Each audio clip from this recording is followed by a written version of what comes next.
Kim Il-sung with the Century for Foreign Languages Publishing House, Pyongyang, Korea, 1993. Part, Roman numeral 1, The Anti-Japanese Revolution 4. Translation from the preceding page: belief in the people at all times, maintenance of revolutionary convictions in all conditions, and the unification of broad anti-Japanese forces with a consistent adherence to the line of independence. These constituted major factors behind the victory of the anti-Japanese revolution. Kim Il-sung in the arduous latter half of the 1930s, the soldiers of the Korean People's Revolutionary Army, our soldiers grew into reliable revolutionary fighters as they overcame all hardships and trials during the Holy Anti-Japanese War for the liberation of the fatherland, the hinterland of Yeoengu. Returning from the first expedition to North Manchuria in early 1935, I stayed here for a while. A disgraceful page in the annals of anti-Japanese revolution in East Manchuria, Min Se-eung-tun is a specter. This represents the painful scream shouted by many Korean communists before dying unjust deaths on the false charges of being Min Se-eung-tun members. The ultra-leftist struggle against Min Se-eung-tun caused great damage to our revolution. Kim Il-won, secretary of the Heilong County Party Committee, the venue for the Hyunwai meeting when I was involved in heated arguments with the national chauvinist Ri Yong-gal, head of the organizational department of Party Committee of District No. 1 in Yeoengu. Kim Rak-chun, a regimental political commissar, materials on the interrogation in 1947 by our judiciary organ of Pak Sok-yoon, who helped the birth of the Min Se-eung-tun, the secret documents written by the Japanese imperialists on the organization of Min Se-eung-tun and Jiandao Cooperative Association, venue for Yeoengu meeting. The headquarters in Yeoengu was frequently attacked by the enemy. The seeds of the revolution sown over a wide area. The text of my speech delivered at Yeoengu meeting, the valley in Laohaishan, where battle was fought. Here the wicked Jingan army were mercilessly annihilated in June 1935. Kim Ryo-young, the mortar and machine gun captured from the enemy Ojenyu John Shell Sano Junoke, the hill at the back of Taebangu, where the guerrillas destroyed the enemy by mortar fire for the first time. When the enemy boats reached the middle of the river Dahuosiopo, we hit targets with mortar. The second expedition to North Manchuria, the glow over the primeval forest in the deep of Loyoling Mountains, river Mudan meandering over a wide plain during fierce battles. I often crossed this river with my unit. The secret camp of Zhu Bao's HONG's unit, the sorghum fields in the wide plain of Manchuria, which evoked extraordinary feelings, acted as good hideouts for guerrilla activities. Commanding officers in North Manchuria: Kim Chaek-cho-young, Gunkankon Lake Jingbo, a mysterious scene of northeast China. We used to cross this lake either by boat or walking on ice. Old man Chai, he who helped the expeditionary force cross Lake Jingbo, Ho Hyung Sik Ri Hackman. The situation on the eve of the Nanhei-2 meeting, a bombshell declaration of Nazism, the annulment of the provisions for military affairs under the Treaty of Versailles, declaration on the rearmament of Germany. The newspapers of the time report the annulment of the provisions for military affairs in the Treaty of Versailles. Hitler and Göring, head of the Luftwaffe, inspecting the newly formed Air Force, Luftwaffe. Italian invasion of Ethiopia. Mussolini inspecting mechanized units on the expedition to Ethiopia. The Ethiopian Emperor Haile Selassie I inspecting the front. The militarization of Japan and the February 26 incident. The Japanese Emperor Hirohito military training forced on Japanese monks. The newspapers of the time report on the coup d'état of young officers on February 26, 1936. This shocking incident accelerated the militarization of Japan and paved a new way for aggressive war. Japanese establishment of Manchukuo, its colony headquarters of Guangdong Army in Changchun, in the hold of real power of Manchukuo. Japanese visit by Puyi, the emperor of Manchukuo, fabricated to silence world public criticism of the Japanese occupation of Manchuria. Rigging up Manchukuo headed by Puyi, the Japanese imperialists stepped up its colonization of Manchuria on the disguise of a paradise of righteous government and concord of 5 nations. The 7th Congress of the Comintern. Dimitrov, the general secretary of the executive committee of the Comintern. The building where the 7th Congress of the Comintern was held in summer 1935. Moscow, Korea, transformed into military bases. The Japanese imperialist government general in Korea. The Kayamifo Ironworks and Hungnam nitrogenous fertilizer factory, which were transformed into military industries. The governor general in Korea inspecting the northern area of Korea. The Korean Revolution moves on to a new, higher stage venue for the Nanhei-2 meeting. Report delivered at the meeting on February 27, 1936. The soldiers of the Korean People's Revolutionary Army in the Mahanjin secret camp. Kim Shal-ho-cho-hyang Kim Myung-wari Tong-baek. He was called the Old Man. Tobacco pipe in the guerrilla army. At the Mahanjin secret camp towards Mount Paktu, consolidation of the main force of the Korean People's Revolutionary Army. A great number of hot-blooded young people in the area of East Manchuria and the interior of Korea joined the army. About 100 people, who had been distrusted as Min Se-eung-tun suspects, became members of the main force. Kim Fik-won, Ri Tong-hak, Kim Jong-fil, former children's corps members in Mahanchen who inherited the lifeblood of our revolution. Kim San-ho, a regimental political commissar, who acquired a great quantity of cloth for the children's corps members in Mahanchen. Ryo-song, Kim Fik-man. Many of the children's corps members in Mahanchen became stalwart fighters. Kim Jong-suk and her birthplace in Hworyong, the women soldiers of the Korean People's Revolutionary Army. Kim Jong-suk, third from the left, Jong Wei-hwa's father and mother, Jong Wei-hwa's wife. A monument to the martyr Jong Wei-hwa set up in Fuson on the 55th anniversary of his death, October 27, 1992, with the children of Jong Wei-hwa, son Jong Jin-kwon, daughter Jong Jin-lu. The historic founding of the Association for the Restoration of the Fatherland, May 5, 1936, venue for the Donggang meeting in Fuson County, where I declared the founding of the ARF. 10-point program of the ARF, the revolutionary slogans reflecting the founding of the ARF, the inaugural declaration and rules of the ARF, the banner of the United Front all over the world, the newspapers of the time, an issue dated December 1936, reporting on the Xi'an incident, which opened up a vista for putting an end to civil war in China and cooperation between Kuomintang and Communist Party. The Popular Fronts of Spain in 1936, the Spanish people, united behind the Popular Front government, engaged in a harsh war against the fascist rebel forces headed by Franco. The war against the fascist rebel forces, backed by international fascist forces such as Germany and Italy, gained great support from the international working classes and broad progressive mankind and rendered a remarkable contribution to the anti-fascist Popular Front and anti-imperialist United Front movement. Volunteers from various countries arriving in Spain, Madrid under air attack of Franco rebel forces. Spanish women volunteers. Xi'an Incident 1. Contents Chapter 10. With a conviction of independence. 1. A raging whirlwind. 2. A polemic at Dahuangwei. 3. Revolutionaries born of the Young Communist League. 4. An answer to the atrocities at Sidaoguao. 5. The seeds of the revolution sown over a wide area. Chapter 11. The watershed of the revolution. 1. Meeting with my comrades in arms in North Manchuria. 2. Strange relationship. 3. On Lake Jingbo. 4. My comrades in arms to the north, I to the south too. 5. Cho-hyun, a veteran general. Chapter 12. To hasten the liberation of the country. 1. The birth of a new division. 2. 21. 3. Revolutionary comrade in arms Jong Wei-hwa. 1. 4. Revolutionary comrade in arms Jong Wei-hwa. 2. 5. The Association for the Restoration of the Fatherland. 3. Chapter 10. With the conviction of independence. A raging whirlwind. A polemic at Dahuangwei. Revolutionaries born of the Young Communist League. An answer to the atrocities at Sidaoguao. The seeds of the revolution sown over a wide area. February, June 1935. 4.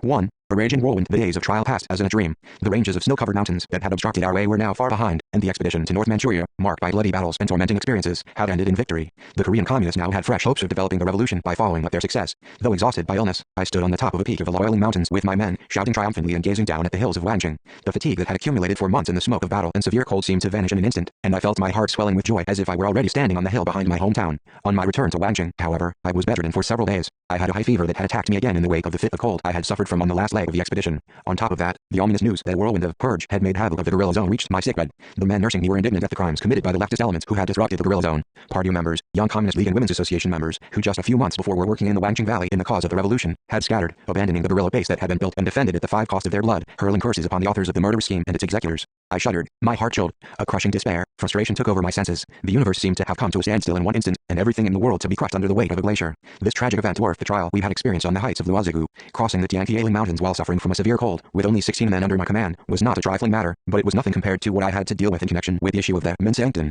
The obstacles that had stood in the way of the expeditionary force were distinct. They were the pursuing enemy and the cold that was attacking me. We had broken through the enemy siege with the help of a kind old man, Kim, and, thanks to the old man Zhou Feiju, my benefactor, we had escaped death of hunger, cold and disease. The people had opened the way out of our crisis. The revolution was demolishing itself through the tragic events taking place at the guerrilla bases in Jiangdao. There should not have been any contradiction or antagonism between those who were demolishing people and those who were being demolished. Nevertheless, the former defined the latter as their enemy and removed them mercilessly from the revolutionary ranks. The overwhelming majority of those who were being tried for the purge were tested fighters, ready unhesitatingly to lay down their lives for the revolution. By what criterion were we to distinguish between friend and foe in the monstrous, sweeping campaign in which the revolution was demolishing the revolution? Who was our enemy and who our friend? 6. The purge headquarters labeled the hundreds and thousands they had executed as their enemy. Was this judgment to be regarded as a sound one? Or then, how were the people directing the purge to be defined? Whom were we to support and whom to oppose? These were questions put to all communists by the events in East Manchuria, which was tottering, shocked by the bloodshed of thousands of revolutionaries. I was tormented both in mind and body, but there was neither a renowned doctor nor any effective medicine to cure my illness in Yaoyanggu. Only several of my men, who had a meager knowledge of folk remedies, sat at my bedside by turns, solicitously applying cold clothes on my forehead. The people of the Kiaobayu village sent me honey and reindeer blood, trying to help cure my illness.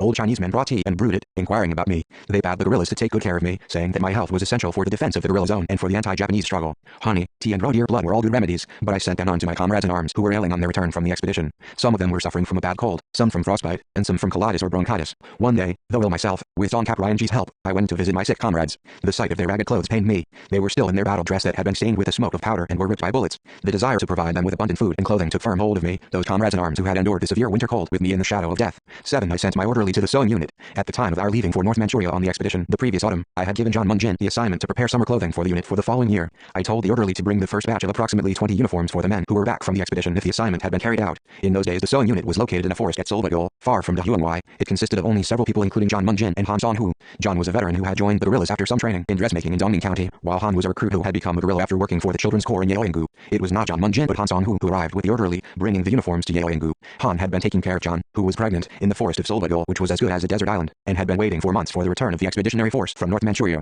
On seeing me sick in bed, Han burst into tears. After seeing that the men had changed into the new uniforms, I sent Han Song-hu back to the sewing unit. But the next morning Han, whom I had thought to be back at Solvagul, appeared before me as if that was how it should be, holding a tray with some pine nut porridge on it. Comrade Okbong, how come you're here again? Has something happened? I asked in perplexity. Okbong was her childhood name. She had another nickname, too, Young Suk. She bowed her head, as if guilty of some crime. General, forgive me, I didn't go back to Solvagul yesterday. 8. I just couldn't believe her, for both in her children's corps days and since her enlistment in the army she had never disobeyed orders. She was a very loyal, innocent and obedient woman. The fact that she had disobeyed me could be a serious matter. My feet refused to take me back. Even if I had gone back leaving you, General, bedridden, would Sister Munjin have been glad to see me? I was, of course, grateful to her for such profound concern. While stuffing packets of foxtail millet and or wheat into her knapsack, I tried to convince her, many comrades here can take care of me, so don't worry about me. You must return quickly to Solvagul today. What would happen to John Munjin if you weren't with her? I've heard that she's expecting this month, and she can't take care of herself. General, I'll obey all your instructions, but not this one. Sister Munjin said she would never forgive me if I returned without having nursed you. The girl argued earnestly. Please understand me, General. Is it right that no woman guerrilla takes care of you when you're in such a bad state? Comrade Song-hu, go back and take care of Comrade Munjin, for mercy's sake.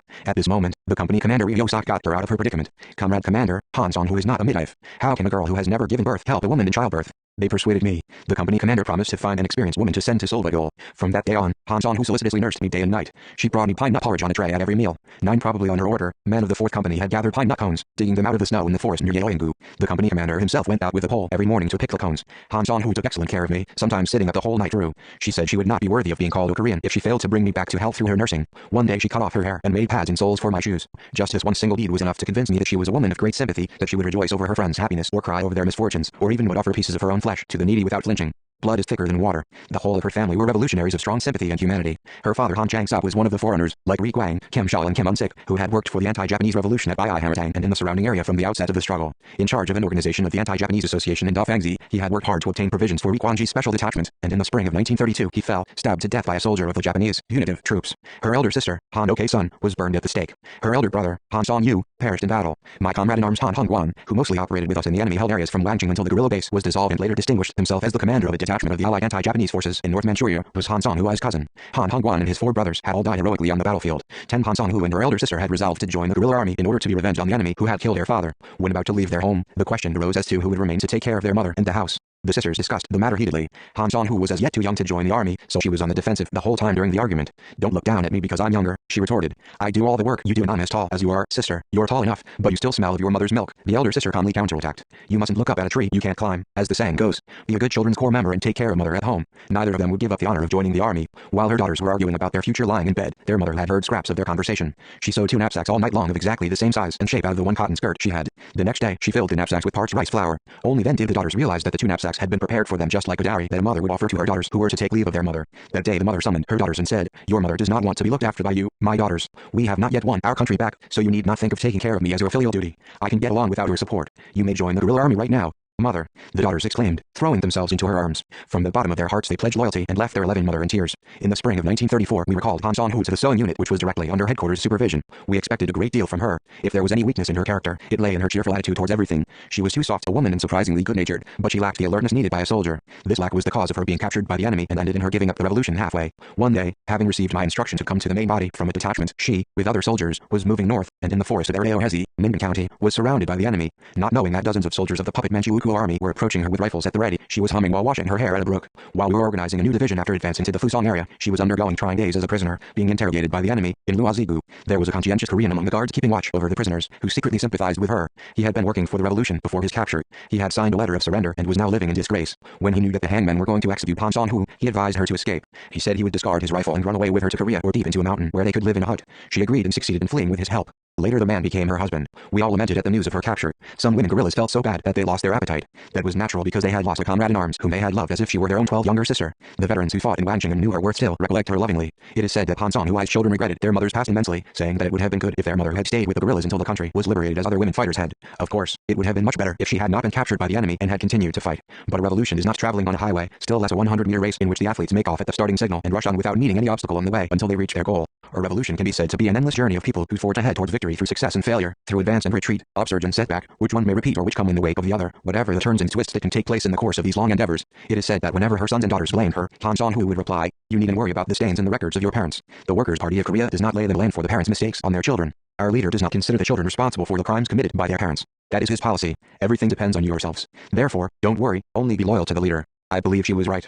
She was honest and pure and preserved her firm faith in the party until the last moment of her life. 13 Thanks to the pine nut porridge, the venison and foxtail millet gruel cooked by Han Song-hu, I managed to leave my sick bed in 3 days' time. Company Commander Ryo Sok informed me in detail then of the whirlwind of the anti-Minseongtun campaign in the guerrilla zone. He enumerated which cadres had been murdered in which counties, and which commanding officers had been executed in which counties on charges of involvement in the Minseongtun case. If his account was accurate, it could be easily assumed that most of the senior cadres of the counties and districts and most of the company and high-rating commanding officers of the guerrilla army had been purged. The Koreans who could write and make speeches had all been eliminated. All the hardcore elite of men and officers of my unit, who had remained in Wangjing when I went on the expedition to North Manchuria, had been executed. Those who had not yet been executed had been ousted from their posts of secretary, association chairman and district party committee member. The Minseongtun was the product of the intellectual development of the Japanese imperialist colonial rule of Korea. They had set up that Minseongtun to undermine the Korean Revolution through stratagem and trickery, failing in their attempt to rule over Korea with guns and swords and in the guise of a civil government, fussing about Japan and Korea being one and being of the same ancestry and the same stock. The Japanese imperialists aimed at brewing fratricide among the Koreans to destroy the revolutionary forces and to resolve their worries in the maintenance of peace. Greatly alarmed by the rapid development of the revolutionary situation in Manchuria after the September 18th incident in 1931, Tr.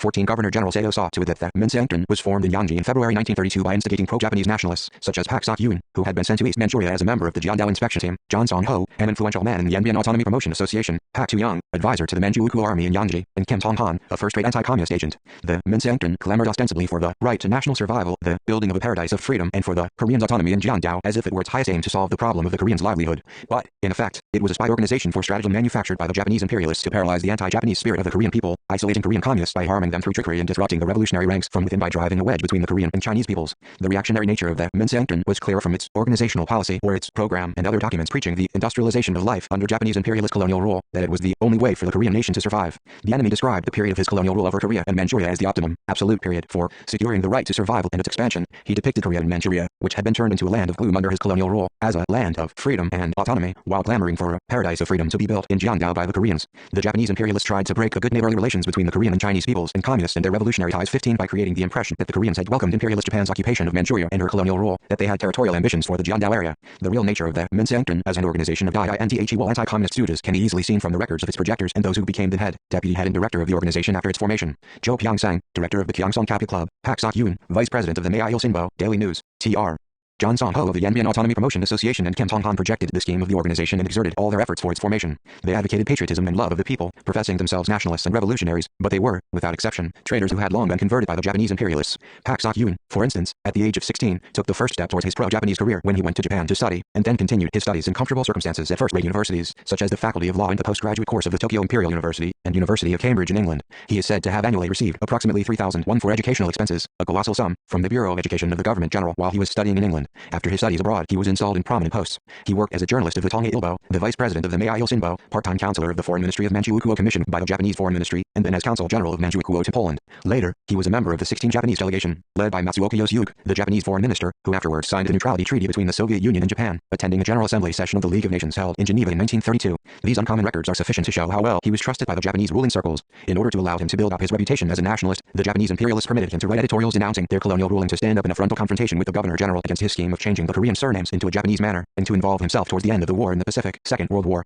Tr. in the nation-building union headed by Ryo Un-hye-on. However, the Korean people in the Jiangdao area did not accept him favorably because of their bitter feelings against the Minseangton in which he was involved. Immediately after liberation, while living and hiding in Yangdok under the assumed name of Pak Tae-yu, he was arrested and tried severely as a traitor to the nation. At the court of justice, he confessed that his political idea had been to effect the Koreans' national autonomy under the Japanese imperialist rule, that he had believed that Korea should take a course of political development like Canada had or the Union of South Africa, the British colonies, and that he had been on intimate terms with Governor General Sato and had worshipped Ishihara Kanji, a Japanese renowned for his theory of world conquest and one of the inspirers of the idea of an East Asia Union, precisely because of his political idea. He doggedly denied that the aim of the formation of the Minseangton was to destroy the Communist Party and the guerrilla army. He stated that the initial purpose of the Minseangton was only to secure the right to survival, that the organization had become a Spy 17 organization of stooges directed by imperialist Japan after he had left Jiangdao, that he had been surprised at the news of the havoc caused during the anti-Minseangton struggle, and that he had been a mere puppet controlled by the Japanese. History will be the only judge of the degree of authenticity of Pak Sok-yoon's confession. However, the fact that he was a faithful dog and stooge of Japanese imperialism can never be protested, regardless of his confession. While Pak Sok-yoon, who played the role of midwife in the birth of the Minseangton, was influenced mostly by the Japanese, the Russians had the greatest effect on Kim Tong-han, a minion who carried out the Minseangton scheme in the field. He began his career with the Communist movement. He was admitted to the Communist Party in Russia immediately after the October Revolution. As a member of the military department of the Koryo Communist Party and then as commander of the officers' corps, he displayed his mettle to the full as a man trained in a military academy. In the early 1920s, however, he was arrested by the Japanese imperialists in the Maritime Province and quickly turned out to become a pro-Japanese agent working on the anti-communist front. After the Minseangton was dissolved, he, with the permission of the Guangdong Army, organized the Jiangdao Cooperative Association as its successor and with 100 reactionaries even formed what he called righteous home guards. As the commander, he resorted to every conceivable action to mop up the revolutionary army. He assimilated himself to the Japanese to such an extent that he was taken for a Japanese who had been born in Korea. He was a dyed-in-the-wool traitor who went so far as to clamor for the Korean nation to regard Japan as their 18th motherland and to serve it devotedly. According to a report of the Nansen Ilbo, he succeeded in forcing as many as 3,800 communists to surrender. After his death, the Japanese imperialists erected a bronze statue to him and a monument to the Jiangdao Cooperative Association in the park in the west of Yanji. It is necessary to delve briefly here into the Minseangton strategy, which was advertised as a successful ideological trickery campaign derived from the Japanese imperialists' strategy of peace maintenance in Jiangdao, as a success in exposing the entire number of revolutionary organizations in Jiangdao province, in arresting 4,000 people involved in them and in undermining the social footholds that supported the organizations. Although it was clear from the outset that the aim of the Minseangton was not for the nationalists to solve the problem of the people's livelihood in Jiangdao, the Japanese imperialist aggressors made every effort in those days to present it under the mask of nationalism. The Japanese spared no effort in advertising the Minseangton as an organization designed to save the people from poverty. However, the revolutionary organizations in East Manchuria soon discovered that its masterminds frequently visited the Japanese consulate through its back door. The enemy was unable to hide for long the true color of the Minseangton from the vigilant people. We promptly laid bare its real nature through revolutionary publications and public lectures, on the one hand, and organized a mass campaign to combat the Minseangton, on the other. The people who had been deceived into joining the Minseangton by its specious signboard immediately withdrew from it. 19 of those who had been inveigled into subversive activities as enemy agents were exposed and executed by the masses. The Minseangton was dissolved soon after its inauguration. The Japanese imperialists had hardly managed to implant anything of its organization into our ranks. But if that were so, how was it possible that the anti-Minseangton struggle continued when there was no Minseangton Minseongtun, and that the massacre of innocent people on the false charge of involvement in the Minseongtun case continued for 3 years in the guerrilla zones of Jiandao, where there was the party and a government of people. The Japanese imperialist stratagem was fundamentally responsible for that. The Minseongtun, which had sprung up under Governor General Sato's full support and with the active backing of the Japanese consulate in Longjing, was dissolved in accordance with the will of the newly appointed Governor General Ugaki at the time of a troop dispatch in April 1932 to Jiandao of the Japanese army in Korea. But this was a mere formal disappearance. The movement to revive it was promoted secretly and briskly by Kim Tong-han, Pak Tu-young and others. In the spring of 1934, Kato Hakuujiro, the provost marshal of Yanji, the commander of special security forces in North China at the time of Japan's defeat, and Takemura Yoshi, commanding officer of the independent 7th Infantry Garrison Battalion, discussed the matter of peace maintenance in Jiandao again with Pak Tu-young and other pro-Japanese elements and agreed to revive the Minseongtun. That was the second stage of the Minseongtun stratagem. They made it clear that the operations of the Minseongtun were an ideological stratagem directed against the East Manchuria Special 20 District Committee under the Manchurian Provincial Party Committee, and defined the basic direction of its activities to be to pursue, firstly, a policy of undermining and disrupting the Korean guerrilla army by strong actions; secondly, a policy of blocking the supply of provisions to the Korean guerrilla army; thirdly, a policy of instigating Korean guerrillas to surrender or to defect; fourthly, a policy of protection, settlement and surveillance of those who have surrendered or defected; and fifthly, the vocational training of those who have surrendered or defected in the arrangement of their jobs. All the operations for the stratagem were to be supervised by the Gendarmerie in Yanji. The Jiandao Cooperative Association was set up in September 1934. This was a special organization which was to deal with all the people who would become renegades as the activities of the Minseongtun were stepped up to confirm their backgrounds and assume surrender and undertake their brainwashing. The Minseongtun was merged at the time into this organization. The Jiandao Cooperative Association, headed by Kim Tong-han, took sly advantage of the anti-Minseongtun struggle conducted by the East Manchuria Special District Committee and resorted to all manner of deceit. Japan's master hands of stratagem grasped the special feature of the organizational structure and command system of the anti-Japanese guerrilla army in East Manchuria as a major political advantage for their deceptive ideological campaign against the Communist Party and the anti-Japanese guerrilla army. They considered the fact that the People's Revolutionary Army consisted of both Korean and Chinese communists to be a fatal weakness of the armed forces. They were sure that the Chinese cadres did not trust the Korean communists and were constantly 21 observing them, and that, therefore, there was antagonism between the Chinese and Korean communists. Using this special feature profitably, they tried to drive a wedge between the communists of the two countries. They adopted a propaganda policy for the ideological campaign of the Minseongtun, whose major content was to spread the idea that the Koreans are shedding blood in Manchuria for a cause that has nothing to do with Korea's independence and the liberation of their nation. What are they fighting for? Why are the Koreans, the majority, fighting under the command of the Chinese, shedding blood in a meaningless battle? Come to your senses quickly. The road to surrender or to defect is open. After the dissolution of the Minseongtun, the Japanese imperialists inspired their special agents and stooges to spread the rumors that a large number of Minseongtun members had wormed their way into the guerrilla zones. They intrigued against stalwart cadres and revolutionaries to make them suspect each other and to guard one against the other. The enemy himself said in his experiences of undermining the Communist Party in Jiandao, a secret letter, that although they had first sent groups, each consisting of 10 Minseongtun members, into the guerrilla army, they had all been captured and executed so that it was impossible to infiltrate into it. Therefore, they had employed tactics of brewing distrust between the Koreans and Chinese, workers and peasants, superiors and subordinates in order that the communists would begin to fight among themselves. The Japanese schemers were surprisingly skillful in their machinations to disrupt the revolutionary ranks from within. Take one of the methods they employed for an example. When a cadre of the East Manchuria Special District Committee was on a local inspection tour, they dropped 22 a letter along the inspector's route, a letter addressed to a cadre of county or district level who had been to the place on a guidance mission. What would the inspector, therefore, think of the addressee? The ultra-leftist development of the struggle against the Minseongtun can also be explained by the vile political ambitions of some left opportunists and factional flunkyists of all description at the helm of the Manchurian Provincial Party Committee, the East Manchuria Special District Committee and the county and district party organizations of different levels. While the left opportunists, who had a monopoly of the leadership among the communists, attempted to subordinate the advancing revolutionary struggle of the Korean communists to the scheme of realizing their political ambition, the factional sycophants who were still in the habit of factional strife tried, with the support and connivance of the left opportunists, to mercilessly dispose of all those who obstructed the achievement of their factional aim in order to expand their forces by taking advantage of the struggle against the Minseongtun. It was the Minseongtun that supplied the pretext for snatching the post somebody else was already occupying. The opportunists and factional sycophants declared, "You belong to the Minseongtun, therefore you have to resign your post or die." There could be no appeal against such a sentence, nor would it have had any effect even if it had been made. The rumor about the Minseongtun infiltration spread by the Japanese imperialists added fuel to the flames of greed for hegemony and promotion of those who wanted to replace all the senior cadres of the party, mass organizations and army with people of their own faction.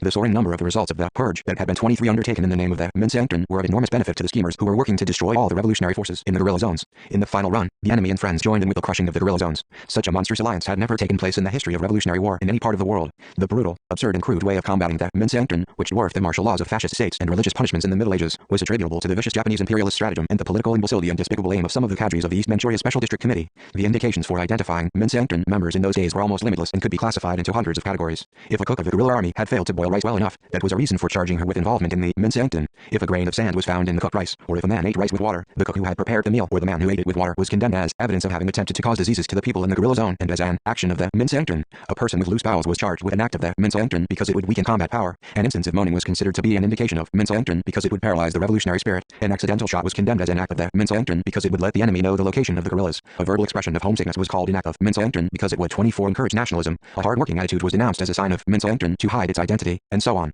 Everything was used to incriminate people, no matter how an excuse was made. By this criterion, no one could be free from a charge of involvement in the Minseongtun. The man at the head of the Heilong County Committee of the Anti-Imperialist Union, nicknamed Kodo, was arrested by self-defense corps men while conducting political work among the people at Jiangrenjiang. He was dragged to an execution site with over 30 other patriots. The self-defense corps men stood them in single file and cut their throats one by one.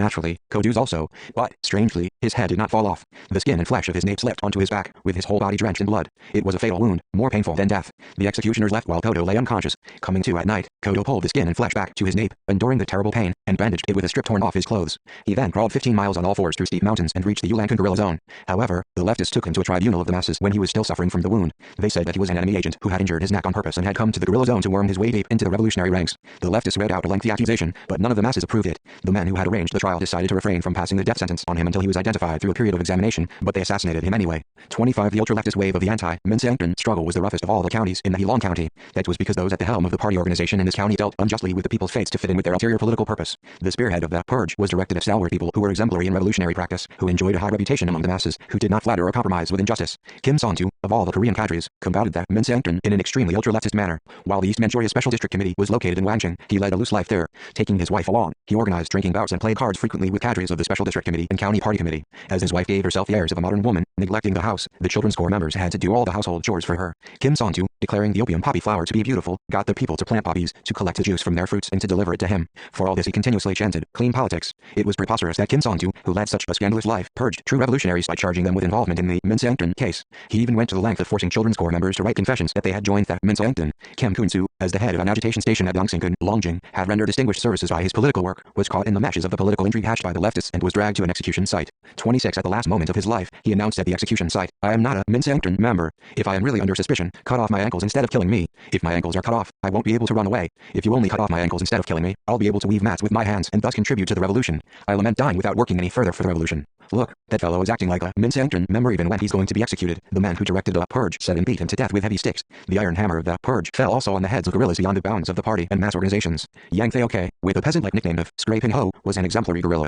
He, too, was labeled as a Minseangton member and was tried by a mass tribunal on the charge of having deliberately damaged the lock of his rifle. He had received the nickname when, in company with the head of his organization, he had captured a weapon from a member of the anti-contraband squad at a restaurant in Sanpudong. At that time 2 men of the squad had been smoking opium in the restaurant, and another stood guard at the entrance. Yang Theoke grappled with the guard, now one, now the other on top, but the guard was stronger. Yang Theoke, therefore, pulled his hoe out of his waistband and scraped the guard's face with it. While the guard held his face in his hands in agony, Yang snatched the rifle from the enemy and ran up to the mountain near Sanpudong. As he ran up the mountain, he was tempted to try shooting it. He pulled the trigger softly, but there was no sound. The rifle was on its safety catch. He unlocked it with a blow of his hoe. The damage he had done to the lock of the rifle with his hoe became the cause of his 27 discharge from the guerrilla army and his deportation from the guerrilla zone in later days. Most of the people stigmatized as Minseangton members and subjected to capital punishment or deported from the guerrilla zone by the leftists and factionalist sycophants were brave, stalwart fighters like Scraping Ho. Could it be possible that these fighters had captured weapons from armed policemen in broad daylight by threatening them with sham pistols or scraping their faces with hoes at the risk of their own lives in order to work for the Minseangton? Were the organizers of the tribunal and judges who declared them guilty such idiots that they could not discern that these fearless fighters had no reason or need to involve themselves in the Minseangton or in counter-revolution? No, they were no idiots.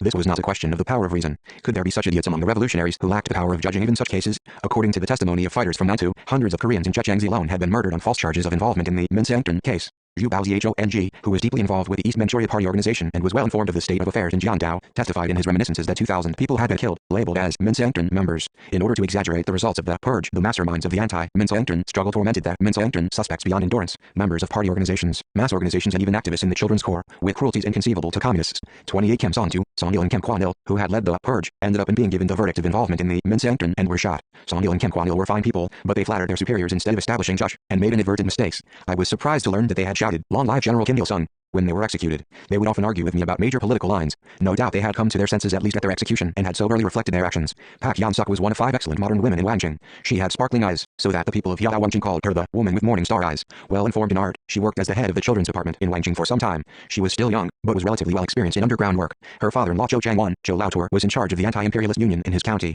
When Pak Yeon-suk was still Cho Hyung-jun's fiancée, Children's Corps members in Woo-Ninjin, who were under her guidance, frequently delivered messages between her and her fiancé. When she gave them money, the children would buy things to be sent to the guerrilla army. She would send the gifts to underground guerrillas and to the fighters who were hurrying with organizational preparations of a special detachment. The enemy, who was secretly keeping watch over Pak Yeon-suk, ordered her arrest. One day the woman with morning star eyes had gone to her colleague's house to congratulate her friend at her wedding ceremony. The policeman had followed her there. They molested the master of the house, demanding that she be handed over. The woman 29 with morning star eyes, who was hiding in the garret, appeared, announcing her presence to the policeman, lest the master of the house should get into trouble. She was imprisoned and brutally tortured, but did not yield to the enemy. When villagers had come to see her, she had written revolutionary songs and sent them on to her comrades, hiding them in a rice cake container, in order to encourage the villagers and her comrades. The police released her later. On the day Pak Yeon-suk married Cho Hyun-jun, 3 policemen from Baekanggu had come to her house to spy on her. They said they wanted to see how a communist girl was going to be married. They watched the wedding ceremony, drinking and eating, and even asked the bride to sing. She sang a revolutionary song. Listening to her singing, the drunken policeman, not knowing that the song was intended to agitate people to rise in revolution, said that she was an excellent singer and even demanded that she sing some more. Her husband, Cho Hyung-jun, was also loyal to the revolution. He was a good husband at home and a good revolutionary fighter,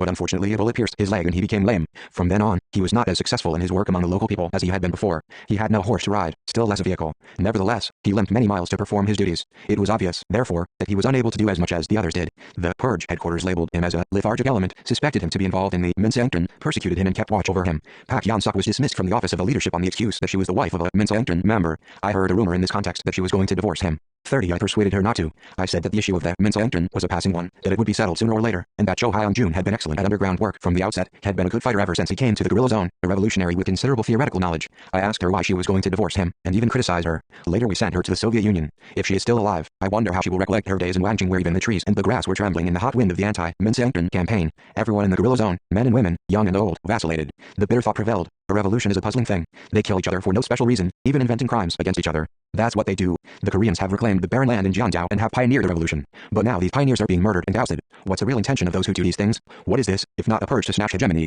If a revolution is a way to seize power through killing one's friends without hesitation against moral obligations and breaking the ties of friendship, what's the use of working for such a revolution? I'd rather take my family back to my hometown and follow the plow, or go to a temple in a mountain to become a monk and travel around, tapping a wood block then play the fool. The mad wind of the anti-Minseongtun struggle rusted the people's outlook on life and the revolution. The people who had not been awakened to political awareness naturally abandoned the revolution and ran away to the enemy-held area or to uninhabited lands. Since they were maltreated by the revolution for 31 which they had come to work, and since they were displaced from their homes, where else could they find a place to settle down? A revolution is an undertaking for survival, not for death. It is a cause for living a life worthy of human beings. It is a just cause for which one would lay down one's life gladly and honorably, if necessary, on the battlefield in order to remain immortal. But how could one expect immortality here? Revolutionaries were being slaughtered indiscriminately by the people with whom they had shared bread and board only yesterday. That was why, after liberation, I declared that the people who had been forced to flee to the enemy-held area and to surrender because of the anti-Minseongtun struggle were innocent. How could they be guilty when they had left the guerrilla zone because, though wanting to work for the revolution, they were forced to flee from dishonorable death by those who prevented them from fighting for the revolution? The water of the rivers in Wangjing and the river Gudong became thick with blood because of the indiscriminate manslaughter, and the people's wailing continued incessantly in every valley of Jeondao. Disillusioned by the state of affairs, Shi Zhonghang, too, left Jeondao. On leaving for North Manchuria, he had said, "I have to go. I cannot live here any longer with its bad smell of blood. How can such atrocities be perpetrated in a land governed by the Communist Party? Those at the helm of the party in East Manchuria are disgracing the Communist Party." Sensing the gravity of the anti-Minseongtun campaign, I met many people to obtain details of the true state of affairs. The people of Yeoinggu lived in dugouts in the forest because of the enemy's intensive, punitive attacks in those days, while soldiers of 32 the Revolutionary Army lived in barracks built along the edges of the guerrilla zone and protected the people. The barracks of the guerrillas were approximately at a distance of 4 miles from the village. Accompanied by my orderly, I went to the village and, while talking with the elders, Hong Hai-song had arrived to see me. After chatting with the old people, I met her. "The people at headquarters are too harsh," she told me. "I cannot bear the wrongs any longer. I've endured all the hardships here in Wangjing gritting my teeth, but I cannot endure mental torments. I'd rather go to the homeland and fight underground there than work for the revolution in Jeondao, being maltreated in this way. Let's go there. We won't be able to set up a guerrilla zone as we did here, but we'll be able to fight underground, won't we? Let's go to Korea. We can obtain the money needed for our work from my father, even if it would cost the whole of his drugstore." She bit her lip, looking at me with tear-filled eyes. With a wave of my hand, I warned her to lower her voice. "Comrade Hai-song, how can you say a thing like that at such a time? I said it because I believe in you, General. Walls have fears. So please don't say things like that."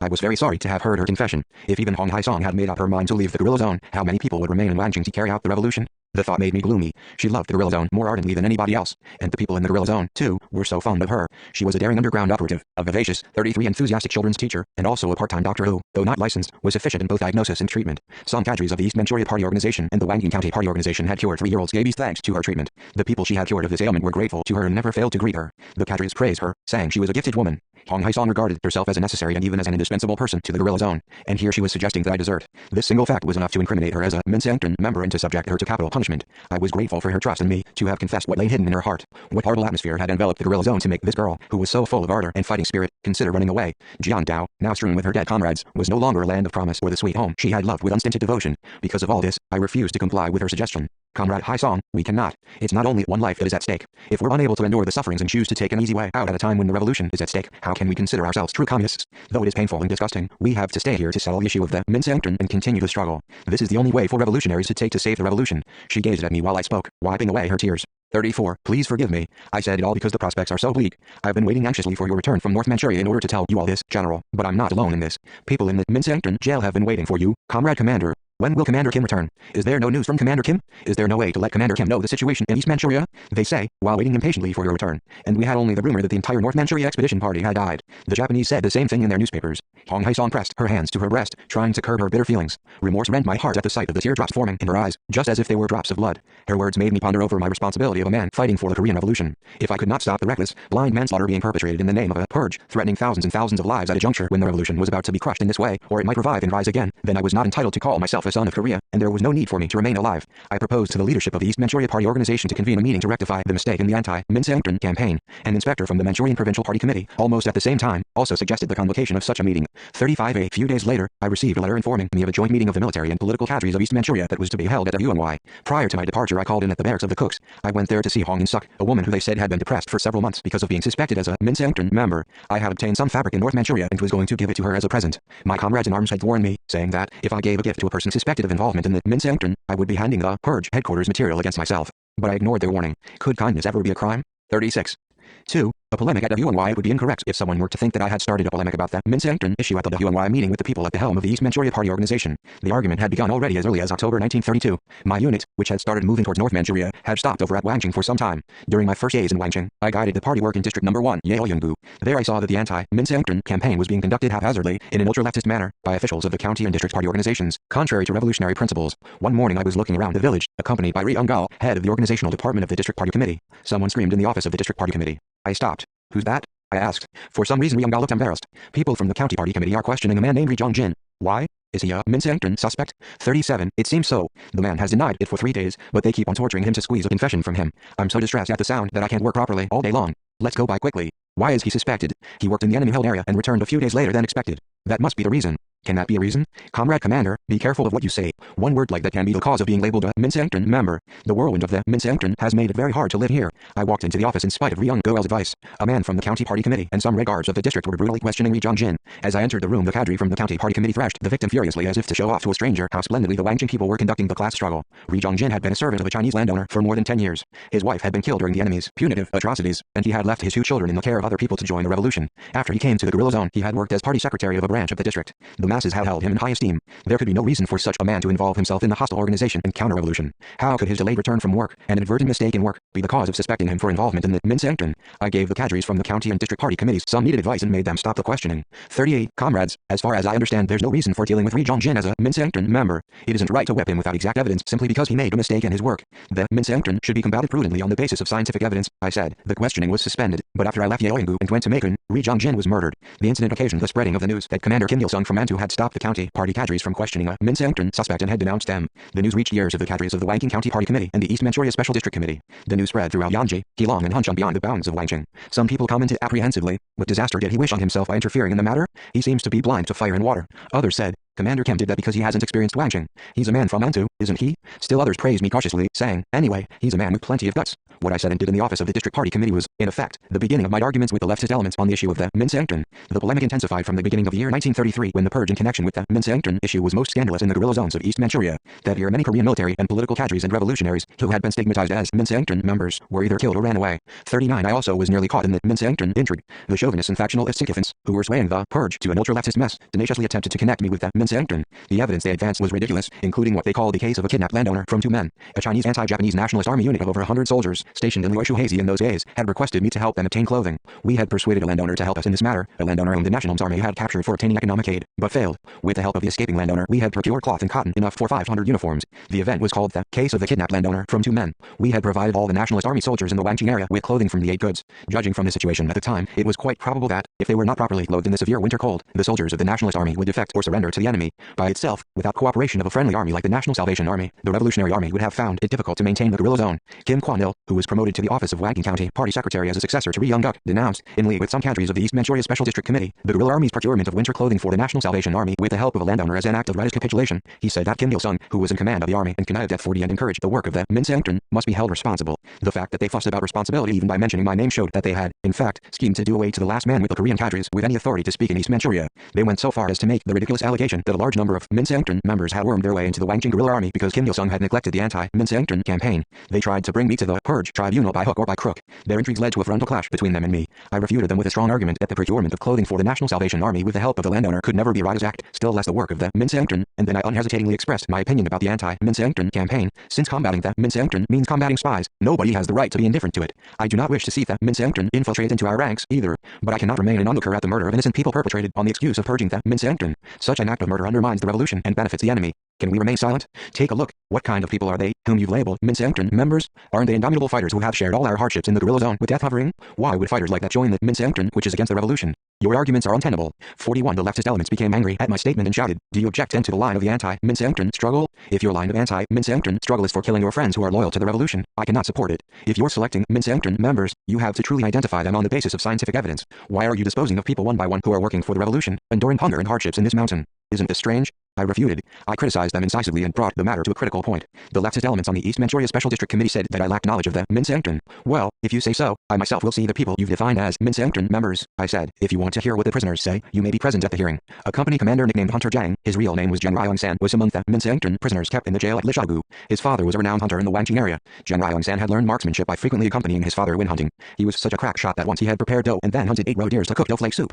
During the battle to defend Wangjing, he had sniped at least 100 of the enemy. He was one of my dearest commanding officers. This man had suddenly been labeled as a Minseongtun member and was locked up in a jail no better than an animal shed. What did I feel on seeing him there? 42 Hunter Jang, speak up clearly. Are you really a Minseongtun member? I asked him point blank. Yes, I am, he admitted dully. If that is so, why did you shoot so many Japanese? The leftists who had followed me to the jail to listen were looking at me triumphantly. I calmed down and reasoned with Jang Ryong-san. Look here, Hunter Jang. The Minseongtun is a reactionary organization formed by the Japanese and serves them, and you've killed more than 100 of them. Isn't that strange? Speak the truth even though you were threatened with a sword at your neck. Speak frankly. Only then did he burst out sobbing, grasping my hand. He spoke appealingly, in a hoarse voice. Comrade Commander, why would I join the Minseongtun? I've denied it, but they wouldn't believe me, only flogged me. I had no alternative but to say I'm a Minseongtun. I'm sorry to have thrown mud at you. It isn't important whether you throw mud or blacking at me. The point is that you're a dishonest man. You say you're a Minseongtun to the tyrants who torture you, and deny it in front of me. I don't need a coward who says two things with one mouth. I was so infuriated when I left the jail that the leftists did not dare to speak to me. That day I met Tong Cheng Rong and lodged a strong protest against him. I see that your work is questionable. The Minseongtun must not be combated in this way. How come you arrest and lock up innocent people on a charge of involvement in the Minseongtun? The 43 Minseongtun must be combated in a democratic way, not by a few high-ranking authorities, but through mass discussion to identify friend from foe. A Minseongtun must not be produced through torture and intimidation. Nobody in Wangjing but you regards Hunter Jang a Minseongtun member. I stand surety for him on my life. You must release him at once. I told the leftists that the so-called Minseongtun suspects in the guerrilla army must not be touched without the political department's permission. On my return to the unit, I punished the commanding officer who had turned over Jang Ryong-san to the purge headquarters at his discretion. That day the East Manchuria Special District Committee released Jang Ryong-san as I had demanded. Later Jang was sent to Jiaojiaotan, Ning'an County, to procure provisions. He fought well there until the last moment of his life. The Pak Changgil incident, widely known to the public, was also a sort of trial. It occurred while we were stationed at Gayahi. One day we brought a cow of the People's Association from a village near to men and had it slaughtered for the soldiers and the local people. Many of the people, who had eaten the beef, suffered a bowel complaint. My comrades in arms crowded into my lodgings, saying that all the comrades were ailing after drinking the water from a well poisoned by the Minseongtun, and that they were afraid many may die. If that had been true, the whole company would have perished. I ordered the company to climb the hill at the back of the village and alerted them against a possible enemy attack.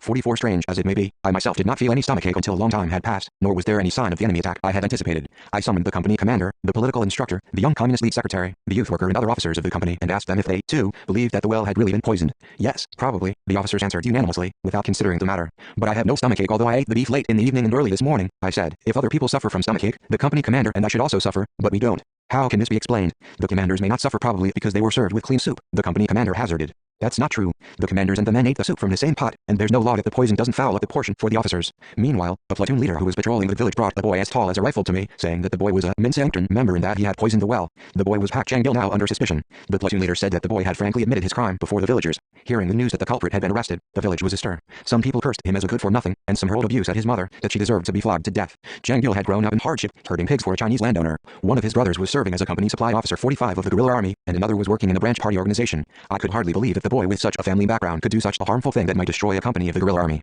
I talked with the boy for hours. At first he admitted his crime to me, but in the end he denied it, crying. His admission of the crime in front of the villagers had been motivated by his repulsion towards the village women who had shifted the blame for the accident upon him even though he had denied it. I immediately brought the company down from the hill and declared the boy innocent at a mass meeting. This boy did not poison the well. Then, who has poisoned it? None of you, villagers, has poisoned it. No one has been poisoned. There are, of course, the people who suffered from a stomach complaint for a day or two, but that was because they had eaten too much beef for the first time in many months. So there is no question of the Minseangtern here, and there cannot be such a question. I declare here and now that the boy, whom you accused of being a Minseangtern member, is enlisted in the guerrilla army. The village women listening to me began to sob, even those who had accused the boy. The leftists took issue with me about the Pak Jang-gil incident, saying that I had settled it from a rightist point of view. After his enlistment in the guerrilla army, Pak Jang-gil fought courageously in the battle to defend Hiaowangcheng. Thus, I ran a few big risks against the leftists around me. The rescue of Hunter Jang and Ryang Song from the Minseangtern jail 46 was one risk, and the declaration of Pak Jang-gil's innocence and his enlistment in the guerrilla army was another. To be candid, it was very dangerous to implement the politics of trust and benevolence, which means seeing people as they are, treating comrades as comrades, and serving the people as such, at a time when shallow-minded, bigoted people, mad for power, were judging everyone from their prejudiced opinion and behaving like prosecutors, judges or executioners.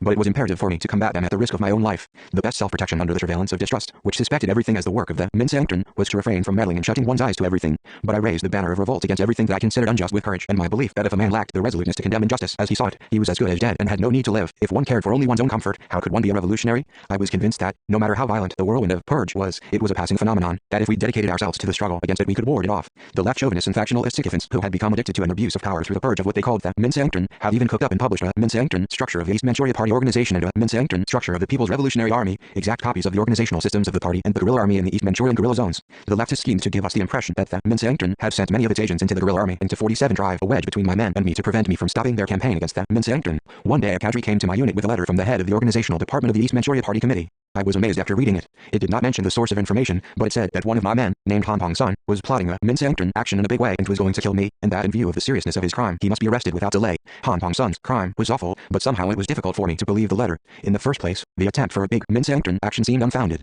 Han Pong-sun had been fighting courageously, at the risk of his life, and what devil could have caught him and made him a Minseangtern member? Judging from his character, he was not violent or wicked, and was incapable of harming or killing his commander. He was so good-natured, handsome and well-mannered that he was jealously envied by others. He was very close to me in everyday life. It was hardly probable that such a man would harm his commander who hardly loved him, but it was impossible to brush off the letter. Was the head of the organizational department able to tell such a lie? I was very displeased. I told the messenger to return without worry, saying that I myself would test the man and then deal with him. An undesirable situation may break out any minute. You're really a strange man, the messenger said and left reluctantly. Thoughts crowded in on me. Has Han Pong-sun really attempted to take my life? Why is he trying to kill me? I can't see any reason for him to do so. It's good that I haven't turned him over to the special district committee. But what if he sows seeds of trouble? 48 A few days after, I called Han Pong-sun to headquarters. Beaming, as usual, he asked me, Comrade Commander, what do you want me for? Are you going to send me to the enemy area on a mission? You've guessed it. Go to Sankaku and capture a secret agent and bring him to me today. You have a good sense of smell. Is that so? Last night in my dream I went sightseeing to two men, and my comrades in the company read that as an omen of a mission to the enemy area. They interpreted the dream excellently. I'll give you a pistol to protect yourself. Take it with you. No, I won't. It's cumbersome.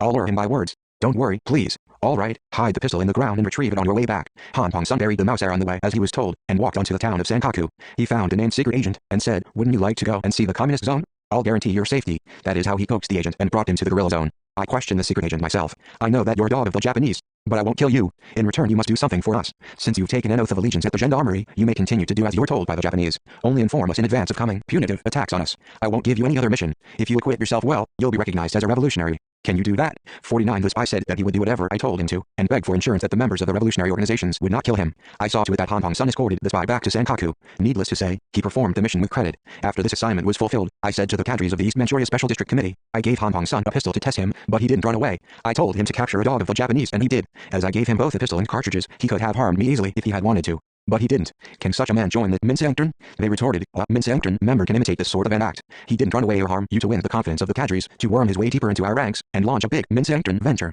So we cannot trust him. I gave Han Pong-sun a second assignment. It was to bury an explosive in the Tumen-Jiamusi railway line. He again smiled and left for his destination without delay. When I had mentioned that he was too adventurous and warned him to be careful lest he should be captured, he answered, I'm not afraid of being captured. Trust me, I wouldn't turn coat even if I were. The worst thing that might happen to me would be being shot. A third assignment I gave him was to lead a storm troop. A fierce battle was being fought during our raid on a concentration village near Wangjing. While leading the storm troop in the attack of a fort, he lost a hand unfortunately. But, in return for the sacrifice, this peerless 50 courageous optimist was completely rid of any charge of involvement in the Minseangtern. I proved his innocence through these 3 test missions. If I had sent him to the head of the organizational department without testing him, he would no doubt have been executed as a reactionary. My suspension of the execution of the leftist orders to save Han Pong-sun through testing was, in effect, a hair-raising adventure on which I had to stake my own life. If he had killed a cadre with a pistol or had run away to the enemy area, Manchuria, there would have been no escape from my being held responsible for trusting him. That was my third adventure, so to speak. This type of adventure was repeated in subsequent days, in the whirlpool of a monstrous class struggle in which the fates of tens and hundreds of people were decided by the shout of an order or a single gesture of individuals. I had to meet the challenges of blockheads every minute who lacked every human feeling, and still less sober revolutionary reasoning and discretion. But I was able to fight openly and squarely with my conviction, without yielding to any pressure, on the strength of my unsullied reputation, my successes in battle as a man in command of the guerrilla army, and my theoretical support.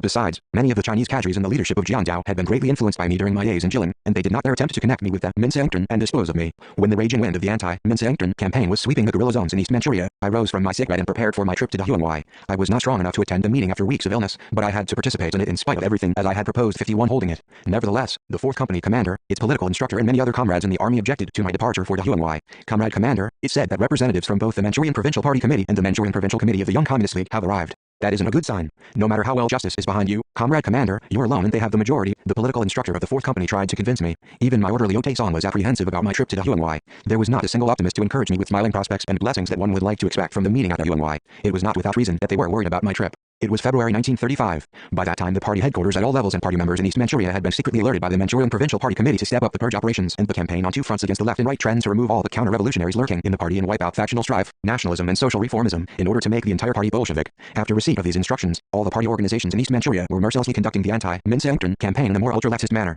Before that, my arguments with the leftists about the Minseongtun had been made spontaneously at informal places. By contrast, at the Dahuangwai, where all the important people from the party, the army and the Young Communist League were to meet, a formal, heated polemic was expected. While I was alone in opposition to the leftist tendency, 50 to 10 or 20 or more people might rise against me, as it had become a practice for most people to keep as silent as dumb animals when it came to the issue of Minseongtun, although they had something to say about it. That meant I had to fight against heavy odds, surrounded by people of the leftist trend. Their arguments might condemn me as a criminal, or the meeting hall might become a tribunal that would ostracize me. If the worst came to the worst, they might attempt to label me a Minseongtun and bury me politically and physically. This was precisely the reason for the great apprehension of my comrades in arms. They were well aware how cold-hearted the manipulators of the purge were. That was why they were worried, begging me not to go to the Dahuangwai. And yet, I did go, saying, "Comrades, I must tread this path, whatever the future may hold for me, life or death. If I do not go to Dahuangwai, I shall only invite self-destruction. A critical moment has arrived for us to save the destiny of the Korean communists and the Korean Revolution from crisis. A confrontation cannot be avoided, and black and white has to be cleared." With the help of Ote-san and another orderly, I walked to Dahuangwai and arrived there when the meeting was in its 2nd day of session. In the office of the Peasant Committee of District No. 8, which was guarded strictly by men of the People's Revolutionary Army, I was received by Wei Jingmin, the representative from the Manchurian Provincial Party Committee, Wang Runcheng, Zhu Shudong, Cao Yafan, Wang Ditai, Wang Zhongshan, and other cadres of the East Manchuria Party and League Special District Committees.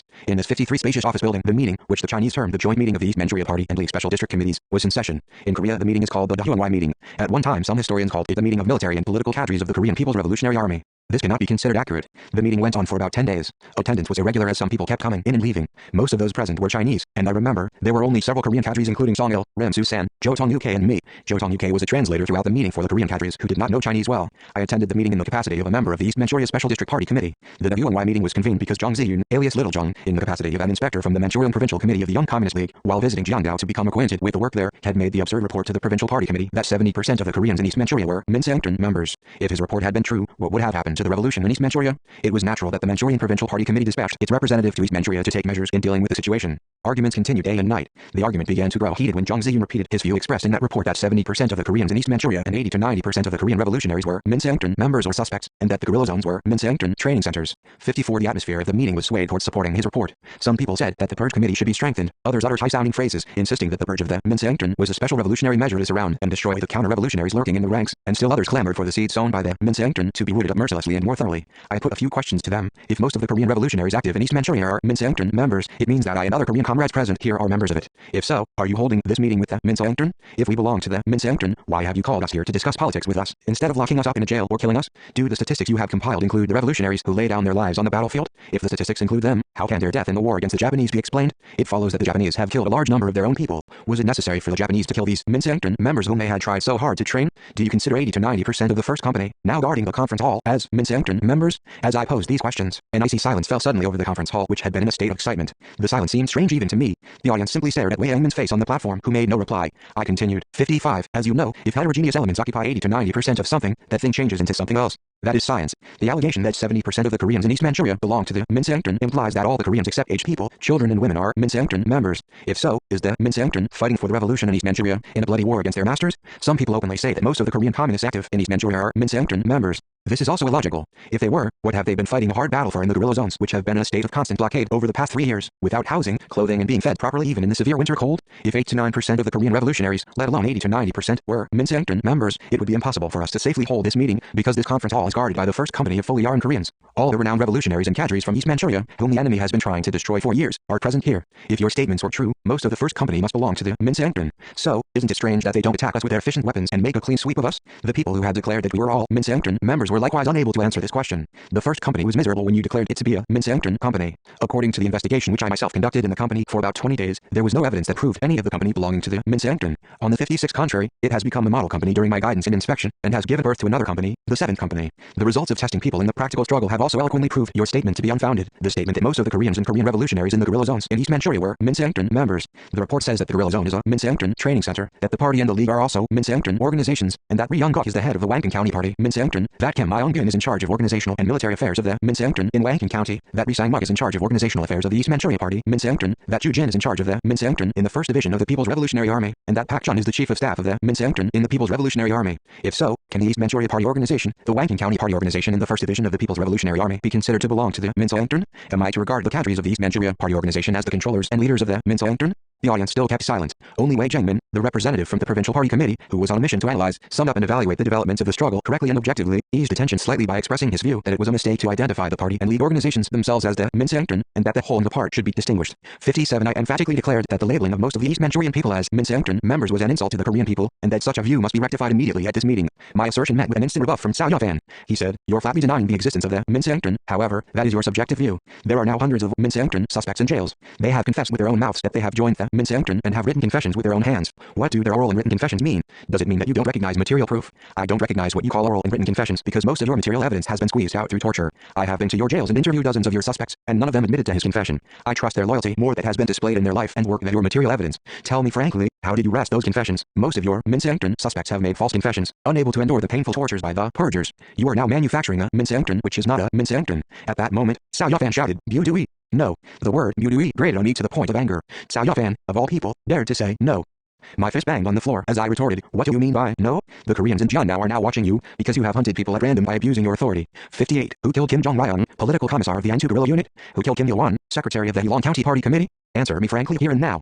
Cao Yafan in the days of Jilin was neither brutal nor covetous of position. I cried in indignance at the news of Kim Il-won's death. He was your senior in the revolution. How could you murder him, you who should have saved him? As Kim Il-won's comrade in arms, I had bitterly moaned over his death. I criticized them scathingly. Kim Il-won was one of those whom we had won over to the revolution when we were initially raising the revolution in East Manchuria. He and Oh Young-hwa were the two prominent figures of those days. I don't remember clearly now whether it was at Cao Yafan's or at Ri Chong-sen's that I first met Kim Il-won, but I still have a vivid memory of the heart-to-heart talk I had with him through the night at the time of the Minhugu meeting. It was a very impressive talk. He was my senior by many years, but he treated me modestly, on an equal footing, without putting on airs or behaving haughtily. Kim Jun and Chae Soo-hang, who moved about together like twins in the streets of Jilin and Longjing, introduced Kim Il-won to me just as they had Oh Young-hwa. The man who has won an ox at a football game was always an introductory remark Chae Soo-hang used to explain Kim Il-won to me. This epithet was also used when he introduced him to those attending the Minhugu meeting. Chae Soo-hang, a noted sportsman, was in the habit of judging a man by his skill in a football game. In a way, it was an interesting criterion. 59 Thanks to Chae Soo-hang's introductory epithet, Kim Il-won was widely known as an able sportsman to many of the revolutionaries in East Manchuria. Kim Il-won was a seasoned, experienced political worker. Like Oh Young-hwa, he was one of those who set the first example for the rest of the communists in the Jeonnam area to follow in revolutionizing his family. His whole family were remarkable revolutionaries and ardent patriots who laid down their lives for the revolution. His mother, Oh Kae-kyung, was a veteran communist who dedicated her life to the care of revolutionaries. His wife, Ri Kai-sung, was a laudable daughter of the Korean nation who fought bravely and preserved her honor as a revolutionary until the last moment of her life. His younger brother, Kim Tong-san, was an underground operative and was killed by the enemy in a punitive action. Kim Jong-sik, of the Heilong guerrilla unit, was a cousin of Kim Il-won's.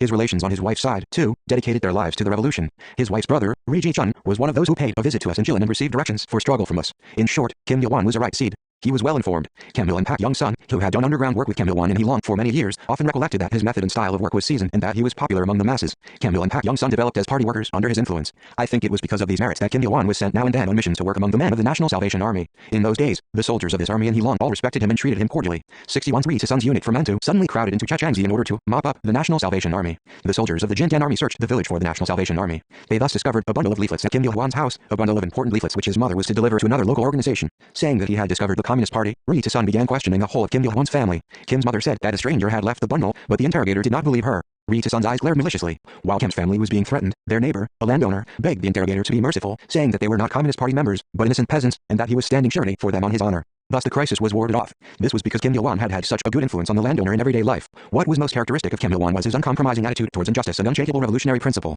Because of these qualities, Kim Il-wan was stigmatized as a Minseongtran member later and persecuted and finally murdered by the leftists. The left chauvinists and factionalist sycophants hated those most who lived to their own convictions, guided by principles, without kowtowing to power or dancing to the tune of others, because injustice could not hold sway and there was no room for the devil to set foot or act freely where there were principles. There was a man in Kim Il-wan's village named Ryo Man, who was in charge of the local party organization. The man had accidentally found a place in the revolutionary ranks. He was an opium addict and was leading a dissipated life. He flirted with many women by abusing his 61 official authority. Kim Il-wan advised him comradely to refrain from such behavior and to give up opium smoking. If Ryo Man had been a reasonable man, he would have accepted the criticism with thanks. But, by way of retaliation, he instigated his leftist superiors to stigmatize Kim Il-wan as a Minseongtran member and to oust him from the office of county party secretary. Even after his dismissal, Kim Il-wan worked loyally. In order to test him, the leftists sent him to a coal mine owned by a capitalist with an assignment to work among the miners. Kim Il-wan and his family could have fled to the enemy area during his test period in order not to be persecuted by the leftists. But he did not want to be disgraced as a defector from the revolutionary ranks, even if he were to be killed in the presence of the people in the guerrilla zone on the false charge of involvement in the Minseongtran. I shall be arrested and killed. It cannot be that I am a member of the Minseongtran, an organization of Japanese students, nor have I ever thought of being one.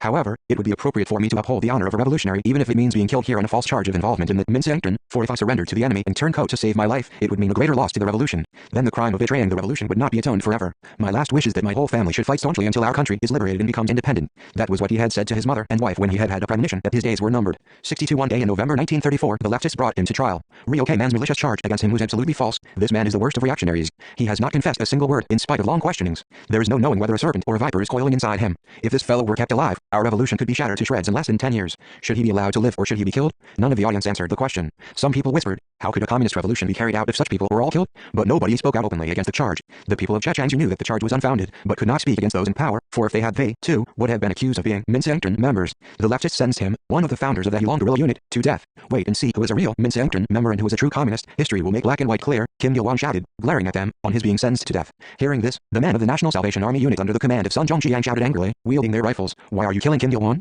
He is our teacher and benefactor. If such a revolutionary is a Minseongtran member, is there anyone who is not a Minseongtran member? We stand surety for him. If you do not repeal the death sentence, we will molest you. Under the pressure of the men of the National Salvation Army, the leftists withdrew the sentence and released him. However, they murdered him that night. 63, I ask you, I shouted hoarsely, glaring at Cao Yufan, did you really believe that Kim Il-wan was a Minseongtran member? Didn't you shoot him with an ulterior purpose because you knew that he was not a Minseongtran member? If he was a Minseongtran member, who on earth is not a Minseongtran member in this land of Jiandao? I continued in a calmer voice, comrades, stop gambling on people's destinies. Treat human beings as humans, treat comrades as comrades, and treat the people as people. Aren't we fighting to change and transform the world with a weapon of human love? Love for our comrades, love for the people? If we lack this love, how do we differ from the bourgeoisie or the bandits? If we mock at people in the name of purge any further, the people will turn against us forever, and our posterity will not forgive us. The only way to redress the murder of thousands of martyrs on a false charge of involvement in the Minseongtran is to stop this pointless murder and concentrate all our efforts on the struggle against the Japanese on the strength of the politics of love and trust and unity. Spit out the bait of the Minseongtran thrown by the enemy and don't yield to factionalism, chauvinism and adventurism having any room in our ranks. This alone will pave the way to healing the wounds caused by the Minseongtran for years, will save the people, save the revolution and strengthen the internationalist ties between the Korean and Chinese communists on a new higher level.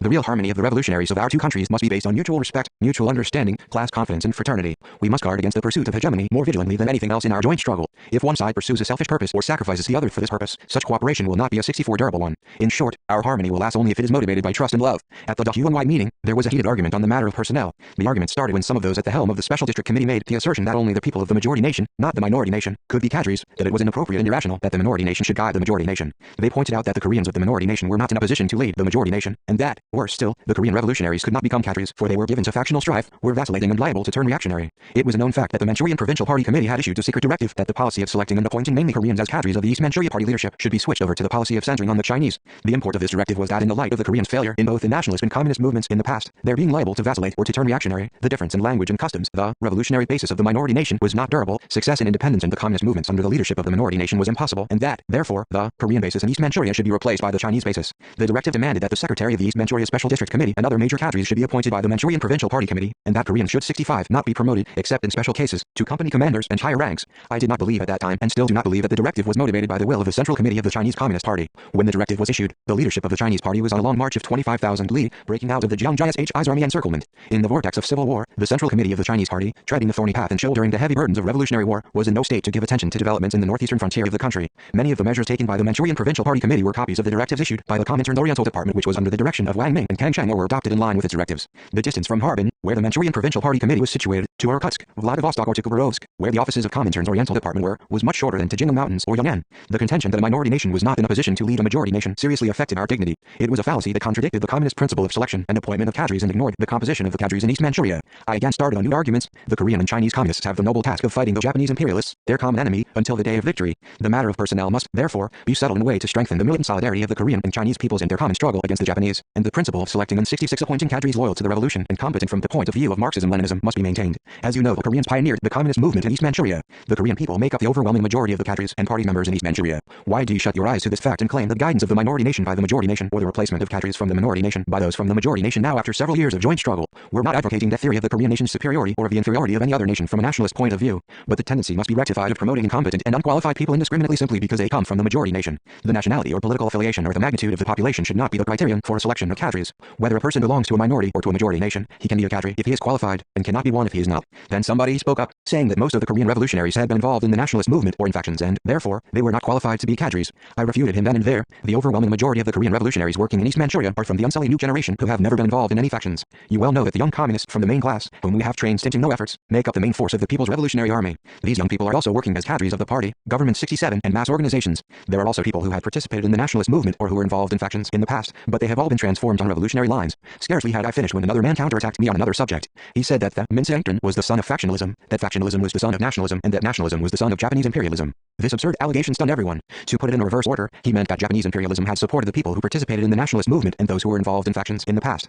It was an absurd allegation which had no theoretical justification. It was a display of distrust in the ranks of the Korean Communist movement which embraced the former nationalists and factionalists who had been re-educated. I felt the need to attack the sophistry. People's ideologies are not immutable. Those who had a nationalist ideology in the past can become communists through their firm efforts to make themselves over. It would be preposterous to regard people who participated in the nationalist movement in the past as the fathers of factionalism or as the sons of Japanese imperialism. Fundamentally speaking, nationalism has its ideological basis in the love for one's country and nation. To regard it as reactionary, therefore, is tantamount to regarding patriotism as reactionary. Don't indiscriminately consider nationalism to be heretical. So long as nationalism is not used as an ideological instrument of the bourgeoisie, there is no need to casually reject it. Nationalism can only be reactionary to history when it represents the interests of the bourgeoisie alone, and not the interests of the whole nation. 68. If anybody said that Sun Yat-sen, who authored the three principles of the people, namely, nationalism, rights of the people, and people's livelihood, was the son of imperialism, how would you accept such nonsense? Opposition to nationalism itself is an expression of extreme nationalist prejudice. Some of the Korean factionalists and nationalists did go over to the enemy camp, but you must remember that they were few in number. Some people believe that factional strife is an innate quality of the Korean nation, and perceive the Korean communists with prejudice, as though they had connections with the faction. That is absolutely ridiculous. To be candid, factions existed not only in the ranks of the Korean Communist movement, they also existed in Germany and in the Soviet Union, they also exist in China and Japan, and were also in the International. Why, then, should the Korean people alone be considered to have an ingrained factional habit, and why should the name of a Korean communist be synonymous for factionalist? Some people argue that Koreans are not entitled to be cadres, saying that they, as a minority nation who are unsuccessful in the past independence and communist movements, will not be successful in these movements, or that they are very unsteady in the revolutionary struggle and are liable to turn reactionary. All this is but an excuse aimed at ejecting the Korean cadres. You have disposed of dozens and even hundreds of Korean communists in East Manchuria by this chauvinistic point of view, or murdered them on the false charge of involvement in the Minseengton of military and political cadres who had loyally fought side by side with you in the same trench for several years. 69. So many hardcore elements of the leadership have been removed from their office simply because they came from the minority nation. And are you still hankering for removing more Koreans? If you persist in your chauvinistic attitude towards the Koreans further and maltreat them, we will not share the same room with you any longer. As I made this bombshell declaration, the entire audience raised their heads, staring at me. The conference hall was tense to such an extent that the gurgling of throats was audible. If somebody had refuted me or had uttered a single word to wound my dignity to the slightest degree, the argument would have leapt out of control. Fortunately, the discussion on the personnel stirred no further vehemence. As the meeting proceeded, the battle of words between the leftists and me grew fiercer. Several other Korean cadres were present, but they kept silent the whole time. Nevertheless, I sensed their mental support. Even Song-il, who had been an agent of the leftists and who had left many scars in my heart, came to see me and encouraged me, saying that I had single-handed done what nobody else could have done. Wei Zhengmin and Wang Runcheng, too, showed understanding of my idea, although they did not express their opinions officially. Wei Zhengmin's sober judgment and fair attitude in particular were of considerable help to me. I continued the battle of words day and night, eating 3 meals of being cruel a day. Only skin and bone remained of me. I had to argue against them all day until late at night, and was sick when I got into bed, and when morning came I had to go back again to the argument. As I had 70 to fight alone against many of them, it was inconceivable for me to stay away from the meeting or to abstain from the exercise of my rights. I had to involve myself in the polemic, whether I liked it or not, for the destiny of the thousands and even tens of thousands of Korean communists and Korean people in Jiandao. Another point of argument at the meeting was how to appreciate the slogan of national liberation which had been raised by the Korean communists. In other words, the argument was whether the struggle of the Korean communists in China under the slogan of national liberation agreed with the Comintern's principle of one party for one country or not, and whether the slogan was essentially identical with the reactionary slogan of Koreans' autonomy in Jiandao professed by the Minseengton or not. Certain individuals said that the Korean communist slogan slogan of national liberation was identical with the slogan of Koreans' autonomy and Jiandao, rigged up by the Minseongtun, that it contradicted the Comintern's principle of one party for one country. This view was shared by a considerable number of cadres. This was a dangerous point of view, diametrically opposed to ours. According to their opinion, we would have to serve them for the revolution in a foreign country or play the role of a small unit of the international force instead of fighting for the Korean Revolution. I could not agree with their opinion considering the Korean Revolution to be an appendage of the revolution in a large country. The Japanese imperialists have granted the slogan of Koreans' autonomy and Jiandao to the Minseongtun for driving the wedge between the Korean and Chinese peoples and for disrupting the communist ranks from within in order to create favorable conditions for their colonial 71 rule. There's no need for an argument to prove that it has nothing in common with the slogan of national liberation raised by the Korean communists and Jiandao. Our national liberation slogan is aimed at liberating our country by overthrowing Japanese imperialist rule and at providing our people with an opportunity to enjoy genuine freedom and to exercise their rights in an independent new society without any exploitation and oppression. Should the Korean communists relinquish their sacred right to liberate their country and to provide their people with freedom and happiness just because they are sharing the same room with you in a foreign country? If we were to carry out only the revolution of a foreign country and not the Korean Revolution, why have we organized and trained the Korean people without feeding and clothing ourselves properly in this land of Manchuria for several years? Some people say that if the Chinese Revolution emerges victorious, the Korean Revolution will triumph automatically. That's nonsense. A revolution in a country has its own path and its own timetable. If the forces of one's own country are not prepared, one's revolution will not win of its own accord, no matter how the revolution in a neighboring country may triumph. The communists of all countries must, therefore, struggle to effect revolutions in their own countries through their own efforts, instead of waiting for somebody else to help them. This is precisely the attitude one should maintain towards revolution, an attitude worthy of masters. Certain persons allege that the Korean communists should not raise the national liberation slogan, using the Comintern's principle of one party for one country as an excuse. This is, in effect, an attempt to make the Korean communists take their hands off the revolution in their own country. I cannot say otherwise. 72. If the French communists had asked the Chinese communists, who were working in France, not to raise the slogan for the Chinese Revolution, would the Chinese communists have agreed to the demand? No matter where they're working, the communists must fight under the slogan for the revolution in their own country, and through the struggle, they must help the revolution in the country where they are working and also contribute to the world revolution. It is a right to independence as well as a sacred duty for Korean communists to fight for the liberation of their country, a right which nobody can ever prevent from being fulfilled or perform in place of the masters. The polemic that started at the Huangwei meeting was resumed at the Yeoinggu meeting, held in March the same year. Many of those attending supported our contention and admitted their mistakes, but the difference was not resolved completely at that meeting either. We decided to present a number of key points of the argument to the Comintern. We sent Wei Jiangmin and Yun Pyongdu, a cadre of the East Manchuria Special District Committee of the Young Communist League, to Moscow to receive the Comintern's answer to them. The disorder in the Jiandao area was a nightmare, coming as a side effect of the Minseongtun issue. The leftist blind purge campaign had demolished nearly all the foundations for the revolution which the Korean communists had built up through their arduous struggle. Were all those who had been purged Minseongtun members? No. There is a record in an enemy document stating there were only 7 or 8 Minseongtun members. In order to ferret out those 7 or 8, the purge campaign had massacred more than 2,000 friends on the false charge of involvement in the Minseongtun. This was a tragedy unprecedented in the history of the 73 World Communist Movement. It was an abyss of stupidity, ignorance and tomfoolery. All the strong, solid people, who had come to Jiandao with a noble aim from Korea and from many other parts of the world, fell victim to the purge in 2 to 3 years. There were a variety of talents among the unfortunate victims, to whom nothing seemed impossible. The icy wind of purge swept away laudable sons and daughters of Korea, produced by our revolution against the Japanese. If I say that the number of the people killed in the aftermath of the Minseongtun hullabaloo exceeded the number of the people who fell on the battlefield, our posterity will not believe me. But it is the truth. The history of the war against the Japanese keeps records of innumerable battles, but it does not give data of 20 to 30 deaths in a single battle. By contrast, it was frequent in the guerrilla zones of East Manchuria that 20 to 30 revolutionaries were massacred in a single day on a false charge of involvement in the Minseongtun. We could not even erect tombstones at their graves. What would be the use of moaning over and praying for the souls of the departed? They will curse the murderers even in their graves. Was the Minseongtun really in Jiandao where it had been dissolved? I do not even feel the need to answer this question. There were no Minseongtun members even among the people who, afraid of the purge, had fled from the guerrilla zones. Was Ju Jin a Minseongtun member? No. Was Pak Kil a Minseongtun member? No. He had worked in the Independence Army movement and then plunged into the sacred anti-Japanese war of national salvation. He had been to the Maritime 74 province, where he had imbibed the communist ideology, and then arrived in Jiandao where the sacred war of national liberation was raging most fiercely, and engaged in underground political work and took part in the armed struggle. By the time we were organizing a small guerrilla unit, which went by the name of a secret guerrilla army, he had already won a high reputation as a political instructor. After the anti-Japanese People's Guerrilla Army was formally founded, he worked as the political commissar of the Yangji Battalion. Pak Kil had pioneered the revolution in the Yangji area. He was an able political worker and agitator, who knew how to move the hearts of the masses, as well as a prominent military commander. His was a patriotic family that had produced 5 or 6 anti-Japanese revolutionary martyrs. His father, Pak Yong-won, alias Tiger, was a loyal peasant who set a remarkable example of support to the Revolutionary Army. Originally, as a sharecropper, he had dedicated himself to the independence movement. He had raised a calf received for his hired labor, and when the calf grew up into a cow, he contributed it to the guerrilla army. He was a very enthusiastic supporter of the Revolutionary Army. It was literally unreasonable to charge him with involvement in the Minseongtun with such a family background. Nevertheless, the leftists took issue with him about his service in the independence army in former days and about his sister, who had been forced to become a policeman's concubine and had run away from him. In the end, they murdered him. Was Kim Myung-gun a Minseongtun member? No. He was one of the founders of the Wangjing guerrilla unit. He was the head of the military department of the county party committee. Why would a man 75 like him join the Minseongtun? The Japanese record of his public trial stated that by the time he was imprisoned in the Minseongtun jail he had shot Japanese on more than 20 occasions, had raided Japanese and Manchurian authorities over 20 times, and had captured weapons from the enemy on 8 occasions. If he were a Minseongtun member, how could he have performed such exploits? How could he, after his escape from the guerrilla zone, teach children to inspire them with a national spirit? How could he have been shot to death by the enemy? What about Ryung-gal? He was not a Minseongtun member either. I knew him well. He was the head of the organizational department of the District No. 1 Party Committee. He was the first to come to Kiaobai with 2 war horses to meet me in October 1932 when we first marched into Wangjing. He narrowly escaped from being executed on a charge of involvement in the Minseongtun. That day I gained an unforgettable impression from the hearty, courteous welcome accorded me, a young guerrilla commander, by this large man who had brought me 2 war horses. Ryung-gul was a revolutionary with alert political responsiveness and a rich experience of struggle. He was the secretary of a young Communist League organization in Heilong County and served his terms of imprisonment at Longjing and Seoul. He also worked as political commissar of the special detachment under the command of Ri Kwang. I used to give guidance to district party work to Ryung-gul, and by generalizing this example I delved deep into party work in the Wangjing area. In the summer of 1933 Ryung-gul was arrested by the leftists on the charge of involvement in the Minseongtun. Then he fled from the guerrilla zone to the homeland, leaving a letter behind him which said, 76. The charge of my involvement in the Minseongtun is unfounded.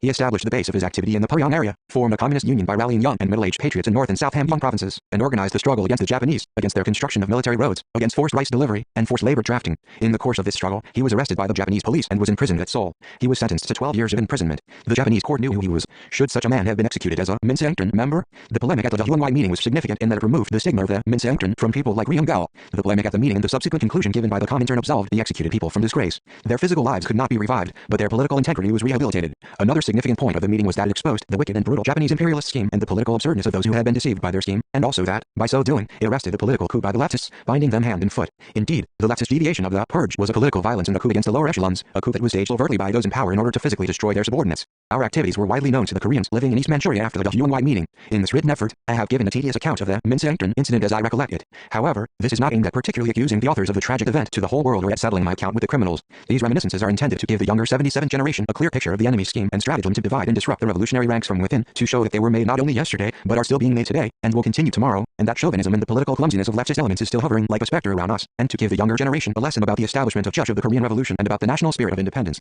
I keenly sense in my heart, through the anti-Minseongtun struggle in the WNY meeting, the summary of the struggle, that independence is the lifeblood of the nation, and that in order to uphold and maintain this independence, every member of the nation, pioneer elements in particular, must fight with self-sacrifice. Just as independence is the primary quality of the man, so it is the primary source of vitality that guarantees the nation's survival. It can be said that independence is the basic factor that affects the lives of individuals as well as a nation, a large community. We describe the anti-Japanese revolution as a sacred war for winning back national sovereignty, because the first and foremost desire of the Korean people for decades had been to win back their sovereignty, which had held the highest place in the program of the Korean Communists. In short, it was the final aim of the national liberation struggle. All the activities of the Korean Communists, therefore, had to be subordinated to this goal. We had to regard the defense of independence as vital in our way of thinking and in practice. We became ferocious tigers and thunderbolts in all battles for independence. No one will present us with independence, nor will it come about of its own accord with the lapse of time. We must win it by our own struggle. Only those who fight in an indefatigable, self-sacrificing spirit 78 can win independence and maintain it forever, because there are too many thieves on this earth who trample upon the sovereignty of other nations. There are also many people who regard their independence to be natural for them, but other people's efforts to live in independence get on their nerves, and they interfere with these efforts. Considering independence to be one's own monopoly is an expression of anachronistic, imperialistic and dominationist arrogance. The fact that in the ranks of the struggle for a common goal there was a forced trampling on independence was a historical whim going beyond common sense. The Korean Revolution suffered severe pain and frustration because of this whim. In order to assume the offensive from the setback, we fought self-sacrificingly like ferocious tigers against those who were trampling upon the Korean nation's and communist right to independence. The WNY meeting was a great ideological battle which the Korean communists fought, under the banner of independence, in order to maintain a just line of the Korean Revolution and to defend their right to independence. If we had been frightened by the ruthless iron fists of the brutal leftists or had even been slightly afraid of sacrifice, we would have been unable to save the revolution from being crushed under the caterpillars of the madly Russian leftist vehicle. It was the staunch, self-sacrificing spirit of the Korean communists who jump into fire and water in defense of justice, their communist principles and their immutable faith in the validity of their cause that saved the revolution from crisis. Today, when the imperialists are clamoring about the collapse of socialism and are enhancing the political war of nerves in an attempt to sidetrack our republic from the just orbit, it is vital to our nation and our republic that we continue to champion and uphold independence. 79 The Korean communists will emerge victorious also in their confrontation with the imperialists, in defense of our own style of people-centered socialism and independence. I felt to the marrow of my bones during the struggle against the Minseongtun the destructive intrigues and underhand dealings both in everyday life and in the revolutionary struggle. I learned the serious lesson of how impossible it was to work together with factionalists for the revolution. Suffice it to say that one should read the 500-year history of the Ri dynasty to fully understand the harm and reactionary nature of intrigues, underhand dealings and factional strife. A rattling of sabers between parents and children, between brothers to satisfy their greed for power, is the nature of reactionary people, and the bad habit of factionalists. After liberation, our enemy used the Japanese imperialist method of the Minseongtun in an attempt to disrupt our ranks. They once sent forged letters to Paek Nam II, Kang Young-chang III and Cho Eung-sok, cadres from South Korea who were loyal to the party, to harm them surreptitiously. We were not fooled by the enemy because we had had the experience of combating the Minseongtun in the guerrilla zones. Had it not been for this experience, we might have committed a leftist error in dealing with the people who were involved in the Peace Maintenance Corps and their associates. We dealt with their political destiny leniently in a way to promote the interests of the revolution. Whenever I appoint a new Minister of Public Security, I warn him not to commit the leftist error, to say nothing of Arias' mistake, and not to forget the lesson of the Minseongtun incident. The leftist tendency is a hotbed where political impulsors and schemers can brew a new type of Minseongtun hullabaloo. The owners of this hotbed talk about the party, the revolution and loyalty in a voice that is 10 times and even 20 times louder than that of other people. What difference is there between such ultra-revolutionary utterances and the behavior of the leftists who played with the people's political integrity with such impunity in the guerrilla zones? The leftist deviation is a covert counter-revolution, whereas the rightist deviation is an overt counter-revolution. The leftist deviation is a poisonous mushroom as harmful as the rightist deviation, which is a malignant tumor. The rightists and leftists seem to be dreaming different dreams while living on the same giant tree of revolution, but, in effect, they are linked with the same vein. Bear in mind that an individual's leftist mistake would harm a collective, but a government party's leftist error would lose the people and bring the revolution to ruin. If we forget that, we shall be unable to preserve socialism. This is the lesson we learn from the history of the anti-Minsektern struggle. It is an appeal to the communists of the whole world from the countries which have gone through the painful experience of enormous bloodshed caused by a leftist error, to oppose and guard against the leftist tendency, which poses under the mask of super party words and acts, and to protect the people's political destiny from leftist encroachment. This is the eternal principle which the communists of government parties must adhere to, without neglecting it even for a moment. 81.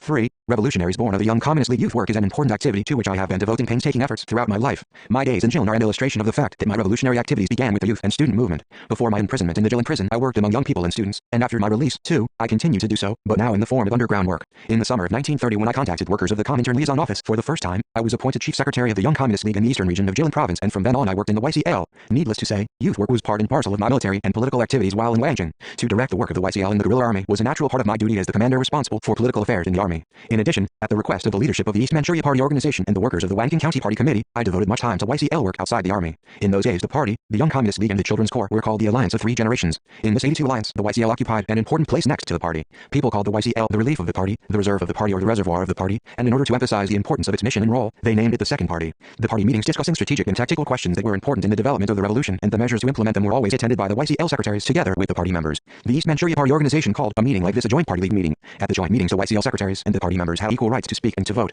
In places where there were no party members or the party was weak, the YCL activists had the major role of guiding the mass movement. On my arrival in Jiangdao from my expeditions in North and South Manchuria, I became fully acquainted with the real state of YCL work in East Manchuria through Zhou Tonguk, YCL secretary of the special detachment under the command of Ri Guang, Han Jae-chun, Wangjing County YCL secretary, Kim Yongguan, head of the organizational department of the YCL in Wangjing County, and others. In those days serious leftist and rightist deviations were being exposed in YCL work in East Manchuria, deviations which hindered the building of the YCL organizations and the revolutionary development. The greatest difficulty in YCL work in the Wangjing area was the shortage of capable leaders. YCL cadres were badly needed for skillfully organizing and dealing with work to meet the requirements of the situation in those days when the Korean Revolution as a whole was rapidly advancing in an upward spiral, centering on the armed struggle. Most of the young communist leaders were illiterate or could scarcely 83 read and write the Korean alphabet, and only a few attained the intellectual level of middle school leavers. The factionalists confined the youth movement to the narrow guerrilla zones and conducted youth work mostly among the young workers and peasants, claiming that only a few special well-informed people of good family background could do the YCL work. This tendency resulted in neglecting to recruit new members for the YCL. Under the pretext of ensuring the purity of the composition and secret of the YCL organizations, the factionalists closed the doors of these organizations and indiscriminately rejected the applicants for various reasons. They refused to admit students on the pretext that they were too young and that their family backgrounds were undesirable. They also rejected simple young workers and peasants on the grounds that they were ignorant. The applicants were required to master at least the fundamentals of socialism and read and interpret the Communist Manifesto, Wage Labor and Capital and some other classics. If some applicants were found not to have read the Communist Manifesto during the deliberation of their admission, the examiners used to find fault with them saying, "How could you lead YCL life without a knowledge of the Communist Manifesto?" A young applicant in Wangjing was rejected because his cow had been confiscated by the Soviet government. He was told that if his draft animal was confiscated, then his family must belong to the property class, and therefore he, whose property had been confiscated by the Soviets, was not qualified for YCL membership. The leftists who shut the YCL's door to applicants were reluctant to admit even the young people who had loyally worked in the Peasants' Association, the Anti-Imperialist Union, the Revolutionary Mutual Aid 84 Society, and the Children's Vanguard. In the district where the leftists barred the way for recruiting new members, a mass organization with 100 members contained only 3 to 4 YCL members. There were many similar instances. The recruiting of new YCL members in the Wangjing area was strictly restricted, probably because the headquarters of the East Manchuria Party organization was located in that area. No matter how loyal they had been in the organizational life in other counties, the young people who came to Wangjing from other areas were not permitted to join the YCL unless they had certificates of transfer or references from the organizations they had belonged to. John Munjin was engaged in underground revolutionary activities in the Dongning County town and arrived in Wangjing, having escaped from wholesale arrest by the warlord authorities. However, she was not registered as a YCL member because she did not have a certificate of transfer, although she was a loyal worker in the sewing unit of the guerrilla army. One day I went to the sewing unit to express my thanks to them for my uniform, and found her despondent for some reason. I went there on several occasions in subsequent months, but she was just as depressed as before. I talked to her. She was a timid woman, but she spoke frankly about her troubles. Although she had joined the guerrilla army as she had wished to do in the new place, she had not been admitted to the Young Communist League. That was why she was in as low spirits as a solitary wild goose. Having learned why she was troubled, I discussed it with the workers concerned and saw to it that she resumed her life in the YCL. Some YCL organizations allowed heterogeneous, faithless, chance and unsteady elements to find their way into their ranks with the help of their fellow townsmen, schoolmates, relations, friends, acquaintances 85 and through other unprincipled channels. Other YCL workers, who regarded family backgrounds as absolute, accepted even spies, who had wormed their way into the guerrilla zone, fooled by their statements of having been servants for landowners. Some YCL members, who lacked revolutionary training, defected to the enemy area in these circumstances, unable to endure the hardships. The deviations disclosed in the work of the Young Communist League gave rise to distrust in communism among a considerable number of young people and resulted in their not taking any part in the revolutionary movement led by the communists. As a consequence, these deviations badly affected the work of the YCL in the guerrilla army and the United Front movement that rallied young people, students and patriotic people from all walks of life under the banner of the anti-Japanese struggle. These leftist and rightist deviations in YCL work in the guerrilla zones were due to the fact that the leaders of the YCL did not have a proper organizational line suited to the real state and interests of the Korean Revolution, and either dogmatically applied the propositions of the classics or copied foreign experience. In March 1933, when the leaders of the guerrilla zones were intent on finding ways and means to correct the mistakes of YCL work and to renovate youth work, a meeting of YCL workers was held at Macon, Wangjing. The meeting was attended by approximately 30 people involved in youth work, including YCL committee members and heads of children's departments in the Wangjing area, delegates of young people from Yanji, and student delegates, underground workers from Longjing. Comrades there whose names I still remember were Kim Young 86 Guan, Pak Yan Suk, Jo Tong Uk, Pak Kil Song, Ri Song Il, Kim Pomsu, and Cho Pong-song. Whenever I look back on the meeting I, for some reason, vividly remember Pak Hil-song's unusually sparkling eyes which were fixed on me all through the meeting. I probably recollect his eyes especially because he lost one eye later in an encounter with a Guantan army unit. He laid down his life as a remarkable guerrilla commander in North Manchuria at the young age of 26. But in 1933 he attended the meeting merely as an exemplary YCL member, with no special office in the YCL. On the closing day of the meeting, the county YCL workers and the delegates requested me to speak. They seemed to have discussed the fact that Kim Il-sung had done a great deal of YCL work in Jilin, and in the capacity of chief secretary of the Young Communist League in the eastern region of Jilin province had worked among many young people in Jian. Now, he, therefore, must have valuable experience to offer, so that they wanted to hear my opinion. In compliance with their request, I made a long speech about the tasks facing the YCL organizations. The major part of my speech was recollected in detail by Zhou Tong-Uk a few decades ago. Historically, philosophers, statesmen, and educationists in the East and the West had expressed valuable opinions about the place and mission of the younger generation in the struggle for social changes and transformation. Classic Marxists unanimously regard young people as a bridgeway to the revolution or as the reserve force of the revolution. Even Aristotle, that ancient philosopher, said that the future of the country depended on how its younger generation was brought up and educated. Both materialist and idealist philosophers in both Eastern and Western 87 scholars have expressed much the same views about the importance of the younger generation, who will shoulder the destiny of the future. My opinion did not differ from theirs in appreciating the younger generation as the pillar of the future. But I did not rest content with limiting the young people's position to a bridgeway to the revolution or to a reserve force of the revolution. I did not agree with the authors of the classics and theoreticians in the previous age defining the younger generation as an auxiliary stratum in the revolution, relying upon the older generation and receiving the latter's guidance and education. Considering the process and events of the Korean Revolution, I did not think the view of the young people being no more than an auxiliary force a correct one. I have always regarded the young people as the vanguard of the revolution. They were the vanguard, the main force, the backbone force which took the brunt of the revolutionary struggle and the social movement and shouldered the destiny of the future. This was fully verified in reality. Even today, in my 80s, I do not change this view about the position and role of young people as the vanguard of the revolution. Had we not pioneered the revolutionary movement independently, relying on the older generation and spending time doing just what they told us to do and following them passively, it would have been impossible for us to break with the trend of outmoded way of thinking in the darkest period of Japanese imperialist colonial rule, to blaze the trail for the Korean Revolution, in the van of the nation unite under the banner of the Dutch idea, to found the anti-Japanese guerrilla army, and develop the anti-Japanese revolution on all fronts, centering on the armed struggle, in order to meet the requirements of the new age.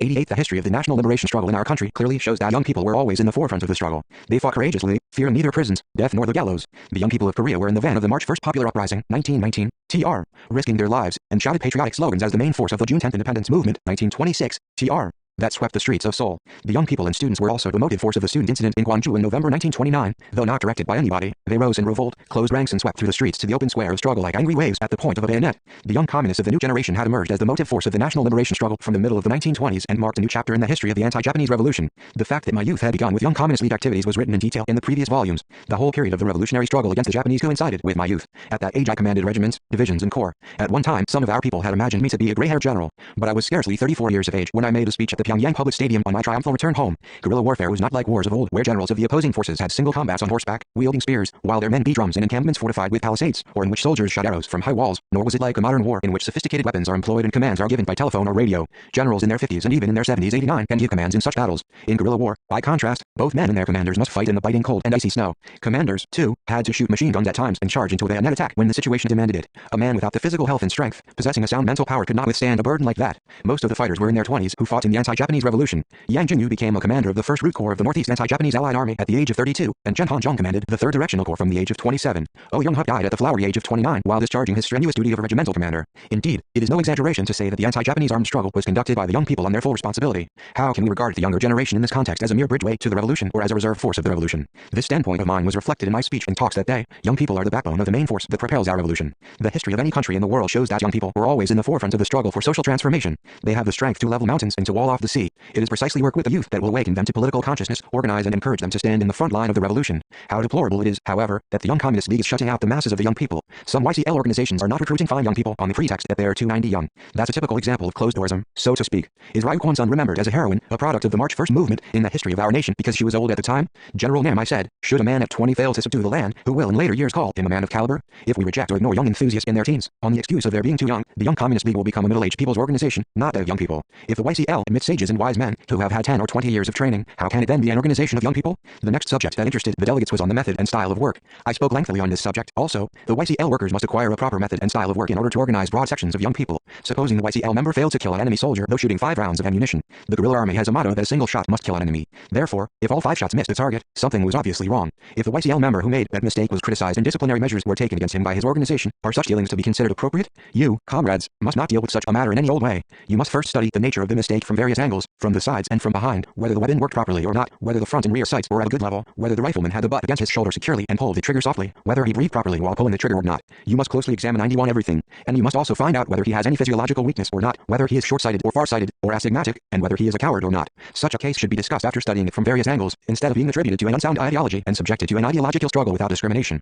Criticism must always be made to save comrades. Shortcomings must not be connived at, but be criticized in a scientific manner, so that the criticism would be acceptable to the man concerned. Criticism must not be made in a way to expose his mistakes, to abuse or insult him. I talked about all the aspects of YCL work at the meeting that day, ranging from the matter of strengthening the YCL's organizational and ideological basis, improving propaganda, agitation, and education, about criticizing oneself and each other honestly, training the children's corps into the reserve of the YCL, and up to the work of assimilating the good points of the young patriot struggle in the previous age. In the subsequent days, too, I took every opportunity to emphasize that YCL workers must become the standard bearers in work, mixing with the masses at all times, and that they must behave like their own mothers in dealing with them. After the meeting, an innovation occurred in the work attitude of the YCL officials. The YCL organizations broke the outmoded pattern of bureaucracy, closed-doorism and formalism, became vivacious, living organizations mixing closely with the young masses. One day I went to the county YCL committee to see Kim Young-Kwan, but the county committee was empty except for a messenger. I asked him where everyone else was, and he answered that they had all gone to 92 visit district and branch organizations. I was unable to hide my satisfaction on learning this. Previously, the officials of the county YCL committee had worked in a leisurely manner, cooped up in the office, summoning district and branch secretaries to them, giving assignments or receiving reports of the fulfillment of their assignments from them, instead of going to visit the YCL members. The county YCL committee had been so ignorant of situations at its subordinate organizations that it would have believed it if anybody had told them their stallion had given birth to a foal,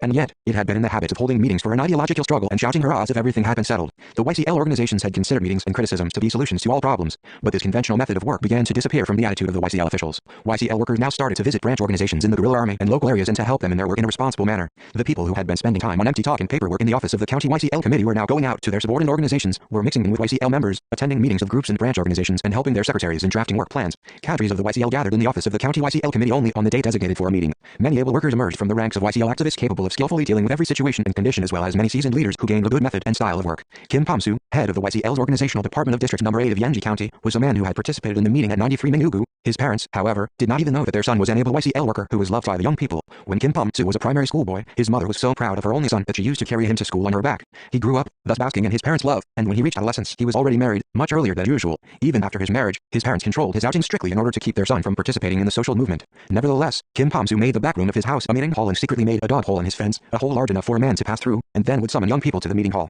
His parents were glad that their son, staying away from outings, was making a good husband of himself. Their son, however, was inviting young people to the back room to do YCL work every night, with no time to even glance at his wife. He trained dozens of YCL activists in this back room. The secretary of the county YCL committee worked mainly with the young people of the YCL organizations in the guerrilla army, and the heads of organizational and propaganda departments directed the youth movement through contact with the YCL organizations in the guerrilla zones and in the enemy area. When necessary, the secretary of the county YCL committee joined the guerrillas in battle, guiding the masses. One day during Operation Makun, a company branch of the YCL, which was manned on a hill in front of Makun, held an extraordinary meeting, attended by the secretary of the county YCL committee. Anticipating a decisive battle, each of the YCL members made an oath, speaking vehemently. 94. Let the hearts of the young communist leaders defend the land which has been won at the cost of our blood. The YCL members opened a barrage of fire and destroyed the attacking enemy and revenged him. The enemy suffered hundreds of casualties in that battle alone. When attacking the Dongning County town in Luozigu, in cooperation with the National Salvation Army, the secretary was in the forefront of the guerrilla formation. In the months subsequent to the YCL workers' meeting, I frequently met YCL officials, discussing matters relating to YCL activity. In connection with YCL work in those days, I stressed above all the need to strengthen education and patriotism, revolutionary and class education, anti-imperialist and communist education, and also education and optimism among the young men and women, to intensify military training, to establish a correct outlook on the masses among the YCL officials and members, and for them to attain a communist method and style of work.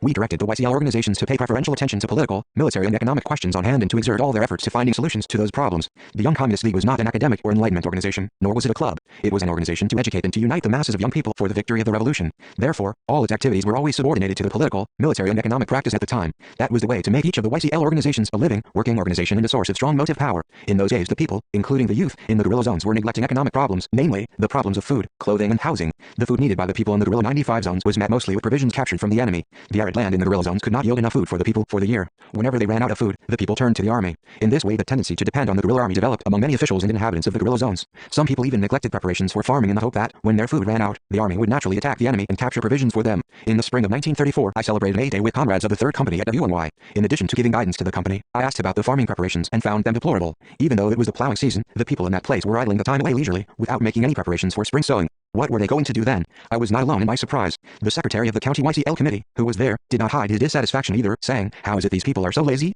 A few days later, we held an enlarged meeting of the county YCL committee at a secret meeting place in Yaoyangbu and discussed the young people's task in spring sowing. Just as harvesting teams were formed to ensure the reaping of crops in the no man's land in the autumn of 1932, young people's production shock brigades were organized throughout Jiandao. They launched a campaign for spring sowing in the guerrilla zones. These shock brigades comprised YCL activists and all other hardcore young men and women in the guerrilla zones. They took upon themselves not only the plowing, but also obtaining the seeds and putting the farm implements into order. Broken down tools were repaired at smithies through the joint efforts of the young people. In 96 places where there was a shortage of work cattle, the fields were plowed with picks and shovels and sowing was done properly. In the spring of 1934, the sowing was finished successfully. Thanks to the efforts of the shock brigades, the Young Communist League in the guerrilla zones was held in high prestige, and the social position of the young people rose immensely. The party organization supported whatever the YCL wanted to do and planned, and encouraged its officials to boldly push ahead with youth work. The People's Revolutionary Government, the Peasants Association, the Women's Association and other mass organizations also backed YCL work in every possible way. The anniversary functions of the September Youth Day in 1934 could well illustrate the importance the people in the guerrilla zones attached to YCL work. The September Youth Day is the International Young Proletarians Day. The world's young proletarians had marked their day for the first time in 1915. Since then they have observed the day every year. The anniversary functions were held in China also and in our country. The Wangjin people prepared for the celebration of the September Youth Day of 1934 on a large scale.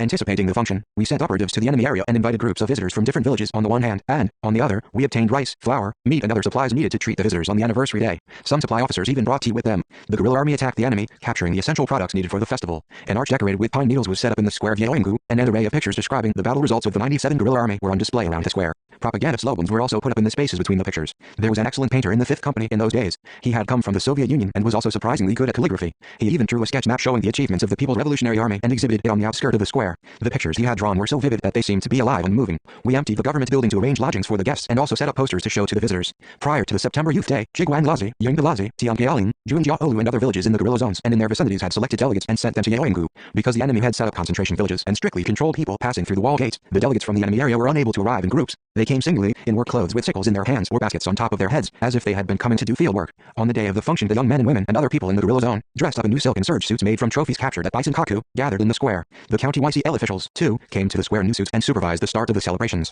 The sturdy appearances of the guerrillas marching into the square in new uniforms won the admiration of the delegates from the enemy area. The opening of the gathering was marked by the sound of the Yantil bomb. The visitors became wide-eyed at the sight of the fluttering of dozens of red flags in the square, shouting of slogans, hand clapping and 98 beating of drums, sounds which reverberated up into the sky over the square. A report was made about September Youth Day, which was followed by militant speeches by delegates of different sections praising the achievements of the Young Communist League and calling on the people to fight against the Japanese. In those days, speeches of this type were termed expressions of feelings. At the end of the function, a grand welcoming party was given in honor of the visitors from the enemy area. At the request of the officials of the county party committee and the county YCL committee, I made a speech during the welcoming gathering, appealing to them to give active support to political and military activities of the People's Revolutionary Army. A delegate from the enemy area asked that he be allowed to speak in reply to my speech. However, his strong emotions prevented him from uttering a single word. He only bowed to all sides of the audience. Hearing my speech, the delegates to the anniversary function from the enemy area volunteered to join the guerrilla army. We had to dissuade many as they all volunteered. Taking into consideration their family and work, we accepted only some to the Revolutionary Army. The program staged by the 5th Company was the most spectacular of the welcome performance of that day. A Russian dance, performed by a guerrilla who had been an underground worker in Laohaishan before joining the army and had learned it when he had been in the Maritime Province, was really splendid. When the visitors were leaving the guerrilla zone, we gave them the share of the trophies which we had kept for the people from the enemy area.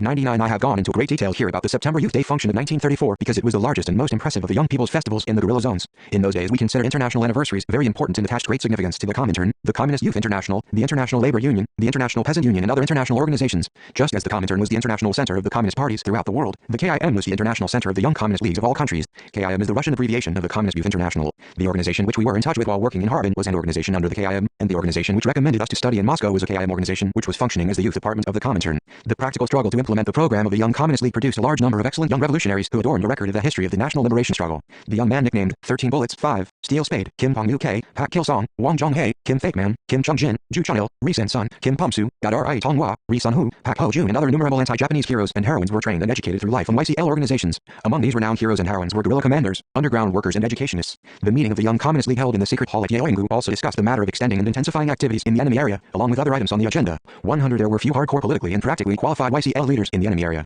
Because of the erroneous policy of the leftist elements, holding leading positions in party and YCL organizations at different levels, the YCL's activities in the enemy ruled area were neglected. Taking the state of affairs into full consideration, the YCL meeting raised the militant slogan, "Let us build a battery in the enemy's heart." This was similar to the slogan, "Let us build a revolutionary battery among the enemy soldiers." The slogan, let us build a battery in the enemy's heart, meant strengthening our organizations in the very heart of the enemy. According to the decision of the meeting, a large number of YCL cadres undertook the difficult task of working in the enemy area and began to infiltrate into a vast area, including East Manchuria and Korea. Pak Kil-song, who was at the head of the Children's Department of the East Manchuria Special District Committee, was sent to Luozigu. Along with competent YCL activists, he enlarged organizations and trained young people through practical struggle. The line of his operatives stretched deep into the Luozigu distillery, one of the largest of its kind in Jiandao, employing a great number of seasonal child laborers. Cho Kwang, the head of the Luozigu Children's Department, also went to work in the distillery by instruction of the YCL organization. The distillery owned by Yu annually employed only child labor between February and May, and between September and October, because child labor was cheap and children worked longer hours. The owner paid a child 30 fen a day, less than half the pay for an adult laborer. Worse still, he paid them not in cash, but in liquor. 30 fen could only buy a bottle of liquor, and to earn a bottle of this liquor, the 101 children had to toil from early morning till late at night. After work they had to paddle the streets all night to sell the liquor they had received as their wages.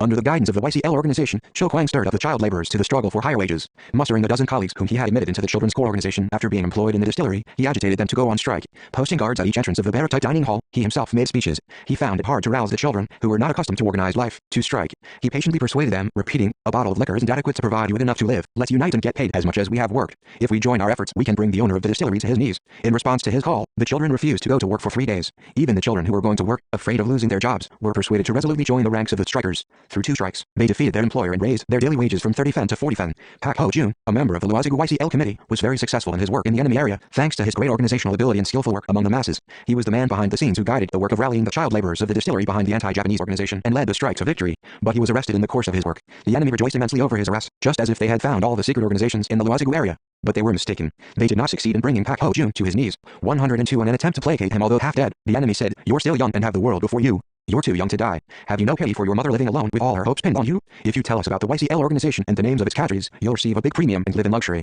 How about abandoning your fantastic dream about an impossible revolution and finding the way to survival?" With a bitter grin, Pak Ho-jun replied, "I'll tell you about the YCL organization and the names of its cadres. Write them down. The name of the cadre who directs me is Communist and his surname is Party." Seeing the surprise on the enemy's face writing down the name, Communist Party, Pak Ho-jun rose, leaning his hand against the wall, and mocked at the enemy. "What's the use of jotting down the name of the great cadre who has trained me into your notebook? Now the Communist Party will take revenge on the enemy for me." That is how Pak Ho-jun chose death. Just imagine the indomitable image of this young communist leader who was striding, with the skirts of his coat flying open, towards the execution site. He looked so imposing that even the enemy soldiers were struck with terror, whispering, "Communists are really great men." One man, a heavy smoker, slipped some cigarettes into his hand as he was striding to his execution. Girls threw bunches of flowers in his path. Thus the first generation of the young Communist League, who had been trained through the anti-Japanese revolution, fought loyally, and knew how to die honorably. The YCL members who had been trained in its ranks subordinated all their interests to the interests of their organization and the revolution. 103 YCL member M. Chunik was this type of fighter, too. He was the secretary of the Nangshan Special Branch of the YCL, District Number 8, Yanji County. He was an able political worker who had already formed an underground YCL organization. While guiding the organization, he was arrested. He was also brutally tortured often, but he kept the secret of the organization intact to the end. Remchunik stated that the secret operations conducted by other comrades were all his doing. Thanks to his statement, the other comrades who had been arrested were all released. He died heroically at the fine age of 18. It is said that even the enemy bowed their heads before the noble character of the 18-year-old YCL member who stood alone on the execution site, after having saved his organization and his comrades by displaying such a beautiful, noble spirit of self-sacrifice. YCL member Ri Sun-hoo was also an indomitable fighter born of the anti-Japanese revolution. I think I met her for the first time in the winter of early 1934. I met her while visiting the Children's Corps School to see the children who had lost their parents in the enemy's punitive atrocities. This was shortly after she had come to Wangan County as the head of the county children's department, having been transferred there from the office of the head of the Yanji County Children's Department. As I stood in the playground of the Children's Corps School surrounded by the children, Ri Sun-hoo hurried over to me, greeting me. Her large, bright eyes sparkled. She was full of youthful vigor and reminded you of a forget-me-not growing by a riverside. 104 A dreary, cold wind was blowing there. Among the children clinging joyfully to me were many who were dressed in thin unlined clothes or wearing short tattered skirts and straw sandals on their bare feet. Some had burns on their faces. They probably had escaped from the fire at the time of the enemy's punitive action. Most of the Children's Corps members, who had been orphaned in the enemy area before they came to the guerrilla zone, were in rags. Caressing the hand of a child who had a burn on it, I scrutinized each of the Children's Corps members. The sparkling, dark eyes of the children seemed to eagerly expect something from me. The feeling of pain I felt at that time shocked me. I vowed in my mind to destroy all the Japanese who had made them orphans. I calmed down and, from the bottom of my heart, said, "You are the flower buds of our country and the pillars of its future. When you're cheerful, we're also cheerful. When you grow up well, we feel strong, grow up quickly and sturdily and become fine pillars of the country. Yes, we will." The children chorused vigorously and murmured something joyfully. But tears were trickling down like raindrops from the eyes of the head of the children's department. "Sun-hoo, forgive me, General," she said. "The YCL organization appointed me the head of the children's department, but the children are in such rags." She was embarrassed to see me, just as if she herself were guilty of that. Her face, wet with tears, revealed the remorse she felt. How could she be held responsible for the ragged children? She had had to work through nights, mending their worn-out clothes and shoes and making notebooks for them. 105 Her revolutionary, self-critical attitude towards all the shortcomings and mishaps that occurred in the range of her work made a strong impression on me from our first encounter. A few days after, I attacked the enemy for the sake of the Children's Corps members. All the goods we captured were sent to the Children's Corps school to provide the children with cotton quilts, new clothes and shoes and notebooks. I still remember Risanhu shedding grateful tears and burying her face in the children's new clothes that had cost the blood of gorillas. Out of gratitude for the gifts, she arranged a performance of the children's art group she had set up and came to see us. General, the children have brought in our group to express their humble thanks to you for the cotton quilts and the new clothes you've sent them. Her words touched me to the heart. That day I assembled all the soldiers and the people of the guerrilla base to enjoy the children's performance and had a very pleasant time with them. A narrative was one of the numbers on the program. It moved our hearts deeply. A little girl in a new dress, with a red scarf around her neck, appeared on the stage and began her narrative. My father and mother were killed by the Japanese, but I am growing up sturdily, wearing new clothes and a red scarf. The new clothes I am wearing have cost the blood of our sisters and brothers in the guerrilla army. And then, she opened her little hand which had a burn on it. 106, she went on, caressing this hand wounded in the Japanese punitive atrocities. The general said that when we were cheerful, he was also cheerful, and that when we grew up well he, too, felt strong. Brothers and sisters of the guerrilla army, we are growing well cheerfully. Please be happy with us and be strong. True to the general's words, I will grow up quickly and sturdily and take up arms to fight the Japanese just as you, brothers and sisters of the Young Communist League, do. The entire audience were in tears, listening to her. We found implications of Risanhu's unremitting efforts on the stage devoted to the children just as one could see large drops of a diligent farmer's sweat in the well-ripe ears of his crops. One day Risanhu came to see me and unexpectedly asked me to send her to work in the enemy area. I was surprised at her request, for she had been working with such warmth for the Children's Corps, sensing life's greatest worth in this task. Afterwards, she suggested it again to her YCL organization. Finally she was sent to Luozigu with Pak Song. The numerous ranges of blue mountains surrounding the Luozigu area on 3 sides and the fertile land were marked with traces of bloody battles against the Japanese invaders and with the revolutionary spirit of the courageous YCL members who had worked behind enemy lines. I do not wish to go into details here about her work in the enemy-ruled area. The point of emphasis here is the source of the moral power that enabled her unhesitatingly to risk her life at such a young age. At that time she was working from her base at a grass hut not far from Luozigu. She spent the spring, and then the summer and now greeted 107 the autumn in that grass hut which could hardly keep off the cold wind and rain. In the meantime, the YCL organization was extended, and the Children's Corps organization grew up in Luozigu. A strong revolutionary battery was built in the enemy's citadel. In order to build this battery she had walked day and night in disguise along dangerous lanes in the enemy-held area, braving the bandits of the army and the police and the surveillance of the secret agents, who incessantly spied on her. But she was finally arrested, tracked down by a wicked enemy agent named Ripong Mun. In order to ferret out the underground organization in Luozigu, the enemy locked her up in a dismal jail and tortured her brutally. The fate of the underground organization depended on her. If she had disclosed the secret, the organizational network in the Luozigu area would have been discovered and the revolutionary battery which had cost her so much effort would have crumbled overnight. The enemy tried to coax Risanhu with false promises and sugary words, but they could not squeeze any secret out of her except the fact that she was a member of the Young Communist League. Probably she felt the meaning of belonging to the YCL more strongly while in prison. The Luozigu provost marshal directing her torture grew angry and ordered her to be shot, but an incident occurred on the eve of her execution. After giving his order to shoot her, the provost marshal went to see her in the company of his men in an attempt to coax her for the last time. Sanhu was mending her clothes just then. Although her clothes were stained with sweat and streaked with blood and torn to shreds, she probably wanted to appear neat at her execution. 108 Ripong Mun, the running dog of the provost marshal, came close up to her and said that this was her last opportunity to save herself, that, out of pity for her flowery youth, he advised her to tell at least the name of one member of the underground organization in Luozigu in order to save herself. The girl remained silent. She simply combed her blood-clotted hair with her fingers, and then slipped her hand inside the breast of her torn jacket and produced a grey pouch. Ripong Mun turned pale at this and leapt out of the jail. The other butchers followed him, screaming. Ripong Mun took the pouch for some explosive, like a grenade. It was not an explosive, however, it was a pouch that contained some soil. The pretty pouch had been bequeathed to her by her father when he fell in battle in the guerrilla base. Don't be frightened, she told them. This is a pouch that contains the soil of my country. Are your dirty lives so precious that you run away to save them? Some people compared the personalities of the YCL member Risanhu who, cherishing the soil of the country in her bosom, was picturing the day of national liberation, and the turncoat Ripong Mun to the Pongwang, a beautiful legendary bird, Tr. And to a crow. I think the comparison was not an unreasonable one. Could the traitor Ripong Mun ever appreciate the value of that pouch of soil? The next day, when she was shot, Risanhu shouted, "Long live the revolution!" Here is the song of the Young Communist League she sang during the last moments of her life. March on towards dawn and morning, our comrades in arms. We will use bayonets and bullets 109 to clear the way. Brace up and be courageous under the banner of youth. We are the young guards of workers and peasants. Risanhu and I had once sung this song, playing the organ at the Children's Corps School. The song was sung widely not only by Young Communist League members but also by members of the Communist Party, the Children's Corps and Women's Association, because it expressed the unanimous desire of the working masses for a new society, their ardent love for the future, and the young people's unshakable will to hasten the advent of the new world. Many YCL members sang it on the gallows just as Risanhu had done. That song did not originate with us. It had been sung by Russian young men and women. The thoughts and feelings that run through the words and melody gripped the hearts of the young people of the whole world who loved freedom and justice. Just as Eugene Potier's Internationale became the party song in many countries, so the song of the Young Communist League became the international song of young people. The emergence of a loyal woman like Risanhu can no doubt be said to be attributable to the efforts of the YCL organization which lent her political integrity light and wings. But for the organization in the process of her development through organizational training, could it have been conceivable for such a young girl as Risanhu to be so courageous in the face of her executioners and to meet the last moment of her life with such staunch pride and honor?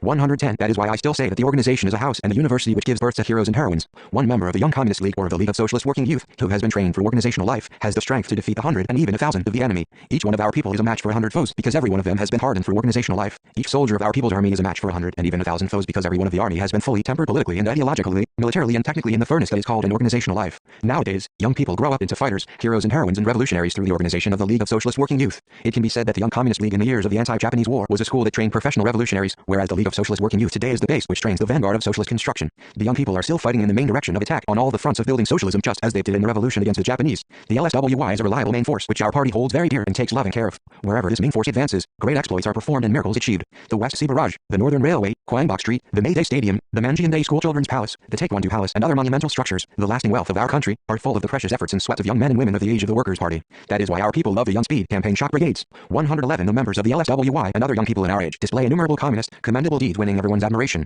No man can be born twice, but young people in our country lay down their lives without hesitation to save their fellow countrymen. There are innumerable girls who have determined to become the hands and feet for the rest of their lives of honorably disabled soldiers by marrying them. A single woman member of the LSWY in our country has brought up orphans as their own mother would do. At a time when young people in some other countries are exerting themselves to obtain the citizenship of their capital cities, the young people in our country willingly leave their beloved capital and volunteer for work at farms, coal mines, and reclaimed land. To be candid, I would like to see these young people on cushions of gold. Whenever I hear news of the communistic, laudable deeds of the young people of our age, I recollect the efforts of the Korean communists devoted to the youth movement, and think of the LSWY, which is excellently continuing the traditions of that movement. The ceaseless, commendable deeds of these young people, which are winning world admiration, can be attributed to the work of the LSWY. A large army of young people trained through organizational life is, in effect, mightier than atomic bombs. No work in the world is more worthwhile and honorable than work among young men and women. If I were fortunate enough to begin my life anew, and if I were given the right to choose a job, I would devote myself to youth work as I readily did when in Jilin. When the guerrilla zones were dissolved, we sent many political workers to the enemy ruled area. At that time, we decided to send people to Ensu, Dunhua, Fusong, Changbai, Linjiang and other places to form a 112 Central County YCL committee around Liaoning, Jilin and Jiandao and step up underground youth work in the enemy area. We also made a far-reaching plan to form underground youth organizations in Musan, Kapsan, Fungsan, Horyang and other parts of the northern border area of Korea first, and then in Pyongyang, Seoul, Busan and other parts of central and southern Korea. In order to put this plan into practice, Jo Tong UK, secretary of the Wangking County YCL committee, was reappointed secretary of the Central County YCL committee and left for the enemy area. Jo Tong UK was an experienced YCL worker. Because of his participation in the May 30th uprising, 1930, Tr. He had served more than a one-year term in the Harbin prison, which was called the third prison in Jilin province. While in prison, he had studied Chinese and joined the Young Communist League. He was well informed for a middle school leaver and was eager for knowledge. He had been sent to a unit of the National Salvation Army with an assignment from the Ning'an County YCL committee. In that unit he had done YCL work and came to Wangjing in September 1932 in command of more than 40 armed men. I think I met him for the first time in the autumn of that year. We appointed him the secretary of the YCL committee in Rikwanji's special detachment and attached the armed men from Ning'an to the special detachment. We sent some of our men to North Manchuria to bring over his family. His stepfather, Chang Ki-sop, was a loyal party member who was nicknamed Communist Uncle. Jo Tong UK witnessed my negotiations with Wu Yicheng on the spot and, along with Wang Runcheng, assisted me in every way in the negotiations. After they had ended, I sent him and Wang Runcheng to 113 work in the Joint Anti-Japanese Army Coordination Commission in Luozigu. They swore to be very close friends with the liaison officers who came from various anti-Japanese nationalist army units and formed Communist Party branches and Young Communist League branches among the field and company grade officers and men. Through his work in the Joint Anti-Japanese Army Coordination Commission, Jo Tong UK's political activities became still further seasoned. The place in the enemy area he went to for the first time was Liangjin-ku, Antu County. He opened a small shop and, through his skillful dealings with soldiers of the puppet Manchukuo army, swore to be very close friends with 15 field and company grade officers and men and won over a company completely.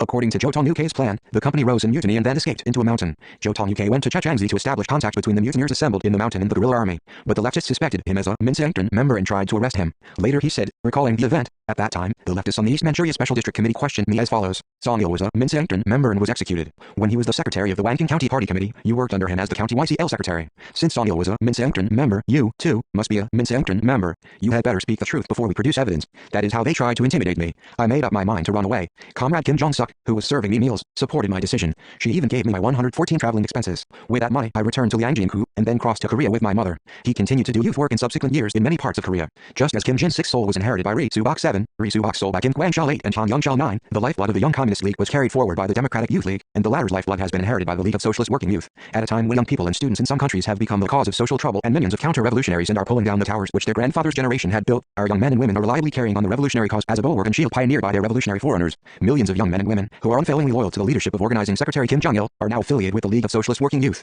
Our country in the 21st century will become a paradise through their efforts and is still better to live in. 115. 4. In answer to the atrocities at Sadeagu, while we spent busy days guiding the evacuation of the guerrilla zones, the underground organization in Luozigu had sent a messenger to me in Yeoingu with details of the atrocities at Sadeagu. He brought the shattering news that Win's battalion had incited a Jinten army unit in the Laohaishan area to burn down the village of Sadeagu and to kill all its people. The news was authentic, but it mixed me up. I could hardly believe that battalion commander Win had broken his promise to us, that he had incited the Jinten army unit to a massacre. An alliance, similar to the offensive and defensive alliance of today, had been formed between Win's battalion and my unit. It was immediately after the battle at Luozigu that we had joined up with Wen. We had received a letter from an organization in the enemy ruled area one day, saying that a guard convoy of the puppet Manchukuo army had left Baikeiku for Luozigu. We attacked the convoy from ambush near Jigwonlazi. The escorts did not offer any serious resistance and were captured. Among the prisoners was a man whose surname was Tai, a company commander of Wen's battalion. He did not seem to feel uneasy on being taken prisoner by the Revolutionary Army. He was just as carefree and grinning as if this was nothing unusual. 116. You're an officer, I said to that strange man, but why did you surrender instead of resisting? This is an area controlled by the Koryo Red Army. So what's the use of resisting? The best thing to do is to surrender when there's no chance of winning. He called the Korean People's Revolutionary Army the Koryo Red Army, just as the Ningnan people had. He went on, and then, the whole of Manchuria knows that the Koryo Red Army does not kill prisoners.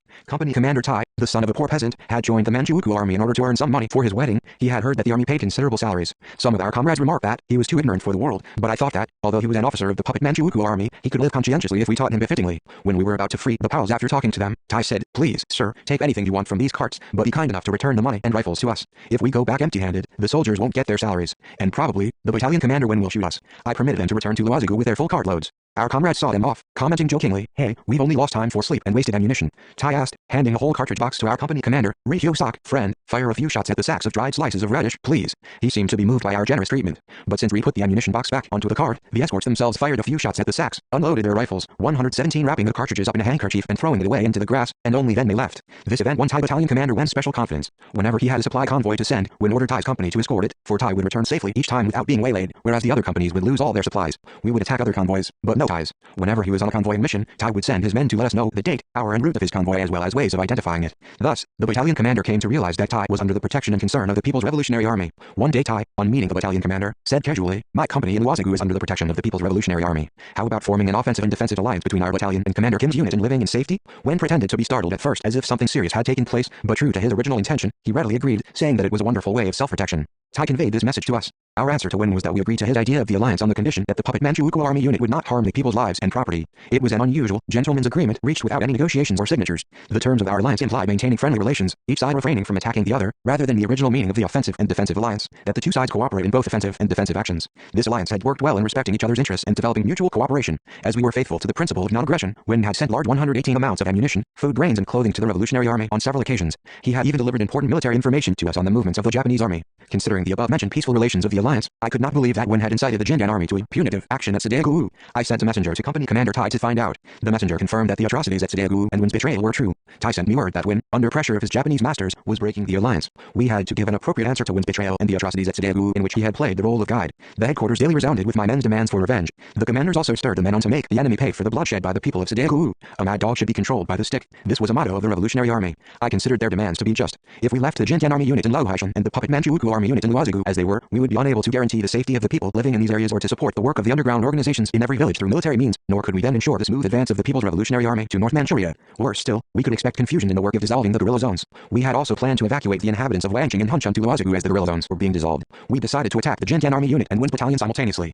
We summoned the Yanji 1st Regiment and the Independent Regiment in Chechangzi to Wangqing to reinforce our unit. 119 After about 5 days of forced march, eating only one bun at every meal, the Independent Regiment reached the sprawling village of Tangshuizi where we were billeted. Most of the regimental officers, including its commander Yun Changbom, had been executed on the false charge of being members of the Minseengren. Its chief of staff led the companies. The men who had lost their commanders were in the lowest of spirits. That is when we organized a battle at Junjiaolu, involving detachments from the Independent Regiment, Yanji 1st Regiment and Wangqing 3rd Regiment. It was necessary to clear our way to Luozigu by destroying the puppet Manchukuo army unit and self-defense corps entrenched behind the earthen walls, who were committing horrible atrocities. After the battle at Junjiaolu, the Revolutionary Army forces drew up a plan of operation for attacking Luozigu and made a daylight march towards Sadegu, Sandaoguao and Taipinggu, intended as attacking positions. The soldiers marched 50 miles, eating only gruel, but their morale was very high. Sandaoguao had been originally developed as an ideal village by veterans of the Independence Army, including Rithaigyang, and pioneers from the Righteous Volunteers Army. This village, which was also known as Sidehezi or Shangfangzi, had been later transformed into a revolutionary village by Ri Guang and myself. We had helped old man Rithaigyang to organize the Anti-Japanese Association, the Peasants Association and the Revolutionary Mutual Aid Society in this village. In those days we frequented the village, and the people in Luozigu and its vicinity used to call it the headquarters of the Communist Party. The hospitality and affection the villagers had shown to the people's 120 Revolutionary Army were admirable.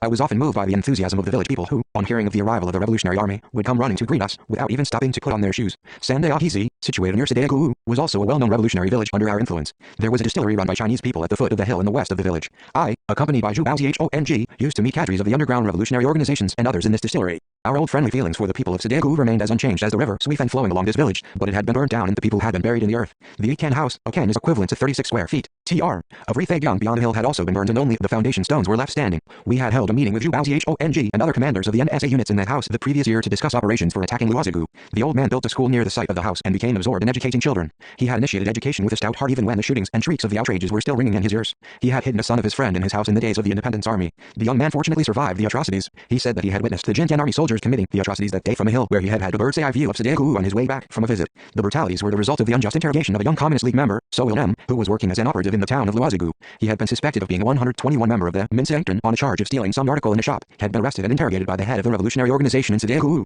As no evidence of guilt was found in spite of continuous investigations, he had been released and put under strict surveillance. On his return home, he had complained that they had arrested the wrong man and yet had tortured him on the false charge of being a member of the Minseengtern. His superiors, on learning this, attempted to arrest him again and to execute him as a Minseengtern member. So Wilhelm, realizing this, ran away and surrendered to the enemy. Worse still, wanting to revenge those who had maltreated and tortured him, he exposed the secrets of the underground revolutionary organization in Sadegu. These secrets excited the bloodthirsty soldiers of the Jindan army unit who were preparing for the New Year celebrations in Luozigu at the moment. A punitive force of 100 stealthily encircled the village of Sadegu at dawn of the 15th of January of the lunar calendar, 1935, and mowed down the villagers indiscriminately by a fusillade of heavy and light machine guns. They went wild, setting fire to every house and bayoneting those running out of the flames, whether man or woman, young or old, and throwing them back into the flames. They reduced the village to ashes in less than an hour. When the head of the 100 households of Sandeo Hezi arrived at the scene of the tragedy, he found 8 Korean children who had survived by a miracle, crying in the heaps of corpses. The head discussed the question of raising the children with some of his fellow villagers. They decided that each would rear one child, with the headman also taking a child to his home. 123 young men who had escaped death at Sadegu joined our unit. After hearing the details of the outrages, we gnashed our teeth in wrathful indignation. The motive had obviously been the imprudent leftist conduct of those who had falsely charged So Il-mem as a member of the Minseengtern and molested him. But for all that, first and foremost, we cursed the butchers of the Jindan army who had dipped Sadegu in a bloodbath.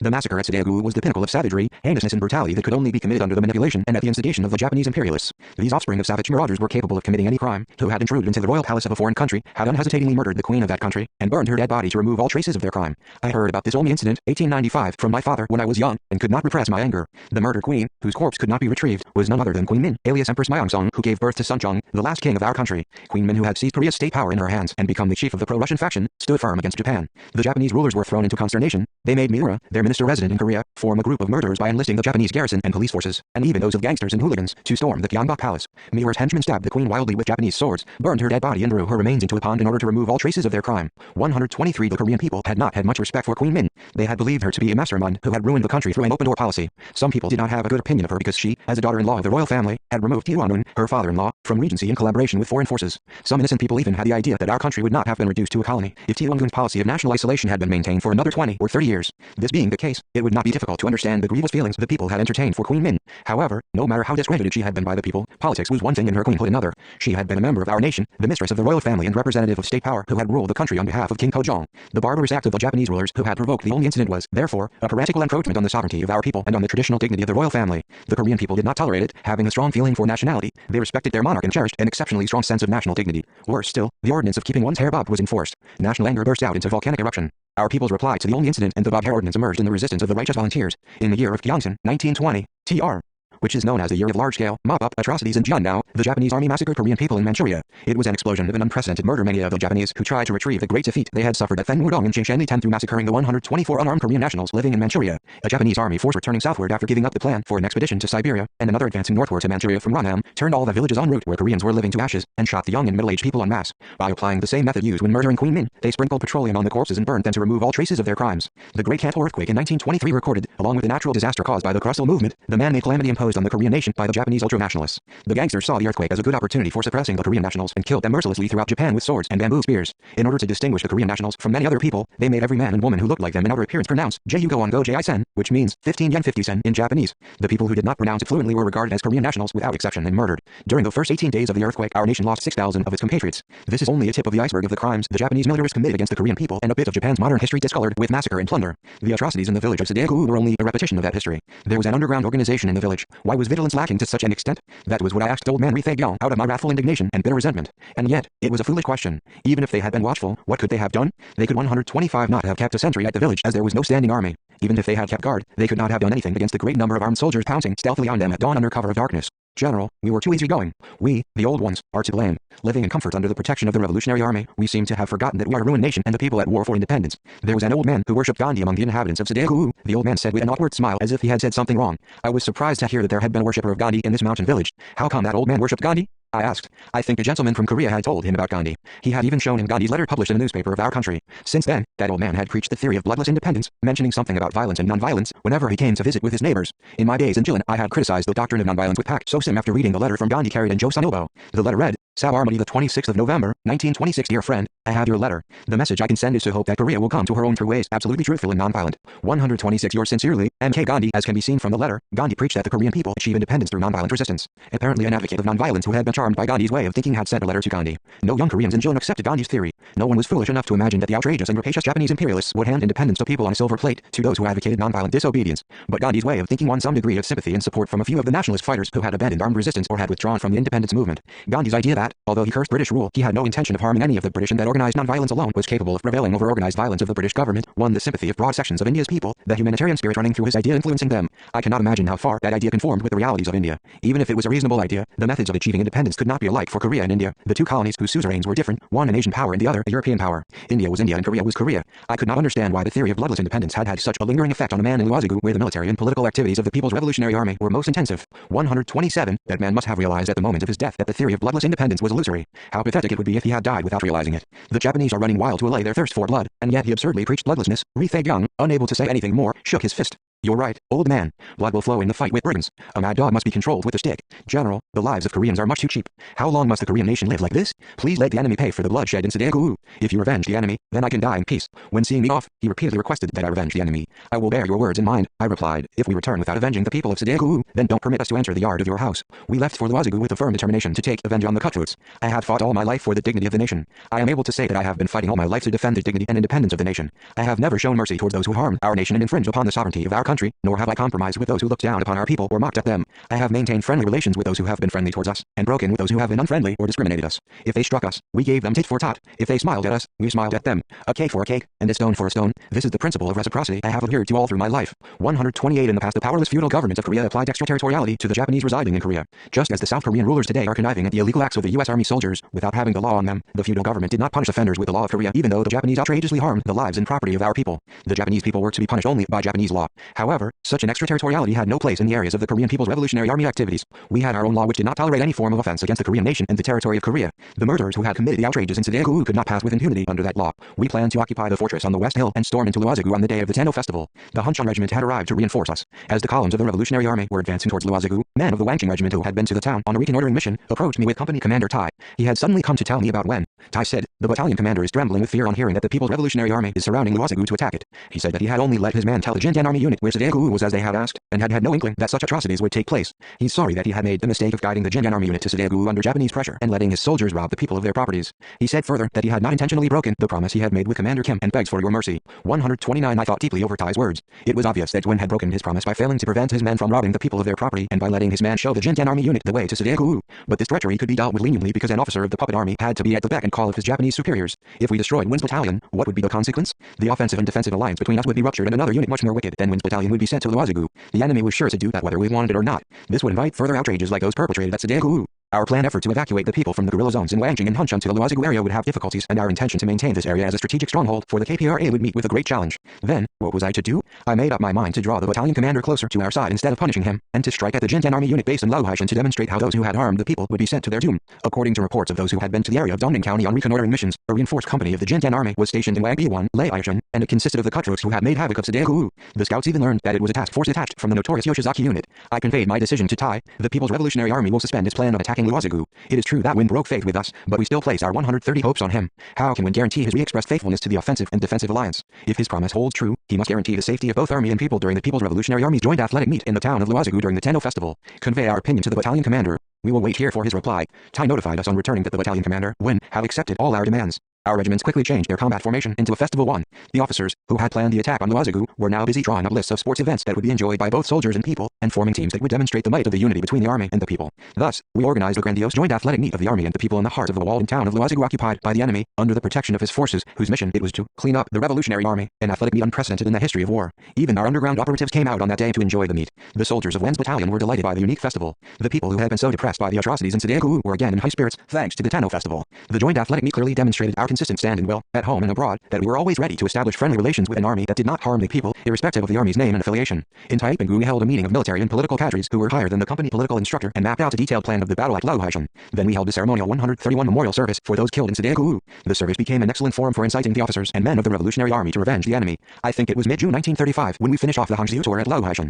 Hongxiu is a nickname that the people in Manchuria had given to the Jindan Army soldiers, apparently because of their rakishly wearing red armbands on their sleeves. Our soldiers had lured the enemy out of Wangbi-1 then in a very clever way. The Jindan Army unit, stationed in Wangbi-1, Luohaishan, was the same unit that had dogged our steps during our first expedition to North Manchuria and the group of savages who had committed the atrocities at Sudaegu. At first we provoked a fight with them by dispatching a small unit, but they were keen enough to notice that our unit had come. They could not be provoked readily. The villagers told me that the Jinjian army soldiers would be going out to mop up the guerrilla army only in winter and would avoid engagements with the revolutionary army in summer if possible, striking out only at mountain rebels and bandits. We had to draw them out of their den in order to attack them. Therefore, we decided to use the alluring tactic. We withdrew our forces to Luozigu in broad daylight so that the enemy could see the movement and believe that we had withdrawn somewhere else. That night we moved the unit back secretly and lay in ambush in the forest near Wangbiawan where the Jinjian army unit was stationed. Then we disguised 10 soldiers who spoke Chinese as mountain rebels and sent them to Wangbiawan. They made a great fuss, grabbing donkeys from the villagers, trampling on their furniture and ripping off the fences of their vegetable gardens before returning to the unit. 132 But the Jinjian army soldiers did not fall into the trap on the first day for some unknown reason. Though uncomfortable, we had a simple dinner of some dry rations at our position and spent a tedious night, irritated by the mosquitoes. I had heard Ri Kuan-rin saying that when she had tilled the land at the foot of Mount Patu with Zhang Xiaoho, she had weeded the potato field with a bunch of moxa on her head because of the irritating mosquitoes, but the gnats in Luohaishan were just as bad. The soldiers slapped at their cheeks and naps, complaining that the gnats in Luohaishan took after the Hangzhou tour and were stinging them poisonously. On the next day the decoying group went down to the village in Wangbiawan and behaved like mountain rebels. They caught a few chickens in a somewhat well-to-do house and pretended to take flight. Only then did the Jinjian army soldiers begin to chase them en masse. Apparently the villagers had raised a big fuss that day that the mountain rebels had again been in the village. The Jinjian army soldiers were quite well versed in the tactics of the guerrilla army. They even knew how guerrillas waylaid convoys and attacked wall towns. To deceive them was as difficult as belling the cat. Surely, our decoy had acted out the hooliganism of the mountain rebels to a T. What I still cannot forget among the episodes related with this battle is that Kim Fei-kun's wife shook me awake as I was dozing from fatigue while in ambush on the second day. She and her husband had taken great care to nurse me in the Shaliping Valley during some painful days of fever. She had played the role of my aide-de-camp, so to speak. At that time she had picked a broadleaf grass and asked me what it was called, saying that it looked tasty. It was aster. I had told her to call 133 it bear aster since it grew in a place where there were many bears. After liberation, on my visit to Tiananmen, I ate that same bear aster. The enemy, who had come within the area where the revolutionary army was lying in ambush, gazed anxiously from side to side, saying, "It'd be terrible to be surrounded in this place." When the enemy were all in the mountain valley, I fired a shot signaling the start of battle. I aimed at a Japanese instructor, and he fell at the first shot. They did not put up any resistance worth mentioning before being subdued. The agitators of the guerrilla army shouted to the enemy in Chinese to surrender before they offered any resistance, relying on the natural conditions. Down with Japanese imperialism, and lay down your guns, and you'll be saved. The enemy soldiers gave up and lay down their arms. The battle at Luohaishan was the first typical allurement and ambush battle we had fought. Since that time the Japanese and puppet Manchukuo armies had begun to call this tactic of ours netting the fish. We killed about 100 soldiers of the Jinjian army in this battle, an arrogant army who had boasted of its invincibility. We captured a large amount of the booty that included heavy and light machine guns, rifles, hand grenades and even mortars and war horses. The enemy merely carried the mortars on horses, but lost them before firing a single shell. The white horse I gave to old man Zhou Feiju was one of the 10 thoroughbreds we had captured in this battle. We also captured several war dogs. The officers advised me to keep some of the dogs for protection, but I saw to it that all the shepherd dogs were sent to the people in Taipinggu and Shichuizi. I thought the captured dogs would be of no use to us. 134 At the time of the Yuanwai meeting my comrades had brought me a dog captured from the Japanese army to keep as my guard. They probably thought it would be of help to me as it was a shrewd, clever dog. I was grateful for their concern, but I did not take it, saying that the dog was tamed by the Japanese and would not feel attached to the commander of the guerrilla army. It ran away, as I had said, to the enemy's position at the smell of the Japanese when we were fighting the enemy punitive forces in later days. I had benefited a great deal from the white war horse, but not from any captured war dog. The whole course of the battle at Luohaishan, to which we had attached importance as a model of allurement and ambush in the history of the anti-Japanese war, proved that this type of battle was one of the most efficient forms and conformed with the characteristics of guerrilla warfare. We defeated the Jinjian army in succession in subsequent battles by destroying Kuta's unit in Menjiang, annihilating the crack unit led by Yoshizaki himself in the Changba and Linjiang areas, and in the days of the final offensive, by disintegrating and crushing the 1st Division, the successor of the Jinjian army. For the Luohaishan battle the KPRA, which had been directing its main efforts to the defense of the guerrilla zones in fixed areas, advanced to wider areas from the narrow liberated ones and for the first time demonstrated the might of large unit operations. The gunshots that rumbled in the valley of Luohaishan lauded the correctness of the policy set out at the Yaoyingu meeting, the policy of relinquishing the guerrilla zones and launching into wider large-scale operation areas, and it was a harbinger of victory in our second expedition to North Manchuria. Thanks to the victory we had won at Luohaishan, the KPRA 135 was able to make more satisfactory preparations for a successful second expedition to North Manchuria. The news of the KPRA's victory spread quickly like lightning in Manchuria, inspiring confidence in the masses of workers and peasants of Korea and China, who had been groaning under the tyranny of the Jinjian army, and rousing them to struggle. As we were returning to Taipinggu with the trophies on the saddles of the captured horses, the people there formed long lines on both sides of the road and greeted us enthusiastically. Ri Feigyang, too, arrived all the way from Sandaikuu to Shintunzi, where we were resting. People came from Jinjiang and Huosiopu to visit the People's Revolutionary Army, bringing small contributions to us. On the eve of the second expedition to North Manchuria, I planned an operation to win over a company of the puppet Manchukuo army stationed in Yuangu by drawing on some information I had received from the Hunchun guerrilla unit. The man who had brought me the information was Wang Zhonghei, serving as an orderly of the Hunchun guerrilla unit. His father, Wang Pianggil, was a renowned patriotic martyr who had taken an active part in planning the shooting of Ito Hirabume by and Yonggun. One told me that there was a sergeant in the company who sympathized with communism, who had a good influence on his fellow soldiers, but that he did not dare to persuade the whole company, only thinking about coming over to the guerrilla army with some of his fellows. He further asked for my advice as he thought it probable that the whole company could be won over if things went well. My attention had already been drawn to this company in Yuangu. It hindered the activities of the guerrilla army in one way 136 or another as it was located along our route. We knew that the company commander was a Chinese man and that the Korean serving in the company as an interpreter was a very wicked fellow. The sergeant played the main part in the operation for the mutiny. He was masterminded by Wang Zhonghei and our other operatives. The sergeant was neither an operative we had planted nor a member of the Communist Party. He was just an ordinary young man who had been recruited while working in Dalian. His punitive force had originally been in Jehol. As his unit moved to Jiandao, he automatically came to Hunchun. The sergeant had heard in Jehol that there were many communists in Jiandao and paid serious attention to the activities of the communists around him in Hunchun. He even had the bold idea of joining up with them in order to reshape his destiny. One day while talking to his fellow soldiers in a restaurant, he complained, "Damn it, What's the use of fighting the communists? I'd do better to shoot someone on our side in desert. Wang had witnessed this and reported it to his superiors. The sergeant soon became a man we had to win over to our side. At about this time an incident took place in which one of our comrades, who had gone to Hunchun for a small unit operation, was arrested by the police. He was a Korean, but he spoke fluent Chinese. When the police had tied him up, then kicked, hit and abused him, the sergeant, who was passing by, saw what was happening and interfered, saying, "Hey, he's in the same state of being oppressed as you are, though he's a communist. How on earth can you beat him so cruelly?" He hit the policeman and sent him away. He then took our operative to his barracks. On the way the sergeant said to him, "I can set you free here now, but you've got to go with me to our barracks. If you're 137 courageous, then please tell about the communist army to my company commander and to others spending the night in our unit. We're eager to know. There are a Japanese instructor and a Korean interpreter in our company, both wicked men. I'll make an excuse to send them to the town, so you may rest easy." Our operative did not know why the sergeant was making such a suggestion, but he followed him to the barracks, thinking to die an honorable death if need be. At the barracks, he took our man to the company commander who was his friend. As the three were talking at a tea table behind closed doors, the Japanese instructor entered the company headquarters and looked curiously at our man. In order not to incur the instructor's suspicion, the sergeant said to the company commander, "This is a friend of mine. He came to collect the money for the wine I drank, but I haven't any. Would you kindly lend me some, sir?" The company commander was also a wily man. He replied, "I'll pay for the wine, so don't worry about it. Your friend is my friend, so we must treat him well. You may talk here at ease over tea." Before parting, after the Japanese instructor had left for the town, the three men continued their talk. At the sergeant's request, our man conducted some communist propaganda, saying, "The guerrilla army is an allied army of Koreans and Chinese. I'm a Korean. The Korean people, too, are against the Japanese occupation of Manchuria. There are patriots in the Manchukuo army and we're ready to join hands with them." He further explained our policy on the puppet Manchukuo army and sang some songs in Chinese for them about that army. Moved by his talk, the company commander told our man to inform his superiors on his return the next day that he had no intention of 138 fighting the guerrilla army, and, even though his company had to go on a punitive mission, they would fire a few shots in the direction of the forest as a signal so that the guerrillas could escape.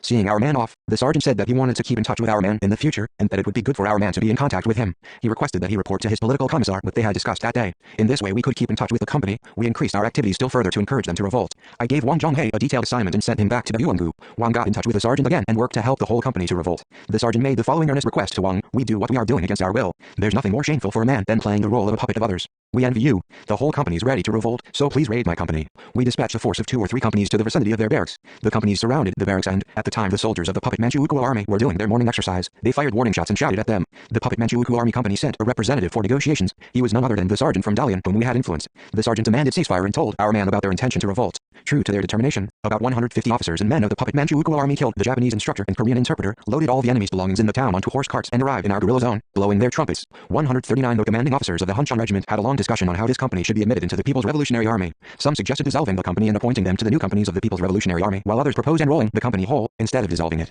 The former was predominant among the two proposals. Regimental headquarters repeated the talks on this issue with the officers of the company that had revolted. However, the officers would not agree to the dissolution of their company. Cho Pong-ho, political commissar of the Hunchun regiment, brought the matter to me for my decision. In order to acquire a clear understanding of the wishes of the soldiers of the company, I went over to converse with them. They were strongly against dissolving their company and were disturbed by the rumor about it. Frankly speaking, it was against all morals to dissolve it and to scatter its men over different companies against their will, men who had come over of their own accord, not having been taken prisoner. The most reasonable solution was to respect their wishes as far as possible. I made a compromise proposal that the company would not be dissolved but enrolled as 3 new companies to suit the organizational structure of the People's Revolutionary Army, and that the commanding officers of the companies would be elected by a democratic method at the meeting of the soldiers who had come over. I advanced the idea for discussion. The company accepted the compromise proposal with satisfaction. Regimental Commander Hu Guangzi Hong and Political Commissar Cho Pong-ho also supported the idea. 140 The sergeant who had played the major role in the mutiny was elected company commander. It was decided to send the former company commander to the Soviet Union for studies. Some of the men who wanted to go to China proper were sent there by the Soviet Union, and others who wanted to remain and fight on our side joined the Hunchun guerrilla unit. Later, when we were in North Manchuria, they were transferred to the unit of Lianu. The enemy mobilized enormous forces of the Guangdong army, the puppet Manchukuo army, police, home guards and railway guards in order to encircle and annihilate the large forces of the People's Revolutionary Army who were fighting and doing political work in and around Luozigu and Taipinggu. The main force of the punitive troops pressed on Taipinggu from the direction of Luozigu, and some were deployed between Yaoyinggu and Baikegu with the plan of encircling and annihilating the People's Revolutionary Army in this narrow area if it retreated to the southwest. On June 20, 1935, the enemy began its attack at last on Taipinggu. We deployed our units on the mountain behind Taipinggu and set up the command post near the mortar battery. There was a natural cave below the CP. The enemy began crossing the river Dahuosiopu on boats. Our mortar battery opened fire. One of the mortars blew up an enemy boat in the middle of the river. The enemy gave up the crossing and fled in terror to their positions. The marksmanship of the mortar gunners was really amazing. The mortar battery, which had been formed with part of the defectors from the puppet Manchukuo army, proved its worth. Those who had been skeptical and unhappy with the defectors' participation in the battle only now realized how they had earned. 141 I embraced the commander of the battery and congratulated him on the victory. Some of the commanding officers of the Revolutionary Army, who had been skeptical of those who had come over to our side, were so pleased that they came running to the mortar emplacement. The rumbling of the mortars on the river Dahuosiopu was a historical cry, heralding the birth of our artillery. The enemy trembled with fear at the boom, and the people danced with joy. We now celebrate that day as the day of the artillery. Battalion Commander Wen, who had fled to Luozigu in terror at our mortar fire after attempting to cross the river Dahuosiopu, said, "The People's Revolutionary Army is really something mysterious. It captured mortars only yesterday and today has the skill of hitting a target with only the second shell."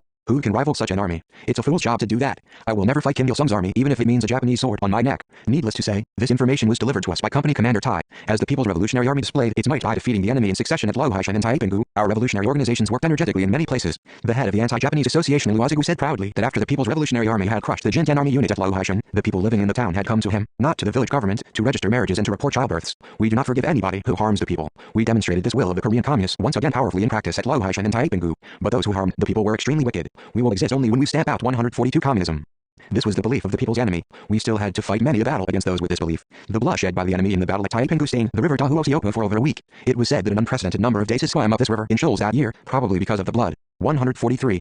5. The seeds of the revolution sown over a wide area when the whole of East Manchuria was groping for a way out, shedding tears of grief over the catastrophic consequences of the whirlwind of the purge. We advanced a new line of dissolving the narrow guerrilla bases in the form of liberated areas and launching into wider areas for active large-scale operations. We brought this line up for discussion at the Yaoyingu meeting in March 1935. The overwhelming majority of the military and political cadres attending the meeting supported it fully. Nevertheless, not all expressed an understanding of and sympathy with it. Some of the cadres of the party and Young Communist League were against dissolving the guerrilla zones.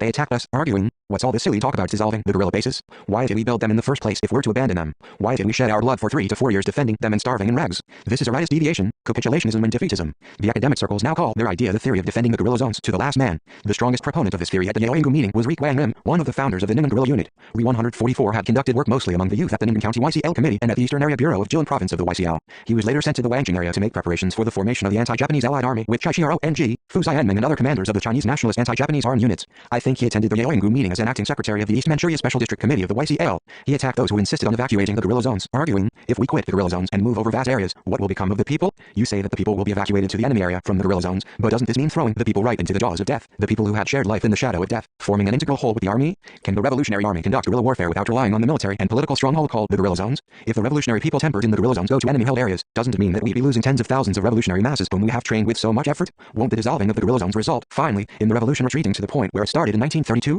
The discussion, which seemed to come to a conclusion without a hitch, gradually assumed complicated aspects with Ri Kwang-im's long harangue. Even some of the supporters of the line began to nod their heads at his argument. The participants of the meeting were divided into two groups, one for dissolving the guerrilla zones and the other against it, and bickered with each other. When the argument reached a climax, some badly trained people tried to forcibly overpower their opponents, 145 resorting to personalities. One man disproved Ri's insistence while finding faults with his private life. He said that Ri had carried a torch for a girl when he had been working as the head of a district YCL committee in Ning'an County. He had been earnest in his love, but the girl did not accept it. What he had received, though, were the love letters he had sent to her, but which had come back without replies, and the girl's heartless, cold response, turning away each time she had seen him. Love could not be won by the subjective desire and zeal of one side alone. Ri had expelled the girl who had broken his heart to Mulan County and had had a love affair with another woman before coming to Wangjing. That was the inside story of Ri's life. The people narrated to refute his argument, so that it was impossible to draw a hasty conclusion about its authenticity. They attacked Ri by resorting to such a low-down method of referring to his personal life just to prove that he would do anything to beat his opponents in argument, as he was a man with such a retaliatory spirit as expelling the woman he had loved to a strange land. Another man reminded the meeting of the fact that Ri was a remnant of the Tuesday group who had zealously followed certain officials of the Manchurian General Bureau of the Communist Party of Korea. He even disparaged Ri by saying that it would not be unreasonable to view his opposition to closing the guerrilla zones as a relapse of the disease of factionalism. It was mean in all respects to pick holes in one's opponent's argument by telling a love story that had ended in failure or by labeling him as a remnant of factionalism. But Ri Kwang-im was also to blame, for while describing himself as the most faithful defender of the people and the most thoroughgoing spokesman of the people's opinions and 146 interests, he did not hesitate to label others preposterously as right opportunists, betrayers of people, and as those inviting unpardonable suicides. We could understand why Ri Kwang-im was dead set against the evacuation of the guerrilla zones. Dissolving them was painful also for us. Where on earth could such people be found who would be cold-hearted enough to abandon without regret and affection the home bases which they had built with their own hands, tended with their hearts and defended like an impregnable fortress, regarding them as heaven? We had anguished over this with boundless reluctance and attachment before coming to the tearful decision to evacuate them. Needless to say, Ri Kwang-im must have felt no less attachment to the guerrilla zones than we. Nevertheless, in view of the prevailing situation at the time, the long frontal confrontation with a powerful enemy having enormous military potentials while confining ourselves in fixed guerrilla zones, the liberated areas, could be called pure adventurism by the measure of all fair yardsticks. It would lead to self-destruction. In 1933 or in 1934, when the vitality of the guerrilla zones was at its height, we did not dare mention it. At that time we had regarded them as an oasis or an earthly paradise. Why, then, did we decide to relinquish them now, in 1935? Was it a whim? No, it was not. It was neither a whim, nor a vacillation nor a retreat. It was a bold, strategic measure which could be called one step forward.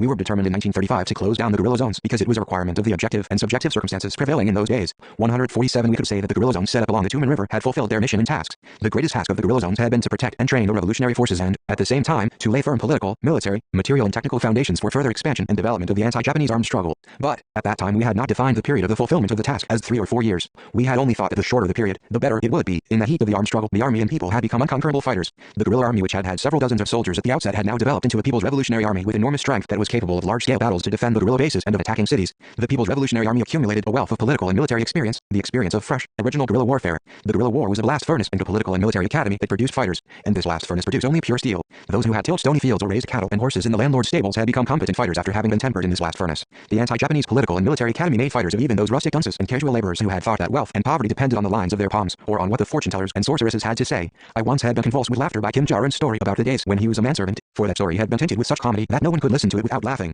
One day Kim Jarin had driven an ox of the landlord, his master, to the field at dawn as usual. While he was cutting the grass edible for the 148 ox with a sickle, a train had suddenly appeared at a mountain bend, running at full speed. He had stopped working and had sat down on the ridge of the field to gaze for a while at the train. By chance his eyes had caught a glimpse of a smart gentleman smoking at the entrance of one carriage. For no reason he had thought the man's smart appearance detestable, so he had shaken his fist at the gentleman, which had been a sort of provocation at those who ate their fill and were well CLAD. The gentleman, too, had shouted back and shaken his fist, glaring fiercely at him. His straw hat had blown away during his tirade. He had waved his hands a few times in the air in dismay trying to catch it, but after a short while he had disappeared with the speeding train, and his hat had fallen to a swamp along the railway. Kim had run to the marsh to pick up the hat. He put it on his head and climbed up the railway dike, thinking that now he had become a rich man. As luck would have it, he had found a 5 silver coin wrapped in a handkerchief on the dike. The handkerchief had flown along with the straw hat from the head of the gentleman. Kim and his teens had pondered for a whole day on what to buy with that 5 fen. He had gone to a casino that night with the hat of that gentleman on his head, a casino where the young folk of well-to-do families gathered at night to enjoy themselves. With that 5 fen as capital, he had fortunately won a great sum of money from them in one night. Kim had cleared off his debts to the landlord with the money and given some of it to a poor old neighbor who had lived his whole life in poverty and tears. Though the remainder was small, this young servant had reckoned that the money was still enough for him to live fairly well for some years. 149, however, in less than a year he had again begun to suffer from debts. He had worked like a horse to earn as much money as possible. He had had the idea that if he worked hard he could become well off, improve his lot and even rise in the world. But labor had not given him wealth nor improved his standard of living. The harder he had worked, the more wretched he had become and the more ill-treated. He was a clever man with great strength, however, he had not been treated as a human being, but as a beast, because he was poor. Kim Jarin resisted point-blank those who ill-treated and molested him. If he was in a bad temper, he would grab those who had annoyed him by their throats and give them a good punch. But he was unable to eke out a livelihood. Later he had come to the guerrilla zone in Wonyu and had joined the guerrilla army. He became one of the 5 best machine gunners in Jiandao. Ri Tusu, the hero of the battle at Hanzaoshan, widely known among our people as an undying man, was once a beggar. The guerrilla zone was a cradle that nurtured tens of thousands of anti-Japanese heroes, heroines and martyrs. Even toothless old women became agitators who cried for an anti-Japanese struggle once they came to a guerrilla zone. Every person was a hard worker there, a guard, a combatant, an efficient organizer, propagandist or man of action. Zhou Tong Uk, John Mun-jin, Oh Jin-yu, Pak Kil-song and Kim Fei-kun were all prominent revolutionaries who were trained in the Wangjing guerrilla zone. The anti-Japanese heroes and heroines shed sweat and blood to forge an unprecedented history of resistance that won the world's admiration. The revolutionary ranks became united into a great family that no force could ever break through arduous struggle against factionalism and 150 left and right opportunism. A firm mass basis for the armed struggle and party building was laid in the anti-Japanese allied front with the Chinese people became unbreakable. All these successes were won in the 3 to 4 years after the guerrilla zones were established. Would it have been possible for the Korean and Chinese communists to register all of them without a strategic base, without the guerrilla zones? Would it have been possible for them to carry out in such a thoroughgoing, wonderful way the strategic tasks facing the first stage of the anti-Japanese revolution without the launching base, supply base and rear base of the guerrilla zone? Kim Myung-wha had been a woman in the lowest rung of society who had eked out her living by making hats out of horsehair. She now lived a life worthy of a human being in the guerrilla zone and grew to be a soldier of the Korean People's Revolutionary Army in the heat of the anti-Japanese war. She could not have trodden this amazing path of development if she had not been in the guerrilla zone. She would not have been able to exist, not to speak of developing. Among the revolutionary fighters born of the anti-Japanese war were former hunters, butchers, school teachers, raftsmen, smiths, a drugstore keeper like Ren Chun-chu, and a physician like So Shao. There were young men and women who came from the General Federation of Korean Youth in East Manchuria, the General Federation of Korean Youth in South Manchuria, and the General Federation of Korean Youth in China, or fresh from schooling in urban communities, as well as simple young men from the countryside. The guerrilla zones reared people with different family backgrounds and from all walks of life into faithful soldiers who acted strictly to command, into beloved men and women of 151, the time who fought for their fatherland and nation at the risk of their lives in the forefront of the anti-Japanese national salvation struggle. Our decision to set up guerrilla zones in the form of liberated areas in the mountainous sites in Jiandao was proved right and timely through practice.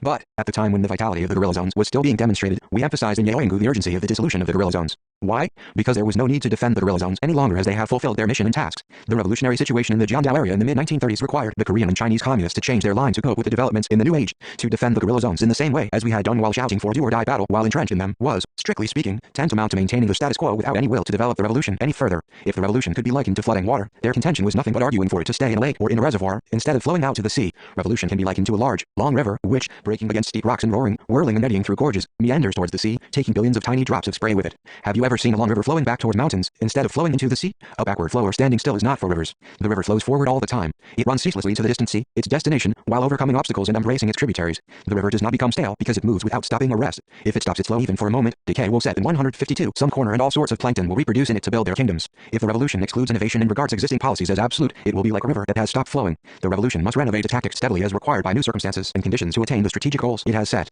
Without such renovation, the revolution cannot escape stagnation and standstill. If there is a man who thinks that a method will be valid 50 years later and will keep its value absolute even after 100 years, then where on earth could an illusory man more foolish than he be found? We cannot call it otherwise than a stand that neglects the independence, creativity and consciousness of the human being. Tactics are always of relative significance. They can represent a moment, a day, a month, a quarter, or a period. In the process of leading a strategy to success, there can be 10 or 100 tactics. Emphasizing one prescription of tactics for a strategy is not the creative attitude towards the revolution. This is a dogma. A dogma means a foolish suicide of binding oneself hand and foot. Where dogmatism prevails, one can expect neither fresh, vital politics nor a vigorous revolution. Creativity and innovation are the sources of power that make revolution as dynamic as a long river because they really represent the essential demands of the popular masses who desire indefinite progress and prosperity in order to live a life of independence. In this sense, creativity and innovation can be called an engine propelling the revolution. It will not be exaggerating to say that the speed of the development of a nation depends on the horsepower of this engine. The Korean Revolution has reached the threshold of the 21st century, driven by this engine. 153. What is the most important political subject our party is discussing today when we are within a stone's throw of the 21st century? This is the methods by which we should defend and develop the socialism of our own style centered on the masses still further, confronted with the strong blockade imposed by Allied imperialism. Even a century ago, the Korean peninsula was surrounded by the great powers.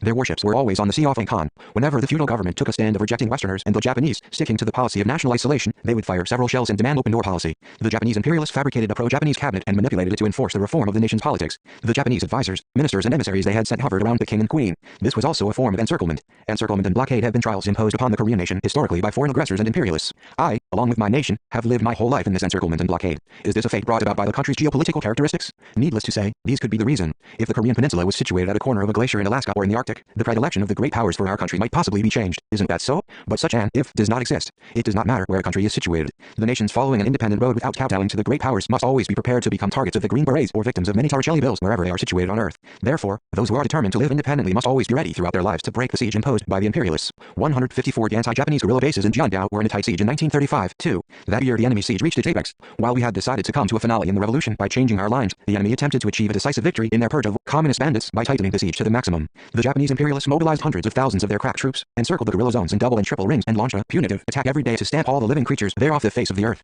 The enemy's main scheme to break the relations between the Revolutionary Army and the people lay in its policy of the concentration village. In accordance with this policy, the people living in all the administrative districts outside the jurisdiction of the People's Revolutionary Government were driven into the concentration villages surrounded by earthen walls and forts, whether they liked it or not, to lead a mole's life under such immoral laws as the 5 household joint surveillance system and the 10 household joint responsibility system, subject to the medieval order. The enemy set fire to tens of thousands of houses and villages that were scattered all over Manchuria, issued ultimatum-like orders for people to evacuate. They mercilessly moved them to earthen wall villages in the flat areas in order to easily rule them by relying on the peaceful villages guarded by their army, police and armed self-defense corps. But the main purpose was to break the blood-sealed ties of unity between the army and the people once and for all, that great obstacle in their purge of communist bandits, by means of such man-made barriers as earthen walls, forts, moats, fences, searchlights and wire entanglements. The enemy knew that the guerrilla army was the 155 protector of the people and that the latter was a rear base and an important information source of the former. Once they had confined the people within the earthen walls, they could mobilize them en masse for various kinds of compulsory labor such as the construction of road and other military facilities, keep such projects in strict secret, and easily requisition manpower, funds and materials whenever necessary. The enemy intensified anti-communist propaganda with the building of the concentration villages. They said that it was because of the Communist Party and the Revolutionary Army that the people were forced to leave their beloved homes and go to live in concentration villages, and that because the Communist Party and the Revolutionary Army, in collusion with the people, were disturbing the peace, the authorities had been compelled to do away with all the scattered villages and build peaceful villages in which the people could live free from the troubles the communist bandits and mounted rebels caused.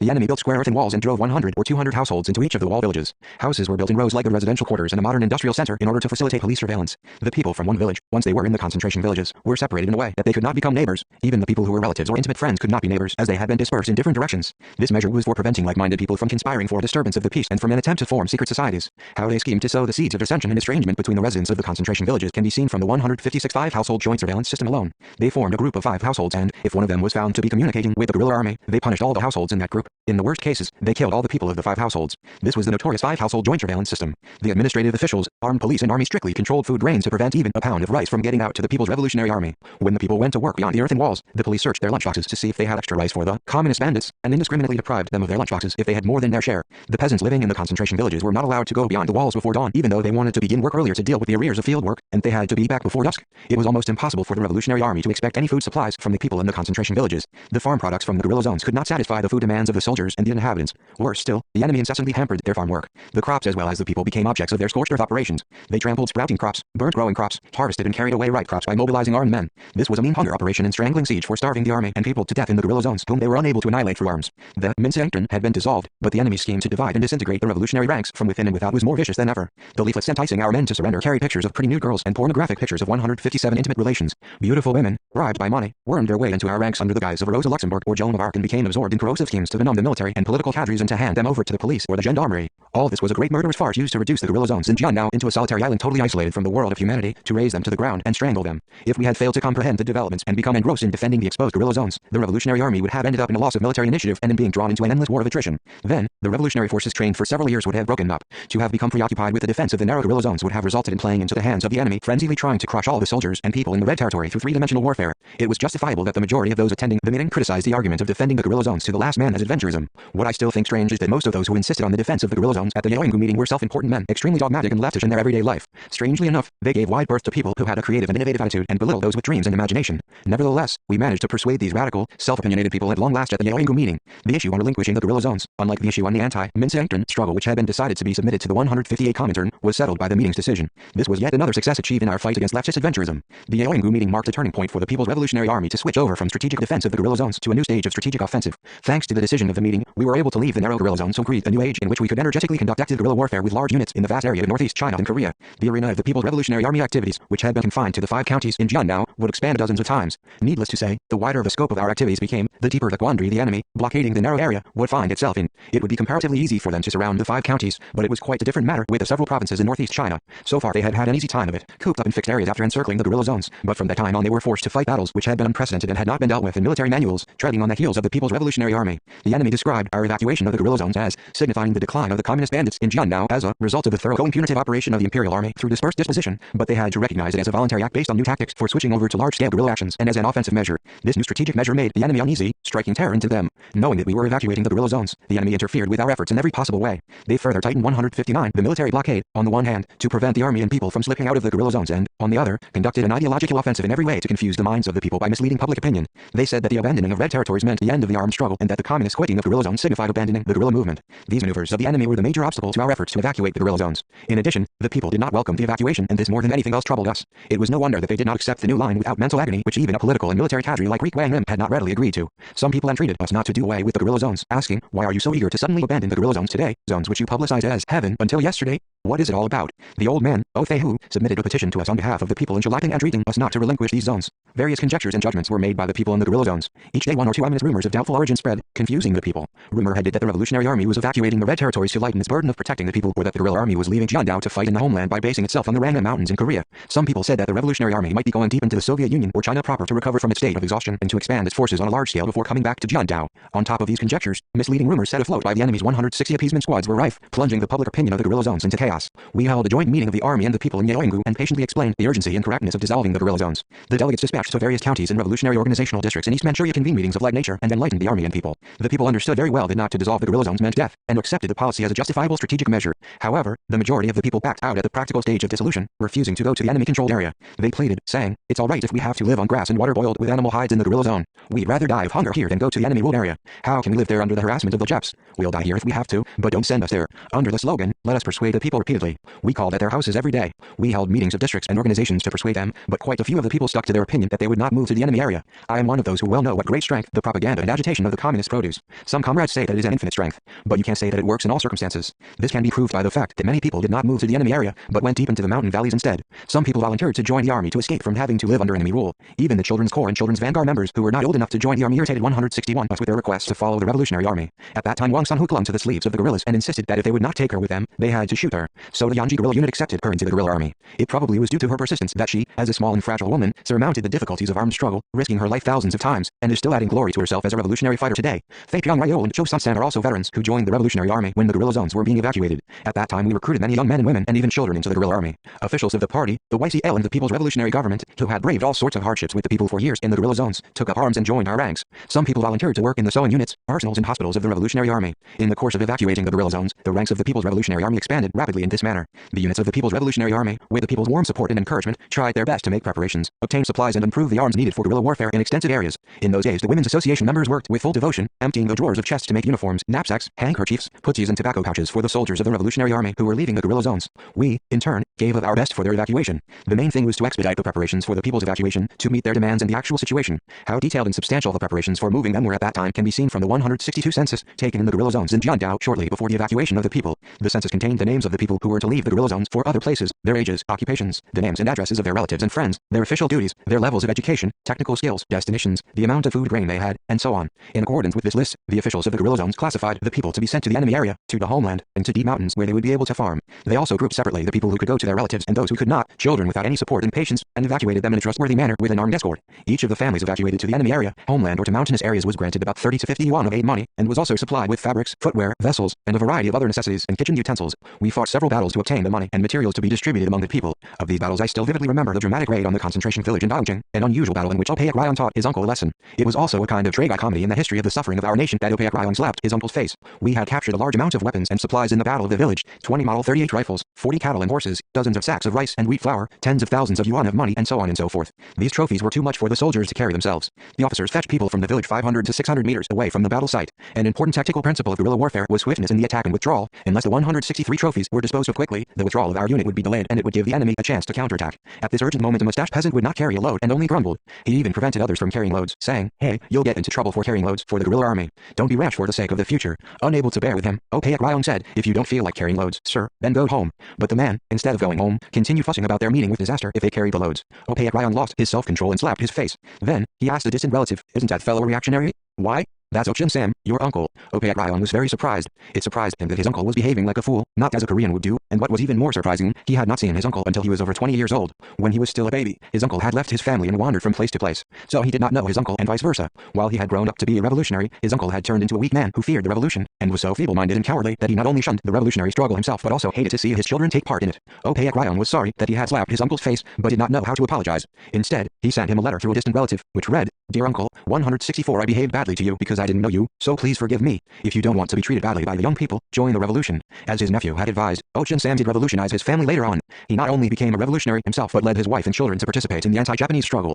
His son, Ochin Nam, sacrificed his youth on the road of struggle. It was said that whenever he had the opportunity, Ochin Sam would say to his friends, "After all, my nephew's hand reformed me." Opaek Ryong was, of course, severely criticized for having harmed the relations between the army and people. An uncle is the nearest relation to a man after his parents, but from the point of view of the People's Revolutionary Army, Ochin Sam was one of the people. Although he had played a part in the tragicomedy, the trophies he had carried through the enlisting of the people were of great help to the evacuees in their future lives. The correctness of the measures for dissolving the guerrilla zones was verified in life by the process of the overall development of the history of the anti-Japanese national liberation struggle, which glorified the anti-Japanese revolution that was on the upswing in the latter half of the 1930s and which was waged dynamically for the finale of the country's liberation. The units of the People's Revolutionary Army, after dissolving the guerrilla zones on their initiative, launched into wider areas, frustrating the enemy's attempt to corner our resistance forces into the narrow mountainous area in Jiangdao and to stifle them. The large and small units 165 of the People's Revolutionary Army undauntedly defeated the enemy's numerical and technical superiority in the vast areas of South and North Manchuria and the northern region of Korea. The People's Revolutionary Army's dissolution of the guerrilla zones in the form of liberated areas and advancing into wider areas was a great event of launching out onto a vast plain from a valley. With the armed struggle as a powerful background, the people who had left the guerrilla zones struck root in the vast plain and expanded their organizations. They began to sow seeds of the revolution in that vast land. Each of the people, except a few who had signed notes of submission, became a kindling in the match that set the continent on fire.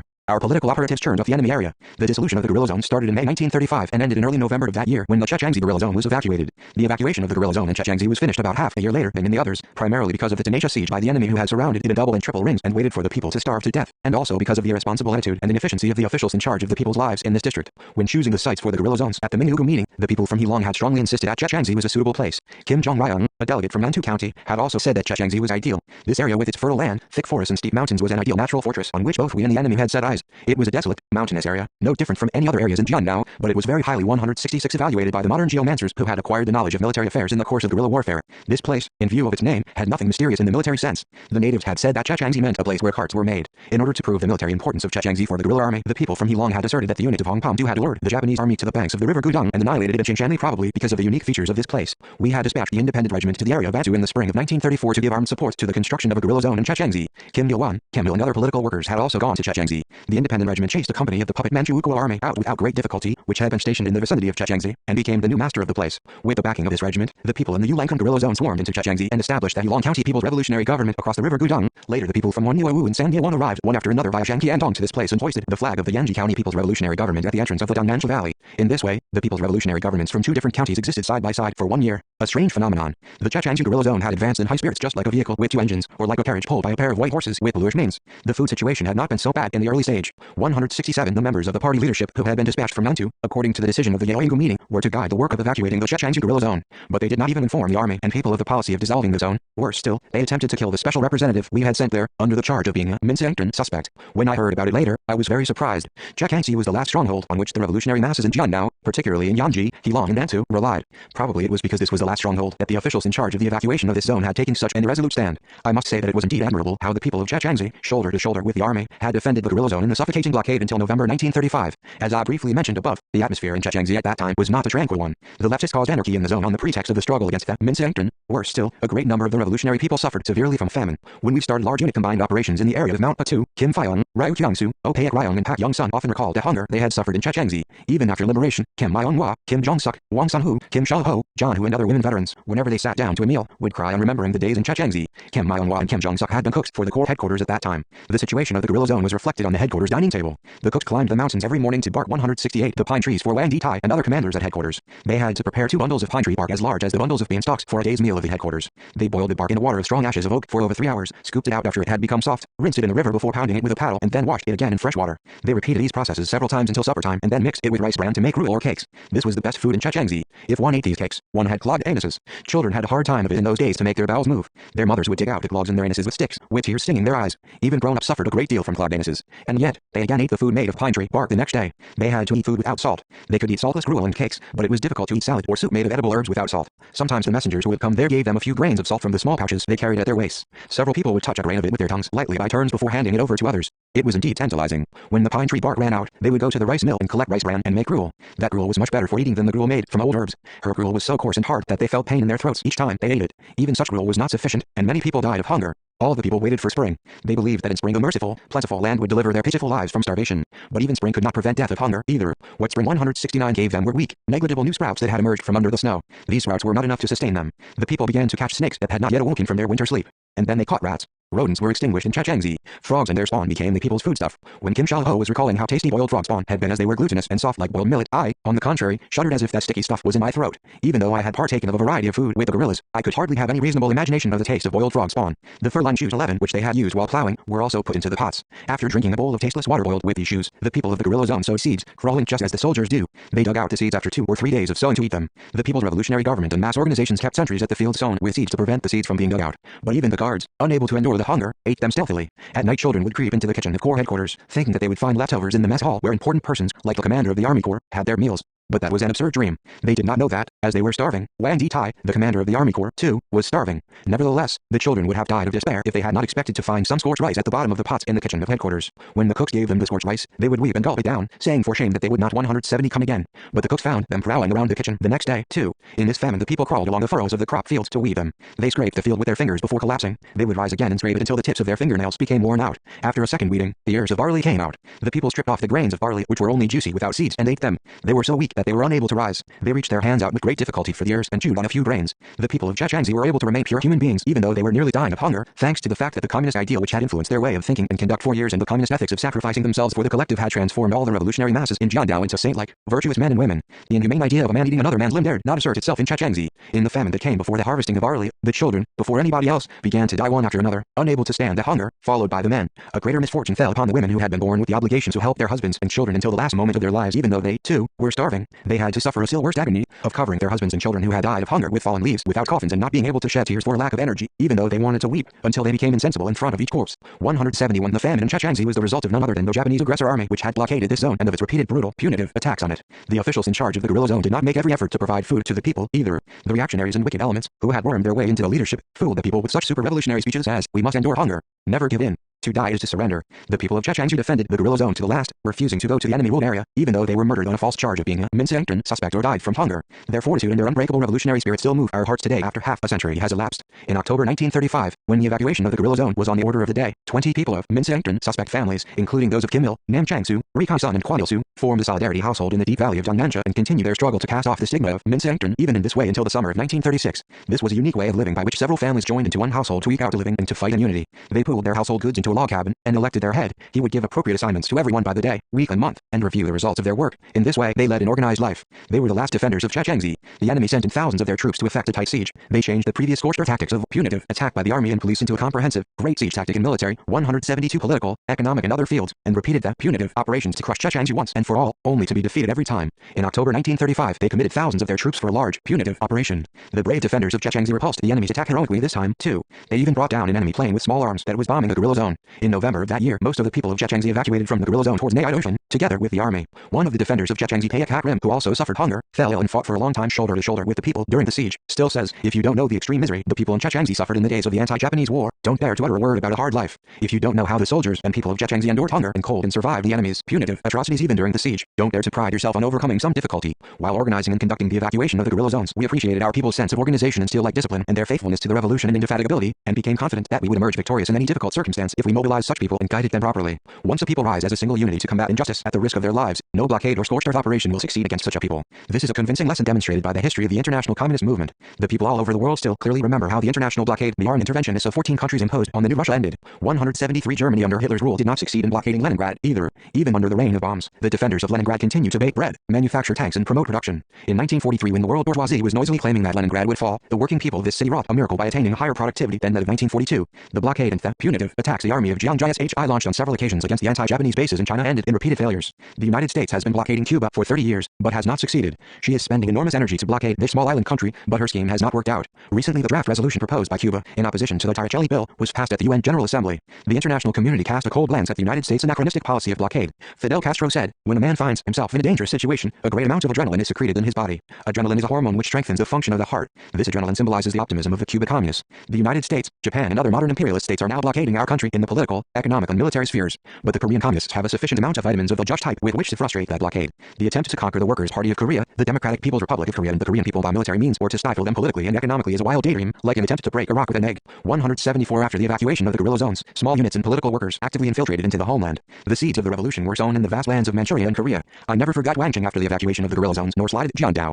Even though they were evacuated, the 5 counties in Jiandao were a major theater of war against the Japanese, which we regarded just as important in subsequent years. The large and small units of the People's Revolutionary Army, including the unit led by Zhou Xian, fought many battles in Wangjing and its vicinity, raids on the concentration village of Shangkun and Baihamatang, on Sidaohizi, on Zongpingkun and Bakeoguao, on Delishiguao, an ambush at Zhongjiayan, raids on Shangbarangu, on Taiyankun, and on Dawangwei, an ambush at Jiapigu, raids on Yangqiukan and Hiaobeikeku, and on the Felling Station in Chaliping, the Battle of Shitui and Chunfangkun, a raid on Shanglao-Mujui and Luozigu. Thus, they dealt a telling blow to the enemy. The enemy diligently tried to check the elusive attacks of the anti-Japanese guerrilla army. The military and passenger trains running along major trunk lines in Jiandao were always escorted by a heavily equipped armored car for their safety. Whenever a passenger train passed mountainous areas at nights, the shades at all the windows were drawn down for a total blackout, and the military police, plainclothesmen and railway guards supervised and controlled the passengers of every carriage. If a man looked outside, drawing up a shade, he was abused as an associate with the bandits and his face was slapped. The enemy tightened the guarding of the concentration villages and mobilized the people by force for guard duty. In some settlements they distributed wooden rifles and an explosive with an ignition device to the 175 residents in order to counter the raiding revolutionary army. How frightened they had been at the energetic activities of the People's Revolutionary Army can be seen from the fact that the Japanese policemen posted only Chinese and Korean guards of the self-defense corps in the concentration villages at night, and they themselves moved from one bedroom to another every night.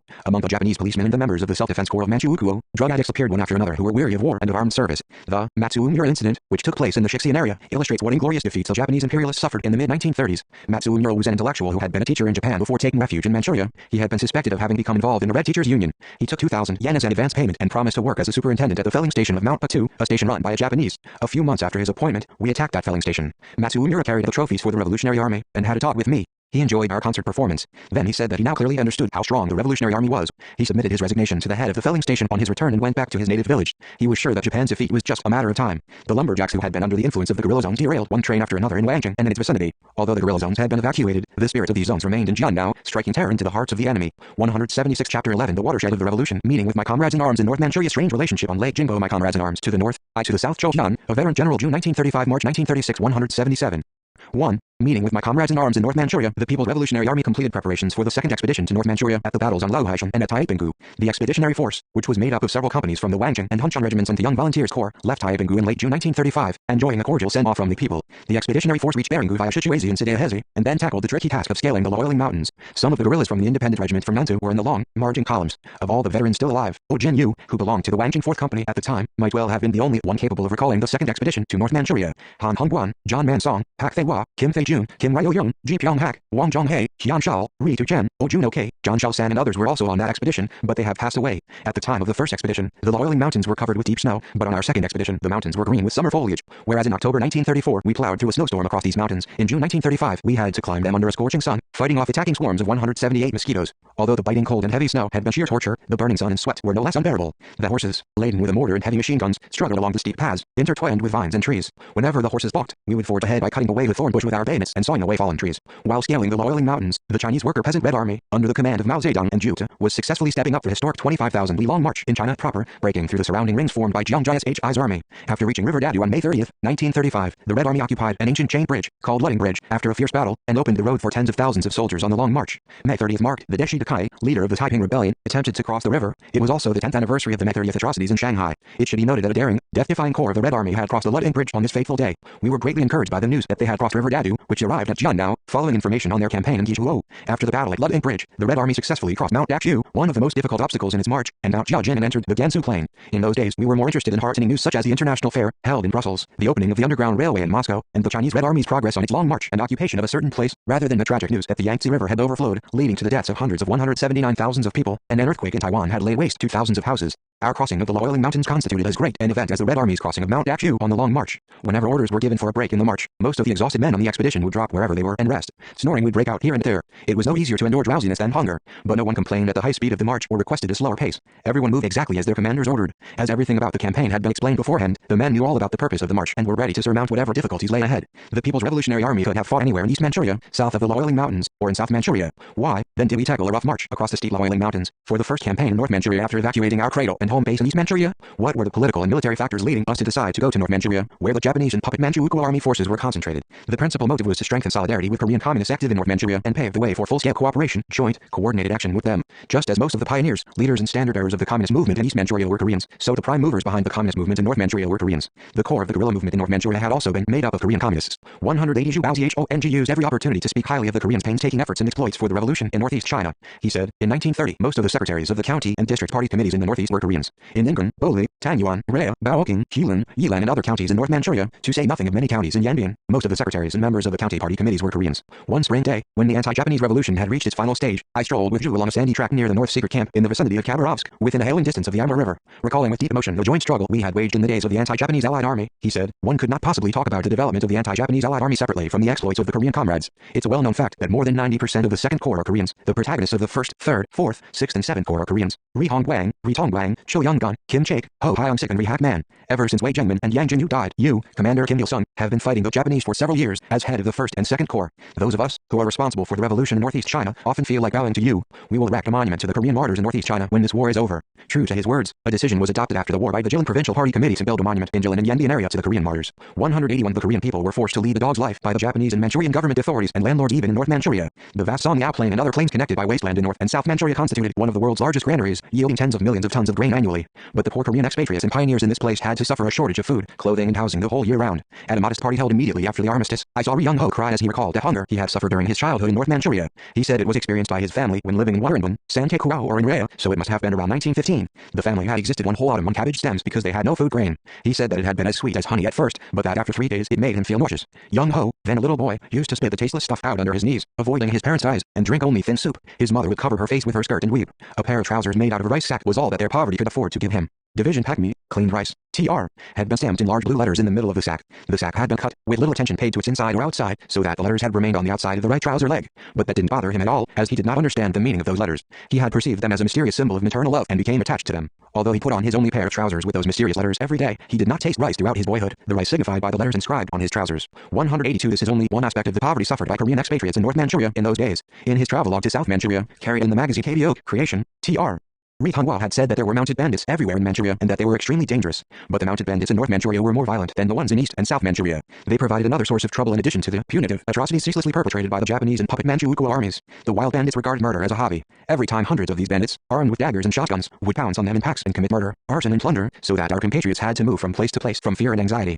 The bandits would take innocent people hostages and then claim ransoms. They would take the hostages to deep mountain valleys, cut off an ear, a finger or a toe from each one, and send them to the hostages' parents, attaching notes which explained that these were parts of their sons and that they would kill them if the demanded money was not sent by the required date. The families were thus forced to sell their property to save their sons, or else, in most cases, the hostages were returned home dead. North Manchuria was never a paradise of righteous government or a world where the concord of 5 nations flourished. Social evils and the law of the jungle ruled the land. There, too, Koreans were no better than servants or work animals toiling in the interests of Japanese high-ranking officials, warlords, big business, bankers and merchants. Their cursed lot stirred the Koreans in North Manchuria in the early days to fight against the Japanese for the freedom and independence of their fatherland. 183 progressive Koreans in North Manchuria, like those in East Manchuria, initiated the communist movement all on their own. Every Korean, who is knowledgeable, clever and sensitive, joined the communist movement. All wise Koreans believed in communism and were totally devoted to the revolution, shouting, "Down with Japanese imperialism," and "Down with the landlords and capitalists." The pioneers of the communist movement in North Manchuria had started preparations for armed resistance in the early 1930s against the Japanese imperialists. A training course for 200 young Koreans was organized in Baoking County led by Cho Young-gun. This partly laid the foundations for the anti-Japanese guerrilla army. The training course, as indicated by its name, was a military academy offering political and military training to the young, who would constitute the backbone of the future revolutionary army.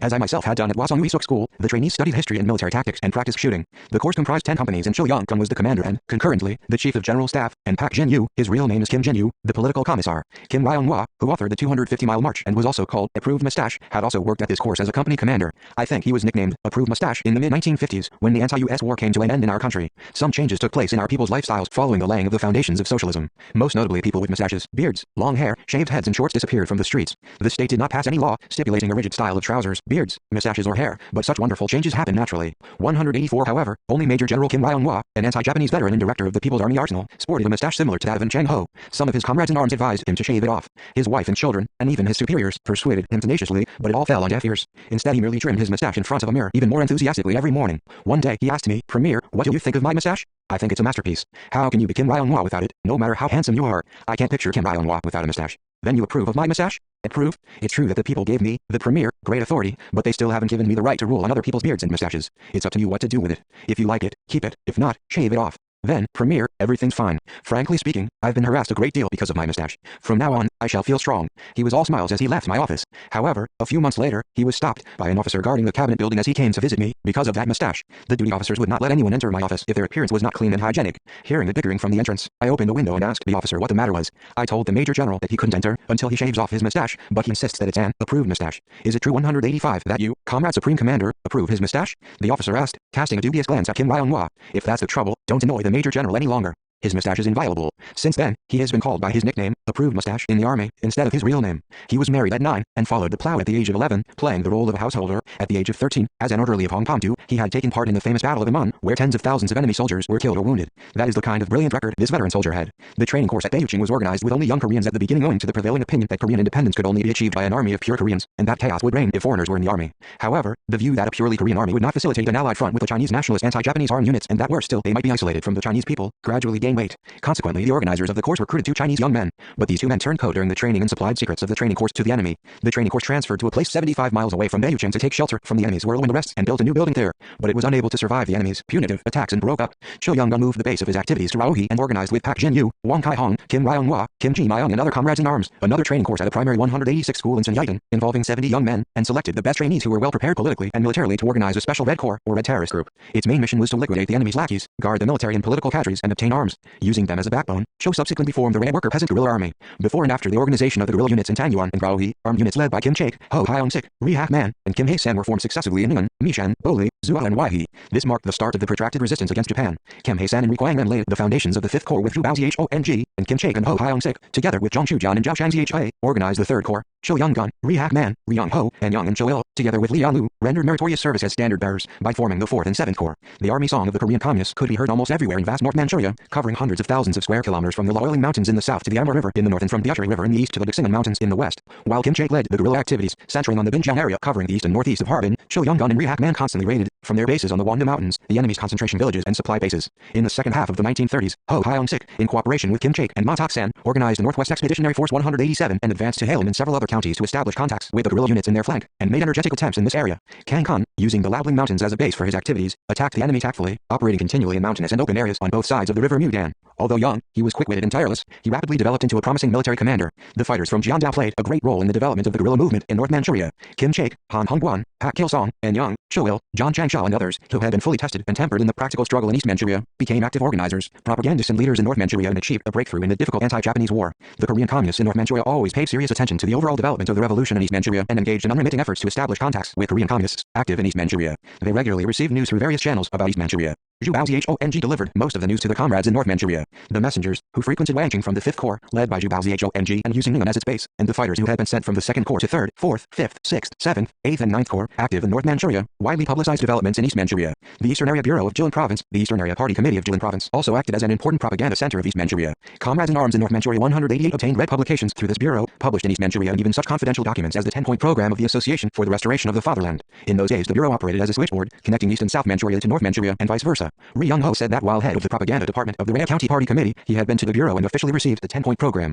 On his return, he forwarded to his comrades all the information he had obtained at the bureau. He was extremely upset that he lost the original document during the anti-Japanese war. More than any other comrades in arms in North Manchuria, Kim Chaek and Cho Young-gun widely publicized our activities. They enthusiastically explained to the soldiers of the People's Revolutionary Army, to the workers and peasants, the general line, strategy and tactics, and the immediate tasks I had advanced to achieve victory in the Korean Revolution, and always stressed that one should learn from our battle results and moral traits. When organizing the Raoi guerrilla army, Cho Young-gun said to the guerrillas, "I've heard that the revolutionary struggle in East Manchuria is now progressing in accordance with the strategy of Commander Kim Il-sung. They say that Commander Kim is a young leader and a favorite of the people. This is very fortunate for the White CLAD nation, Korean nation, TR, which had suffered from a lack of leader. I'd like to take some time off to see him, but I don't know how I can make my wish come true." He had written to me on 4 occasions. However, all the messengers, who left North Manchuria to convey the letters to me, had been killed on 189 the way. Only one of them, despite great difficulties, miraculously managed to get near Dunhua, the arena of our unit's activities, but he was also killed before fulfilling his assignment. If he had not been arrested by the enemy and had resisted for 1 or 2 more days, he would have met me. Then, I could have met Cho Young-gun in some place in Jiandao or somewhere else in North Manchuria or in South Manchuria, the places of our activities, in the mid-1930s, and not in 1941. When I met Kim Chaek and Cho Young-gun in 1941 in Khabarovsk, I was very surprised to discover that they knew my personal history and family background in detail. They even knew that the dimples on my cheeks and buck-tooth were targeted as distinguishing marks by Japanese secret agents who had been hunting me for 10 years, and that tens of thousands of yuan had been set as a reward for my head. Just as they knew so much about me, I had also learned a lot about them through various channels. Kim Chaek knew full well that I had received a great deal of assistance from the Reverend Sun Jung-do while imprisoned in Jilin, and I knew that Kim owed a lot to Ho Han 12 when behind bars in Sodium prison in Seoul. Such revolutionaries had experienced all sorts of hardships. Their personal histories and experiences were replete with moving, tearful stories and fantastic episodes. The stories of the hard-working and most courageous individuals were the most interesting to hear. What kind of topics can we expect from loafers who eat the bread of idleness? On his return from North Manchuria, one messenger of our unit made his comrades in arms laugh by recounting the absurd tale that Rihak Man, commander of the 7th Corps, had grown up on milk to the age of 11. All of us were convulsed with laughter. The guerrillas rebuffed 190, the tale saying that when you turned 11, you could get married, that it was mere invention and lie that he had taken breast milk at that age. I also considered the tale mere exaggeration. Later on, when I first met Ri Young-ho, Rihak Man's nephew, at the North Secret Camp in Khabarovsk, I asked him whether it was true that his uncle had been reared on the milk of his elder brother's wife until the age of 11. He replied in the affirmative. If your uncle had been reared on the milk of his elder brother's wife, that means that he took the breast of your mother. Didn't your uncle, a bulky man, imbibe all the milk intended for you? When I said this, he hastily shielded his uncle. Not at all. I wasn't left without. My uncle sucked only one breast. The other was mine. You see, half of your food was therefore exploited by your uncle. That plunder was not a 2-8 or 3-7 system, and yet you speak in his favor. Re laughed at my joke till the tears flowed. Milk from one breast was enough for me. My mother had plenty of milk. After my birth, her breasts were so swollen that she squeezed out the remaining milk after I had eaten my fill. It was painful to milk by hand and she couldn't squeeze all the milk out. Consequently, one day my grandmother told my uncle to suck my mother's breast. He did as he had been told. At first, he spat out what he had sucked, but he swallowed a mouthful once just for fun, and then said that her milk was as delicious as his mother's. He subsequently took her breast every day. Your uncle had plenty of guts. Yes, he was special. When my grandmother said, "You take all of Saksong's milk," he would reply, "I'll take only one breast." Saksong was what I was called as a baby. He stopped taking the milk when I was 191 2 or 3 years old, but he would sit in front of my mother with saliva in his mouth whenever I drew on her breasts. That day Young-ho told some more anecdotes about his uncle. I was totally fascinated by Rihak Man's personality, but to my regret, he was then already dead. By the 1940s when I first met Young-ho, many people in the anti-Japanese forces in North Manchuria had been buried in the wilderness,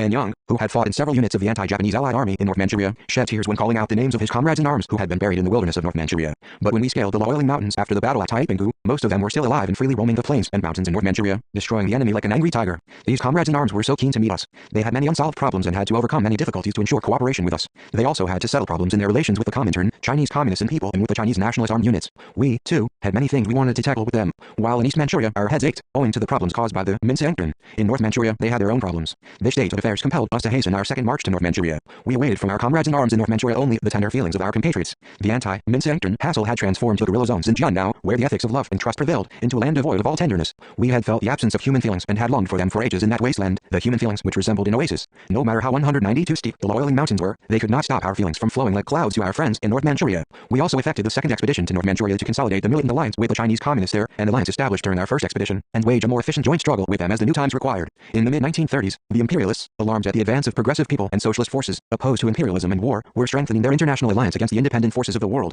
Hitler's Germany, Mussolini's Italy and Japan, bent on plunging humanity into the Holocaust of the World War, were hastening the formation of an anti-communist, anti-peace alliance. In this situation, consolidation of international solidarity with the communists of all countries, especially the Chinese communists, became a matter of urgency in order to develop the anti-Japanese revolution, as demanded by the new era. It was also the Comintern's consistent demand that the units of the anti-Japanese Allied Army strengthen their relations in many places of Manchuria and destroy the enemy by combined effort and thereby overcome the tendency for individual, isolated activities. At that time, the forces of several army corps organized in northeast China were not uniform. There were some differences in the fighting efficiency and preparedness of all the army corps, owing to disparities in the abilities and qualifications of their commanding officers. Every corps fought alone, unconnected to the corps in its flanks, entrenched mostly in fixed areas. This dispersed state made it impossible for the guerrilla units operating all over Manchuria to make comprehensive use of their forces to meet the changing military and political situation. This weakness 193 could have engendered a piecemeal defeat of the guerrilla units operating in isolation in their fixed areas. The guerrilla units in East, North and South Manchuria consequently sought to establish mutual contacts. All the guerrilla units in Manchuria had to correct the outmoded method of operating in isolation, defending limited areas and fixed guerrilla zones in the form of liberated areas, and courageously develop their military and political activities on a broader scale, in close cooperation with one another. If they had not performed these strategic tasks, it would have proved impossible to raise the guerrilla movement in Manchuria to a higher level or promote its unification.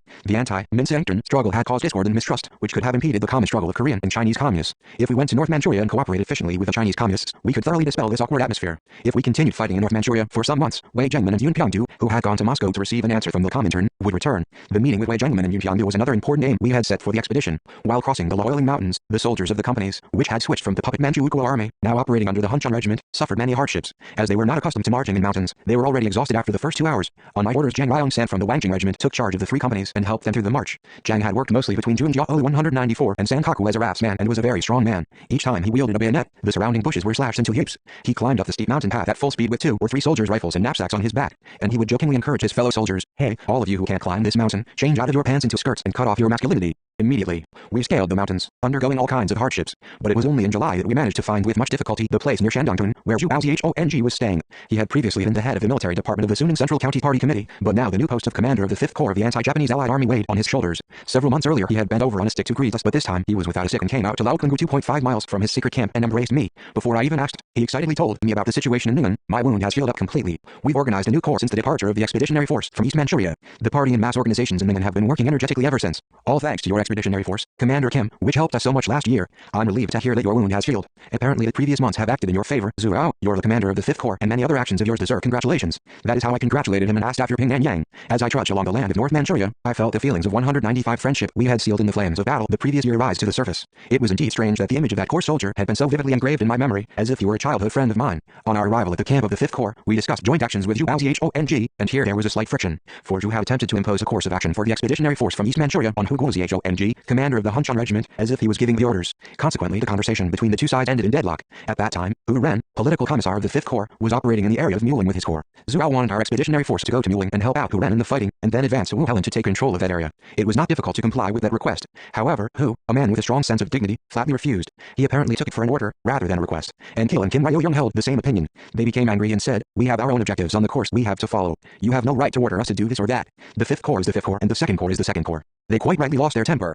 As we had come to North Manchuria representing the 2nd Corps, we could not afford to act without discretion on the orders of other peoples, even if it was all for the joint struggle. Zhuo called it a mere adventure, saying that it did not typify guerrilla warfare for a guerrilla army to carry such heavy weapons as mortars and heavy machine guns. I agreed that his remark made some sense, but thought that we should wait and see if the heavy weapons were beneficial or not in guerrilla 196 warfare. When we embarked on the anti-Japanese war, we defined the principle that the guerrilla army should on the whole use light weapons. However, after firing mortars and recognizing their might in the Battle of Taipinggu, I came to believe that we should not necessarily rule out the use of heavy weapons in guerrilla warfare, and that they would be very effective in the existing situation if used properly. In fact, the partisans of the Soviet Union had used big guns and Maxim machine guns during their civil war. Even though it was a partial phenomenon, some of the Chinese guerrillas were already using big guns by that time. We could see that Zhu Baozhong had gone a bit too far when he had called it a mere adventure for the expeditionary force from East Manchuria to carry mortars and heavy machine guns. To ease the tense atmosphere, I proposed another talk after giving deeper thought to the plans for joint action, and then the adoption of measures acceptable to both sides. Zhu Baozhong agreed. We would therefore have sufficient time to study the detailed plans for joint action and enable the expeditionary force, exhausted from the march, to have rest. Shandongtun village was home to about 100 Chinese peasant households. The name of the place originated from the settlement of people from Shandong there. To blockade this village, the enemy had kept a punitive force of about 200-300 soldiers almost 4 miles from the village. I made contact there with the secretary of Ning'an County Party Committee and the party organization in Shandongtun. Around this time I met Li Yanlu, the Army Corps commander, in Shandongtun village. At that time we were billeted on a landlord. Although a landowner, the host was a kind-hearted man, and this made his guests try harder to help out with the household. 197 one day, while helping the host harvest the wheat, we were caught outside in the rain. We carefully stacked the wheat so that the crop would not get wet from the rain, and went back to the house. Liu Hanxing said that we had better rest after lunch as it was raining. He himself prepared a variety of dishes for our lunch. I knew that Liu Hanxing was an exceptionally good cook from the time Li Yanlu's unit was in Wangjing. It was amazing that Liu, a middle school leaver, was so skilled that he could have dwarfed professional cooks. As well as a skilled cook, he was also, however, a heavy drinker, drinking 3 cups to our 1. We drank wine with his dishes and ate hand-cut wheat noodles. That day I probably drank some wine, because the side dishes were so delicious. While eating the noodles, there was a sudden explosion outside. We went out to find dozens of snakes killed in front of the piles of threshed wheat straw. The master of the house had looked after the snakes, believing that they brought luck, but they had been killed en masse by a grenade. The master had not touched them, even though they had crawled into the rooms and under his dining table. It was a superstitious custom in that area to regard a snake as a kind of sacred guardian. That day members of the Young Volunteers Corps, who had followed our unit to North Manchuria, stood sentry in the yard. While taking sentry in turns, it stopped raining and the sun came out. That is when the snakes, which had been in the straw piles, had poked their heads out. The guard, who did not know that people there believed snakes were sacred, had been so scared that he had picked up a hand grenade without thinking and had flung it at the snakes. The host and hostess were very offended at the death of the snakes. They turned pale as if they were confronting an omen, which spelled 198 misfortune. Zhu Baozhong and Liu Hongxin tried to comfort them, but all to no avail. This compelled us to leave the house without even finishing our lunch. In late July 1935, a composite cavalry unit, comprising hundreds of puppet Manchukuo army soldiers and policemen, flocked to Shandongtun on hearing of the arrival of the Koryo Red Army from East Manchuria. They numbered several hundred at a rough estimate. The main force of the 5th Corps was in Muling and in the northwestern area of Ningpen County in those days. The force of the 4th Corps headquarters was not great either. The enemy troops were twice as large as ours. Should we fight or avoid them? Zhao and Liu asked me. I decided to fight. Our joint operation with the 4th and 5th Corps was agreed upon, not around a conference table, but in the face of the enemy's cavalry, which was galloping in battle formation and rising dust, to attack us. According to the teachings of ancient sages, and the rules of guerrilla warfare, one should strike a weak enemy and avoid a strong opponent, but we could not apply these tactics indiscriminately. One demonstration of our power in North Manchuria could possibly have proved indispensable to enable us to attain our expedition aims. Moreover, the odds were then on our side, given the situation in the terrain. Consequently, after a brief consultation, we decided to fight a close battle and began maneuvering. We took up positions where we could meet the attacking enemy and prevent him from pouncing on the village of Shandongtun and harming the villagers, and then gave each unit appropriate combat orders. The gunners of the mortar battery, who had distinguished themselves in the Taipinggu battle, and the crack shots of the heavy machine gun 199 Company calculated the firing data required to counter the enemy's potential approach and awaited my orders. The enemy, approaching at a terrifying speed on the mountain path along the river Liangzhu-Lingzikun, climbed the mountain to occupy the area northwest of Shandongtun. We allowed them to close in as near as 150-200 meters from us, and then opened fire. The enemy survivors retreated and then attempted to attack us along the southern ridge of the mountain across the river Liangzhu-Lingzikun, but our men, who lay in ambush, checked their attack. The battle continued for some time in this way. The enemy commanders then regrouped their forces to turn the tide of battle in their favor. When they were concentrated around their command post, our mortar battery commander ordered fire. The shells flew whistling in the air one after another and exploded among the packed enemy. The survivors mounted horses to flee in the direction of Ning'an. Our mortars fired at the fleeing enemy.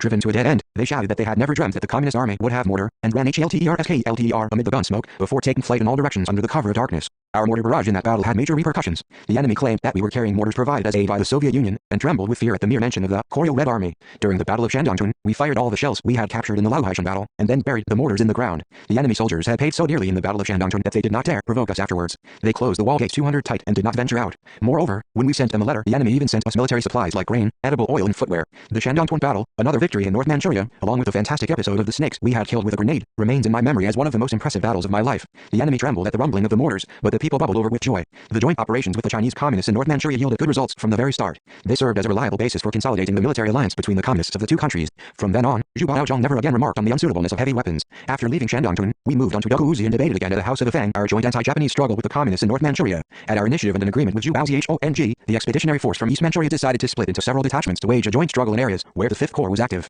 It sent some of its force to Muling, where Hu Ren, the political commissar of the 5th Corps, was operating into the area where Ping Nanyang was active. Zhu Baozhong attached some men from his corps to our detachments, leaving for Magang, Cheongshanzi, Wuling and Chaitu. These areas were fertile lands we had cultivated with so much effort during the first expedition. We relied to a great extent on the revolutionary organizations in these areas and conducted brisk political and military activities. The underground organization in Wolyang controlled village vicinities as well as places as far away as Dongjingcheng. We received a great deal of help from this organization. When I recall Wolyang, I am 201 reminded of one old Chinese woman. On our first expedition to North Manchuria, she had been working in the Women's Association. Looking at this grandmother, who was nearly 60 and yet was attending to the expeditionary force, making uniforms for them, missing her sleep at nights, we were all reminded of our own mothers and grandmothers in our native homes. If she did not see me even for one night, she would ask my orderlies, "Where is Commander Kim?" The orderlies told me that she only went to bed when she heard that I was all right. On hearing that the Koryo Red Army had come from Jiandao, this same grandmother came to Doguzi, bringing a cock pheasant and noodles wrapped in a vessel. At that time, we prepared to leave the place. Handing the noodles over to our comrades, she said, "I regretted not treating Commander Kim properly last autumn, so now I brought some noodles. I'll be pleased if you accept my sincerity." She had cajoled my orderlies and found out that I liked noodles. That day, together with Zhu, I ate with relish the food containing the sincerity of the grandmother. The noodles with pheasant soup and pheasant and vegetable garnish were exceptionally tasty. After eating 2 bowlfuls, Zhu asked, half jokingly, half seriously, "When did you win over that Chinese granny in North Manchuria, Commander Kim?" "I have always been impressed by your way of winning over the masses. I want you to teach our companies, attached to your unit, what political work methods you used." While we were operating in the Inu area in September that year, Hu Ren, the political commissar of the 5th Corps, formally proposed a joint operation. But we avoided replying for some time, as we had to work with Kim Chaek, whose unit was advancing southwards to Waihe at the time. For inevitable reasons in later days, we could not accept his 202 proposal. However, throughout the anti-Japanese war, I recalled with gratitude the confidence he had placed in us. Developing our struggle in North Manchuria, we regarded Inu as the most important after Ning'an. We had no access to most of this area, and even the Chinese units failed to inspire it with a revolutionary influence. Nevertheless, we had to enter that area if we were to effect a joint struggle with the 3rd Corps Kim Chaek belonged to. Inu bordered Jui and Waihe on the northwest, the 3rd Corps area, and on the west it was the 1st and 2nd Corps area. This mysterious land was coveted by both friend and foe. Several armed units in North Manchuria failed to establish themselves in Inu because an anti-communist trend prevailed among the people there. The anti-communist wind had been strong in Ning'an, but was nothing compared to the anti-communist trend in this area. The factionalists of the ML group were in part to blame for the anti-communist contamination of the area, as they had disgraced communism through reckless leftist ventures, such as the August 1st revolt which they had instigated. In the wake of the revolt, the people of Inu suffered enormous atrocities at the hands of the Japanese imperialists and the reactionary warlords. Subsequently, the people there turned away in disgust from the communists. The Japanese imperialists dispatched the so-called appeasement squads there to drive a wedge between the people and the communists. The account of the experience of a young man who had joined the guerrilla army after doing the work of a charcoal burner in the forest of Chinguzi, Inu County, eloquently proves the extent to which the people in this area had been poisoned by anti-communist propaganda. He had lost his parents and brothers in an epidemic in his early years, and 203 lived alone through all hardships, begging for help. He had drifted to Emu and was forced to work at a road construction site. There he had learned a revolutionary song from a laborer. It had been the first song he had learned since his birth. He subsequently worked as a seasonal laborer at a farmhouse near Renjiao. One day a marriage ceremony was held at a house in the village. The young man followed his employer to the house, congratulated the couple, and sang the song at the request of the officiator at the wedding, the revolutionary song he had learned at the road construction site. His song caused a disturbance in the wedding ceremony. An old man of the village, who was more or less knowledgeable, had denounced the young man as a communist for his song. Pointing his finger at the middle-class peasant who had employed the young man, the old man said, "Hey, if you need to employ a farmhand, you should employ a sound man. That guy is a communist who advocates common ownership of property and wife." The disgraced peasant chased him out of his house that very day. Tragically, the young man had sung the communist revolutionary song, totally unaware that the song propagandized communism. Some listeners said that this was the consequence of ignorance, but this was not true. It was due to the anti-communist wind. The Japanese imperialists propagandized the crimes committed by local bandits or mounted bandits as ones committed by communists. In this situation, it was quite adventurous, frankly speaking, that we decided to operate on Emu. As expected, we were given the cold shoulder from the inhabitants as soon as we set foot on Emu soil across Lake Jingbo. The village could be called the Eastern Gate to Emu. It was a cozy village inhabited only by Chinese. When we arrived, the villagers took 204 their children and left the village, saying that Han Nuzi, the red-bearded, red bandits, Tr. had come. Only the old and weak remained in the village, but they, too, refused to come out, hiding instead in the houses. I ordered the pitching of tents in the forest some distance from the village and told them to take a rest there. Then I walked round the village. I went to a primary school only to find that the teaching staff and pupils were all hiding. It was too cold a treatment for guests who had come all the way from East Manchuria to kindle the fire of revolution. I brought a foot organ out into the yard of the school and began to play it, singing the song of Suwu and a song about Yang Kui Afei together with men from the Young Volunteers Corps Company. My comrades were all good singers of folk songs of Han nationality. Those two songs were famous ones which the Chinese working masses were especially fond of. The song of Suwu was a patriotic song I had learned during my days in Jilin. Its original title is Suwu Tens Sheep. Suwu had lived in the 2nd century BC and was famous as a loyal subject of the Han dynasty.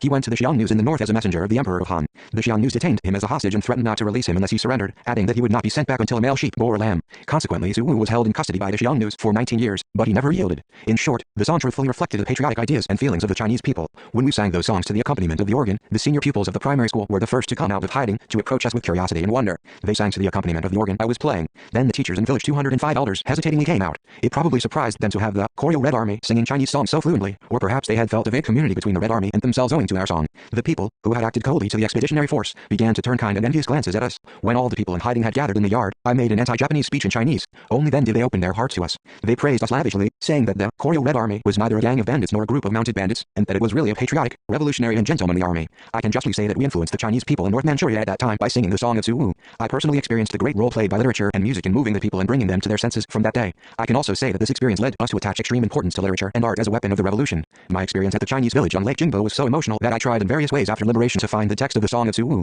It was only recently that I was able to obtain the text in Chinese, thanks to the aid of our officials. I was so pleased that I sang the song, forgetting that I was in my 80s. How well could a man of 80 sing? A lump formed in my throat. Consequently, I could not sing properly, but the fresh memory of my youthful days, which had vanished far beyond the clouds, welled up in my mind, together with my deep attachment to the soil of North Manchuria, where we had pioneered the revolution with such difficulty. Whenever I yearn for the days when I was blazing the trail of the joint struggle with the Chinese communists, I often play this song on the 206 organ. Sometimes I whistle it, but the sound is not as fresh as when I was in my 20s and 30s. Here is the text of the song of Suwu. Suwu Tens Sheep. 1. Suwu was a prisoner in a land which is barbarously wild and dull, but he did not betray his home even here. For 19 years he has been shepherding other sheep in the austere land of Xiongnu's, covered with ice and snow. He suffered year after year, grazing sheep at the North Sea, eating snow when he is thirsty and biting on his blanket when he is hungry. But his soul was in the land of Han. He has grown old but did not escape from his prison. But the suffering and privations in the alien land have not broken his will. In the dead of night a flute sang sadly in the outskirts, touching his heart and calling him back to his homeland. 2. Suwu was a prisoner in a land which is barbarously wild and dull, but he did not betray his home even here. The time has come when the cold north wind blew, the wild geese are flying to the land of Han, where the gray-haired mother is waiting for her son 207 and the young wife is sitting alone by the wall. Only when they sleep do they see the face which is better than anyone's. The ocean will run dry and the mountain will crumble in dust, but the sun will remain loyal to his homeland, causing the admiration of even the heartless Xiongnu's. I still cannot forget among the impressions of Emu the meeting at Sangsang with the old man, Kim, from Jeonju, whereas Liuxong meant 6 pine trees, Sangsang meant 3 pine trees. When we were in Sangsang, my headquarters was built on the house of a landlord, not far from the county town. A small-built old man lived about 500 meters away from the landlord's house. He was cultivating a small rice field plot. According to my orderly, he was apparently a Korean. He spoke Chinese badly and behaved like a Chinese. One evening I went to visit him. We introduced each other, and I discovered that he was clearly a Korean and that his surname of Kim originated from Jeonju just like mine. He had taken part in the Chingshenli battle led by Hong Kong-do. He told me that when the unit had scattered after the battle, he went to Emu, got married and lived there in retirement. When I told him that my surname was Kim and that my ancestral home was Jeonju, he did not hide his pleasure at meeting a man in this remote foreign land with the same surname and from the same ancestral place. He told his wife to hull rice in the treadmill and boil some rice for me. It was the first boiled rice I had eaten in North Manchuria. 208. We, too, set ourselves high aims at the outset. When I fought in the battle at Phen Wudong led by General Hong Pom-du, I thought that Korea would soon become independent. In those days, I dreamt of entering the walled city of Seoul through an arch of independence. How depressing it is to get old doing nothing, just like a grain of sand or stone in the wilderness. I only feel real happiness in this corner of North Manchuria, virtually the world of the Han race, when I meet Korean compatriots, even though it is like seeing a star in a rainy season. How happy I would be if your unit, Commander Kim, stayed in Emu forever rather than returning to Jeondao. Saying this, the old man sighed longingly. I inevitably felt sad that the great ambition inspiring him to take up arms and win back the country was fading just as the wrinkles on his face deepened relentlessly. I decided more resolutely than ever that we, young people, must continue fighting in any adversity to defeat the enemy once and for all to make sure that the old man's original aim was not wasted.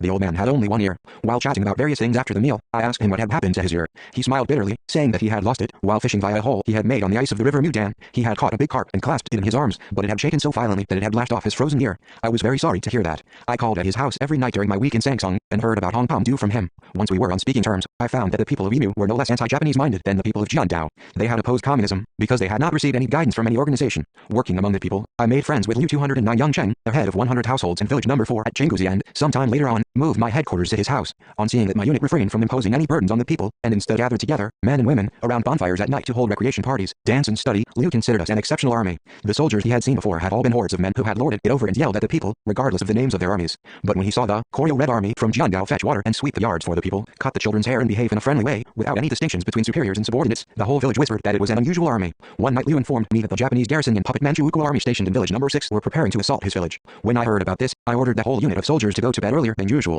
Liu found this strange. He thought other armies might have taken to flight to avoid the enemy. Instead, the Koryo Red Army planned to sleep in the village, rather than run away. He could not understand it. He could not sleep all night, obsessed with the fear of the enemy's attack on the village at any minute. He kept going in and out of the house. I made him sit down beside me and said, "Our unit is defending the village like a fortress, so don't worry so much, please go to bed." But Liu was still anxious, all in a flutter. He said, "But, how can the soldiers defend the village like a fortress when they go to sleep so early? We've posted sentries. The Koryo Red Army does not make wild claims, so you can have a sound sleep tonight. And tomorrow morning, 210 after we left the village, go to the enemy and report that the Koryo Red Army has been to your village. Tell them all you have seen." "You mean report? I've no intention of filing a complaint against such a wonderful army as yours. Please, sir. This is my earnest request. Do as you're told and don't refuse. This is the only way for us, you and the village, to survive. Just wait and you'll understand why." I told the head of 100 households to report the movements of the Koryo Red Army to the police as they were, in a bid to lure the enemy out of the concentration village. Next morning we left the village and marched along the road to Emu. In the middle of the march, I commanded the force of one company to lie in ambush on the southwestern ridge of a mountain. On receiving the report from Liu, the enemy sent hundreds of punitive troops to chase our main unit on the march. That is how the expeditionary force fought a battle of baiting an ambush for the first time since it had entered the land of Emu.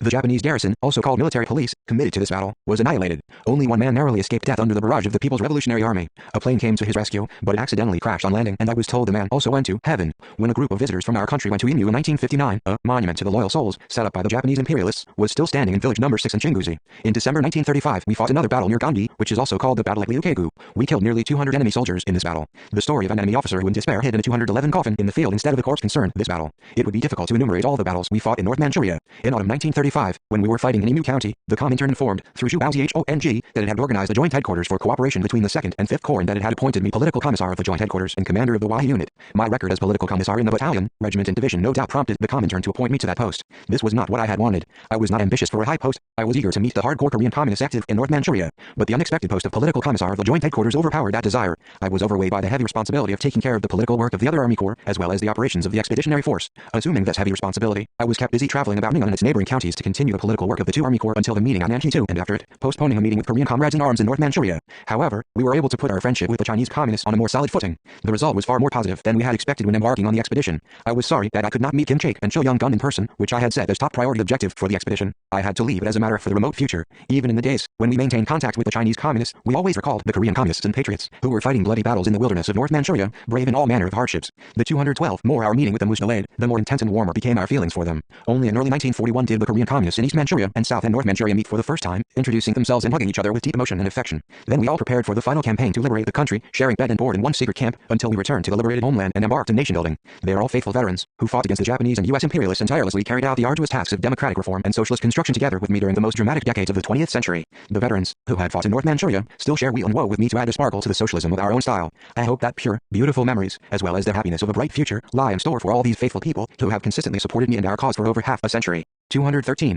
2. Strange relationship. The Emu area in North Manchuria was connected to me from my days in Jilin. Up till then, Jia, Xinjiang and Shansong where I formed the Ryerson Youth Association, a revolutionary organization in touch with Kang Myong-gun and worked among its members, belonged to Emu County. Apparently this county was renamed Jia County in the late 1930s. We marched thousands of miles in the Emu area during our second expedition to North Manchuria. Kingguazi, Pipitingsi, Nantanmen, Sandaoguao, Malugu, Xingxingtun, Guanbi, Lakayaguao, Sangsong, Mudanjiankun, Hiaxixiang, and Tuaoyaozi were all developed as the theater of our operations at that time. They constituted unforgettable battle sites, where the expeditionary force to North Manchuria performed military feats. I experienced many interesting events and met a number of impressive people during that period. Until our second expedition, many parts of this area had been beyond revolutionary influence. It was not accidental that Zhu Baozhong was so worried about our campaign in Emu when we debated the matter. He said, "Commander Kim, I don't think it necessary to worry about you, since you won over that bigoted Wu Yicheng in a single day, but we were shut out at every door when we were there this spring. They abused us, calling us Han Nuzi. 214 The word Han Nuzi that you mentioned is the Chinese word for bandits. Wu Yicheng, who did not like communists, once abused Zhu Baozhong, calling him Han Nuzi.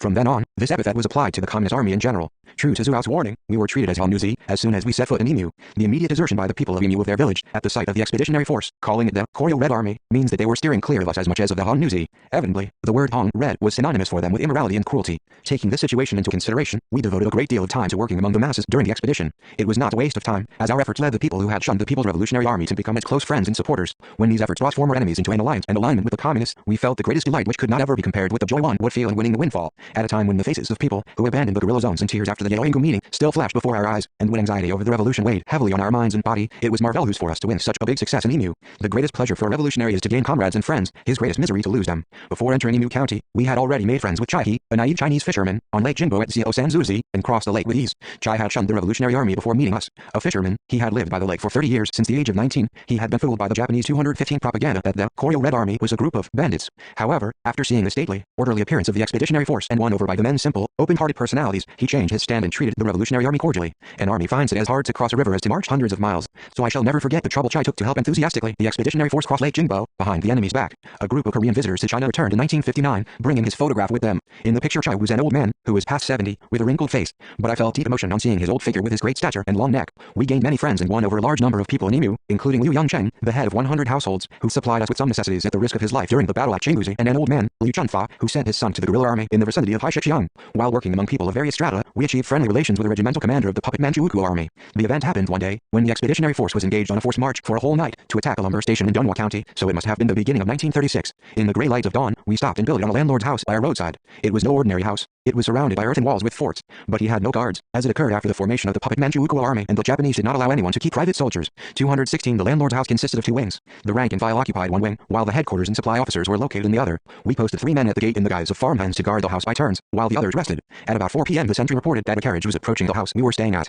Soon it pulled up in front of the house and a lady stepped out with the help of a soldier. She entered the yard, saying that she would like to warm herself for a while. I looked out of the window to a glimpse of a beautiful lady wrapped in 2 fox fur overcoats standing in the snow-drifted yard. My comrades, struck by the luxurious coats, had already swarmed out to the yard and surrounded the strange lady in her dazzling outfit. They were questioning her. When I inquired as to her presence, a young guard, in high spirits, as if he had captured a top-rate secret agent, responded, "She's a suspicious woman, Comrade Commander." He maintained his sharp gaze on the lady. The young Chinese lady turned pale, trembling in silence. I sternly rebuked the guard, who was trying to search her, and ordered, "Let her come inside so that she can warm herself." In the room she still trembled slightly. She kept her head lowered. I spoke in Chinese to calm her. "Please, madam, don't be afraid. Make warm yourself. The young guard may have taken you for someone else and treated you impolitely. Please forgive him." I offered her a cup of tea and pushed the brazier closer to her so that she could keep warm. "I don't know what you think of us, but we're the People's Revolutionary Army. The people here call us the Koryo Red Army. Have you ever heard about the Koryo Red Army, madam?" 217 "Yes, but only a little," she answered almost in a whisper, still with her head lowered. "Then, we're fortunate. The Koryo Red Army is not a gang of bandits, which harms people's lives and property, as the Japanese allege. Our Revolutionary Army is a people's armed force, which aims to secure national salvation. We only fight against the Japanese imperialists and their lackeys who trample on Korea and China. We never do any harm to people's lives and property. Consequently, please set your mind at rest, madam." She clasped her hands together as a token of gratitude, but her gaze still indicated mixed feelings of uneasiness, fear and uncertainty. "We won't blame or punish you for taking a soldier of the puppet Manchukuo army with you, nor will I ask you why he is escorting you. Why should we humiliate and harass travelers if they don't harm the people and the Revolutionary Army? We are also travelers, enjoying a moment's rest in this house with the host's permission, so don't think otherwise. Please warm yourself before leaving," I continued, until she looked more relaxed. It was only then that she breathed a sigh of relief and raised her head cautiously. As she glanced at me, there was a hint of surprise in her eyes. She lifted her clasped hands to her breast and bit her lips. "What's worrying you? Do you still not believe me?" "No, it's not that. Frankly speaking, your face. I know that you are a kind-hearted man by nature," she murmured incoherently and again gazed at me. Then Okayak Ryung, who had been interrogating the escort, appeared at the door like a hunter who has just caught a tiger. He said in Korean, a language the Chinese lady could never understand, "General, the escort 218 told me that the woman is the wife of the commander of the 12th Regiment of the puppet Manchukuo army. A big fish has entered the mesh of its own accord. Comrade Okayak Ryung, don't talk so big. Let's wait and see whether it is a big fish or small fry." To be candid, although I rebuked him, I was surprised to hear that she was the wife of a regimental commander of the puppet Manchukuo army. A regimental commander was not small fry. In the hierarchy of the puppet Manchukuo army, it was the fourth rank down from the top, which could only be occupied after rising 13 rungs from the bottom. In some cases, a regiment in that army had a few counties under its jurisdiction, so that there was no need to go to the length of explaining the authority of the commander, who controlled those counties. In those days, the 12th Infantry Regiment of the 9th Composite Brigade of the puppet Manchukuo army based in Jiaoyi was stationed in Emu. I found it interesting to meet the wife of a regimental commander of the puppet Manchukuo army, as we conducted a major strategic psychological warfare against the enemy armies. The knowledge of her identity made no change in my countenance at all. Well, madam, did you think we would inflict some severe punishment on you, because you're the wife of a regimental commander of the puppet Manchukuo army? She rubbed her palms in confusion, saying, not at all. Perhaps I am wrong, Mr. Commander. Excuse me, but aren't you Kim Song-ju? I was indeed surprised at the unexpected question. This was something unusual. I could not disregard the fact that the wife of a regimental commander of the puppet Manchukuo army, whom I had met by chance in North Manchuria far away from Jiandao, knew my 219 childhood name. How could this lady I had never seen or met before know my name? I was astonished and, at the same time, curious to solve the puzzle. It's indeed strange to hear my childhood name in this land of Emu. I am Kim Song-ju or Kim Il-sung. But how on earth do you know me, madam? She blushed deeply. I guessed from her looks that she wanted to say something, but was hesitating. When you led the student and youth movement in Jilin, I attended a girls' middle school there. I have known you ever since then. Oh, is that so? I am very glad to meet you. I only now realized what her sparkling eyes meant when she glanced at me before, with her head raised. But still, it was rare to see a former student of a girls' middle school in Jilin in this strange land of Emu. The word Jilin evoked in me a tingling feeling tantamount to nostalgia. As is the case now, I cherished a strong attachment at that time for the city where I had lived for years. When she saw that I was recalling those bygone days, she asked in a somewhat calmer voice, surely you haven't forgotten autumn 1928, when the campaign against the projected railway between Jilin and Horyong was launched?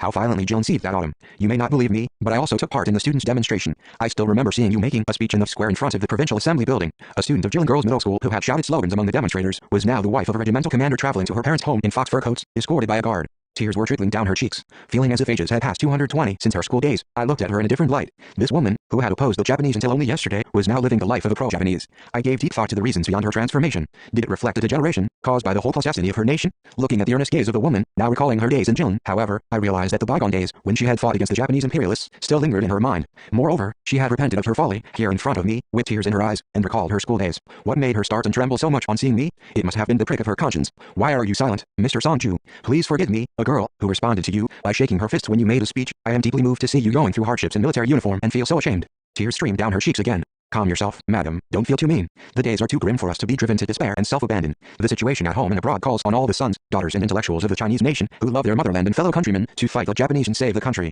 There's no reason to think that you shouldn't fight the Japanese imperialists because you're a regimental commander's wife. As I said this, she wiped away her tears and raised her head. You mean that there's a way for me to fight the Japanese? Of course. If you influence your husband positively and make sure that he doesn't carry out punitive operations against the Revolutionary Army, then you will be contributing to the anti-Japanese struggle. 221 Frankly speaking, a regimental commander is an important person, but I don't think his rank is the moot point. Most importantly, he shouldn't forget that he's Chinese. Although a regimental commander, my husband is not doing it because he wants to. He remains true to the national conscience. I will prevail on him, as you say, Mr. Song-ju, so that he won't mobilize his men in punitive action. Please believe me, how good it would be if you do. If you manage to convert a regimental commander from pro-Japanese to anti-Japanese, it would mean that his subordinates become patriotic. Madam, this will lead to your revival and that of your husband. To make her feel more confident, I enumerated the instances in Jiandao of puppet Manchukuo army officers who had converted from the pro-Japanese to the anti-Japanese struggle. She replied that it was like a godsend to meet me that day. She had many things to think over after hearing my words. She said I had revived her days in Jilin, and had now led her and her husband along the path of renewal. She decided to remember it for the rest of her life and live like a daughter of the Chinese nation. I showed her the propaganda materials we had made in the 6-point anti-Japanese national salvation program published by Song Qingling, Zhong Naiqi and others in Shanghai.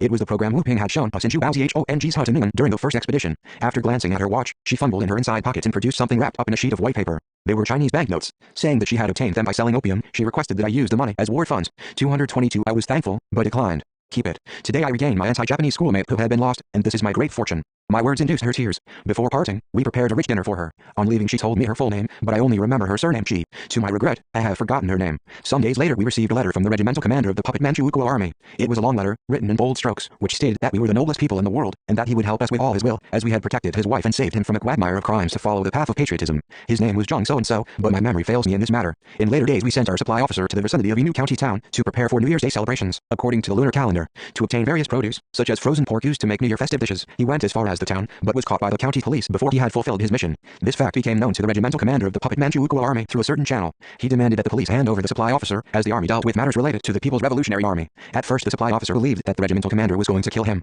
but the commander allowed his wife to prepare a feast for our supply officer and treated him as an honored guest. Then, he said, I am extremely grateful to Commander Kim's unit for the great assistance it accorded my wife. I will never carry out a punitive mission against you whatever the circumstances. I swear on my life. So 223, please believe me, if we come across your unit, we'll fire 3 shots in the air. At these moments, remember that it is my unit and that you can pass. I'll never forget Commander Kim's kindness. Please convey my heartfelt greetings to him. He kept his promise faithfully in the subsequent years, exactly as he had told our quartermaster. When we were billeted in the village of Sangsong, a Japanese army unit was stationed in the village of Gandhi and the puppet Manchukuo army regiment was located near Imyu. The two units traveled from place to place to carry out punitive operations, but the 12th regiment avoided engagements with us whenever it came upon our unit. We also attacked only Japanese soldiers. The Japanese army could be distinguished from the puppet Manchukuo army at that time by the helmets. All guerrilla units knew that soldiers with helmets were Japanese and that those without were puppet Manchukuo army soldiers. But in later days, the puppet Manchukuo army soldiers also wore helmets when they were on the battlefield. Consequently, we told them we would shoot anyone wearing a helmet, taking him for a Japanese, and that all those soldiers who refused to fight against the guerrilla army had to remove their helmets. In response to this warning, the puppet Manchukuo army soldiers indicated who they were by removing the helmets when they approached us. When the soldiers with helmets on their heads headed their columns, the guerrilla army attacked the front ranks. When they were in the rear, we attacked only the last ranks. The Japanese shouted, "The guerrillas only strike us." We demanded that the puppet Manchukuo army unit give a signal by firing chance shots when they were conducting punitive mission, and they agreed. When they were unable to fire the 224 shots, they would gather in one place in hundreds or thousands and raise a clamor, thereby letting us know their position. The regimental commander, Zhang, sent us many supplies. He would often leave his barracks with pork and frozen dumplings on carts, saying that he intended to carry out a punitive mission, and then ordered his subordinates to bring them to the place agreed upon with our unit. He would then take his men somewhere far from the guerrilla army and wander around there for hours before returning to the barracks. One day when our unit was billeted on a village near Gandhi, some commanding officers came to me and reported on the soldiers' state of mind on New Year's Eve. They then requested my permission to obtain some buckwheat flour or starch from the villagers so that they could make noodles on New Year's Day. In view of the trouble we would cause the villagers, I refused and ordered the unit out of the village before long. The villagers had been pleased to know that they would be able to celebrate the New Year with Commander Kim's unit and had been arranging a grand banquet. I feared that the villagers might spend months' provisions on the banquet to be given in honor of my unit. Consequently, my unit suddenly left the village. Although we ordered the withdrawal from the village to avoid harming the interests of the people, all the men were sulky. The expeditionary force moved to the dead end of the valley of Huanghe, mended the huts abandoned by the lumberjacks, and celebrated New Year's Day there. Although it was a festive meal, a bowl of boiled foxtail millet was everything that was accorded to each of us. The men had already swallowed their shares when the pork and dumplings sent by the regimental commander of the puppet Manchukuo army arrived, much to our delight. 225 As our friendship deepened, the regimental commander even sent weapons and military information to the expeditionary force. The kindness we had accorded a woman was lavishly rewarded with Thai grass, as the Chinese legend goes. Although he remained commander of a regiment appointed by Manchukuo, he bravely atoned for this before history and the people by his alliance with the communists. Our policy of demoralizing the enemy forces by winning over the rank and file, the overwhelming majority of the puppet Manchukuo army preferentially, and also middle and low-ranking officers and some of the conscientious high-ranking officers, and thereby isolating and striking at a handful of evil officers, proved very effective in our work with the regimental commander. This enormous gain went beyond our expectations. The regimental commander, who never met us, was converted from a henchman of the counter-revolution to a patriot and an ally of the communists, influenced by his wife. I think his wife, a former student of Jilin Girls Middle School, must have waged quite an active ideological campaign to transform her husband. She was a very wonderful woman. The regimental commander was subsequently transferred to the Huadian area. I turned him over to Wei Jiangmin. Subsequently, I did not hear from him for a long time. It was only in 1941 that I heard about him from Guo Ji-san, who had been an assistant to Wei Jiangmin in Huadian. Guo said that the 12th and 13th regiments of the puppet Manchukuo army in Huadian would soon transfer to Jehol and that the commanders of the two regiments wished to join the anti-Japanese Revolutionary Army before moving. But at that time, there was no unit in Huadian capable of dealing with two whole regiments at one time, and no cadre could give an authoritative answer to their bold decision. He came 226 for my advice. As Wei Jiangmin had fallen in battle, the military and political cadres of the Second Corps used to come to obtain my decisions on all matters, big or small, related to the activities of the Corps. I entrusted him with the urgent task of accepting them before their move to Jehol and sent him to Huadian. To our regret, however, it was too late, and their righteous action fell through. Later on, I heard that the regimental commander had been relieved in Huadian by a new commander with the surname of Yang. When he was being relieved, he had persuaded his successor to operate against the Japanese and advised the commander of the 13th Regiment, who had been his friend and neighbor, to help the anti-Japanese revolution. I heard nothing about the 12th and 13th Regiments after their move to Jehol. Only recently, when researching the collapse of the puppet Manchukuo army during our final operations against Japan, I found that they had rebelled at a decisive moment against the Japanese imperialists. One conscientious friend in the enemy forces provided us with tens of thousands of friends. Consequently, ever since the early days of the anti-Japanese armed struggle, we proposed the slogan, "Let us build a revolutionary battery among the enemy soldiers," which meant creating positions in the enemy forces. In other words, it meant creating our revolutionary forces within the enemy camp in order to demoralize it. In those days, enemy breakup operations were commonly referred to as political work with the enemy. Destroying the enemy by force and disintegrating them through political work constituted, so to speak, the strategic lines of the anti-Japanese struggle. Throughout history, war has always been fought by both belligerents along two lines. One, fights by 227, the force of arms, and the other, by psychological and ideological propaganda. To maintain public peace and order, the Japanese imperialists established their three policies: the implementation of tentative measures, ideological and radical measures. Generally speaking, these policies had two aspects. One implied the removal of bandits through armed forces, and the other, ideological operations through propaganda and appeasement. The enemy also went to desperate efforts to psychologically break our revolutionary ranks. However, when we first proposed the idea of forming revolutionary organizations within the enemy camp for political work among enemy soldiers, a number of people were reluctant to agree. Needless to say, none of them objected to the idea for cowardly reasons. They simply viewed it as a deviation from the class line. They would set the following objections: we're an army of workers and peasants and our opponent is an army of the bourgeoisie. They are poles apart. This truth is as clear as daylight, just as water and fire are incompatible. Even a child knows that. It's ridiculous to form revolutionary organizations inside the enemy camp. Proponents of Marxism branded it right as deviation, similar to class collaboration. They argued that it implied alignment with the class enemy, who maintain an antagonistic relationship with us, and that the classic Marxist works did not mention the breakup of enemy forces. Our young people may now denounce them for being so stiff-necked, but in those days, when you could not move an inch without referring to the propositions of the classics, such a unilateral view gained the upper hand in many cases. 228 few people considered such a stand a serious deviation, as an uncompromising class struggle was underway, and everyone in those days maintained a bitter hatred for the class enemy. Many people started the revolution and endured all the hardships on the strength of their hatred for the class enemy, and, consequently, refused to admit the slightest compromise on the matter of class. Worse still, the dogmatic approach of many communists to the Marxist theory of class struggle led them to feel more hatred than love, and yearn more for relentless punishment and condemnation than admit a generous quality of mind capable of forgiving and winning over the enemy. Pretentious Marxists even claimed that uncompromising behavior typified in any circumstance revolutionaries, and transformed young people, who were ideologically and mentally immature, into narrow-minded individuals and literally cold-hearted ennui. The Marxist revolution suffered bitterly because of this childish practice, and the image of the communists was tarnished. Advocating one-sided class interests, under the slogan that they should defend their own class and not compromise with the hostile class, the leftist elements and dogmatists led many people to reject the communist revolution and join the enemy camp. The central issue was not whether there were propositions in the classics on the disintegration of the enemy forces, but that they did not try to formulate lines and policies in the fundamental interests of the revolution. We believe that we should begin the revolution with a feeling of love for our fellow countrymen. When studying the Marxist classics, we first sought love and unity rather than an uncompromising spirit. We believed that we could build revolutionary forces within the enemy camp because we were convinced that their high-ranking officers, to say 229 nothing of the overwhelming majority, the rank and file, who were sons of workers and peasants, as well as middle and low-ranking officers, included conscientious individuals who sympathized with our revolution and pitied those suffering in an exploitative society. If we won them all over to the side of the revolution and made them our allies, the enemy would be broken up to major extent and our revolutionary forces would expand far more. It would constitute an enormous offensive, annihilating the class enemy without any rifle or gunfire, a great propaganda success which would convince the people of the noble ideals of the communists, devoted to the cause of humanity's happiness and harmony. With these ideals and purposes at least, we raised the slogan, "Let us build a revolutionary battery among the enemy soldiers," as the main slogan in political work with the enemy. The belief that we could build revolutionary fortresses in the enemy camp was based on the just-oriented view of man's essential qualities. Man is the greatest being endowed with independence, creativity and consciousness and, at the same time, a beautiful creature who champions justice. Man, by nature, aspires to virtue and ennobling qualities and detests all that is evil and dirty. These unique features constitute his human traits. The majority, including the middle and lower strata and some of the upper stratum, apart from a handful of reactionaries, can be encouraged to support the revolution, sympathize and assist it, if we exert a positive influence to them with magnanimity. If a man retains his human nature and loves his country and nation with a humane aroma, although he is a servant of the landlord and capitalist class, then such a quality will be the basis for winning him over to our side. Our policy is derived from this stand, based on the view that we can unite all the members of the nation, 230 excluding a tiny handful of reactionaries and villains, under the banner of great national unity. After liberation, our people named Kim Koo-13 the chief terrorist and identified him with Syngman Rhee, a reactionary. Admittedly, he had been malignant and hostile towards communists nearly all his life. There was a caricature in those days of Kim Koo and Syngman Rhee crawling into a pigsty with pumpkins on their heads. The caricature indicated how bitter the hatred was. The workers of Kangsas Steel Plant wrote, "Down with Kim Koo." On the plant's chimney, none of our people in those days thought that Kim Koo could ever be transformed. During the April North-South Joint Conference, 14 however, he transformed himself from anti-communist to pro-communist and allied himself with the communists under our influence. He did so under our influence, but more importantly he did it because his love for the country and nation he had devoted his life to had been roused to the highest degree and his humanity had been developed to the fullest extent while witnessing the realities of the northern half of the country. If we did not consider patriotism and human nature, we would not have joined hands with Cho Tak-sin, 15 who had leveled guns at us on the anti-communist front line, and we would not have held dialogues with the present South Korean rulers. We sit at the negotiation table with the South Korean authorities to reunify the country through dialogue because we place our hopes on their national conscience and human nature, albeit limited, and we also believe that both these traits will come to full bloom one day in the grand flower garden of national harmony. We had long discussions on which enemy forces we should win over and how.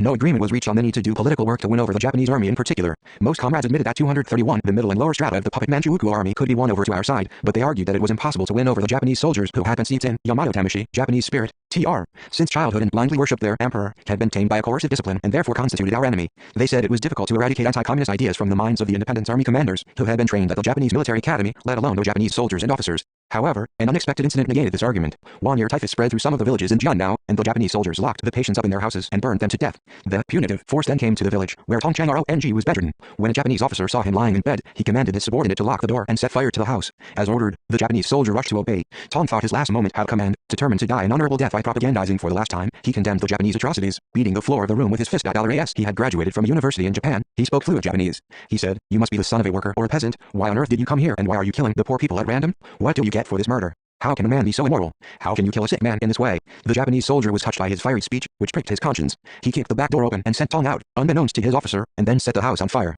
Tong hid in the furrows of the field and thereby narrowly escaped death. 232 This incident refuted the contention of individuals who had insisted that it was impossible to win over Japanese soldiers. It instilled us with confidence. We picked out stalwart, brave, clever and resourceful men and infiltrated them in the enemy camp. Thanks to the efforts of a large number of sung and unsung heroes who acted single-handed, engaging in efficient political work among the enemy, without abandoning their principles in hostile surroundings, mutinies occurred almost every day in the puppet Manchukuo army and self-defense corps. We trained the guerrillas to do political work among the enemy in diverse forms, both orally and by circulating publications, influencing public opinion, and disseminating songs. Thanks to our enthusiastic and impressive propaganda offensive, conducted both inside and outside the enemy forces, with both individuals and collectives, many of the puppet Manchukuo army units stopped fighting against the guerrilla army and became faithful weapons suppliers. They would respond to our letters by bringing weapons, ammunition and provisions. When we shouted, "Yayukyong Byoming, we need your guns, not your lives," on the battlefield, They surrendered and offered their weapons. The enemy's punitive forces killed our people indiscriminately, while we treated prisoners like human beings, whether they were from the puppet Manchukuo army or from the Japanese army. We benevolently educated them and then set them free, even paying for their traveling expenses. One soldier of the puppet Manchukuo army was taken prisoner by our unit 7 times. Each time he would bring a rifle with him. When our soldiers jokingly remarked, "Hey, this chap's here 233 again," he would answer with a smile, "I've come to give a rifle to the Revolutionary Army."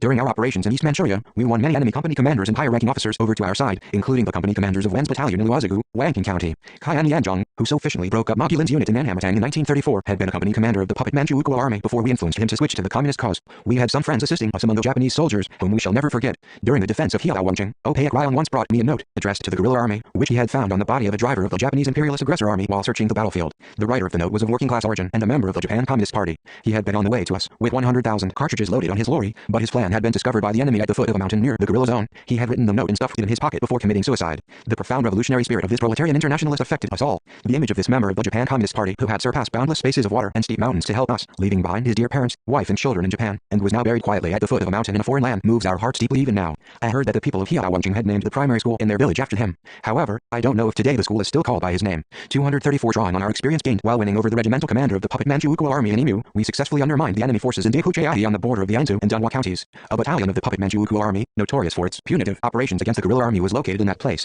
It was a vicious battalion with rich combat experience. It was managed very well and used a well-organized command system. Although we wanted to send our operatives, it was impossible to infiltrate them there. We studied the unit from various angles to find some weakness. We thereby learned that the battalion commander was dissatisfied with his superiors because he was paid such a low salary and was so hard-pressed for money that he had become involved in drug trafficking through his aide-de-camp. We profited from this fact to make a breakthrough in our breakup efforts. One day, our operatives lay in ambush by road and seized the aide-de-camp, who was returning with large quantities of opium he had bought. He was afraid that the Revolutionary Army would take the battalion commander's opium, which was as valuable as money. However, our comrades did not touch it. They merely educated him well and sent him on his way. Moved by the way he was treated, he reported to his battalion commander on his return that, although he had believed the communist army to be bandits, as the Japanese stated, he had found them gentle and well-mannered. The battalion commander was also deeply moved. Later I sent the commander my visiting card and a letter through his aide-de-camp. The letter stated, "The guerrilla army doesn't want to fight you. Although you committed many vicious deeds while chasing our unit, we won't settle accounts with you. We don't want that much from you. 235. We only want you never to harm the people and the People's Revolutionary Army. If you mean to repent your past actions and want to maintain friendly relations with the Revolutionary Army, then send us Tijun, Invincible Army, TR. And other publications now and then." In response to my letter, the aide-de-camp brought us the magazine Tijun, agreed on the secret place where he could drop the publications and return.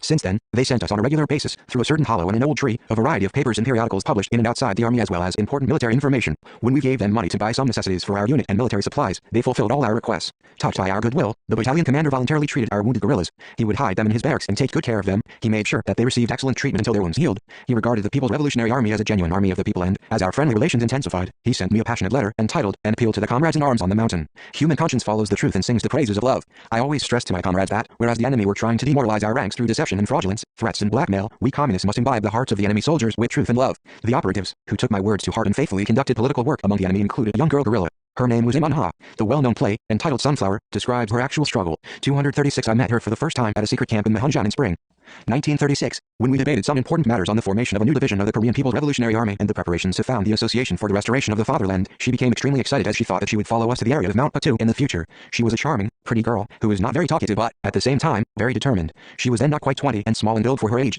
Whenever she saw me, she would try to coax me into assigning her to the main unit of the KPRA under my command, saying, "You'll surely take me with you this time, won't you, General?" But we left her with Wei Zhengmin, who was ill. As her hope of following me to the fatherland had not materialized, tears welled up immediately in her eyes. I consoled her. "Don't feel so disappointed," I said. "When we've established ourselves in the area around Mount Patu, we'll take Comrade Wei there for treatment. And you'll come with him." "I see, General. Don't worry about me." Although she said that to comfort me, she was gazing absent-mindedly toward the southernmost sky of the fatherland in low spirits. A few days later, we left Mahunjan and built on a village near Hiathwara. Unexpected misfortune hit this remote mountain village with its 4 or 5 households. The enemy from Daehuchaihi attacked it at dawn. We quickly occupied one vantage point and fired at the enemy, but those who built on a house on the opposite side of the valley did not escape in time. They were Wei Zhengmin, Chairman Li, who had been sent to us on graduation from the Sun Yat-sen University in Moscow, the wife of Cao Yafan, and Im Ha. 237. We searched the battle site after repulsing the enemy and found Wei in the attic. His wounded thigh was bleeding. I was told that Wei's condition had turned for the worse that day and could not be moved. Im Ha had managed to hide him in the attic, but she had been wounded in the leg while running up the mountain to escape from enemy fire and had been captured. Cao Yafan's wife and Li had been killed that day. The enemy took Im Ha to a company of the puppet Manchukuo army stationed in the vicinity of Daehuchaihi and made her laundress and cook.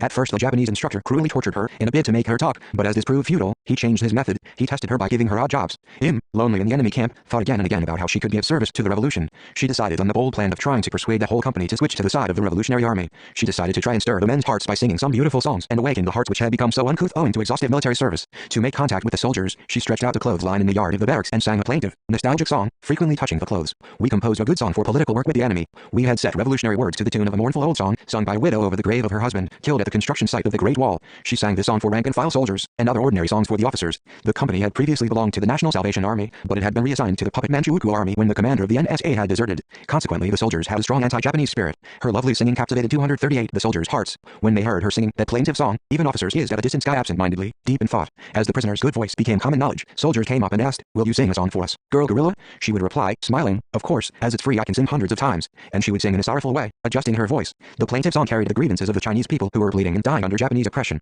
The labor involved in the construction of the Great Wall built the tombs of the Chinese in the past. Today the bayonets of the Japanese dig our graves, arise, and advance, to take vengeance on the enemy of the Chinese. The uncouth soldiers, as well as the girl, would shed tears when she sang. She sang songs for them and also did their needlework and left them the food they liked and later gave them extra portions. Thereby, a friendship sprang up between him and the soldiers. A few greenhorns followed her around as they would their own sisters. They had been orphaned in childhood and had roamed about begging before joining the army for the food. She took loving care of these poor lonely young men. Im soon became as dear to them as their own sister and mother, for the soldiers had been so hungry for human warmth. One day 3 young soldiers came to her and requested that she swear brotherhood with them. They said, "You're our eldest sister. We will sacrifice our lives for you, sister." 239. Their pledge was solemn and earnest. Needless to say, she accepted and grasped their hands warmly, saying, "I'll sacrifice my life for you, brothers." With these 3 soldiers as the hardcore, she expanded brotherhood still further and developed it gradually into an anti-Japanese association. Meanwhile, she decided to approach the company commander to discuss rebellion. The company commander, too, had been in the National Salvation Army and had always been aggrieved by the tyranny of the Japanese instructor. Grasping his state of mind at the right moment, she went to see him one day and told him in detail how former puppet Manchukuo Army soldiers who had defected to the guerrilla army lived. Then she ventured, "Why don't you defect with your soldiers?" At first the company commander was embarrassed by her unexpected suggestion. "How long do you plan to carry on being maltreated like a horse? Yesterday Wang, your most cherished man, was beaten by the Japanese instructor until he lost consciousness. However, you didn't utter a word of protest." As the company commander trembled with anger, she continued, "I'll help you defect. All of your men are my sworn brothers and members of the anti-Japanese association." He looked at her glowing eyes in amazement. What had this young girl gorilla been doing up to that time? The company commander was shocked to find that she had such a big heart for such a small body. He said, "As a man, I'm ashamed." And he left hastily. The next day, the soldiers under her influence lodged a protest, demanding their salary, which was now 6 months overdue. That day, 242, the Japanese instructor beat the soldiers' representative to a pulp, hurling abuse at him. The girl thought this to be a critical moment and faced the soldiers boldly, appealing, "My dear brothers, get rid of that cruel Japanese instructor, end your shameful service to the puppet Manchukuo Army, and follow me to the anti-Japanese guerrilla army." Responding to her appeal, the soldiers killed the Japanese instructor, swiftly formed ranks and set out in search of the anti-Japanese guerrilla army. They took along 3 checkmate machine guns, 19 rifles, 1 pistol and 4,700 cartridges. History hardly knows of a case when a girl, scarcely 20 years of age, persuaded an enemy company to mutiny. A secret document of the Japanese imperialists mentioned this incident as an unprecedented, miraculous event. Im Eunha was the flower of the guerrilla army, a daughter of Korea possessing a capacious heart, a girl who, as we had expected, had led the soldiers of the puppet Manchukuo Army along the right road with the sincerity, love and magnanimity of a communist. Our political work among the enemy troops intensified from the latter half of the 1930s onwards, and the revolutionary organizations spread their network to the vicious Jindian army units as well. Our organizations held sway in many units of the Self-Defense Corps and Puppet Manchukuo Army and Police. Accordingly, most of the Puppet Manchukuo Army soldiers turned their guns on the Japanese imperialists or were about to break up during our final anti-Japanese campaign for the liberation of the country. The inglorious defeat of the Japanese imperialist aggressor army and the Puppet Manchukuo Army, serving an unjust cause, was inevitable. 241 dictated by the laws of history. Somehow or other, man is bound in the end to take the side of justice and truth by a straight or roundabout path. I still don't know what happened to the regimental commander of the Puppet Manchukuo Army. I made friends with an emu, but I'm certain that if he, his wife and children are alive somewhere, they will devote themselves to their fatherland and the Chinese nation. 242. 3. On Lake Jingbo, the southern shore of Lake Jingbo, an unprecedented scenic beauty spot in Manchuria, is home to a small village called Nanqitu, which means village on the southern tip of the lake. The village Baijitu is located on its northern shore. Several miles up, River Hyeojiaki flows into Lake Jingbo. Here you used to come across 2 old log cabins in a deep valley at the foot of a mountain. We held a meeting in February 1936 in one of them. I was told that it is difficult now to determine the site of the cabin owing to the surrounding thick grass and trees, but 50 or 60 years ago, a tall ash tree and pine nut tree stood in front of that cabin, serving as a reference point for all those who were coming to the meeting place. The developments in the latter half of the 1930s can be traced back to this cabin known by our historians as the log cabin on River Hyeojiaki. In mid-February 1936, on the eve of Usu, the day of the first rains in the year, TR, after Ripchun, the day when spring begins, TR, we made our way to this place after the second expedition to North Manchuria. It marked the beginning of spring according to the calendar, but the biting cold of North Manchuria was still rife and the wild continental wind whipped against us. Now and then the sound of breaking ice rang out on Lake Jingbo, accompanied by the reverberations of oaks and birches cracking from the cold in the thick forest along 243 River Hyeojiaki. It was so cold there that even our experienced cooks could not boil rice in the open-air kitchen. Whereas the rice at the bottom of the pot burnt to a cinder, the rice in the upper layer would not boil, affected by the biting cold of 40 degrees Celsius below zero. North Manchuria still impinges on me as the one place in my life where I ate half-cooked food more often than anywhere else. Almost 4 years had passed since we had launched the war against the Japanese imperialists. Our revolutionary force had grown on a large scale in its military and political aspects, and the future looked bright. The anti-Japanese revolution had experienced a thorny path, and was now clearly advancing dynamically towards a fresh turning point. As I hastened towards Nanking to meet Wei Jiangmin, without arrest from the expedition, various thoughts of our revolutionary prospects surged inside me. I had waited eagerly throughout the expedition in North Manchuria, and also during our days in Heojiki after the expedition for the envoys who had been sent to Moscow half a year earlier. The major issue Wei Jiangmin was to bring to the attention of the Comintern by the decision of the Yeoingu meeting was apparently about the Minseongtern case in which thousands of Korean communists in East Manchuria had been removed, but, in essence, it was about the independent nature of the Korean Revolution. In other words, it was about whether the Korean communist struggle under the slogan of the Korean Revolution was right or wrong, legitimate or illegitimate, or whether it contradicted the Comintern's principle of one party for one country. From today's standpoint, it is natural and does not leave even a shadow of a doubt about its validity, but at that time, when the Comintern existed and the principle of one party for one country was 244 regarded as inviolable, it was a complicated and serious issue, what defied a ready answer, but was vital to our destiny. The tenacious argument of people who wielded the principle of one party for one country, the contention that the Korean communist struggle for the Korean Revolution constituted a heretic act unworthy of a communist, and a factional practice alien to the party, was terrible. They said, a communist is an internationalist. How can he be preoccupied with the thought of his country, which lacks a party of its own, and be captivated by a narrow nationalist idea, instead of devoting himself to the revolution of the country whose party he belongs to? This is the same attitude expressed by the revisionists who adhered to the defense of the fatherland slogan in the days of the Second International. Lenin labeled them traitors and enemies of the cause of socialism and communism and condemned them. If you Korean communists continue to insist on the Korean Revolution, you could also be labeled traitors and enemies of the cause of socialism. Consequently, you would be wise not to act rashly.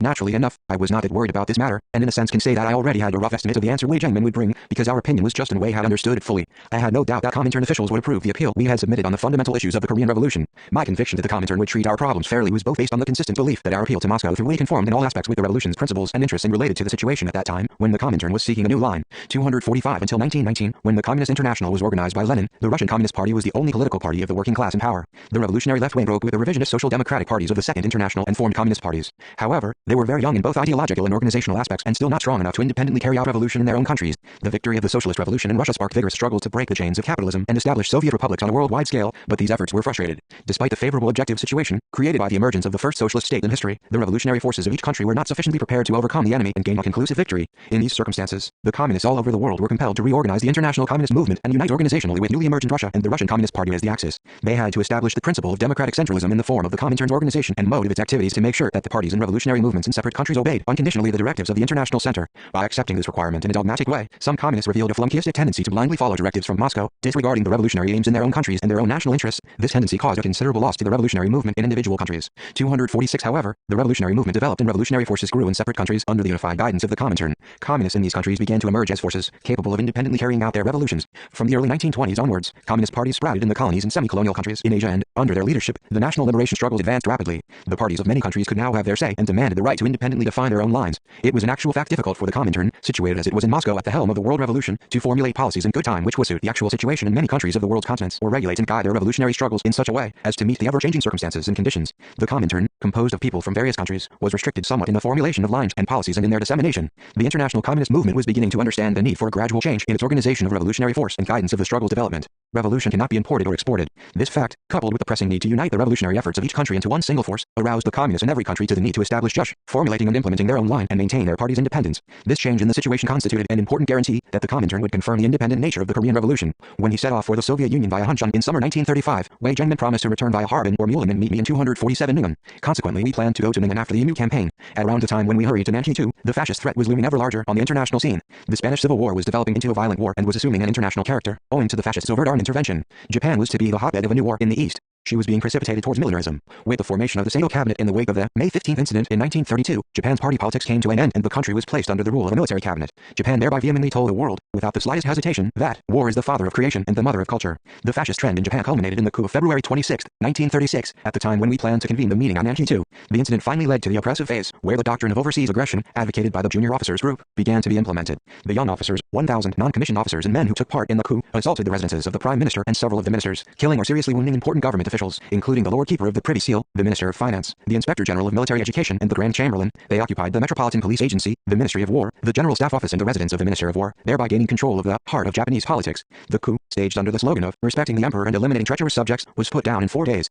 The political confusion was smoothed over by the execution of the 248 masterminds behind the plot. This, however, constituted a danger signal of the rampage of Japanese militarism. The incident on February 26, a product of conflicts among Japanese military circles between the imperial way and control factions, proved the grave stage of Japan's impending fascism and marked the advent of a military dictatorship. The maneuvers of the militarist force inside Japan itself implied the danger that they would launch a new war and larger-scale military actions. Keeping a vigilant eye on the developments in Japan, we re-examined our fighting strategy in a bid to anticipate their consequences. Although the coup failed, it clearly demonstrated the outrageous nature of Japanese militarism in its participation in Japan's domestic politics and its aggressive intentions towards other countries. In actual fact, Japan provoked the Sino-Japanese War less than a year and a half later and precipitated a still greater aggression. The emergence of fascism in Japan weighed more heavily upon Korea, her colony. A frenzied campaign was launched on the Korean peninsula to wipe out all that was Korean and crush all forms of anti-Japanese struggle and anti-Japanese elements. To use Korean language instead of Japanese, wear white clothes instead of dyed colors, and failure to hoist the Inomaru, the national flag of Japan, TR.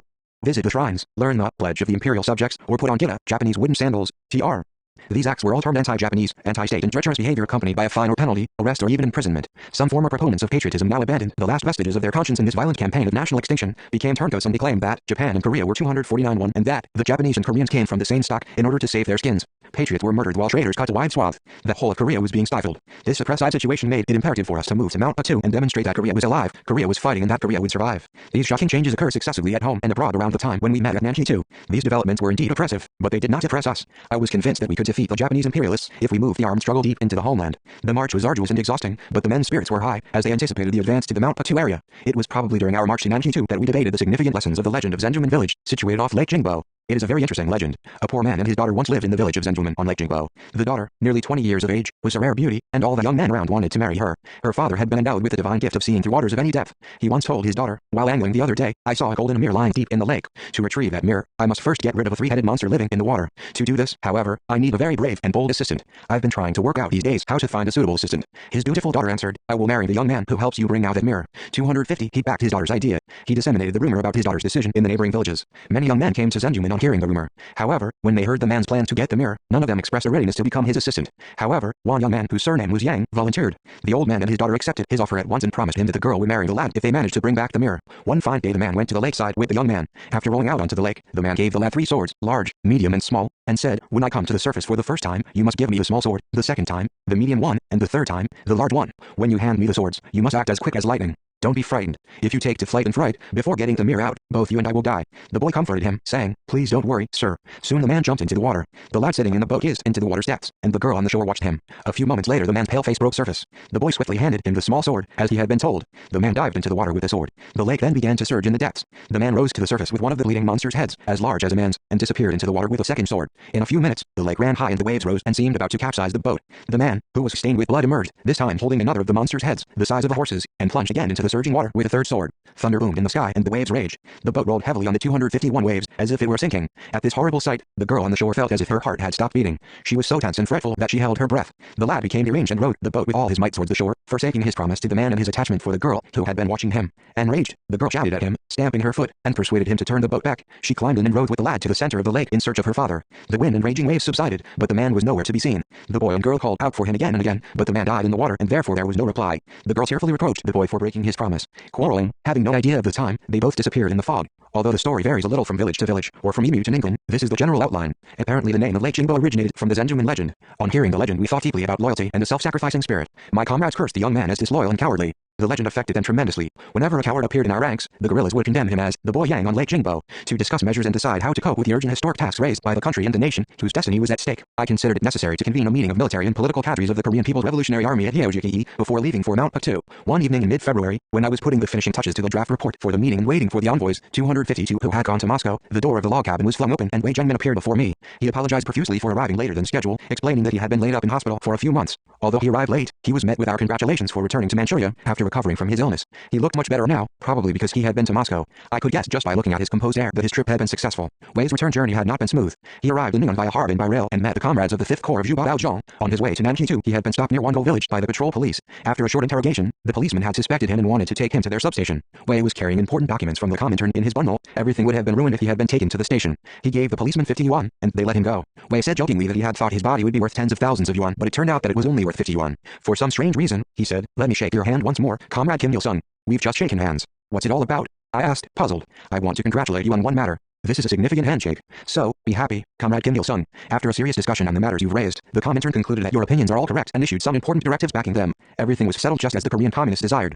253 feeling tears welling up in my eyes. Despite myself, I grabbed Wei's 2 hands. Is that true? Yes, the Comintern criticized the East Manchuria Party Committee for committing such grave leftist mistakes in its struggle with the Minseengtern and other activities. All the senior officials of the Comintern and its Chinese Communist Party representatives expressed the same opinion on this matter. But most importantly, the Comintern has recognized the inalienable and inviolable right of the Korean Communists to be solely responsible for the Korean Revolution and has given its support to the revolution. The Comintern gave the clear-cut answer that the responsibilities should now be divided between the Chinese and Korean Communists in such a way that the former would engineer the Chinese Revolution and the latter the Korean Revolution. Wei Jiangmin stopped speaking for some minutes for some unknown reason. I soon realized that his conscience and remorse were bothering him, were reminiscences of that heated argument where he had tried to prove the validity of his own opinion, making him blush. What serious arguments we had exchanged at the meetings at the UNY and Yeoinggu and beyond the conference hall. Thanks to Wei Jiangmin's visit to Moscow, the complicated issues were settled smoothly, just as we had expected and desired. One source had alleged that Wei did not attend the 7th Congress of the Comintern during his time in Moscow and merely left Hanchun, accompanied by 10 local party and YCL cadres on a study tour, and that he aimed primarily to report on the issue of the Minseengtern to the Chinese representatives to the Comintern. Other materials were also 254 untrue. The archives of the Comintern still maintain records of Wei Jiangmin's attendance of its 7th Congress. Wei Jiangmin told me that he had given the Comintern a detailed account of the guerrilla struggle in Manchuria.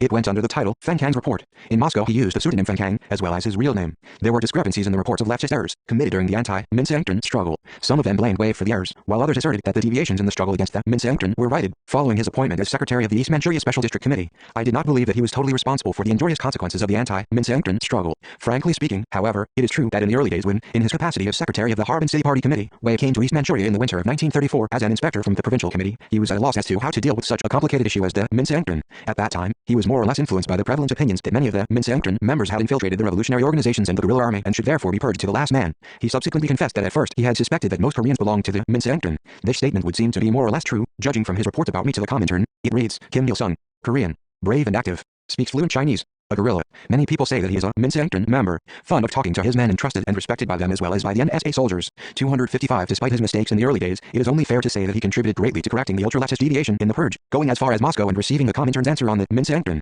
In fact, he had expressed his agreement with me on the issue at the UNY meeting. I was grateful to him for the accurate and objective report he gave the Comintern about the situation in East Manchuria, avoiding all forms of national prejudice and the satisfactory settlement of everything in our favor. Thank you. I'm grateful to the Comintern and all the more grateful to you, Comrade Wei, for taking such trouble to travel all the way to Moscow, despite your poor health. I won't forget all that you've done for me. This was my heartfelt acknowledgement to him. Wei said awkwardly that my praise was more than he deserved. He continued, when combating the Minseengtern, the East Manchuria Special District Committee and the Chinese Communists under it made a serious mistake. They were narrow-minded and went to the extreme in dealing with people's destinies. Many Korean communists and revolutionaries suffered undeserved punishment. I am first and foremost to blame for not combating the Minseengtern in a just way. This was severely criticized by the Comintern. I considered his remark a piece of honest self-criticism. A communist is also a human being, Mr. Wei. Consequently, he is also prone to mistakes. I'd like to say that the Minseengtern issue became complicated, basically because the Japanese had sought to sow dissension between our nations. You're right. After all, we've been trapped in their scheme for quite some time and committed fratricide. We killed our own people. When I-256 first arrived in East Manchuria, someone told me that the Koreans were claiming Jiandao and were thinking of restoring it. He added that I must be vigilant against their attempts to occupy it with Japanese help. For some reason, at first I believed him, Wei said and smiled bitterly. I felt sorry for him. Mr. Wei, everything's fine now, so forget about the past. Frankly speaking, I felt heavy-hearted when I saw you off to the Comintern, but I felt complete trust on you when you sincerely accepted our proposal and said that you'd convey it to the Comintern responsibly. Thank you. I was also convinced that you'd think so. The Comintern made it clear that the Korean communists were not guilty in any way when they raised the slogan of the Korean Revolution, and that was in fact their sacred duty to do so, something the Comintern should have entrusted to them in their legitimate right, inalienable even in terms of the principle of one party for one country. I felt as if I were a bird which had been freed from a cage and could now fly high up into the sky. We now had wings, so to speak, and the Korean Revolution could now take off. Wei Jiangmin provided me with a detailed account of the 7th Congress of the Comintern. In those days the Comintern was preoccupied with the urgent task of launching the worldwide struggle against fascism. The emergence of fascism in Italy and Germany and its consolidation after the First World War had ushered in a dreary, unstable political climate in many European countries and was precipitating mankind into a new war. The fascism created by Fasci di Combattimento, organized by Mussolini of Italy, attained its highest peak under Hitler of Germany and the Nazi Party he founded. 257 Fascism advocated extreme national chauvinism. Consequently, Germany became the source of a new world war. The extreme anti-communist mentality of fascism, combined with anti-Semitism, was the most vicious and pernicious trend of all reactionary views which had existed in all ages and all countries by that time. Fascism reared its ugly head as a force which could not be ignored in the political lives in Germany and other countries. Germany's bourgeoisie considered iron fists of fascist dictators like Hitler to be the only instrument to be able to rid Germany of all its crises, overpower communism and bring about the restoration of the Third Reich. Hitlerite fascism conspired against the German Communist Party as its first undertaking on usurping power. The notorious burning of the Reichstag building, which startled the whole world, was a rare farce which they staged. The political objectives of Hitler and Göring in this incident ended in ignominious failure. Of course, after the Reichstag fire, they outlawed the Communist Party and reduced the Reichstag to a mere rubber stamp, but also they vividly revealed the true nature of fascism to the world as the most reactionary and undisguised bourgeois political system. The world condemned German fascism as a provocateur, dictator and warmonger. The rise of fascism in Germany awakened the political consciousness of the progressive people throughout the world. With the onset of fascism and the threat of an imminent new war, the Comintern set the important strategic task of preventing dissension between communist and socialist parties and resisting fascism by concerted efforts. This culminated culminated in the launch of an anti-fascist Popular Front movement on an international scale. 258 In these circumstances, the oppressed nations in the Eastern colonies initiated an anti-imperialist, National United Front movement to rally all national efforts into a single force to counter imperialist aggression. On the basis of this strategic objective, the 7th Congress of the Comintern required the communist parties of all countries to rally all anti-fascist and anti-imperialist forces. Wei Jiangmin conveyed his respect for Dimitrov, saying that his report on the development of the struggle against imperialism and fascism on an international scale had been very impressive. We believe that Dimitrov, hero of the Leipzig trials, which attracted the attention of the whole world, including progressive intellects, was an outstanding man of the times. His appeal to wage an active struggle against fascism gripped the hearts of progressive people throughout the world. I would like to mention here that the fact that Dimitrov, a Bulgarian, and not Timofeev, Bukharin or Manuelsky of the Soviet Union, was at the helm of the Comintern symbolized a new phase in the development of the international communist movement. It marked the advent of a new age when the Comintern would function on the basis of the independent activities of separate communist parties. We can say that these demands of the times were reflected in the resolutions of the Comintern's 7th Congress, which accorded considerable independent activities to each party. It was fortunate indeed that the Congress fully recognized the rights and responsibilities of the Korean communists for the Korean Revolution. I was even more firmly convinced, on hearing Wei's report, of the justness of our cause and the correctness of our lines, when he gave me the Communist International, the organ of the Comintern, carrying a 259 article on the anti-imperialist United Front in Manchuria written by Yang Song, and a letter from the Comintern to a senior official of the Eastern Area Bureau of the Jilin Province, signed jointly by Wang Ming and Kang Sheng, working at the Comintern's Oriental Department. Wei Jiangmin added that both the article and letter explained the main content of the resolution adopted by the Comintern on Korea. Yang Song proposed in his article to overcome left-wing opportunist deviations and form an anti-Japanese United Front at the earliest possible date, and maintained that the Chinese Communist Party should from that moment on adhere to the slogan of a united front of the oppressed nations of China, Korea, Mongolia and Manchuria. He also stressed that the Chinese and Korean nations should unite to overthrow Japan's rule of puppet Manchukuo and set up a Jiandao autonomy by the Korean nation, and that the Korean People's Revolutionary Army, operating as part of the Chinese-Korean anti-Japanese Allied Army, should fight for the independence of the Korean nation as well. Yang Song was in reality Wu Ping, a representative from the Comintern, I had met in Chu Bao's Hong's hut during the first expedition to North Manchuria. The Comintern did not only provide moral and political backing, it also revealed its support of our activities by proposing measures to help us to speed up the Korean Revolution in future. One of them was a directive that the anti-Japanese guerrilla forces, which had so far conducted a joint struggle, should be reorganized separately into Korean and Chinese armies. This was, in effect, the nucleus of the issue on the responsibilities and rights of the Korean communists for the Korean Revolution, and played an important role in maintaining the just character and independence of the Korean Revolution. 260 If we had organized a separate army of only Koreans, picking them out from all the guerrilla units in Manchuria, as directed by the Comintern, such an army alone could have proved to be a formidable force, capable of countering the 2 Japanese army divisions in Korea. If we had fought the Japanese army in a spirit of one man as a match for 10, the young people in Korea would not have remained mere onlookers. If they had joined us, the tide of the war would have changed and the country would have been liberated at a much earlier date. Nevertheless, as communists, who had fought jointly in the same trench against the Japanese, our common enemy, for years, we could not be disloyal to our brothers and comrades in arms. If we had removed all the Korean soldiers to our advantage, then such a unit as the 2nd Corps, comprising 90% Korean soldiers, would have come to an end. Chinese soldiers constituted the majority in other guerrilla units. However, most of them had come from the nationalist army. There were only a few communists in each of these units. Moreover, most of the commanders in each unit were Koreans. The core elements of each unit were also Koreans. If separate units of Koreans and Chinese had been created in this situation, it would have been difficult to maintain the anti-Japanese Allied Army. The Korean communists had carried out the anti-Japanese armed struggle with immense success by organizing the anti-Japanese Allied Army with the Chinese communists in the mid-1930s and developing a joint struggle under anti-Manchukuo, anti-Japanese slogans. In the new circumstances, the Korean People's Revolutionary Army was to advance to the border areas, directing its main effort to the Korean Revolution. However, we could not run the risk of weakening the joint struggle with the anti-Japanese armed units of the Chinese people. At a time when the 261 progressive forces supporting the Popular Front in Spain were fighting together against the Allied forces of the fascists, it would have been irrational and contrary to the trend of the times to separate the Korean-Chinese anti-Japanese armed units into Korean and Chinese armies. If the Koreans had formed their own army, when fighting in China, the Chinese people's support might have weakened towards them. We needed sovereignty, rather than a division of forces. We demanded recognition and respect for the Korean people's right to independence, their right to carry out the Korean Revolution, without any restraint, restriction or interference, but not divided forces. Needless to say, Wei Jiangmin and other Chinese comrades were well aware of this fact, but Wei seemed to think that the greatest gift he could give me on his return from Moscow was separate authority. He repeated his proposal to plan the reorganization of the armed forces by nationalities as the Comintern had advised. I replied, I fully understand what you think, Comrade Wei,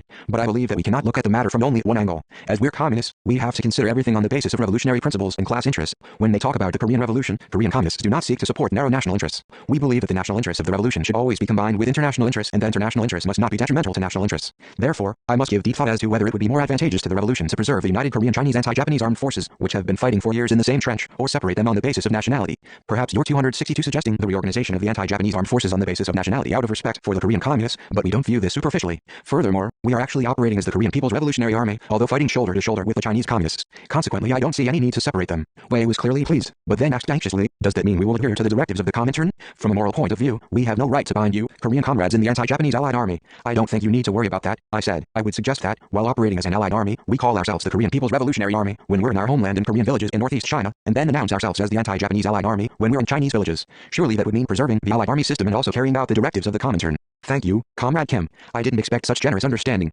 This magnanimous approach of the Korean communists represents strong support for the Chinese Revolution. Smiling, I shook Wei's hand and said, have we been fighting together for only a few years, and must we part after fighting together only a few more years? Our friendship will last forever, as long as China remains our neighbor and communism emerges victorious in your country. Thank you, Comrade Kim. It is indeed an honor for me to fight in the same ranks with Korean communists like you. I'd like to become your political commissar, Commander Kim Il-sung. I will assist the 263 Korean Revolution by uniting more closely behind our Korean comrades. We embraced each other and laughed long and heartily. To be candid, I had formed a new opinion of Wei Jiangmin after meeting him in Nanjing too. He regretted his past mistake. After restructuring the party organizations in Manchuria, following the 7th Congress of the Comintern, he was appointed to responsible posts of Secretary of the South Manchuria Provincial Party Committee and Political Commissar of the 1st Root Corps of the Northeast Anti-Japanese Allied Army, but he accompanied my unit most of the time, rather than the unit of the Chinese comrades. As he said jokingly, he was virtually performing the role of Political Commissar of the Korean People's Revolutionary Army under my command. For some reason he was fond of my company. It was not surprising that the Japanese official records listed Wei Jiangmin, alias Wei Mingcheng, as my political commissar. He stayed for a long time in the Chiangbai area with my company and visited the secret camp on Mount Patu several times. He seldom objected to our lines or proposals in the years following the meeting on Nanjing 2.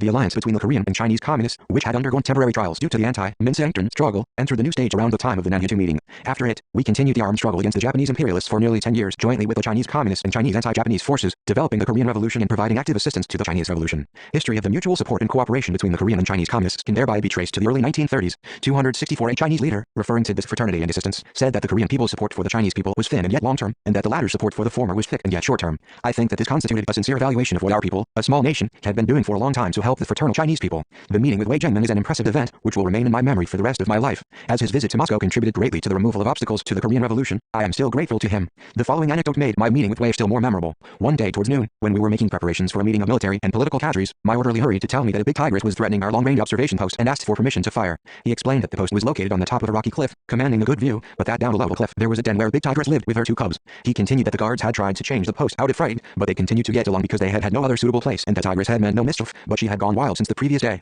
I figured that there must be some reason behind the tigress's sudden anger and went to the observation post. I looked down from the cliff and saw a very large tigress crouching in front of the cave. I asked what had happened and learned that our comrades standing guard had angered her. They had played with the cubs, sunbathing outside the cave. The cubs had accidentally scratched the backs of their hands with their claws, so 265 the men had slapped the cubs lightly on the head. The tigress, who had been out searching for prey, had seen this, and from then on had roared thunderously several times a day at the observation post and jumped halfway up to the middle of the cliff. I said, "Don't be alarmed. The tigress must be rampaging to demonstrate her ability to prevent the sentries from harming her cubs. This is a warning that she wouldn't forgive you if you were to molest her cubs again. She wouldn't become involved in a hopeless fight with a man armed with a gun, so don't worry." Only then did the sentries abandon the idea of killing her. They decided to maintain friendly relations with the fierce queen of the mountain. As a first step, they threw the limb of a roe deer down the cliff. They continued providing them with food for some days. The tigress grew calmer. From then on she became our friendly neighbor. After our departure from Nanjing 2 and advanced to the area around Mount Patu, the officers and men of the People's Revolutionary Army operating in this place maintained good neighborly relations with the tigress. According to Ren Chunchu, Cho and Jun's company first discovered the tigress's cave when camping in the valley of Daejeon. A hospital, an arsenal, and a communication station were situated in this valley. The supply workers also resided there. At the end of 1935 Rim, on our summons, had come from Wanqing to the direction of Nanjing 2 in search of the expeditionary force, and opened a hospital for a time in a vacant hut in Hiagu, treating the wounded. When he found a better site for a secret camp on the plateau in Daejeon, he moved the hospital there. The hut had been occupied by people who had led a secluded life in the mountains. They used to come 266 to the mountains when young and led a solitary life in huts, isolated from the outside world throughout their lives until they were 70 or 80. They engaged in hunting, picking medicinal herbs, and cultivating opium. Most of the masters of these huts lived to a great age, but they, too, were only mortals. When their solitary life ended, the huts became bare. The hospital Ren Chunchu ran treated the guerrillas from our corps and those from the 5th Corps. Rai Ran Han, chief of staff of the Wanqing Regiment, died while being treated in this hospital. The Wanqing 3rd Company, led by Zhou and Jun, was entrusted with protecting and supporting the patients. The company assaulted the barracks of the puppet Manchukuo Army unit stationed in its vicinity to obtain weapons and provisions. They captured about 100 weapons in that battle. When they looked for a place to keep the weapons, they found a cave on the cliff below the plateau where the hospital and communication station were located. Zhou and Jun piled the rifles in the cave and blocked its entrance with stones. On his way down the cliff, he found another cave, the den of the tigress. Whenever I look back on that Nanjing 2 meeting, I recall Wei Jiangmin and, at the same time, the tigress in the secret camp at Daejeon, which became an interesting topic during the meeting. We held a meeting of military and political cadres of the Korean People's Revolutionary Army in Haeojiki for nearly a week in late February 1936. This meeting is also called the Nanjing 2 meeting. It was attended by 30 to 40 military and political cadres including Wei Jiangmin and other Chinese comrades and Kim San-ho, Han Hongguan, Cho Chun-guk, John Man-song, Cho and-jun, Pak Fei-hwa, Kim Ryo-young, Ren Chun-chu, John Chang-sha and others. Yoon Pyong-du, who had been to the Comintern and returned after receiving treatment at a 267 Soviet hospital, also took part. He experienced quite an emotional reunion with Wei Jiangmin at Haeojiki after several months of separation. Wei Jiangmin conveyed the opinions of the Comintern at the meeting on some issues we had submitted at the Yuanwai and Yeoingu meetings and its directives. The meeting expressed its deep gratitude to Wei for his journey to Moscow despite his poor health and congratulated him on the good results. In my report I reviewed the experience of the military and political activities we had carried out in the areas along Tumen River in the first half of the 1930s. I made proposals on the important tasks facing the Korean communists to develop the anti-Japanese national liberation struggle in a period when we created a new turning point in the revolution and the new strategic policies for implementing them. In other words, I advanced new ways of ensuring a major upsurge in the overall Korean Revolution centering on the anti-Japanese armed struggle, including policies to transfer the main force of the KPRA to the border point and the area around Mount Batu and gradually extend the armed struggle to the homeland, expand the movement of the anti-Japanese National United Front, step up moves to found a party, and reorganize the Young Communist League into an anti-Japanese youth league. I brought all these points up for discussion. Everybody who took the floor expressed their full backing and agreement with the policies I had set out in the report. There was scarcely any bickering or arguing for and against a policy. Of all the meetings I had presided over since the start of the anti-Japanese revolution, this was the first one where the discussion of lines went so smoothly and the attendants were in such high spirits. The meeting 268 began and ended in smiles. The attendants vied with one another to take the floor and looked forward to the day when they would advance to the area around Mount Batu, deep into the homeland to fight a decisive battle with the enemy. Our advance to the area around Mount Batu and deep into the homeland was vital to consolidate the motive force of our revolution and defeat the Japanese imperialists through the efforts of the Korean people themselves by enlisting all their forces. The meeting expressed its absolute support for our proposal to proceed to the area around Mount Batu, strengthening our main force, first seizing the border and then extending the theater of our struggle deep into the homeland. If we built our bases in the area around Mount Batu and launched an intensive armed struggle in the border area and the homeland, we could inspire our people, suffering the brutal fascist military rule of the Japanese imperialists, with hope of national liberation, and promote confidence of victory in the minds of 20 million fellow countrymen who were eager to see our revolutionary army. This would have a greater demonstrative effect than 100 words. The meeting adopted the strategic policy of our revolution on the organization of the Association for the Restoration of the Fatherland and making preparations for founding a Communist Party on a nationwide scale. The Korean Revolution enjoyed a fresh lift with the meeting at Nanjing acting as a turning point. In this sense, the meeting can be called a watershed in the Korean Revolution, marking off the two halves of the 1930s. Thanks to the decisions adopted at the meeting, the Korean Communists could set up a new landmark to raise the overall Korean 269 revolution to a higher plane, centering on the anti-Japanese armed struggle. The meeting at Nanjing can be described in brief as the first time when we fully established such in the history of the Korean Communist movement and the anti-Japanese national liberation struggle. The decisions it adopted enabled the Korean Communists to adhere to a judge-oriented stand during subsequent stages of the revolution and invariably uphold it as the lifeline of the nation in the face of any adversity. The meeting can also be called a festival of victors. Victory had been won at the cost of innumerable sacrifices and blood in the strenuous efforts made by the Korean Communists unsparingly for the fatherland and the people, and history and the times. The Korean Communist movement, shunned by the Comintern, parties of fraternal countries, and by our people, albeit in part, owing to the factional strife among early communists, the breakup of the Korean Communist Party and the mistakes committed by the leftist opportunists in the struggle against them, could remove these stains of the past and help us embark along the ever-victorious road with the Nanjing meeting as a momentum. A short course to implement the policies set forth at the meeting was conducted in Hyeoji for about a week. A meeting of party and political workers was held to debate ways of implementing the policy of building the party. At the short course and during the meeting, we provided a detailed explanation of the policies established at the Nanjing meeting and proposed a slogan for the immediate period ahead, which reflected the 270 basic spirit of the meeting: let us advance to the homeland and raise the battle cry. In the hope of providing fresh impetus to our revolution, after the Nanjing meeting we embarked with spirits high on our advance to the homeland. The anti-Japanese armed struggle was entering a new development phase. 271.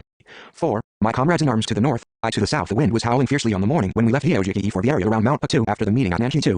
I remembered more than anything else on that southward journey, as I braced myself, the Korean maxim, a journey of thousands of miles begins with the first step. We made the first prints of the march on the fresh snow with our feet when leaving the yard of the log cabin in Hyeoji. Our company included Wang Di-tai, Wei Zhengmin and some other Chinese military and political cadres. Even Wei Zhengmin, who had been in a Soviet hospital, owing to a relapse of his heart ailment, walked with a light step that day, exchanging interesting pleasantries with Wang Di-tai. Although the weather was cold and inclement, we made good progress. To advance towards the Mount Batu area, in accordance with the decisions of the Nanjing meeting, we should have taken the straight road from Hyeoji to the south, to Mount Batu, via the Loiling Mountains, Erking-pai, Mingjiugu and Nantu, but we marched north towards Emu at the start, taking the roundabout route from Hyeoji via Chinguzi and Gandhi in Emu County, and to Infusan counties. 272. The detour was twice as long a journey as it would have been along the straight route. We had to take the roundabout path northward, because our comrades in the second expedition to North Manchuria with me were waiting for the results of the Nanjing meeting at a secret camp in Chinguzi, Emu County, where we had established ourselves. The guerrillas, the aged, weak and sick as well as the orphans who had come all the way from East Manchuria to see me, were expecting me there. The decisions of the Nanjing meeting, which condemned all ultra-leftist stupidities committed in the guerrilla zones in Jiangdao during the struggle against the Kuomintang, and declared the Korean people's right to independence and their right to carry out the Korean Revolution, would also provoke enthusiastic cheers in the secret camp in Chinguzi. While fighting bloody battles, trekking over the vast tract of land in East and North Manchuria for years, they yearned to see their homeland and press forward towards it. But most of my comrades in arms in Gandhi and the secret camp in Chinguzi had to go farther to the north and fight, in conjunction with the units in North Manchuria, rather than advance with my company to the south, the homeland. Ever since the Nanjing meeting, which marked a turning point in the Korean Revolution, the idea of launching the armed struggle deep in the homeland from Mount Batu was uppermost in the minds of the Korean Communists. However, as we were the ones who had defined the joint struggle with the Chinese people as a major strategic task of the anti-Japanese revolution and engaged in unremitting efforts to implement it, we could not run the risk of abandoning the cause of joint struggle and leave for Mount Batu. If we had been preoccupied with the Korean 273 revolution and moved all the Korean soldiers to Mount Batu, the guerrilla struggle in northeast China would have faced great difficulties. The units in North Manchuria, which were in dire need of military and political cadres and hardcore men, frequently requested joint action with the units in East Manchuria. We had made 2 expeditions to North Manchuria in compliance with their requests. Around the time of the Nanjing meeting in Hyeoji, Army Corps in North Manchuria had asked us for manpower support. This situation required the raising of the matter of assistance for the anti-Japanese Allied Army units, fighting in North Manchuria as a secondary item on the agenda at the Nanjing meeting and the implementation of practical measures to provide support for them. Consequently, when we were about to advance to the Mount Batu area, I had to take a journey up north and part with my comrades in arms, who had shared life and death, weal and woe with me for several years. The historic advance to the Mount Batu area involved painful farewells with my comrades in arms and no promise when we would meet again, people I had trained for a long time with such care. What would their feelings be when they had to go northward farther away from the homeland, instead of going to the Mount Batu area in my company? This question haunted me as I left Hyeoji. In retrospect, I experienced such painful partings on innumerable occasions During the revolutionary struggle, I had been compelled to part with the people of my hometown of Manyangdae at the age of 13, and with comrades of the Down with Imperialism Union immediately after its foundation in Wandayan, when we had just become friends. This farewell was followed before long by our reunion with passionate embraces and handshakes. The first members of the DIU I had bid 274 farewell to in Wandayan met me again in Jilin and began to rally young people and students under the banner of the DIU. Those who rallied under this banner were stout, brave young men and women, who would go through fire and water. Each one was worth his or her weight in gold and was dearer to me than my own flesh and blood. On my release from prison, I had to move the theater of my operations from Central to East Manchuria, which made me part painfully with these comrades once again. My comrades, who had been working in groups of 3 or 5, took leave of each other again, as they all dispersed to continue new assignments all over the vast areas of Central, South and North Manchuria. This farewell, unlike the one in Wandayan, was really serious and more distressing, as there were no promises of meeting again. My separation from Han Young-ye, who had accompanied me as far as Harbin, was as painful as were my farewells with Cho Chang-gal, Kim Won-yu, Kai Yong-chun, Kang Pyong-sun, Pak So-sim, Cho Il-chun, Ko Jae-bong and Pak Il-fat. As I left Harbin, after getting in touch with the liaison office of the Comintern, Han Young-ye came to see me and entreated me to take her to East Manchuria. She begged me not to refuse her earnest desire to work for the revolution under my personal guidance as she had done in Jilin. She had already been given 2 assignments, which had not been carried out yet by that time. One was to re-establish contacts, while staying in Harbin, with the organizations, which had been destroyed. The other involved dealings with the inspector from the Manchurian Provincial Party Committee. I left Harbin with conflicting thoughts. Although I was anxious to take her to East Manchuria, I had to refuse because of our work. As I was then 275 Chief Secretary of the YCL in the eastern region of Jilin Province, I parted with her with the optimistic thought that I would meet her again in at least 2 or 3 months' time. I appointed her my special representative to the Harbin area against her desire, because I had confidence in her high sense of responsibility, which she had displayed in all the easy and difficult assignments given her by the organization, and because such a high sense of responsibility was imperative in promoting the revolutionary work in Harbin and its vicinity. Strangely enough, I had to leave my close comrades in arms behind, or send them, against their wishes, to distant places. Consequently, I came to the south, leaving Han Young-ye behind in the north. My farewell to her at that time was a sorrowful one. Leaving her at a place in North Manchuria, I waved goodbye to such a loyal comrade with stirring emotions. She used to share half her portion of pancake with me. After all, separation had shadowed me every time the revolution had entered the new stage. To maintain and consolidate the revolutionary organizations I had developed with all my efforts, I had to leave those trained in the struggle there, while I myself had to go to new places to lay the groundwork for training new fighters. Figuratively speaking, whereas continually I broke up virgin lands, my comrades transformed them into fertile farmlands and orchards. This revolutionary requirement made our separation inevitable. However, the devoted comrades, who were ready to lay down their lives, if so ordered, frequently disobeyed me and worried me when we had to part. Han Young-ye was not the only one to importune me like a child to take her along when I moved to East Manchuria. For that matter, how can a farewell between blood-sealed comrades, who had shared joy and 276 sorrow for several years, be as simple as that between people who have just met each other on a business trip? I reasoned with them and even reproached them, but they would not listen. Even Jia Kwangsu, who should have understood me so well, followed me for 5 miles and worried me, asking passionately, have we shared life in the shadow of death to part in this way? Why not try to find the best way of fighting for the revolution without a need to part?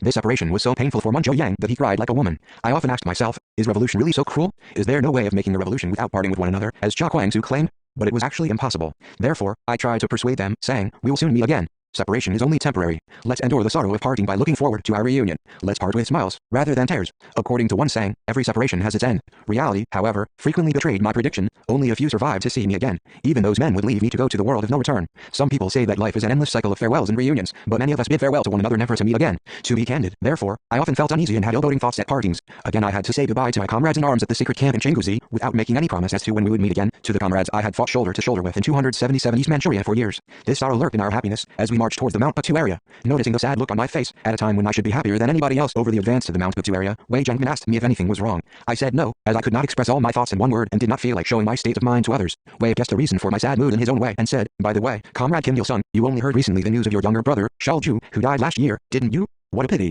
But don't grieve too much. Brace yourself, please. For that matter, the pain of my loss was unbearable. At that time I did not even know the whereabouts of my youngest brother, Young-ju, my only kinsman in that alien land of Manchuria. I might have looked more mournful probably because, on top of this sorrow, I had to bid farewell to my comrades. Wei Zhengmin said jokingly to divert me, the best remedy for a troubled mind is humor, Comrade Kim. I'll tell you, Comrade Kim, about a quarrel my wife and I had in the old days. You'd better listen to the common events of conjugal life for future reference. You can't remain a bachelor all your life, can you? You're quite right. Wang Yi echoed Wei's joke to amuse me. A man of 24 is behind the season. God only knows, perhaps Commander Kim is heartsick at the thought of parting with his sweetheart? Yes, it would seem so. Wei was elated. Since you mentioned parting, I'll narrate an ancient Chinese tale, willow twig snapping, a tale of farewell, instead of a love quarrel. 278 He went on to say that fortune would smile on me if I did as the story bade. This story came from the days of the Han Dynasty. Apparently there was a bridge in the capital of Han. People taking leave of their friends, Wei said, always came to that bridge, snapped some willow twigs and gave them to their friends as a token of good fortune. This was the origin of the custom of willow twig snapping during leave-taking in China. Wei said that the custom was also followed by his village folk. He advised me to follow the custom when bidding farewell to my dear people so that they would enjoy good luck. To me, the willow symbolized one's hometown. The tale implied that even after one's farewell, one should remember one's hometown and native folk by looking at the willow twig. If I were to give a willow twig to each of my comrades, who took leave of me in the biting cold of North Manchuria, Manchuria, I would have to pick a whole load of twigs. Where on earth could I collect so many, and could I shake off my sadness in doing so? Anyway, I was grateful to Wei for telling me the story to ease my mood. Once Cho Chang-gul said, before taking leave of me, on a willowy bank in Gaiaoshu, I'll vanish like the wind with no ceremony or farewell party, just like Tan Jay when parting with Namgang. Namgang, mentioned by Cho, is Ri Sung Han's pseudonym, and Tan Jay, Sen Che-ho's pen name. As I have already mentioned, Ri was one of the richest men in our country who devoted his whole life to patriotic education and charity work ever since his early days. Even the younger generation knows that the Osun School in Zhongju was founded by Ri. In Zhongju he looked after the independence fighters who were going abroad. That is how he and Sen Che-ho became close friends. At 279 Ri's earnest request, Sen Che-ho once taught Korean and Western history at the Osun School. His lectures became so famous that he gained renown abroad and was often the leading topic of the students' vehement speeches in Jilin. In late December Kyangsul, 1910, when our country was reduced to a complete colony of the Japanese imperialists, Sen was in Osan. One day he suddenly said to Ri, all things considered, I have to leave this place. Ri was surprised and tried to hold him back. He said, why leave abruptly in such cold weather? If you have to go, please go after the thaw. I must go, because I hate seeing the Japanese. The next day Sen left Zhongju like the wind with no promise of return. Apparently Sen went to Russia via China. Ri regretted that Sen had left. He said to himself, what a man, to leave even without saying goodbye to me when I could have paid him some of his traveling expenses. He used to give a grand farewell party in honor of each of the independence fighters he sent off, in addition to liberal traveling expenses. Consequently, he quite naturally felt such regret and sorrow on parting with Sen Che-ho without even a handshake. This was what Cho Chang-gul mentioned before leaving for Liuhe. Kim Hyok said that Sen was very unfeeling to have left Ri Sung Han without even uttering a word of farewell. But Cho Chang-gul retorted that, if he did not know Sen's qualities, he should not say so, and that Sen had a warm heart and considered Ri the dearest friend of all. He explained that Sen had left Zhongju in haste without so much as saying goodbye, because he did not want to be a burden on his fellow 280 independence fighters and could not endure the pain of leave-taking. Cho Chang-gul was right. Sen Che-ho was a man of fiery passion, as well as a devoted friend of Ri Sung Han's. Not only Cho Chang-gul who said that he would follow Sen Che-ho's example, but also Kim Won-yu, Kai Young-chun and other comrades in arms vanished like Sen Che-ho when they left me on new assignments. My comrades in arms all resembled these types of people. While fighting in East Manchuria in subsequent days, I used to send able, military and political cadres, my precious orderlies and priceless men whom I had trained to various armed units in North and South Manchuria which were in need of manpower support. Tearful separations on those occasions used to tear my heart. Worse still, when I received news that such comrades had fallen in battle and how and when, a wound was left in my heart and soul which would never heal. On the basis of this experience, I felt the intense warmth of revolutionary comradeship and realized the great role played by comrades in the life of a revolutionary. Consequently, I used to tell officials during the construction of socialism after liberation that revolutionary comradeship is more precious than the love between parents and children, between husband and wife, between brothers and sisters, and between friends. One cannot experience the true love between comrades until one has undergone a revolution in the true sense of the word, and one cannot understand such love until one has shared one's life with comrades in the shadow of death under a hail of fire on the battlefield. Even in the worst moments of adversity, when they had to fight bloody battles, drinking only water for their meals several days in a row, 281 my comrades would offer any wild fruit they found in the snow by chance to each other. As the sad legend about Keanu in Jigno 16 shows, the warmer one's love is, the greater the sorrow one feels at parting. That is why the leave-taking between revolutionary comrades is unbearable. No matter how painful such partings were, could I avoid them, as it was impossible to carry out the revolution without separations. As I considered each of my comrades in arms who would have to go away in different directions on my order, my heart seemed to be on fire. Unaware of my inmost feelings, Oh Tae-song and Chokum-san, my two young orderlies, followed me in high spirits at the thought of going to the homeland, but I knew that I had to send one of them to a unit in North Manchuria. Late in the afternoon, after a long march, we arrived at the secret camp in Chinguzi. Many people tumbled out of the log cabin in the forest and surrounded us, offering us a boisterous welcome. They were comrades from Wangjing and also from Hunchun who had to remain in North Manchuria, as well as sick and wounded soldiers and the aged and infirm who were to be sent to the Soviet Union. A little girl darted up to me, calling me by name.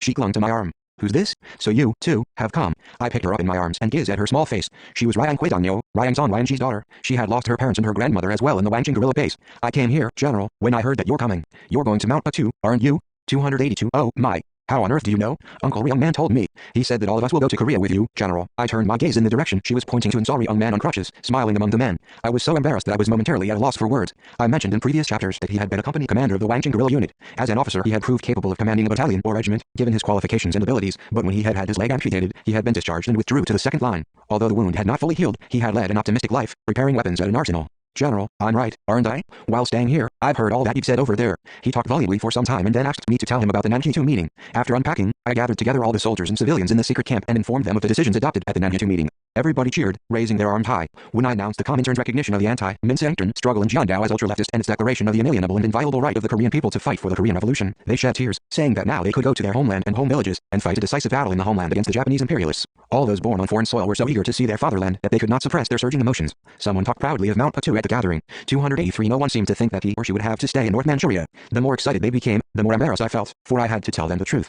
However, I broached the need for a painful leave-taking. Comrades, please recall, whenever a new situation emerged in the dialectical course of the armed struggle, we were obliged to bid farewell to each other. Today is no exception, when a new turning point in the Korean Revolution has been marked by the Nanjitu meeting, so we must prepare for such a farewell. After the February 26 incident, the military fascist clique of Japan is more intent on their northward aggression than ever before. You know full well that the Japanese imperialists have occupied northern China, including Kikyur, and are resorting to ceaseless provocations along the Soviet-Manchuria border in the search for an excuse to invade the Soviet Union. The guerrilla units in North Manchuria endeavor to consolidate the anti-Japanese forces to cope with this, but they experience great difficulties owing to a shortage of hardcore forces. So they requested our assistance on several occasions. If if all of us proceed towards Mount Batu in such a situation, comrades, what will happen? I paused and glanced around the room for a while to see that they appreciated what I meant. I could hear an uneasy whisper from one corner of my audience. The whisper spread from mouth to mouth until it rose to a hubbub, echoing all over the house. I had expected a violent reaction, but I was quite perplexed by this reaction. I could not continue my speech with a light heart, as their reaction foreboded real difficulties for our departure. 284 But the audience soon quieted down, gazing at me. Feeling that the moment had come to say farewell, I announced the projected shake-up I had thought over and over since leaving Nanki 2. Now, the Wangqing Regiment should operate in Comrade Cho Yonggun's area, and the Hunchun Regiment in the 3rd Corps area.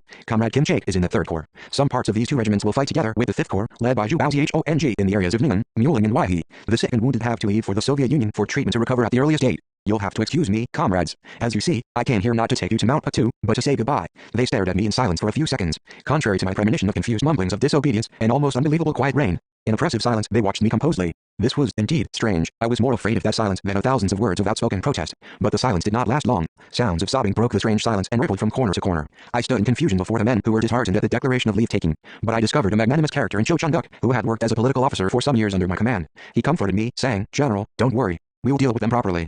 Please go and take a rest." For that matter, he also had to bid farewell to me and organize an independent brigade for further operations. Leaving the work with those who were to remain in North Manchuria in his care, I met the wounded, aged and infirm who were to be sent to 285, the Soviet Union. During the years of guerrilla warfare, many of our soldiers had been wounded or become infirm. They all had been treated at hospitals in guerrilla zones, but after their evacuation their treatment became a big problem. So we had sent most of them for temporary treatment near Shahanchang and Lake Jingbo. Later on we built the secret camp in Chinguzi and assembled them all there. But this did not solve the problem. Fortunately, Wei Zhengmin had found, by negotiating with the relevant organization of the Comintern, a satisfactory solution to the problem and relieved us from this worry. Thus the wounded and weak soldiers of the People's Revolutionary Army were given an opportunity for treatment in the Soviet Union for the time being. Wei had consulted with the Comintern and agreed on the technical formalities regarding the transfer and delivery of the wounded soldiers to the Soviet Union. Thanks to his efforts, the dispatch of students to schools under the Comintern had also reached a successful settlement. When the Wangqing and Hunchun regiments were moving to units in North Manchuria, the group of students were to leave for the Soviet Union together with a group of wounded soldiers. We planned to form two groups of wounded soldiers from our unit, the aged and infirm and orphans, and send them to the Soviet Union one by one. Wang Runcheng would escort the wounded to the border, accompanied by several men. As we had decided this matter on our own at Nanki 2, the wounded soldiers at Chinguzi knew nothing about this. When I went to see the wounded, a young man unexpectedly appeared on crutches before me and barred my way.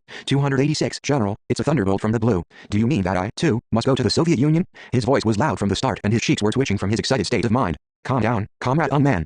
Sit down. I helped him onto a fallen tree in the forest, reclung to my arm and implored, "Please, General, let me work for the revolution by your side until my dying day. Although I only have one leg, I can shoot and repair weapons, and I have a mouth to make speeches which can stir people up to the revolution. Do you think that I'll live in comfort in the Soviet Union when my comrades are going through hardships and shedding blood?" Of course, I had expected such a reaction from this former company commander of the guerrilla army, a man of a fiery temper. In fact, he had had his leg amputated for the sake of the revolution. I held his hands in mine and said, "If you act like this, the other wounded soldiers will become more stubborn. I, too, feel it painful to think of those who have to stay away from the anti-Japanese armed ranks. You've always suffered from physical handicaps. You could manage, albeit uncomfortably, in the guerrilla zone, but in the new fighting situation, where we have to get out of fences and rush now in the east and now in the west like Hong Kil Tong, 17 how can you follow the unit in your condition?" I talked to him for more than an hour, but it all fell on deaf ears. "General, I have no thought of living in comfort, on the bread of others, in a country where the revolution has triumphed. If I thought of living in luxury and not taking part in the revolution, then why do you think I bought a box of Browning pistols with the money from my entire 287 family property and joined the guerrilla army? Please, General, take me with you, for mercy's sake. I don't want to be a straggler." The young man was a dyed-in-the-wool communist who dreaded straggling from the revolutionary ranks more than death, but there was something too extreme in his way of thinking. Going to the Soviet Union did not mean that he would abandon the revolution or live in luxury. We would be satisfied if he had enough time for treatment and safety and then return to us with an artificial leg. Unable to say anything against his appeal, I paced up and down the snowdrifts in silence, recalling with emotion the days in Wangqing when he and I had defended the guerrilla zone. The painful silence, however, moved him. After studying my face for a moment, he abruptly buried his face in my bosom and said, "You're worrying about me, General. All right, I'll go to the Soviet Union. There I'll turn to Mount Batu and pray for your victory every day." He then burst into tears. No less painful than my farewell to Ri was my parting with Ryan Kwedanyo. The little girl wept continuously after hearing that she had to go to the Soviet Union. During my stay in the secret camp in Chinguzi, I took her with me everywhere, had meals at the same table with her and slept with her at my side. On the night before we left the camp, the little girl did not sleep, but instead chattered endlessly under the blanket. "General, they say it's colder in the Soviet Union than here. Is that right?" She had probably heard that there was a deadly cold tundra in the Soviet Union. "Don't worry, you'll go to a place where it's not colder than here." 288 I felt my heart rending as I answered, listening to the sound of the North Manchurian wind howling outside the log cabin. I thought it was so cruel to send this orphan from one foreign land to another. But the land, she imagined as a dreary land of snowstorms and biting wind, was a socialist country free of exploitation and oppression, and also safe from the Japanese imperialists. She would break away from the cursed world, which molested and oppressed honest people, and would live in that socialist country as merrily as a lark, as freely as an eagle and as happily as a dove. When she had grown up, she would return to our ranks and fight for the revolution. This thought was a source of comfort and hope to me as I sent Ryan Kwedanyo and those pitiful children to the Soviet Union. Uncle Ung Man says, "General, that he will visit me once a month without fail while fighting on Mount Batu. Will you?" Probably Real Man had lied to her as she was so dead set against going to the Soviet Union. I was struck dumb. I only kept my eyes on her crystal clear eyes. I had never felt so confused by a child's questions as I was this time. Fortunately, however, she saved me from replying. "If you leave Mount Batu and come to see us, General, the Japanese will kill more Korean people while you're away. Don't come to see me. Please stay on the mountain all the time. You're a good girl. I'll not leave the mountain just as you say and will avenge the enemy for the murder of your parents." I hugged the little girl in spite of myself. She huddled up to me, Strange enough, she was trembling, probably because the horrible sight of past murders of so many fathers and mothers flashed across her mind. 289. I believe that her wish for me not to leave Mount Patu reflected the wishes and desires of all Koreans. General, the little girl said after a while, I've heard Mount Patu is too high for children like me to climb. So I'm following Uncle Ung Man to the Soviet Union, rather than Mount Patu, so they say. I patted her on the head in silence. I said in my mind, my dear Kwedanyo, come to Mount Patu later on, then our country will be as good to live in as in the Soviet Union. That night I didn't sleep a wink. The tearful farewells, which were in store for me on the next day, crowded in on me. How would I say goodbye to them? Should I pick twigs of trees here, and give one to each of them as in the story, or should I disappear quietly just like Sanjay Ho? At dawn Cho Chang-duk came to see me. When are you leaving, General? Early this morning, after breakfast. The company in Gandhi is no doubt waiting impatiently for me. What about the comrades here? Have they calmed down? You will also have to march north very soon. Ryan Kwedanyo, who had been chattering all night, was now sound asleep, although the day for leave taking had come. Please don't worry about us, General. We'll fight well in North Manchuria, so leave with a light heart. Excellent comrades. That is why the farewell hurts me. And now, you, Comrade Chang-duk. I mumbled and only looked at him for a while and then gripped his hands. I feel easier as I can say goodbye to you like this, but I regret leaving without seeing Comrade Han Hongguan. If you have a chance to see him in North Manchuria, please remember me to him. 290. We had a late breakfast together instead of a farewell party and took leave of one another. True to Cho Chang-duk's words, the comrades in Changuzi saw me off to Gandhi with smiles on their faces. Only Ryan Kwedanyo wept sadly. I can still feel now how my heart ached as I recall the day when I handed over the 9-year-old girl to a young man and left the secret camp at Changuzi with a heavy tread. I heard later on that Rhea and the girl had gone to the Soviet Union in the first or second batch of evacuees. I heard nothing more about them for a long time. I only heard about them again after the liberation of the country from John Mun-jin, a woman of the sewing unit of the guerrilla army, who had left her unit at Changuzi for the Soviet Union and returned to the homeland after liberation.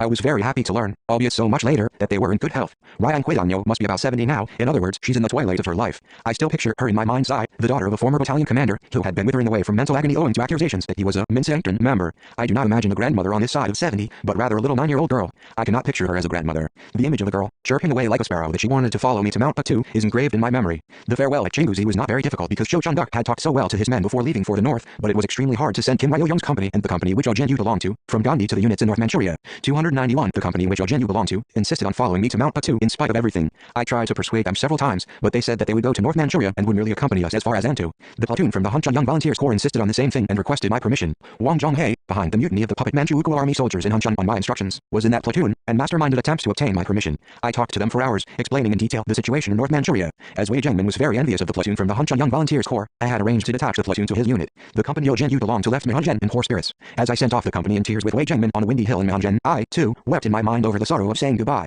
The farewells to people who had been sent on an individual basis to the anti-Japanese Allied Army units in North Manchuria were more heartrending. These newly organized units of the Allied Army faced great difficulties owing to the shortage of military and political cadres. In accordance with their request, I sent such cadres as Han Hongguan, John Chang-shal, Pak Kil-song, Pak Rak-kwan and Kim Fei-jun to them, and also my orderly, Oh Tae-song. In fact, I transferred to them all the cadres I had trained with so much care in Jiandao. Oh Tae-song is Oh Young-woo's younger brother. While Oh Tae-song was a member of the Children's Vanguard in Chiliping, his elder brothers 292 joined the guerrilla army one after another. He had been so envious of them that he had volunteered to become my orderly. When I told him that he was to go to a unit in North Manchuria, at first he simply smiled. He seemed to have taken my words as a joke, but when he realized that I was serious, he was almost in tears, saying, "Why are you sending me away, General? I won't go. Will the revolution fail if I don't go there? Please allow me to stay by your side." The orderly, who used to say, "Yes, sir," to any of my orders and satisfied me with his ready obedience, was almost rude on that occasion. I only managed to send him to a unit in North Manchuria after many attempts to persuade him. Although he was persistent in his arguments, he also comforted me like a grown-up at the moment of farewell. When he saw that my eyes were wet with tears, he even joked, "Without me, will Kum-san attend to you as I did, General?" On the eve of our farewell, Oh Tae-song spent all night whispering with my other orderly, Cho Kum-san. I usually went to bed in the small hours and got up before dawn every day, but that night I put out the lamp early and went to bed on behalf of the orderly who would make a long journey. The two orderlies whispered throughout the night, and at dawn left the room. I was curious about their whispers and strained my ears. "Kum-san, you must attend the general better when I'm gone," Oh Tae-song said in a whisper. Kum-san only sighed. "There on Mount Patu, you must obtain chili bean paste by all possible means to serve the general at every meal. If you try, you'll obtain it easily, as many Korean people live there. You know how the general likes it, but we've never served it to him. We're not really 293 worthy of being his orderlies. Such things weigh on my mind as I'm leaving the general. I'll do as you say, so please depart with a light heart. When shall we meet again?" Cho Kum-san's voice was quivering. "Well, I'm not sure. By the way, Kum-san, please call on people from Pyongyang provinces on your arrival there. They may have things like pickled fish in their houses. I've heard that the general likes that kind of pickles. I was planning to obtain them on Mount Patu and serve as much as the general could eat." After seeing off Oh Tae-song early in the morning, I found his note between the leaves of a book. "Dear General, I am very sorry that I am leaving you, after bothering you so much when you've never slept a night in peace for years on end to liberate the fatherland. But I will fight bravely there, so please don't worry about me. When in distress, I will recall what you have always said, let us endure these hardships to win back the fatherland. I will make a humble contribution to the sacred cause of national liberation by laying down my life without the slightest hesitation and maintaining unstained loyalty to the country which has been nurtured under your loving care. So please don't worry about me. Please take care of yourself, dear General." This was too profound a note to be written by a young orderly. All my comrades in arms were just as loyal and warm-hearted as him. That day Wei Jingmin said in tears that he had realized on his way to Myeonjan from Nanjing by Changuzi and Gandhi how warm friendship between the Korean comrades was. He said, 294, "Comrade Kim Il-sung, a strong general has no weak men, as the saying goes, and all your men are as brave and warm-hearted as one man. How I envy you. What an attractive young man Wang Zhonghe, for instance, is. I transferred him on Ha as a cook, along with the platoon from the Hunshan Young Volunteers Corps to Wei Jiangmin. When departing with Wei Jiangmin and bidding farewell to me, Wang Zhonghe was as sad as Ote Song. For all that, he also consoled me in tears, saying that he would take good care of Comrade Wei, as I had asked and guarded Wei well until the last moments of his life, true to the pledge he made at that time. When Wei's state of health was critical, Wang carried him on his back and saved him, by fighting at the risk of his own life, every time they encountered the enemy's punitive forces. Consequently, on his deathbed Wei called his name with affection and said, even in the world beyond, I'll not forget what you, Zhonghe, and other Korean comrades have done for me. Fight stoutly until the day you return home and triumph with Comrade Kim Il-sung. However, Wang Zhonghe, whom Wei had been so thankful to and could not forget, did not return to me, but was instead buried in the wilderness of Manchuria. Whenever I recall Wang, I am reminded of the southward march along thousands of miles of the roundabout route from Nanjing to Mount Puktu. At the secret camp in Chinguzi, he had stamped his feet like a child, saying that he would follow me. He accompanied me as far as Mihunzhen and then left with Wei Jiangmin. I think my comradely love for Wang Zhonghe increased during the long march. 295 How many of my comrades in arms I had sent to the north on the thousands of miles of southward march from Nanjing to Mount Puktu. Pak Kil-song, Han Hongguan, Zhang Liang-san, John Mansong, Pak Fei-hua, Cho In-jun, O Tae-song, O Se-young, Kim Fei-jun, and other countless comrades in arms laid down their young lives on the mountains and in the fields of North and South Manchuria. I also recall the death of Zhang Liang-san, a crack shot and kind-hearted man. Unfortunately, I did not see any more of O Tae-song, who had, from a tender age, always run about for me. He was the love of his elder brother O Young-hup. When I was bidding farewell to O Tae-song, his elder brother, who had been on an expedition to Jiaoyi with the 2nd Regiment of the 1st Division, did not even see his departure for North Manchuria. I once ate with relish boiled green maize with pickled shrimps in the Mount Puktu area thanks to Kumsan. The cuisine was not half bad, but I ate my fill because I remembered O Tae-song's best wish and the affection it contained. The two brothers fought, the elder in the south and the younger in the north, and I firmly believed that they would surely meet on the day of national liberation, proud of their distinguished services. But both of them lost their lives in a desolate foreign land, never to return to their homeland. True to our expectations and beliefs, those comrades who had sacrificed themselves displayed the mettle of the Korean revolutionaries and fought courageously everywhere in North and South Manchuria until the last moments of their lives. I met Cho Chun-guk a year and a half after our tearful farewell at the secret camp in Chinguzi, some others 5 or 6 years later, and 296 still others in the liberated homeland. All of them solemnly remembered their fallen comrades in arms. All survivors of the war came and told me about their brilliant records. Some of them had distinguished themselves as commanders of invincible, heroic detachments, and still others performed brilliant military exploits as such prominent military and political cadres as company commanders, brigade commanders, and political commissars of divisions. But they still had the old habit of playing on my affections and said, shedding tears, away from you, General, we felt like children away from their parents. We missed you dreadfully all the time. As I recalled comrades in arms who had not returned, they comforted me as warmly as they had done in the days of the anti-Japanese war, saying, don't feel too sad, General. How can there be no sacrifices in the fight to win back the country? That day's parting was the last farewell to them, but they'll not regret their sacrifices, because the country has been won in return. I have now lived for 80 years with the love of these comrades. The fallen comrades left deep wounds in my life, but they enlivened the history of the anti-Japanese revolution and the history of their fatherland. Consequently, I do not regret the sad farewells I bid to my comrades in arms during the anti-Japanese war in sending them to the north and the south. 297. 5. Cho Hyun, a veteran general. We made a major stopover on our way from Nanjing to Mount Puktu at the rear base of the independent 1st Division of the People's Revolutionary Army, located in Mihunzhen on the Mudan mountain range along the border area of the Dunhua and Antu counties. At one of the large and small secret camps sprawling in the vast forest, we planned to discuss measures to implement the policies adopted at the Nanjing meeting with Wang Di-tai, Wei Jiangmin, and other high-ranking commanders of the 2nd Corps. Myeongan is situated on a mountain, where even a man who has been there once or twice can lose his way. The mountain peaks and valleys are so similar, that strangers to the place used to find themselves in a maze there. I marveled at the wit of the ancient folk, who had named this primeval forest Mihunzhen, Ms. Tr.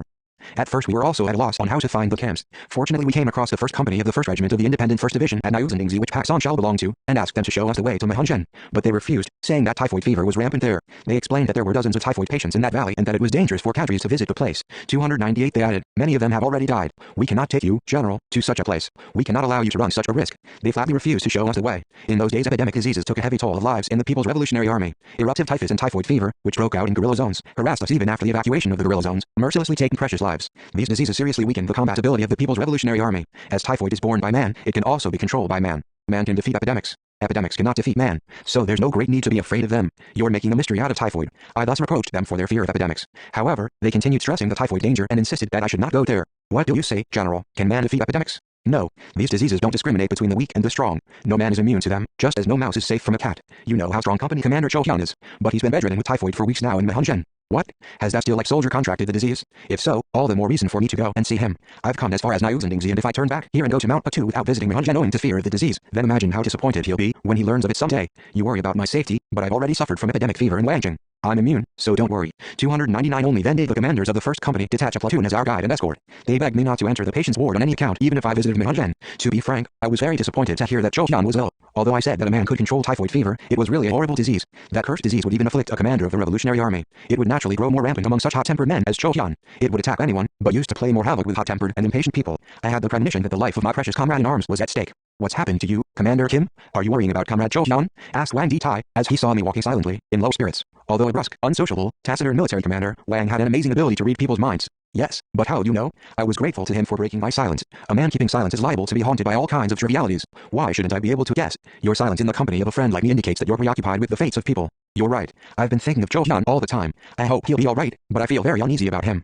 Please don't worry. Jo-hyun will survive. He's a man of strong will. You think so? Then I'll be very happy. Well, Jo-hyun is a very happy man. How happy it must be for a man to appear in other people's dreams, be remembered by them and live in their concern. 300 Wang's simple and yet profound reasoning moved me. I fully agreed with him. That's very profound, but I've never thought about it. Perhaps Jo-hyun is yearning to see you at this moment. He's missed you so much in daily life that I was almost jealous of you. As far as I can remember, you've met one another only once, so how come you're such devoted friends? I can't explain it myself. 2 nights in his company was equal to about 10 years of friendship. I was charmed by him at that time. I wonder if I'm carrying a torch for him. Oh ho, you don't say. Since his experience at Macon, he talks about you all the time. By Jo-hyun's experience at Macon, Wang meant his visit to Macon and Hyeowongjin and his interview with me. My first interview with him has already been mentioned in the reminiscences of the anti-Japanese guerrillas and briefly in volume 3 of my own reminiscences. It is generally known that the Battle of the Dongning County town occasioned that meeting. Jo-hyun arrived late at Macon owing to the messenger's carelessness and belated delivery of my orders for Jo-hyun to take part in the battle. He regretted it immensely on learning that the battle was over. He swore at the messenger furiously, and then, recovering his composure, asked me, as only the good-for-nothings in Yanji were dawdling away, not even approaching the gates of the county town, when the NSA boys as well as those from Wangjing and Hunchun fought in the battle, how could I stop myself from giving vent to my anger? General, have you a plan to attack any other place, sir? 301, please don't say, sir, to a young man. Please call me by my name, Kim Il-sung. My humble request frightened this tried veteran as much as if something serious had happened. What does a man's age matter here? I've long since regarded you, Commander Kim, as the top man of the Korean army. So it's natural that I address you respectfully. If you extol young people in that way, they'll soon become self-conceited and giddy. If you keep on extolling me in that way, I'll not keep company with you any longer. For all my courage, you have the upper hand. From now on I'll not call you, sir, just as you wish. He changed his way of addressing me. He was a typical soldier, who would do anything he said he would. It was only on official occasions that he addressed me politely. This freed our friendship from bothersome etiquette and formalities. It stressed the truthfulness and originality of our friendship. In the days when each comrade we rallied through our pearl diving efforts was treasured as a prime mover of our revolution, indispensable for its progress, it was evidently a noteworthy event and good fortune in my life to have found such a stout companion as Jo-hyun. My interview with him at Macon afforded me enormous satisfaction from the very beginning. My first impression of him was too strong to even express. Strangely enough, however, Jo-hyun, though a new acquaintance, seemed like an old friend. His voice, his features and manners were familiar to me. I even felt that at some time in the past I had discussed the anti-Japanese national salvation struggle with this sturdy man. 302 Jo-hyun gave me this impression, probably because he had all the characteristics of the typical soldier I had thought up and perfected in my mind up to that time, and also because I had heard a lot about him since I had come to Jiandao.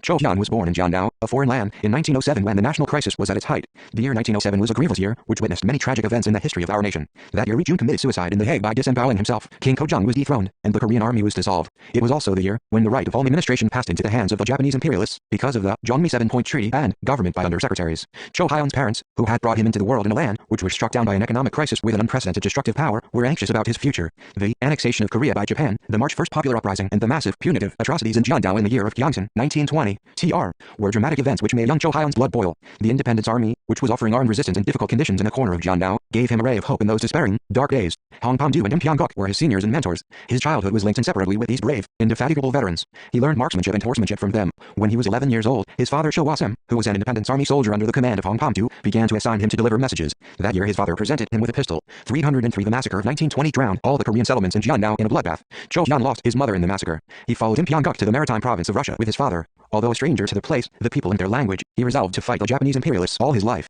Commander Im Pyong-guk appointed him as his orderly and sent him to one of his detachments. An excellent horseman, Jo-hyun faithfully carried out his duty, riding between the detachment and the headquarters on horseback. When the 13-year-old, small boy rode like an arrow on horseback through the plain, the Russian people admired and envied him. At one point he rushed to the front line on horseback amidst a tirade of bullets with his 3 colleagues. The 3 were killed and he was wounded in the arm. But he rushed on boldly through the hail of bullets without caring for his wound, and dutifully delivered the message to the command post. Applying a bandage to his arm, Im Pyong-guk praised him, saying that he would become a general of the Independence Army. After the routing of the Independence Army unit, he returned to Jiandao and joined the General Federation of Korean Youth in East Manchuria, thanks to the good offices of Yoon Chang-bom, commander of the Independent Regiment in later days. His days in the GFKYEM can be described as the period when he changed from a nationalist to a communist. It was during his 7-year term in the Yanji prison that the process of his change was expedited. The reactionary Chinese warlord authorities arrested him abruptly in 1925 and sentenced him to a term of life imprisonment on the charge of raising funds. After the waves of the May 30th uprising and the harvest and spring struggles swept the land, the Yanji prison was overcrowded with 304 pioneers of the revolution and patriots in Jiandao who had led the masses in the forefront of the struggle. The small society of these vivacious optimists, who lived honorably, although their freedom was restricted, was a tempering school which played a decisive role in his growth and development. He joined the Anti-Imperialist Union and the Red Guards, the secret organizations inside the prison.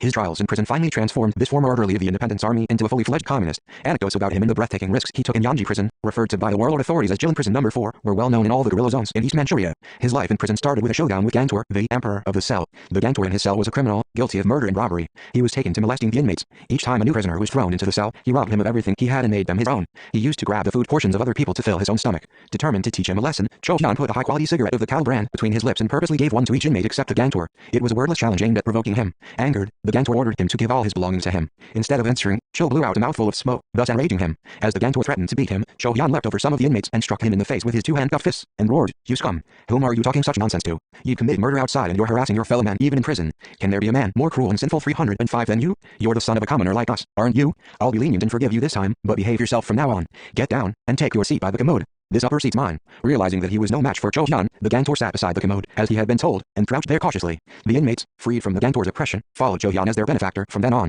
Not long after Cho Hyun's life imprisonment, the warlord authorities frequently sent student visitors to the prison from the Taesong, Tonghung, Yongsan and Yongjin middle schools, the Yongsan Girls' School and several other schools in Longjing. In this way the enemy planned to benumb revolutionary consciousness and break the fighting spirit of the young and students in this area, where the ideological enlightenment organizations and anti-Japanese, anti-warlord organizations were forming one after another and carried on brisk work. Cho Hyun contacted all the other cells and told them to prepare water pistols. When the students looked around the prison, they squirted stinking urine at the reactionary teachers and prison warders who were guiding the students. He shouted at them, "You rascals! Why have you brought these students here?" The reactionary teachers, taken by surprise, led the students away and fled from the prison. The prison authorities tried hard to find the mastermind, but to no avail. Every prisoner asserted that he was the prime instigator. During his days in Yanji prison, he worked in a shoemaking factory as a shoemaker, in a print shop as a compositor, and in a clothing factory as a tailor of high-quality suits. He also worked as a carpenter at a woodworking shop and cut the hair of the warders, chief warder in 306, even the head of the prison, as well as that of the prisoners. In all actions, he never pardoned people who molested and harassed him without reason, whoever they might be. He meted out severe punishment to them. One day he was caught by a superintendent of a workshop in the prison in the act of making chessmen with buckthorn to be used for the manufacture of desks and chairs and was beaten mercilessly. The superintendent thought it his daily job to beat the prisoners. Outraged, Cho Hyun struck him hard with the leg of the chair he was assembling.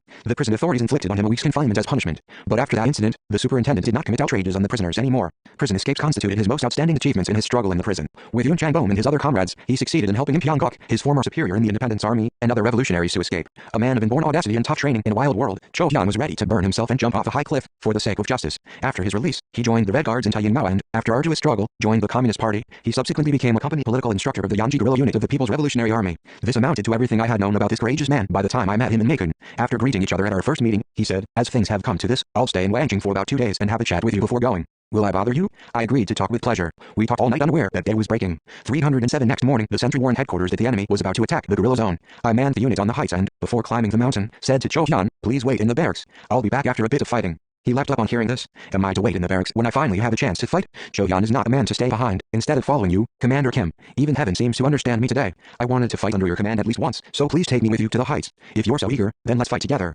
He kept on smiling as followed me up to the heights. The enemy did not attack the line where the guerrillas were lying in ambush. They only fired some shots from a distance and then began to set fire to the grain stacks, permeated with the sweat and blood of the people in the guerrilla zone. I ordered the guerrillas to mercilessly mow down the enemy by long-range sharpshooting, and said to Cho Hyun, "By the way, I've heard that you're a crack shot. Will you show me your skill?" With a rifle he hit an enemy soldier approaching a grain stack with a fire stick with a single shot. We were about 500 meters away from the enemy, but he killed each of the enemy with one bullet. His marksmanship was really admirable. "Well, do you feel a bit better now after such regrets about missing the battle of the Dongning County town?" I asked when the enemy had been repelled. He shook his head, licking his lips, and said, "A little, but I'm still not satisfied." 308 That night too, we talked until late mainly about the immediate tasks of the Korean Revolution and ways of carrying them out. The Allied front with the Chinese anti-Japanese nationalist armed units, the anti-Japanese National United Front, the founding of a new party of a just type, and some other important matters relating to the political line were topics of our practical talk. Cho Hyun was very satisfied with the results of that conversation. Now, my regrets at missing the battle of the Dongning County town have been eased more or less by events in Macon. On seeing him off, I gave him 4 Taegan, a large caliber pistol, TR, captured at the Battle of Dongning County town, and an amber cigarette holder, as souvenirs of our first meeting. That cigarette holder became his favorite one. Whenever concentrating on decisive battles and campaigns, his cigarette holder would belch out thick smoke. There were many heavy smokers around Cho Hyun who kept a covetous eye on it. They all tried to get it by various methods, ranging from force, sweet words, barter to snatching it greedily from the owner's pocket when he had a bit too much to drink. But they all failed. In the days after liberation, some habitual smokers among the high-ranking officials of the party and government even tried to strike a bargain with him, saying, "Comrade Cho Hyun, they say your cigarette holder sweetens cigarettes like honey. Won't you let me have a try at it? I'll pay liberal rent for it." Such a bargain did not work with the stubborn owner either. Only Kim Ik-sun, who was his close roommate in a holiday home in Rajin, managed to borrow it for one day. The cigarette holder is now displayed in the Korean Revolution Museum. At first the museum's officials thought that they could obtain 309 it easily from him by a little persuasion. But that was a miscalculation. When he learned that they wanted the cigarette holder, which he held dearer than jewelry or gold for decades, Cho Hyun blazed with fury and turned them away, saying, "You're going to display this cigarette holder in a museum, eh? It isn't public property, it's my private property. Our general gave it to me for my own use, not to make it common property for everyone to see and touch. If you ever want anything from me, pull off my mustache and take that." The officials were dumbfounded, but they did not give up hope. They visited him persistently. They only managed to persuade the stubborn veteran on their 5th visit. The veteran, who had been roaring like a tiger just a few days before, was a changed man. He treated his guests with hospitality. "From today on, this cigarette holder is not mine. It's the property of the entire people. I'll give it to you after smoking one last cigarette, so please wait." He stuck a cigarette into the holder, lit it and drew in a mouthful of smoke, one after another with relish before exhaling. The veteran's half-shut eyes were gazing blankly at a distant sky in the north. The sky covered Macon, the historical site of our first meeting, and the theater of war reeking with powder fumes. He had trekked, with a Mauser at his side, until he had almost reached 40 in the days of the guerrilla struggle. Those memorable 2 nights and 3 days, which linked him and me and made him my life lifelong companion, had built up an impregnable iron fortress, which guarded our friendship. I got the strongest impression at our first meeting that he was very straightforward and frank. He spoke as he had seen things and thought. 310 His ideas and feelings were reflected on his face at different moments. Lies, tricks, and diplomatic dealings do not work with such a man. His childlike simple mind purified other people's minds with magical power. Fascinated by that bewitching power, I opened my inmost thoughts to him. As soon as I arrived at the secret camp in Mahunjen, I immediately went to the dugout which housed about 50 fever patients, including Cho Hyun, whom I was so eager to see. When the supply officers, who had been guarding the camp, flung open the door to announce my arrival, he got up from the bed with difficulty and crawled to the door. His face, reduced to skin and bones, had become so haggard that at first glance I did not recognize his former expression which had been engraved in my memory in Makun. I say, Commander Kim, don't come in for mercy's sake. You mustn't.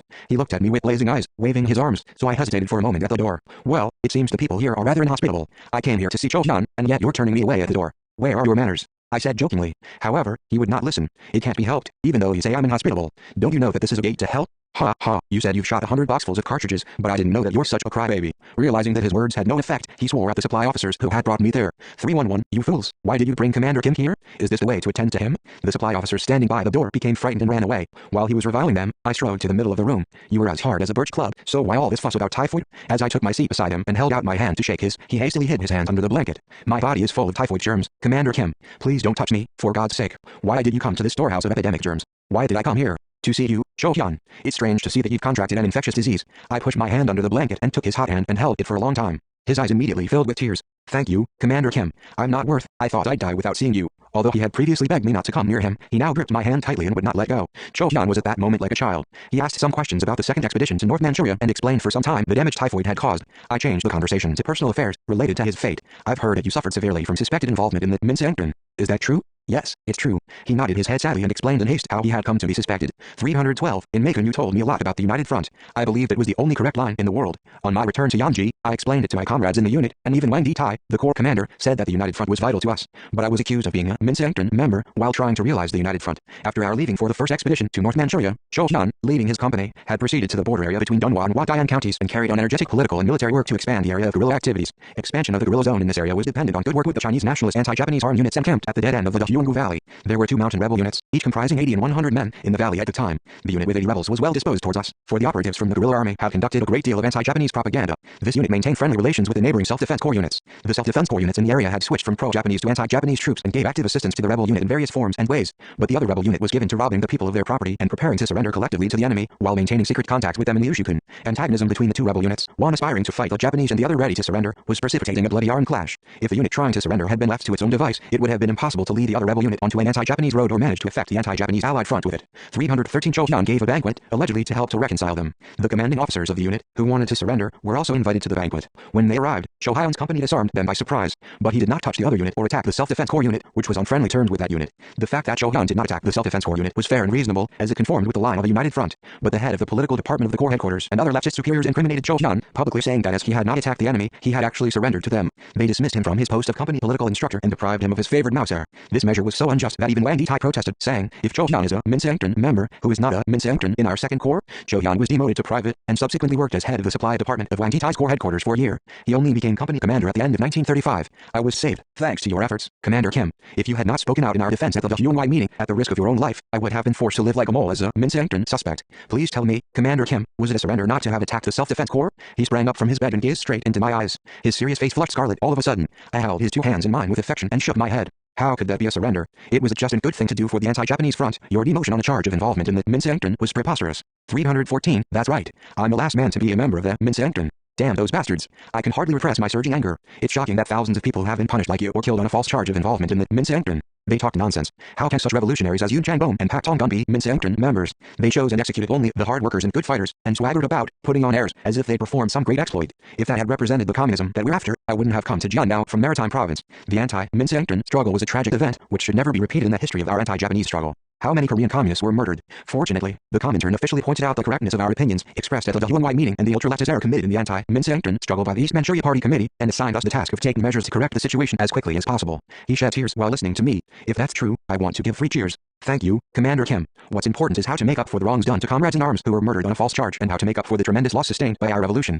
Don't you think so? You're right, Commander Kim. We must do our best to make up for the loss. As survivors, we must become seeds. 315. I was very satisfied with his answer. He was well versed in military affairs and politics. During subsequent work with him over the next decades, I realized clearly that he was not only a master of military operations but also an able political worker with an opinion of his own. He was skillful in military operations and, at the same time, efficient in political work and agitation. He was experienced in military diplomacy and breaking up the enemy forces from within. The soldiers and police of Manchukuo under his influence supplied him with ammunition and weapons regularly and frequently informed him of enemy movements. Regarding Cho Hyun as only a soldier is a short-sighted view. One day the veterans of the anti-Japanese war saw the Soviet film Chapayev and gave their impressions. One of them said that Chapayev is just like our General Cho Hyun. General Cho Hyun is a model Chapayev in his way of speaking, moving, thinking and fighting. Cho Hyun retorted in anger, so I'm Chapayev, eh? Cho Hyun is Cho Hyun and no one else. His answer diverged from the views of his colleagues who were accustomed to seeing him as a man who commanded battles by rule of thumb. It is not correct to identify Cho Hyun with Chapayev. When one estimates Cho Hyun, one should always bear in mind that he was not only a military officer, he was also a competent political worker who had been political instructor in the guerrilla army and a member of the political bureau of the Central Committee of the Workers' Party of Korea. Looking trustingly at his eyes, which blazed with ardor and confidence, I put my hand on the back of his hand and continued, if the seeds gain 10, 101,000 people, and if those 1,000 seeds gain 10,000 people, then we'll soon be 316 rich in manpower. This is a great job that the Korean communists should undertake first and foremost. For this work, we must move to the Chiangbai area bordering the homeland in the Mount Patu area as we stressed at the Nanjing-2 meeting, and build new types of guerrilla bases. He straightened his body up hastily at the mention of the phrase, new types of guerrilla bases, and twitched his eyebrows several times. Why do you talk about building guerrilla bases again when we've just evacuated them? I explained the need to build new types of guerrilla bases and the differences between these bases and the former ones. His keen political mind, which enabled him to understand everything quickly and digest things promptly, was really wonderful. Cho Hyun expressed his absolute support for the policies adopted at the Nanjing-2 meeting, policies which would act as a strong lever in developing the Korean Revolution on a just-oriented line. The decisions adopted then saved Cho Hyun and all other typhoid patients in the secret camp in Mahunjen from the abyss of despair. Cho Hyun said, I've gone through many deadly crises in my sickbed. On such occasions, I even wished I were dead. I was deluded into thinking that if I died, everything would come to an end and I'd forget the pain. But this reunion with you, Commander Kim, has chased away this foolish idea from my mind. It makes me want to live and fight to the end. As he spoke highly of our reunion, I gave it a profound meaning. You say you're encouraged by seeing me, but I've gained strength from seeing you. I'm very happy that you survived that Minseangton fuss, for survival itself is a great achievement in that situation. 317 That day I went all around the whole secret camp with Ri Tong-baek. The medical conditions and food situation in the camp were deplorable. The 7th Company of the 1st Division, not far from Mahunjen, brought provisions they managed to obtain now and then, but they were far from enough to feed the dozens of people here. When food grain ran out, even gruel was unavailable, they then rubbed the rotten husk of maize, poured boiling water over it and drank it. Even that coarse food was not enough to go round. A man named Kim ran the camp, but he was a coward, who only cared about his own safety. On arriving at the hospital under escort, Cho Hyun asked him to look after the affairs of the camp, but Kim neglected them on one or another pretext. In the autumn of 1935 Cho Hyun had buried a great deal of grain and subsidiary food in the vicinity of the camp, which he had captured from a landlord in the Dunhwa area, but Kim whined that there was no grain there. He served patients with bean gruel once or twice a day, but not on a regular basis. Leaving the patients to the care of a few sewing unit members, he himself went to another camp almost 3 miles away, so that he wouldn't contract the disease, and lived in luxury on rice and meat. Kim also kept women guerrillas on guard duty. Kim Shal-ho, Ho Son-suk, Cho Sun-san and other women guerrillas underwent a great deal of hardships at that time, nursing the patients. There were the supply officers Kim, Kwok and Ryu, of course, but they were fully preoccupied by external activities. They were, therefore, unable to look after the patients. The women guerrillas did the sewing, stood sentry and nursed the patients in turn. 318 The typhoid patients, who were extremely nervous owing to never-ending pain, were hard on their nurses. They almost went crazy from desire for cold water. For some unknown reason, it was rumored among the soldiers of the People's Revolutionary Army at the time that for typhoid patients drinking cold water was tantamount to committing suicide by taking poison, and this rumor was applied to their treatment. Taking the rumor as truth, Cho Hyun declared a ban on drinking cold water in the hospital and threatened to severely punish the patients if they disobeyed. But the patients, who were going mad from thirst, cried for cold water despite everything. Some of them picked off the icicles hanging on the eaves and ate them behind the nurses' backs. They had been so obedient to the discipline of the guerrilla army, but they lost patience out of their thirst and behaved like unbridled horses. When the women guerrillas offered them gruel instead of cold water, they would fling the bowls away, raining foul language on them. However, the women guerrillas flatly rejected their demands and kept vigil in turn and watched over them so that they would not drink the cold water from the jar. One night the messenger with the peculiar name of Mying-sung, unable to bear the thirst, crawled to the jar. Ho Son-suk was on duty that night. As soon as she saw him, she rushed to the jar and snatched the dipper from his hand, scolding him loudly, Comrade Mying-sung, have you forgotten the order? Do you want to die? Go back to your bed at once. At his wit's end, he took up a piece of firewood lying in front of the stove and hit her hard on the leg with it. Then he greedily drank the water. He lay in bed through the whole night with the blanket pulled up over his face, as if he were dead. 319 Ho Son-suk thought he was dying and consequently kept vigil by his side all night, even after she had been relieved of duty. Other patients were also worried that he would have a hard time of it. At daybreak, however, Mying-sung, whom everyone thought would have died, pushed the blanket aside, got up, and hugged Ho Son-suk. Thank you, Comrade Son-suk. I'm alive. Thanks to your conniving at my drinking the water, my fever subsided. Where has my fever gone? It's gone through the sweat pores of your body. Look. The blanket is steaming hot. Holding high the blanket, wet with perspiration, she looked around the ward. The patients awoke and gazed at the blanket. As a result, the ban of drinking cold water was withdrawn, and the patients began to drink as much water as they wanted. Many of the typhoid patients in Mahunjen escaped death with each passing day. Patients who recovered cooked the food together with the women guerrillas just as if it were for a festival. We found, with supply officer Ryu, the large amount of rice and meat captured by Cho Hyun in Dunhwa in the vicinity of the camp. From that time on the meals in the camp began to improve. The soldiers, who had been trained in the expeditions in battle, stood sentry every day instead of the women guerrillas, without wilting from the fatigue, which had built up during the long expedition. When everyone was again on his feet with the joy of recovery, Wang Di-tai, Wei Zhengmin and I held a meeting of the military and political cadres of the People's Revolutionary Army in Mahunjan and took practical measures to implement the policies put forward at the Nanking meeting. Kim San-ho, Pak Young-sun, Kim Myong-Phil, and many other 320 cadres above the level of the company political instructor of the People's Revolutionary Army attended it. The decisions adopted at the Nanking meeting were strategic tasks to be implemented unfailingly in the latter half of the 1930s by the Korean communists, who had evacuated the guerrilla bases as fixed, liberated areas and begun to expand the theater of operations to the region of Manchuria and the Korean peninsula. We had to take some relevant tactical measures to implement these tasks. We had devised a plan to make the Mount Patu area the strategic base of the Korean Revolution and, by moving freely to North and South Manchuria and deep into the homeland, raise to a higher plane the anti-Japanese national liberation struggle and the communist movement of our country by active military offensives and political activities by large units. In other words, we had decided to enlarge the theater of our operations. To put this plan into practice, we had to solve first and foremost the manpower problem in three sectors: the party, military and nationwide united front forces. We had to build them up in order to advance the revolution onto a higher plane. We debated at the Mahunjan meeting the reorganization of the People's Revolutionary Army units to meet the demands of the times and decided on the areas of activities for the divisions and brigades which were to be established. First of all, the meeting decided to set up a new division and an independent brigade in order to amplify the combat forces of the People's Revolutionary Army from 2 divisions to 3 divisions and 1 independent brigade. On the basis of this decision, the meeting allocated an area for each unit's activities. The 3rd division, later renamed the 6th division to be newly formed, was to operate in the 321 border area along the Amnok River, centering on Mount Patu, the 1st division in the areas of Fusong, Antu and Linjiang, and the 2nd division in Jiandao and North Manchuria. The new brigade was to gradually proceed to the area along the Amnok River, after mobile operations in North Manchuria, and keep the enemy forces appearing in the border areas under control. This was a militant decision, requiring the swift doubling of the combat forces of the People's Revolutionary Army by lightning measures. The military and political cadres attending the meeting praised the reorganization of the People's Revolutionary Army as a step forward in the overall anti-Japanese armed struggle, and enthusiastically supported this measure. However, not all problems were solved smoothly. When debating ways of implementing measures, an irrelevant opinion was advanced, which slowed down the meeting, on the shortage of cadres. It was quite reasonable that some people were apprehensive over the reorganization of the People's Revolutionary Army, owing to the lack of cadres, while welcoming the reorganization in all circumstances. During the anti-Minseengtern struggle, a considerable number of military and political cadres had been removed from the ranks of the People's Revolutionary Army. The aftermath of ultra-democracy in the army was another factor which engendered the shortage of cadres. There were many cadres on the active list who had not even been freed from the stigma of the Minseengtern. Many units of the People's Revolutionary Army frequently requested commanding officers. We mapped out a plan for appointing cadres for the new units to be organized on the principle of boldly trusting people and unhesitatingly promoting them. According to this plan, the 3rd division was placed under my direct command, and Pong Hak remained the commander of 322. The 1st division and Cho Hyun was promoted to commander of the 1st regiment of the 1st division. The meeting at Mahunjan also debated the organization of a preparatory committee to found the Association for the Restoration of the Fatherland. While the Nanking meeting was a milestone between the first half of the 1930s and the second half, the Mahunjan meeting was, figuratively speaking, a stepping stone, along with the gatherings at Donggang, Shigang and Nanpyeatsi, leading the Korean Revolution to the great events of the 1940s. The express, departing from Nanking ran at full speed to Hiao Airblin via Mahunjan, Shigang and Nanpyeatsi, those memorable stations on our historic advance from Nanking to Hiao Airblin. Throughout this time our friendship, our hearts and souls had so profoundly been devoted to the journey. I congratulated Cho Hyun on his promotion to regimental commander and bade him farewell.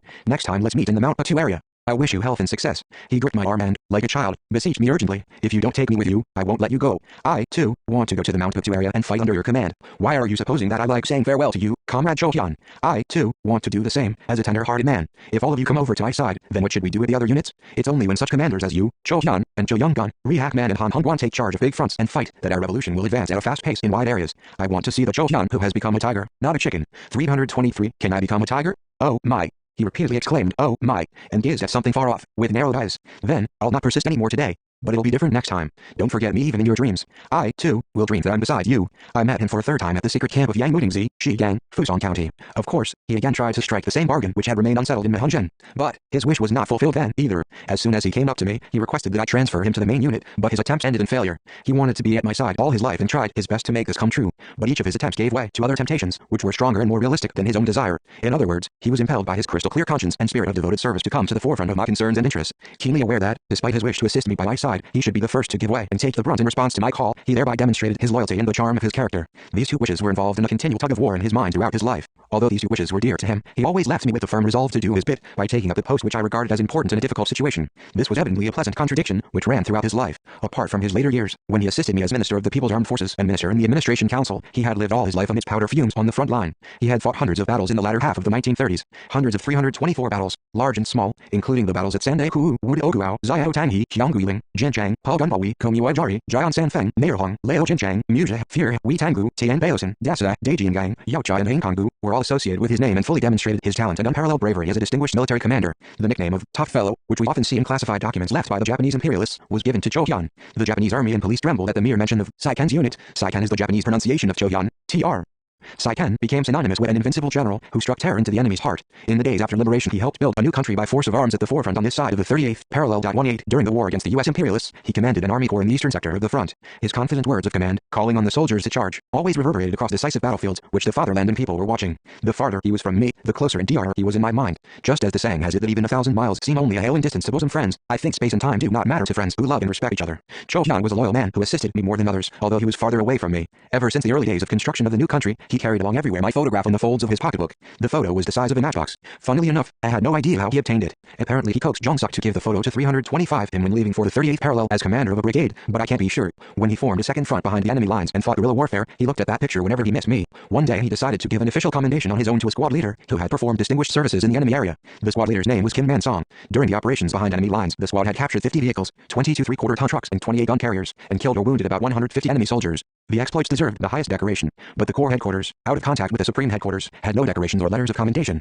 But Cho Hyun, who would not hesitate once he had made up his mind to do something, called the squad leader and conferred on him my photograph, which he had been carrying since liberation. This is a higher commendation than a decoration. You know that General Kim Il-sung is the head of our country? When we were fighting guerrilla warfare in Jiandao, the general was our leader. At that time, we yearned for him very much. If you keep this photo next to your bosom, no bullet will pierce your heart. These were the words Cho Hyun had used when conferring the photograph on him. He subsequently reported back to me at Supreme Headquarters. I provoked him gently. But, you are just Cho Hyun and no one else. However, the squad leader, Kim Man-song, suffered a great loss. Can a photograph the size of a matchbox be equal to a decoration? 326, that's stingy of you. Who, if not Cho Hyun, would confer such a commendation? General, the photo is one thing, but you have to give him the award. I mean in the name of the Supreme Commander. This was a surprise counterattack. I was taken unawares by this master of allurement. The warm heart of this broad-minded Uncle Corps Commander, who held his men very dear, almost moved me to tears. Yes, I will. The photo was your commendation. I will thank him and also confer a decoration on him in the name of the Supreme Commander. From this detail we are able to get a deeper understanding of Cho Hyun. The story contains his noble outlook on the world. This is roughly the kind of man Cho Hyun was. I do not know what else to write to give a more faithful description of his human appeal. His autobiography, stained by powder fumes and weathered by storms, included too many facts and events to provide a full description.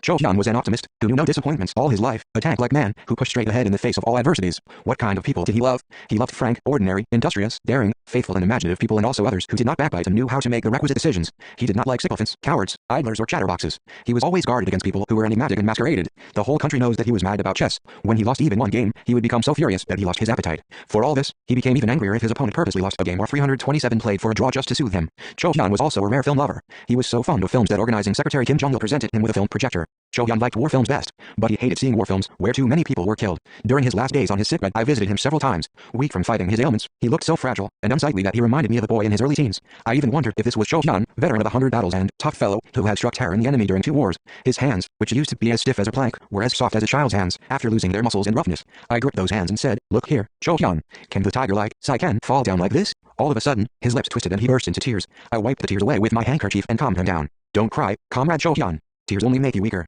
I cried, later, because I was reminded of that day at Myeonjeon, the day when you also gripped my hand like this. Myeonjeon? Yes, I did. Somehow I miss those days. The times were hard, but we were vivacious young men in our 20s. By the way, you were 30 years old at that time, weren't you? You're right. I was 29 according to today's calculations. I remember making a pledge with you, hand in hand, let us share life and death together. Do you remember? Yes, and why not? I'm afraid I can't keep the pledge and I'm going before. I'm sorry. 328, there's no need. It's I who should feel sorry. If I had taken better care of you, you wouldn't have come to this pass. But I made you work too hard all the time, making you do only hard jobs. I regret it so much. Don't. On the contrary, I've given you much trouble all my life. When I die, you must remain healthy and reunify the country. Please take care of yourself later. This is my last wish. The worst thing is that you don't care about your health. Apparently he talked about me all the time until his last minutes. Whenever my assistants visited him to inquire how he felt, he used to ask, "Is the leader well? Is organizing secretary Kim Jong-il fine?" I so regretted overworking him all his life that I ordered a film about him, which was circulated across the country. The title of this film is A Revolutionary. His merit in family life is that he taught his wife and children to be single-heartedly loyal to the party and the leader. His wife Kim Shal-ho was an indefatigable fighter who had devoted her whole life to the revolution. She conducted underground activities in enemy-held areas and fought shoulder to shoulder with us. It was far harder for a woman to fight severe battles against the enemy, carrying weapons for 10 years in the steep mountains and the sea of forest and snow in Manchuria in 40 degrees Celsius below zero, then go on an Arctic expedition. Hearing the guns of the enemy's punitive forces, she gave birth to a baby on a snowbank. She cut the umbilical cord herself without the help of a midwife and there and then fired at the enemy who were pursuing her. She fought like a phoenix. She considered all the hardships she had suffered in the days of the guerrilla warfare so valuable that she used to cook uncrushed maize gruel once or twice a month for her children until the day she passed away. 329 Whereas Cho Hyun was an unfailing engine, leading Kim Shal-ho along the bright road, the latter was a ray of warm sunlight, who covered the latter's tumultuous career with beautiful flowers. Together with her husband, she brought up her children strictly, as if she was raising them in the snowstorm of Mount Puktu. Her sons now work hard in posts, appointed by organizing secretary Kim Jong-il to add luster to our style of socialism, which regards the popular masses as supreme and educate the third and fourth generations of the revolution as loyal people. Their son Cho Ryong-hae, the general commander of the youth, performed a great exploit by ensuring the whole holding of the 13th World Festival of Youth and Students, which would remain a grand monument in the history of the communist movement in our country. When his mother Kim Chal-ho died, he stayed at her funeral ceremony for some minutes and then went to the People's Palace of Culture to attend a meeting of the International Preparatory Committee to make the festival a success. On receiving a report about it, I thought, like father, like son. It is an immutable law of nature that an apple tree bears only apples and a pear tree only pears. There is no difference between this law and the law of society. Accordingly, a new generation, born with the soul of Mount Patu, grows up on the land of Mount Patu. It is indeed a matter of pride that the second, third, and fourth generations, under the leadership of organizing Secretary Kim Jong-il, are inheriting and consummating the Korean Revolution in a spirit of loyalty and filial devotion. The revolution, initiated and developed by the first generation, who devoted heart and soul to the cause, amid snowstorm and raging winds. I am convinced that our younger generation will remain loyal to the 330 cause of their forebears. It is only natural for an excellent new generation to emerge from the embrace of excellent forebears. 331 Chapter 12 To hasten the liberation of the country, the birth of a new division. 21 Revolutionary Comrade in Arms Zhang Weihua. 1 Revolutionary Comrade in Arms Zhang Weihua. 2 The Association for the Restoration of the Fatherland. March May 1936. 332. 1. The birth of a new division. When we left Myeonjen, our company comprised less than 20 people. 2 young orderlies, 10 guards including Oh Paek Ryung, Kim San-ho and the old man, Tobacco Pipe, who had followed us and in so doing had given up teaching at a village school in the secluded land of Heilong. These were all members of my company. 1 company from the Wangjing Regiment, who had followed us from Gandhi, left us towards Yilan County to join some units in North Manchuria. Although my company on the journey was small, I was indescribably happy at the thought that my long-cherished dream would come true. I must go to Fusan quickly. The soldiers of the 2nd Regiment will be waiting for me at Myeonjen. I must make them the backbone of a new unconquerable division. This was my intention, as I left Myeonjen. It was imperative to organize a new division to carry out the just line of our revolution. Nobody would now dare to dispute or interfere with our concentration on the Korean Revolution. There would be no more obstacles to the Korean Revolution, along the path we had long sought and paved. If we ran straight ahead along this path, we would be able to liberate the homeland and build a country, a land of bliss for the people. 333 To this end, we had to prepare a strong engine and train, which would run along this path and also had to build a powerful headquarters. What engine would lead the Korean Revolution? This meant the division to be organized as the main force of the Korean People's Revolutionary Army. The future association for the restoration of the fatherland might be compared to the train, which would be pulled by that engine. Mount Patu, where we soon established ourselves, would act as the headquarters of the Korean Revolution. We had to grapple with these tasks straight away.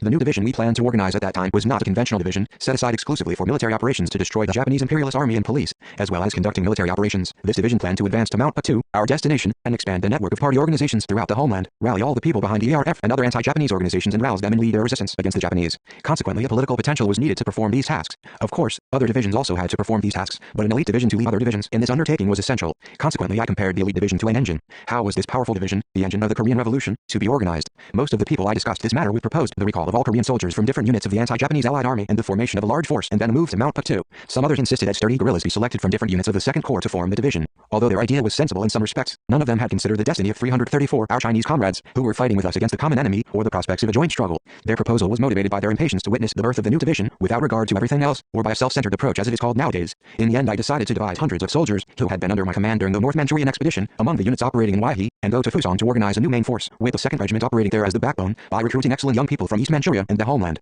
When we left Myeonjen, Wang Di-tai gave us 20 or so horses which had been captured from an enemy's timber mill. Commander Kim, I am sorry to see you leaving, following the transfer of all the men you have trained with painstaking effort to units in North Manchuria. I hope you will accept these horses in exchange for your men and make them your companions. They will be useful because they seem to have been trained. We made a southward journey on these horses. We almost lost 3 of the horses during a stop on the march. We had allowed them to graze, and they disappeared into the forest beyond our view. I ascertained that there was no enemy around and told my orderly to fire a few shots. At the sound of gunshots, the 3 horses appeared from different directions and ran towards us. On our way we met evacuees from the Chechangsu guerrilla zone on a mountain, and gave them these horses for use as draft animals. The march from Myeonjen to Myeonjen was the most difficult part of the whole southward journey of over 6 months from Hyeoji 335 Valley in North Manchuria to Sobeksu Mountain Valley on the northern tip of Korea. The enemy appeared from all directions and detained our small force. After leaving Myeonjen, we had to fight 1 or 2 battles every day, sometimes 3 or 4 battles. Now and then the enemy did not even give us time to cook or mend torn clothes. Battle was so frequent that the old man, Tobacco Pipe, who could allegedly skip meals, but not smoking for a single day, was not able to smoke all day for several days. We could only cook and dry wet shoes at night in a shelter, but we could not relax at night. Our men were so few in number that it was difficult to post guards. At least 1 man was needed for the gate guard, 2 at the foot of the mountain and another 2 on the top of the mountain for each shift, but we did not have enough men to relieve them if the wounded and nurses were excluded.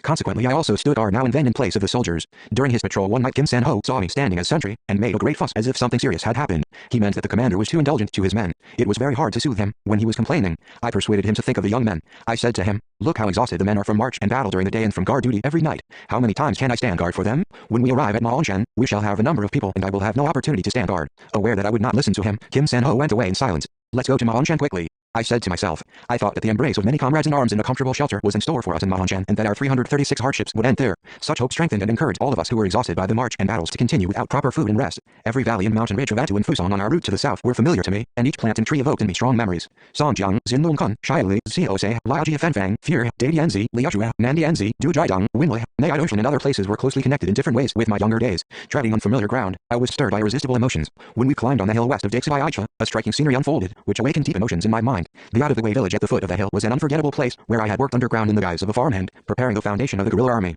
On this very hill I would meet the members of an underground organization at that time. Each of the plants, trees, and rocks was a memento of those days. Scanning the stretch of rolling southern hills and recollecting my bygone days, I glimpsed a distant view of the Hiaoxie Hill, where I had declared the foundation of the anti-Japanese People's Guerrilla Army 4 years earlier. My mother's grave was located on a sunny place, a little way down from the top of the hill. A lingering desire to trace the familiar lane back to her grave and bow to it before proceeding to Fusan arrested my step. 4 years had passed since I left the Dukidian Valley, after bidding farewell in tears to my mother's grave, which was sparsely sodded. 4 years was enough for the turf to strike deep roots. My heart suddenly throbbed with a desire to talk to my mother in the grave, even for just one moment, and 337 pressed my cheeks against the new shoots, which might be sprouting from under dry leaves. I remained on the ridge of the hill, unaware that my men had already climbed down the hill. Apparently the memory of my mother was ever stronger as the day when foods are offered to ancestral tombs was approaching. I heard that Mr. Kang Jaha's family visited my father's grave in Yangdakun twice a year to perform ancestral sacrifices and we did, but I had never heard what had happened to my mother's grave at Dukidian Valley. General, why don't you come down the hill? Inquired Chilkum-san, turning back from descending the hill. I only now awakened from reverie and quickened my pace. General, what are you thinking about? I have heard that your mother's grave is near here. Probably, he asked in a whisper, cupping his hands to my ear. This young orderly's penetrating insight compelled me to open up my heart. That's right. I was thinking about my mother. General, surely you should pay a visit to your mother's grave? Yes. But I have no time. Nevertheless, it would be too unfeeling not to. It is only a hailing distance to Hiaoxie. I was told that your younger brother is living in Dukidian Valley. Even if time allows me to, I cannot. My mother herself does not want me to. That's strange. Why not? As her last wish, she said that I should not move her grave before Korea gained independence. I do not call it her grave, because I respect her last wish. Chilkum-san cocked his head, as if he were not satisfied. 338. Will Korea fail to gain independence if you call it the grave? General, her last wish is a last wish, but please pay her a visit. No, I can't. I was not an obedient son in her lifetime, so I want to be obedient, at least after her death. Don't tell me what to do. I haven't done anything great yet, so how can I visit her grave? Kim San-ho and Oh Haek-ryeon joined the battle to persuade me to visit Hiaoxie, but I declined. Deep in spirit, however, I was by my mother's side. Climbing down the hill, I said in my spirit, Mother, I cannot visit you at the Dukidian Valley, because I am on a hasty journey. Treading the soil of Atu, I am very sorry that I haven't added a handful of earth to your grave and never weeded it while you were exposed to the cold snow and cold rain through all seasons. I also haven't taken care of my younger brothers. I heard that Xiaoju fell in battle last year, but I do not even know where he is buried. But, Mother, the prospects of the Korean Revolution have become bright. I am going to organize a large division in Maonchan.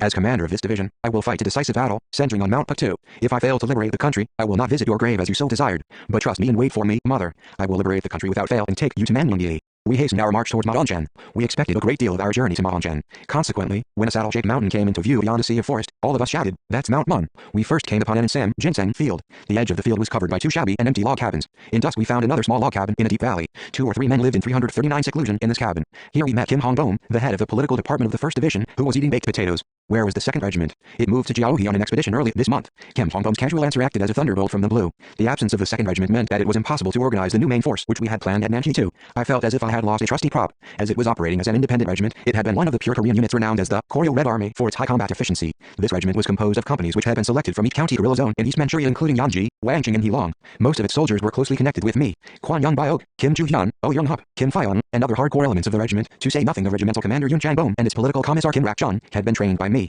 I last met the 2nd Regiment in May 1935 when it arrived in Tangchuihazi, Wangqing County, on my call. During the 10 days I spent with the soldiers, I got them to study, gave them training and sometimes committed them to battle. They developed as quickly as men under my personal command. They were the very heroes who defended the Chechangzi guerrilla zone to the last and thereby created the legend of the indomitable Chechangzi. When we were on the 2nd North Manchurian expedition, the 2nd Regiment evacuated the Chechangzi guerrilla zone and advanced toward South Manchuria and then moved early in 1936 to Maonchan, Fusan County, Bayanayishan, and Tu County. The regiment was due to 340 stay in the Fusan area in the winter with its headquarters and supply base on Maonchan, waiting for us. This was all we had known in Nanchi 2 about the activities of the 2nd Regiment. When I left for Maonchan, I transferred the men on the North Manchurian expedition to other units, as I believed that if the 2nd Regiment came under my command, I would be able to organize a new division using it as the backbone. Didn't you receive the message we sent to the 2nd Regiment? On my arrival in Maonchan, I had sent a liaison man over here with the instructions that the 2nd Regiment should wait for me. No, we didn't get the message. After the 2nd Regiment departed on expedition, nobody has come here. Then, something must have happened to the messenger on the way. Even if he arrived without accident, he would have not met the 2nd Regiment which had left. Why did the 2nd Regiment move to Jiaohe? I don't know. Didn't they say when they would be back? No, they didn't. Who led them? Regimental Commander Jong Kyun-chu and its political commissar Cao Yafan. Are you alone here, then? What are you doing here? When I asked, Kim Hong-bom replied, much to my surprise, there are more than 100 Minseongtran members in the Samfo secret camp. I am remaining here to watch them. Why are there so many Minseongtran members? I found the log cabin on the edge of the Insam field empty. 341 Minseongtran suspects have now gone to Mayohe, Linjiang, to obtain foodstuffs. If they can be sent on such a mission, how can they be Minseongtran members? We can hardly starve them to death, can we? Have you any evidence to indicate that they are Minseongtran members? There are files of evidence for each of them. Written confessions, written statements, examination records. Kim Hong-bom produced a big bundle of documents from a dark corner of the room. These are the documents. This bundle of Minseongtun documents was the first reception at Maonshan for me, who had come all the way, despite all the hardships, to meet the 2nd Regiment. There were so many document bundles that they filled up a whole room. When I received the musty bundles of criminal records, instead of loud cheers and exciting embraces, I trembled as if I had been deceived or mocked. A mere mention of Minseongtun made my blood run cold, but this Minseongtun devil running wild in guerrilla zones was still torturing a lot of people. How had these old document bundles come to be brought here? Almost 1 year had passed since we had repeated those arguments in Wny and Yeoinggu. Only 1.5 months had passed since we had heard about the judgment of the Comintern. The news might not have reached the people here yet. However, it was beyond imagination that the Minseongtun farce was still going on long after 342. The whole of East Manchuria had condemned the Minseongtun case as fictitious. Why were they trying to incriminate 100 stalwart people? Were they not satisfied with the murders of people like Kim Rak-chan? I ordered Kim San-ho to dispatch a messenger immediately to Maeui, Linjiang, to fetch them all. Then, I unwrapped the bundles of Minseongtun documents and examined them one by one. I went through the papers, foregoing sleep, and continued on the next day, too. The more carefully I examined the documents, the more enigmatic they seemed to me. These papers vividly recorded serious crimes, which nobody could dare deny. I closed the documents. Any examination of the papers could only do harm. If I believed these papers, I would lose so many people. I could not believe what had been written on sheets of white paper, which could absorb all kinds of ink. After receiving my message, the Minseongtun suspects, who had traveled around Maeui, Linjiang County, covered more than 100 miles in only 2 days, crossing the Longyang Mountains, and came to us. On learning that they had reached the Samfo secret camp, I went to see them with Kim Hong-bom. When I opened the frosted log cabin door, I found the room crowded with ragged people. It was a strange meeting, which did not arouse any excitement, cheers, or tears. Nobody saluted me or stood up to report on what they were doing. No single man looked up to me. Only a dead silence reigned over the room, a hushed silence and quiet. How hard they had been oppressed. They even seemed to think that they had lost the right to glimpse or greet people. Could a felon be as depressed and miserable as they were? 343. Comrades, you have gone through a lot of trouble. I could not speak properly, feeling a lump in my throat. Seeing you, I can hardly ask, how are you all? But, I am glad to see you. I came here to see you, all the way from Lake Jingbo in North Manchuria. But none of them responded to my greetings. Still I was met only by hushed silence. There was not a sound of breathing or coughing. I had never been met by my men like that in the 4 years of war against the Japanese. I continued, I came here to see you comrades of the 2nd Regiment in order to set up a new unit and go to Mount Patu to fight there. But I was told here that all the sound people are on an expedition to Jiaohe and that the people staying here are all bad. I examined the papers which accuse you of involvement in the Minseongtun. According to these documents, all of you are Minseongtun members, but I don't believe that I can judge you by these papers. I can only have a correct view after hearing what you have to say. So I hope you will open up your hearts. Speak frankly without fear or trying to read another's face. I appealed in this way, but the thickly frozen silence did not break easily. I told a man in the first row to reply first, asking him if it was true that he was a Minseongtun member. He hesitated for a while with his head dropped low and then said in a feeble voice, yes, it is true. I had not wanted to hear such a reply. I had wished him to cry out against the charge in tears and beat his breast. His reply merely disappointed me. I asked the tall young man the same question. 344. Tell me, Comrade Ritusu, is it true that you joined the Minseongtun? This young platoon leader from Chuncheon in Kangwon Province had bitter grievances against the Japanese imperialists. There was a blue scar on his right thigh. Once I had asked him which battle he had been wounded in. He had replied that he had been bitten by a dog. This had happened when he was 10 or so years old. In a time of spring poverty, before the barley harvest, his family lived on gruel which was not even salted. As the salt had run out, he made 3 bundles of firewood and went to the market. He sold them and bought 1.8 liters, tr. of salt. He was returning home in high spirits with the salt sack on top of his A-frame carrier. Passing a Japanese house, a wild dog swooped upon him and bit his thigh. The Japanese boy, who had set the dog on him, hid in the house and left the gate from the inside. Witnesses of the incident were indignant with the wicked Japanese. They carried the bleeding boy on their backs to the police station, protested and accused the criminal. His injury was very serious. A piece of flesh was torn off. The people hospitalized him. Tusu was treated in hospital, eating rice, for the first time in his life. The boy with disheveled hair, who hated eating gruel, was happy eating rice. He believed he would prefer to suffer the injury longer, rather than leave the hospital. He never imagined even in his dreams that his hospital life would bring great misfortune to his family and himself. He thought that the dog's owner would pay the doctor's fee. Later, the hospital authorities declared that they could not continue treatment unless he paid. The doctor's fee amounted to 21. Where could he obtain such a large sum of money? A boy who had been forced to leave school after attending it for only 3 months in the first year of 345 primary school because he could not afford to pay school fees of 20 John a month. The boy's grandfather, father and brothers frequently visited the dog's owner, the police station and hospital, begging, protesting and accusing. But nobody accepted the appeal, protest or complaint of the victim. They said that the boy who had been bitten by the dog was to blame for the accident. They were all Japanese, who could not take the Korean side. Finally Ritusu borrowed 21 and paid the fee. The interest grew on the loan and in 2 years the debt had swollen to such an extent that he could not pay it back, even by selling his house, which had been handed down through generations. His family, which could not live in Chuncheon because of the continual demand for payment, left their dear hometown secretly at night and made a northward journey. The moneylenders chased his family 5 miles away and took by force a roll of silk, the family's last property, from his grandmother's bundle. The descendants of the Ri dynasty, who had lived in the octagonal mansion with attached buildings for guests and servants and had owned several hectares of land, enjoying the respect and envy of others, became penniless after losing everything, the dynasty, country, house and last roll of cloth, and wandered from place to place. The plaintive voice of a steward in the dining room of a steamer from Wonsan to Chongjin stirred up the young boy's heart to feel the grief of a stateless nation and the sorrow of departing home. The sorrow of people like you who leave the homeland for a foreign land can never be assuaged, and the tears of bloodshed by you wanderers flood the East Sea. But sighs and tears will get you nowhere. Please 346 endure your sorrow and take this meal cooked with the rice and water of the homeland before you leave. The boy, Ritusu, felt his throat contract on hearing the steward's sympathetic words. Bidding farewell to the homeland, deprived of his country, his house and his hometown by the Japanese, the boy thought that he could never live with the Japanese under the same sky. He made the firm resolve that once he had grown up, he would not tolerate the Japanese, not even a dog or cat, stirring under the Korean sky. Even before he had attained manhood, he took up arms and joined the guerrilla army. It was evident that such a man would never join the Minseongtun, but Ritusu answered in the same way as the first man. Yes, I did join Minseongtun. He said the same thing with the same attitude as Hunter Jang when I called at the Minseongtun prison in the valley of Lishagu, Xiaowangking, repressing my surging resentment. I told him to explain in detail how he had joined the Minseongtun if he ever had done so. He repeated stammeringly his written confession and statement. He spoke so logically that he left no room for doubt. All the Minseongtun suspects unanimously admitted their crimes. With patience I asked Ri to sue again. Comrade, because of a Japanese dog, you fell into debt and lost your house and hometown. A Japanese dog not only bit your flesh off, but also destroyed the livings of your family of more than 10 people. Owing to a Japanese dog, you became more miserable than a dog. And you claim that as such you came to embrace the enemy of your own accord, and became a mad dog, which kills his compatriots and bites at his 347 comrades. Can this be true? Is it true that you are acting like a lapdog of the enemy, and are not even fed? Ri-Tusu could say nothing, with tears trickling from his eyes. He trembled, sobbing and biting his lips. An oppressive long silence continued. I left that cursed log cabin. The fresh air lightened my depressed heart and cooled my resentment. I felt very refreshed. During my talks with the Minseongtun suspects, I discovered something I could not understand. Even when subjected to inhumane torture by the enemy, a torture mostly as cruel as the religious penalties meted in the Middle Ages, our comrades used to flatly deny their alleged crimes. Their resolve never faltered even in the face of death sentence. But these Minseongtun suspects were saying to me, a communist, that they had committed crimes they had not committed. How could I explain this? Walking up and down the forest, I wondered why they were giving me such a suicidal answer. They were not Minseongtun members any more than the sky is the earth. Why, then, were they saying that they had joined the Minseongtun and admitting of their own accord that they had committed crimes? Pak Chang-il, a boy in Daeyehi, and Hunter Jang and Macon also insisted that their false statements were true. What caused this absurd state of affairs? When they were first suspected, they all denied. But their true statements brought them even greater miseries. Their sincerity was taken for hypocrisy and their true hearts for deception and their honesty for craftiness. The more true words they uttered, the more they had been incriminated and the harder they had been tortured. 348. What incoherence would take place when brutal tortures and mental afflictions reached the limit? What was the use of living, distrusted and ill-treated by revolutionary comrades who had shared weal and woe under the same roof for years? If they had wished to escape death, they could have abandoned their weapons, defected from the mountain and signed a surrender document or become stooges of the enemy. But how could they have, with a communist conscience, turned their coats? They must have abandoned themselves, leaving everything to their fates. Stupid misunderstanding and distrust from their own comrades in arms had driven 100 stout guerrillas to despair and self-abandon. We can say that for a revolutionary collective united ideologically and morally on the basis of a common ideal, rather than pursuit of money or profit, confidence in one another is the lifeblood, which guarantees its unity and solid development. Thanks to mutual trust, communist morality runs high in the collective. Comrades love one another, superiors take loving care of their subordinates, and subordinates respect their superiors. For Korean revolutionaries, confidence is the starting point of the communist relationship which links the past, present and future. In the past we rallied comrades and people on the basis of confidence, and now we maintain the single-hearted unity of our society on the strength of love and trust. In our society based on collectivism, trust represents its strong foundation. Our party members and working people take the greatest pride in the trust displayed in them by their organization and comrades. But, when they think that their organization distrusts them and that their comrades shirk from them, they feel the worst anguish. 349. Consequently, I emphasize, whenever I meet with cadres, that we must work well with people. Capitalists cannot live without money, whereas communists cannot live without trust. In our country, trust is an integral part of social relations and the mode of existence of collectivism. Everybody who believes that his organization and comrades trust him can display unfathomable energy in the struggle for the party and country. I think that the saying that trust produces loyal people and distrust traitors is based on such a principle. The bundle of Minseongtun documents destroyed this principle of trust in our rank during the anti-Japanese war, when we waged a joint struggle in a foreign land. One can guess the great sense of confusion and damage infused by this bundle in the lives of fighters who had joined in the revolution, only with trust in the organization. In those days, there was no distinct borderline between our camp and the enemy camp. The enemy was everywhere around us, everywhere beyond a pass and across a river. Distrusted people could run away to the enemy area, saying, "Carry out the revolution yourselves." There was no way to prevent them. Branding innocent comrades in the revolution as Minseongtun was tantamount to kicking them off to the enemy camp. I could only save these desperate people by eliminating the stigma of Minseongtun from them once and for all. Mere words were not enough to rehabilitate them. Action was needed. I went out of the forest and made for the log cabin again.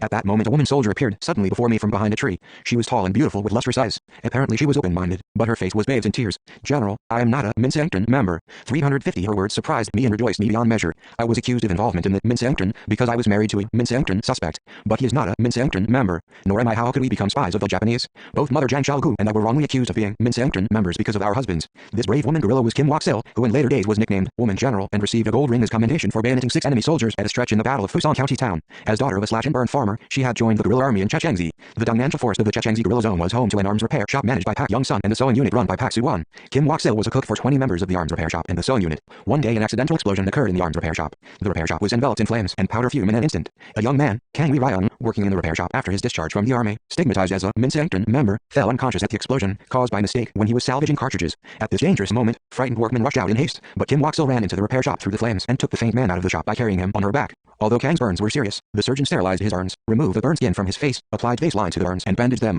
This constituted the only treatment he had received. Then, Kim Wok-sil nursed him, melting beeswax on paper in 351, applying it to the burns, removing the gums from his eyes, and washing his feet. In the course of her devoted care of this young man, they fell in love with each other. They wanted to marry, but Kang Wi-ryung, suspected as a Minseongtun member because of the 2 accidents he had caused, was afraid of marrying for the trouble she might get into. They merely made a secret engagement. Pak Young-sun and Pak Soo-won encouraged them to marry, saying that they should not hesitate as long as they loved each other. Encouraged, they went to the Chechengzi People's Revolutionary Government and registered their marriage. This marriage became an issue. The Purge Committee regarded the marriage with a Minseongtran member as a counter-revolutionary act, increasing the number of Minseongtran members and benefiting the enemy. Leftist chauvinists separated Kim Wok-sil from Kang Wi-ryung after a fortnight of marriage and banished her to Wangbozi. They did not allow her to take part in organizational life, treating her as a criminal. Finally, they put her in a group of Minseongtran suspects. 9 months after her forced separation from her husband, she heard that Kang was working at the arms repair shop near her, but she could not meet him, as Sao Yavan or Kim Hong-bom did not approve. Sometime later, Kang Wi-ryung was compelled by Sao Yavan to go to Jiaohe with the 2nd Regiment. The expeditionary unit needed a man who could repair weapons, and so it took him to Jiaohe. If Kang had been a Minseongtran member, I would not have taken him out of the flames, let alone married him. His father and brothers were killed by the enemy in the punitive atrocities.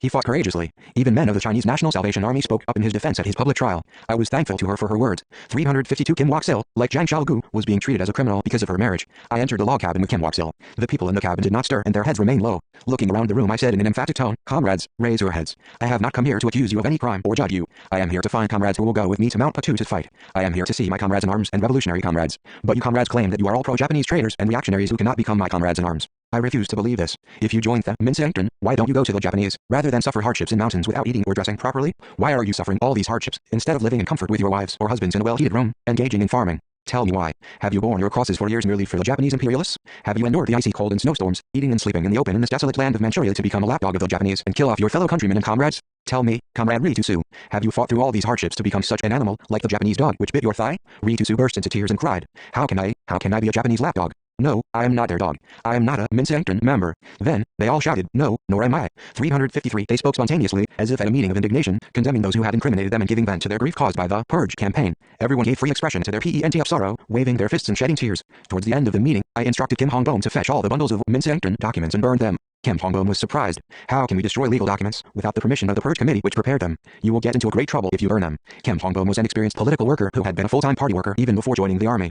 He was a graduate from Yanji Normal School. He was well-informed and experienced, but was incapable of creative thinking or judging and dealing with things at his own discretion. Don't plead the law as your excuse. Instead, go and fetch the bundles of Minseongtran documents. There is no reason not to do things on our own. These documents were drawn up following the procedure on the basis of the organization's decision. How can I answer if asked why I connived at the destruction of the documents? How can I answer when you, General, are gone? His face turned pale and his legs trembled. I did not blame him. I, too, had never heard that any individual had burned a legal document at his will with impunity. It would be a rare incident, but I was firm in my resolve to destroy these evil documents, which would bring nothing 354 other than distrust and desperation to these 100 Minseongtran suspects. I knew full well how dangerous my decision was. In fact, it amounted to a great risk for me to deal with an issue which could only be handled by people who had organized the Purge campaign and drawn up the documents. The destruction of a piece of written evidence alone was a serious enough offense for me to be punished 10 or 100 times by the executors of the Purge campaign, who had unlimited power to ascribe, if necessary, any undesirable occurrence to the work of the Minseongtran and could invent any story.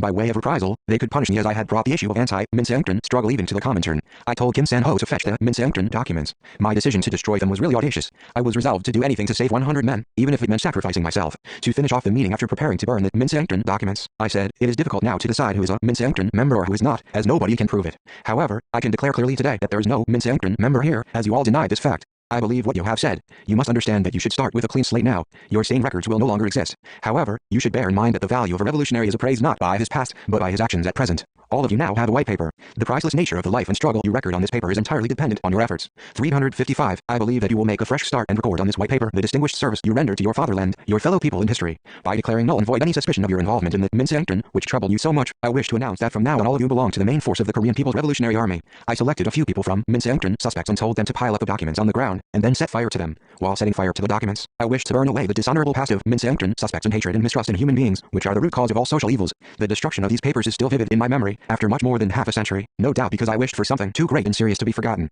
When the bundles of papers turned into flames, the men and women burst into tears. They understood me. They were born again as new men and women. Now they trusted, helped and loved one another. Even Kim Hong-bom became a new man. Next day, I organized hunting for recreation. Aware of this fact, Kim Hong-bom brought 100 rounds of ammunition, which he had kept in reserve for his own security. It was a great event, but he presented all the ammunition to people he had treated as prisoners until the previous day. Everybody had been given only a useless weapon as taotong and 3 or 4 rusty cartridges, so their cartridges contained only wooden bullets. Apparently the people who had distrusted and treated them badly had been afraid that they would retaliate if they had good rifles and ammunition. 356 Kim Hong-bom, looking at the ashes of the Minseongtran documents, said, General, when you set fire to them yesterday, I trembled with fear and meekly left the place. I thought that I would be dismissed as a conspirator and a felony for my mere presence on the scene. Don't you tremble now? As I believe that death in support of justice was honorable, I could dispel that fear. Thank you for your thinking so, don't mention it. I must thank you, General. You've transformed me into a new man. You've saved me as well. I felt awkward at his flattery. He was older than I. Don't extol me, a young man, to disguise. As I said this, he shook his head. No, I'm not extolling you. I truly envy your large caliber and heart. I'm not flattering you. Enough of your flattery. Won't you go hunting with us today? Kim Hong-bom accepted my suggestion in a cheerful mood. That day, hunting was very interesting. I lent my bodyguard's rifles to the former soldier suspects so that each of them could try a shot with a good rifle. That day we bagged 7 or 8 wild boars and roe deers, thanks to many chasers. In terms of woman soldier, Kim Waksil distinguished herself by killing a roe deer at the first shot. I made sure that supper was served that day in plenty by cooking the meat of hunted wild animals and some maize and wheat flour, which still remained. The dinner was followed by a recreation party. 357. The dinner and recreation party held in the dilapidated log cabin of the Samfo secret camp on Maongshan was simple, but it was a significant event. Instead of organizing a new division with the 2nd Regiment as the backbone, the new division was born from the flames, which reduced the iniquitous documents of distrust into ashes. News that the Minseangtren documents were burned and that a new division had been formed spread quickly. Consequently, people in hiding came to us from everywhere. The anti-Japanese self-defense corps men from Heilong, who were taking refuge in the Jianjiang Valley, were the first to appear. They included Payak Hak Rim, who became an orderly of the headquarters later, as well as Kim Hai-sun, a renowned singer, nicknamed Oriole. Pak Rak-hoom, real name Pak Young-hoo, also joined us at that time. She was the first commander of the women's company, which provisionally existed in the new division. The young men, who suffered from typhoid in Laomudingzi, Fusong County, were enlisted in the new division. I organized a platoon with them and appointed Kim Jong-fil its leader. Kim Ju-hyun and his fellows, who operated in the forest near Wudaoeumsha and Tu County, also joined us. Kim Fake-1's small unit came to us from Chechengzi. I organized regiments and companies with all the requisite formalities. I appointed Ri Tong-hak, nicknamed Hasty Man, and Kim Fake-1 as company commanders, and Kim Ju-hyun as political instructor. Kim San-ho, who assumed the duty of regimental political commissar of the main force, always smiled happily. 358. We were about 15 when we arrived in Maongshan, but our unit increased rapidly to hundreds of soldiers in Donggang. We strove to improve the weapons and equipment of the newly organized main force. I had already mentioned that most of the weapons of the Minseangtren suspects were Taotong. I organized groups of 10 to 15 men and appointed their leaders, instructing them to prepare for fighting on their own. I said, you must obtain the rifles and ammunition within a month. The Japanese have lots of rifles. You can lie in ambush and launch surprise attacks on the enemy. You may bayonet or shoot them to capture weapons from them. Then each of them had a bayonet. They came back in a fortnight, rather than a month, carrying new rifles with the necessary ammunition. Some of them even captured machine guns. I organized a regiment with these men as the backbone, and later on I drew on this experience to organize the 6th Division and the 2nd Directional Corps by recruiting many new men and women to fight against the Japanese imperialists. During the Battle of Shigang, which followed the attack on Henansha, we achieved our aim of comprehensively re-equipping the main force. In Shigang, there was a regiment of the puppet Manchu Ukua army. We had our eyes on the modern weapons of this regiment. As this was a virtually inaccessible isolated area, surrounded by a vast forest, it was favorable for our surprise attack. Aware of such weak points, the enemy had built a wall of logs 3 times higher than a human being around the barracks, as well as gun emplacements at its 4 corners. As it was difficult to break through the wall from any direction, I decided to create confusion in the enemy's position by launching a Fire 359 attack and forcing them to surrender. The enemy barracks consisted of wooden buildings. When it was dark, I ordered Kim Fake Ryong and other skilled grenadiers to set fire to the roofs of the enemy barracks by throwing oiled and kindled cotton balls at them. The roofs, which were still wet from early summer drizzle, did not catch fire easily, but the fire attack was successful. Our soldiers instantly shouted, if you surrender, you will not be killed. Lay down your weapons and come out from behind the wall. But the enemy refused and put up a stubborn defense. I sent some men to a house, located nearest to the enemy's underground gun emplacement to dig a tunnel from the kitchen of this house to the target. Meanwhile, I sent scouts to find the mother-in-law of the regimental commander of the puppet Manchu Ukua army. We advised the old woman to persuade her son-in-law to stop his reckless resistance and hand over their weapons. The old woman disappeared through the wall and came back with a letter from her son-in-law, which indicated that he would surrender if allowed to escape to Fusong with half his men. I rejected his proposal and demanded unconditional surrender. After seeing her son-in-law again, the old woman said that he was ready to reduce the number of soldiers accompanying him. Obviously, he was delaying the negotiation process in the hope of external reinforcements. We had already dug half of the tunnel to blow up a gun emplacement. I showed the old woman the tunnel and explosives and asked her to convey our ultimatum that, if he did not surrender, we would blow up all the emplacements.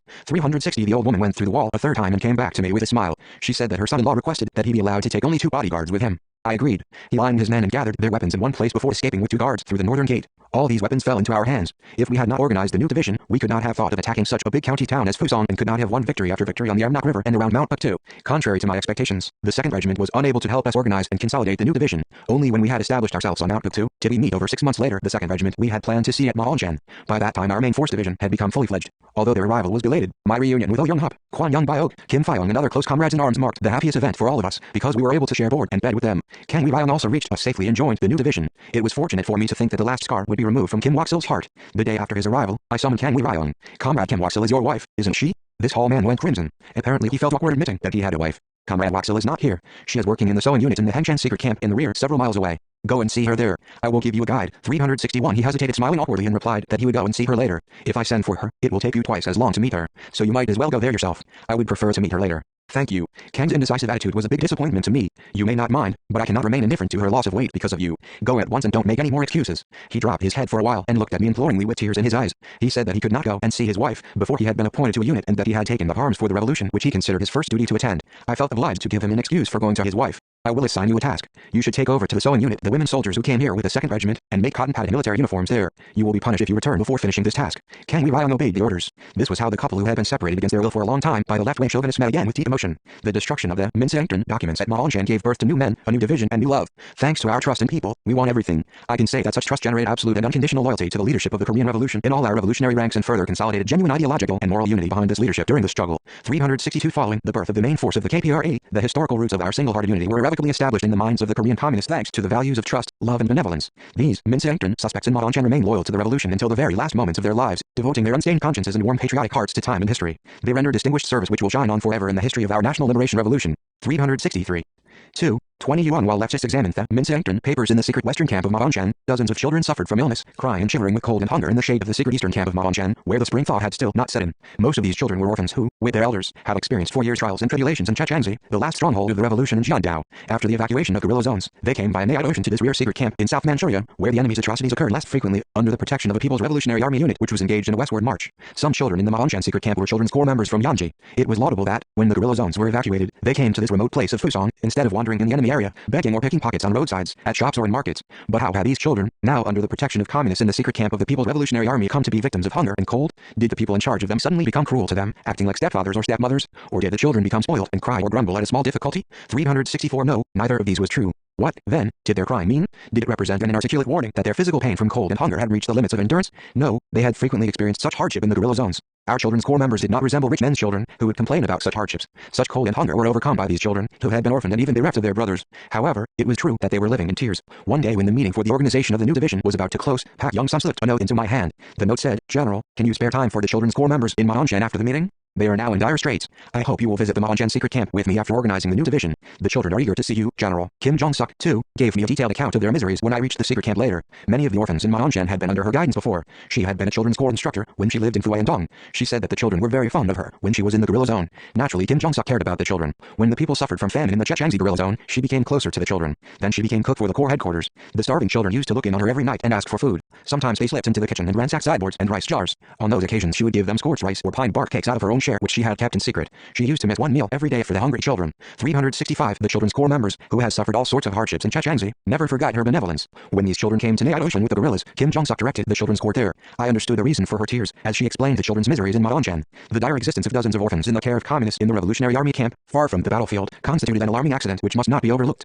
I grew nervous. What trouble made them await me so expectantly? Children's tears cried out for justice. When brute force mocks or tramples upon justice, they declaim their indignation. This crying indicates the young soul's denunciation of all those who offend and maltreat them. It protests and condemns all injustice and also complains of their damaged dignity and violated rights. Their tears forewarn an imminent disaster and appeal for their delivery from it. Their crying is their strongest appeal to all those who love or can love them. People listen to this crying with anxiety, as the love and care of children represents the most elementary human qualities. The children's corps members in Madonchan comprised the sons and daughters, our fallen comrades in arms left in our care. They were worth their weight in gold. In wills, their parents entrusted us with the future of their children. They wanted us to raise them as revolutionaries, just as they would have done. We shouldered a heavy responsibility for training them as defenders of justice, the soundest and best men in the world, and this noble task reflected the demands of our conscience. My concern over the fate of the children in Madonchan was not due to human sympathy or motivated by petty bourgeois sentimentalism. It was the right and duty handed down to me by their parents when they parted. 366. This world. Even if their parents had been alive, we would not have remained indifferent to their tears. This was the humanistic feeling of a communist. In communist human relations, the son of my comrade in arms is my son, and vice versa. When I am ill, my comrade also feels my pain, and vice versa. And when I am hungry, my comrade also feels my hunger, and vice versa. This communist ethics and morality transforms the communist into the most beautiful human being in the world.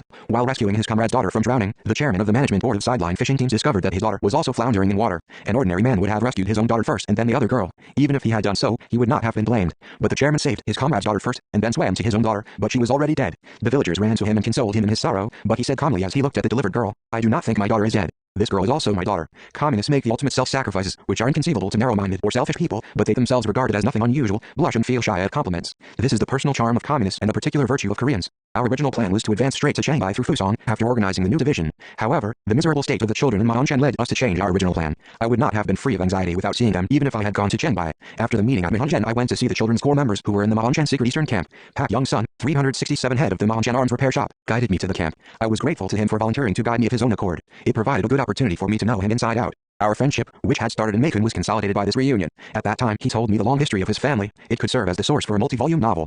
His ancestors were the first Koreans to settle in the foreign land of Jinglokan in the 1860s, the pioneers who popularized the Korean method of farming in that area. In his father's generation, his house was furnished with a simple blacksmith's. As a boy, he worked as his father's assistant at the blacksmith's. It subsequently made him famous as an excellent technician, repairing and manufacturing weapons. During the farmer's slack season, his father would often go hunting with a gun. When he was 17 years old, he became interested in hunting as a hobby. Because he had to hunt now and then without his father's knowledge, he could not enjoy it to the full. His father kept the hunting gun under his strict care. control. He allowed the eldest son to go hunting, but did not allow Pak Young-sun, the second son, to touch the gun. Even if he merely touched the barrel, his father would shout, scowling at him. But when he was 18, the situation changed. He killed a tiger with one shot, which old hunters from Jinglokan failed to do, although they tried several times. He pulled a bristle from the tiger's mustache and brought it home in high spirits. It was a hard-gotten hunter's license of his own. All the villagers came to his house to see the tiger's mustache. His father inevitably recognized this young hunter's marksmanship. Since then, the old hunters of Jinglokan called him Hunter Pak. Needless to say, he was allowed to hunt. By the time he started underground revolutionary 368 work, after taking a job in the Jilin coal mine and the Vaugulazi mine, he had hunted hundreds of wild animals with a gun. Hearing his account of the event, which had led to his nickname, Hunter Pak, I thought that if he had become a sniper of the People's Revolutionary Army, rather than a workman in the arsenal, he would have killed more enemy troops than the wild animals which he had killed.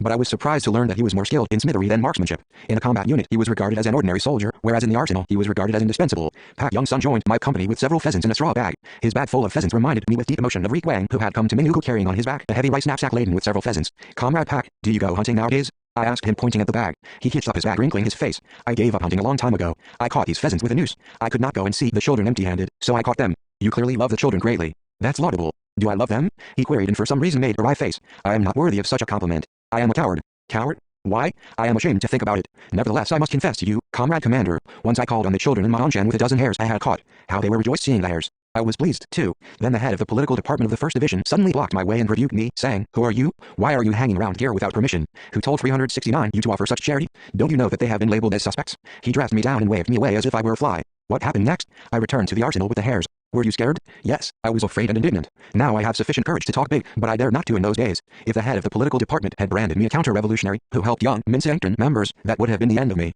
But fortunately there was no such branding. Subsequently I could not visit the children's village. I am ashamed of my actions. Hunter Pak frowned at Kim Hong-bom, head of the political department of the 1st Division, who, wearing leggings and straw sandals, was walking ahead of us in the snow. What do you feel now? Are you still afraid of him? No, I have nothing to fear. I feel strong by your side. It disgusts me to think of those years of the oppressive Minseangton fuss. It was literally a nightmare. The younger generation will bow to you for the mere visit you paid to the children taking the hares with you. How noble and beautiful it is to love and sympathize with children. When I said this, his strange look was relaxed and he strode along. I was tearfully grateful to this stern, brusque and dignified man for his candid confession. It was typical of the diary entry of a literary young girl. The upright and pure character, expressed in his words, behavior and kindness, moved me to the heart. If anyone asks me when I am most happy and joyful, I will respond, 370 joyful and happy events occur every day in my life, because I live optimistically all my life among people who are the most independent politically, most progressive ideologically and most civilized and pure-hearted culturally and morally, in a country which creates the most beautiful and ideal life in the world. Every day and hour of my life is full of joy and happiness. It gives me particular pleasure or happiness to be among the people, discover amongst them excellent people who can set an example for the whole country and debate state affairs, their living and our future. It also gives me great happiness to be among the children we call the flower buds of the country. I can say that this is my lifelong view of happiness. The talk with Pak Young-sun no doubt gave me such satisfaction because of my view of happiness. Pak Young-sun was one such exemplary revolutionary and model conscientious man I discovered in life. His practice in subsequent years proved once again that he was a man of unusually strong revolutionary principles who never compromised with injustice and was fair and square in all his dealings. In 1959 Pak toured different places in northeast China, leading a group of visitors to the old battlefields of the anti-Japanese armed struggle. One hot summer night his group lodged in the front room of a simple, cozy farmhouse. The farmers in the village papered walls of the room and spread new mats for the guests from the neighboring country who were continuing a laborious expeditionary tour every day following the footprints of their forerunners. At midnight, however, some group members, who were sensitive to bedbugs, left the room one after another with their beddings, owing to the bedbugs, and spent the night on a straw mat spread out in the yard. 371 Pak Young-sun alone remained in the room all night. The group members considered that the headman was either an unusually sound sleeper or immune to blood-sucking. Next morning he grouped all the members and criticized them severely. You expeditionary group representatives of one country have slept on the straw mat in the open air like a vagrant tribe, unable to endure the pestering of bedbugs. Don't you realize that you have rejected the hospitality of this village people, who bothered to provide us with good lodging? Haven't you any sense of honor or patience to endure such inconveniences? If you disgrace our delegation again, I will send you back to the homeland, as I deemed it a serious offense. Only then did the group members realize that this upright and taciturn man, a veteran of guerrilla war, had remained in the room, despite the pestering bedbugs, because he could not afford to abuse the host's hospitality. I subsequently heard this anecdote from the group members. On our arrival at the secret camp, the children crowded out of the log cabin fighting with one another shouting, General. The voices of the children, ringing like a silver bell under the sky of the secret camp, evoked strong emotions in my body and soul. I hurried to them. They were the children I came to see. They were the children who followed the Revolutionary Army to this place, treading the thorny path across the steep mountains, deep forests and snowfields, determined to avenge the enemy for killing their parents and brothers by beating, bayoneting and burning them. They were the children who had awaited us in sorrow through the winter in this merciless, desolate mountain, in a prison 372 without a wire fence, falsely accused of relations with the Minseangton, the national chauvinists and left opportunists, who had become used to putting the slogans of ultra-revolutionary principle and class spirit above the interests of the people, mocking and maltreating the masses, turned their faces away from the children, claiming that they were a burden of the Revolutionary Army. Afraid that the location of the secret camp would be exposed to the enemy if the children resided nearby, they built a small kingdom for their self-protection and were living in seclusion in a deep forest, and they forbade the children from approaching edges of the forest. These stepfathers had not given them even a handful of grain or a piece of cloth, although they knew full well that the children were living on grass roots, shivering with cold in the severe winter cold. Even the children's sympathizers, as well as the individuals who dressed their wounds with ointment and bandaged them, blew warm breath on their frozen cheeks and hands, patted them with affection and cried with the children when they were crying, had been registered on the list of Minseangton suspects and persecuted. On the way to Maongshan, leading the children's corps members, Kim Rak-chun, a crack shot, who became acting commander of the independent regiment after Yun Changbom's death, had suits made for them from the fabrics kept by the workers of the regiment's children's supply department, as he could not remain indifferent to the ragged children. The children thanked him tearfully. For this kindness, however, he was accused of being a Minsankton member and executed. Not a trace of human or communist fragrance remained in this secret camp, where sympathy for children was regarded as a crime and rejection was 373 considered as a merit. Scores of eyeballs glistening with tears and surging towards me, accused all those who had lost human nature and discarded even elementary human morals. The children running at full speed towards me suddenly hesitated. The tallest leading boy halted in the middle of the open space as if he had come across an obstacle. The other children, following him, stopped abruptly, like waves breaking on a rock, and looked at me from a distance. Seeing them hesitating in a crowd, I asked Pak Young Son in a low voice, "Comrade Pak, why are they hesitating like that? They may feel ashamed. Look at their shabby appearances." I was struck by their ragged appearances. They were virtually naked. Their burnt, torn and worn-out clothes were in tatters. Threatened with death and starved for months, they all looked pale. The miserable sight of these young sufferers reminded me of my brother Youngju, whom I had never seen since our farewell at Piaoshei. Youngju was about the same age. My youngest brother saw me off in the waist-deep reed field, choking down his sobs together with another brother Shaoju. That sight was still fresh in my memory. I regretted that I had not worried about my brothers, not writing to them for 4 years ever since leaving Piaoshei, and trusting the future of my brothers to neighbors, who were neither relatives or even carried the same surname. When she met me in the Donggang secret camp in spring 1936, Kim Hai-sun told me that Youngju was directing a children's corps organization in Anzu and once went to Chechangju leading a children's art troupe in spring or summer 1935 and gave performances staying there several days. She said that she cooked for our troupe members at that time. 374 claiming that his song was impressive, Kim Hai-sun recited from memory the words of the song. The Sanal Children's Union and the PXN Youth League members used to sing the song when I directed the art troupe activity in Fusong. The song reads, "Dear friends, participants in this meeting, please take care of your backs and shoulders. What fun it would be if you strained them with laughter. Then you won't need the medical men Watuo and PNK. Let's better do a jig. But then, shoulders can strain from dancing. So, take care of your backs, participants in this meeting." Watuo and Pianke were famous doctors in ancient China. I was greatly relieved by the news she brought me in Donggang. However, while visiting the children in Maongshan, I had not learned of the whereabouts of my brother. Looking at the sad eyes of the children, who crowded vacantly like late autumn fallen leaves, which were blown into a corner by the wind, I thought that my young Jew was also shivering with cold and that he would go hungry in rags like those children and miss this unkind elder brother. How could those cruel and hateful men label as Minsankton members children who had followed them to this mountain with a determination to take part in the revolution? Surely they could realize 375 that they were not and could not have become Minsankton members.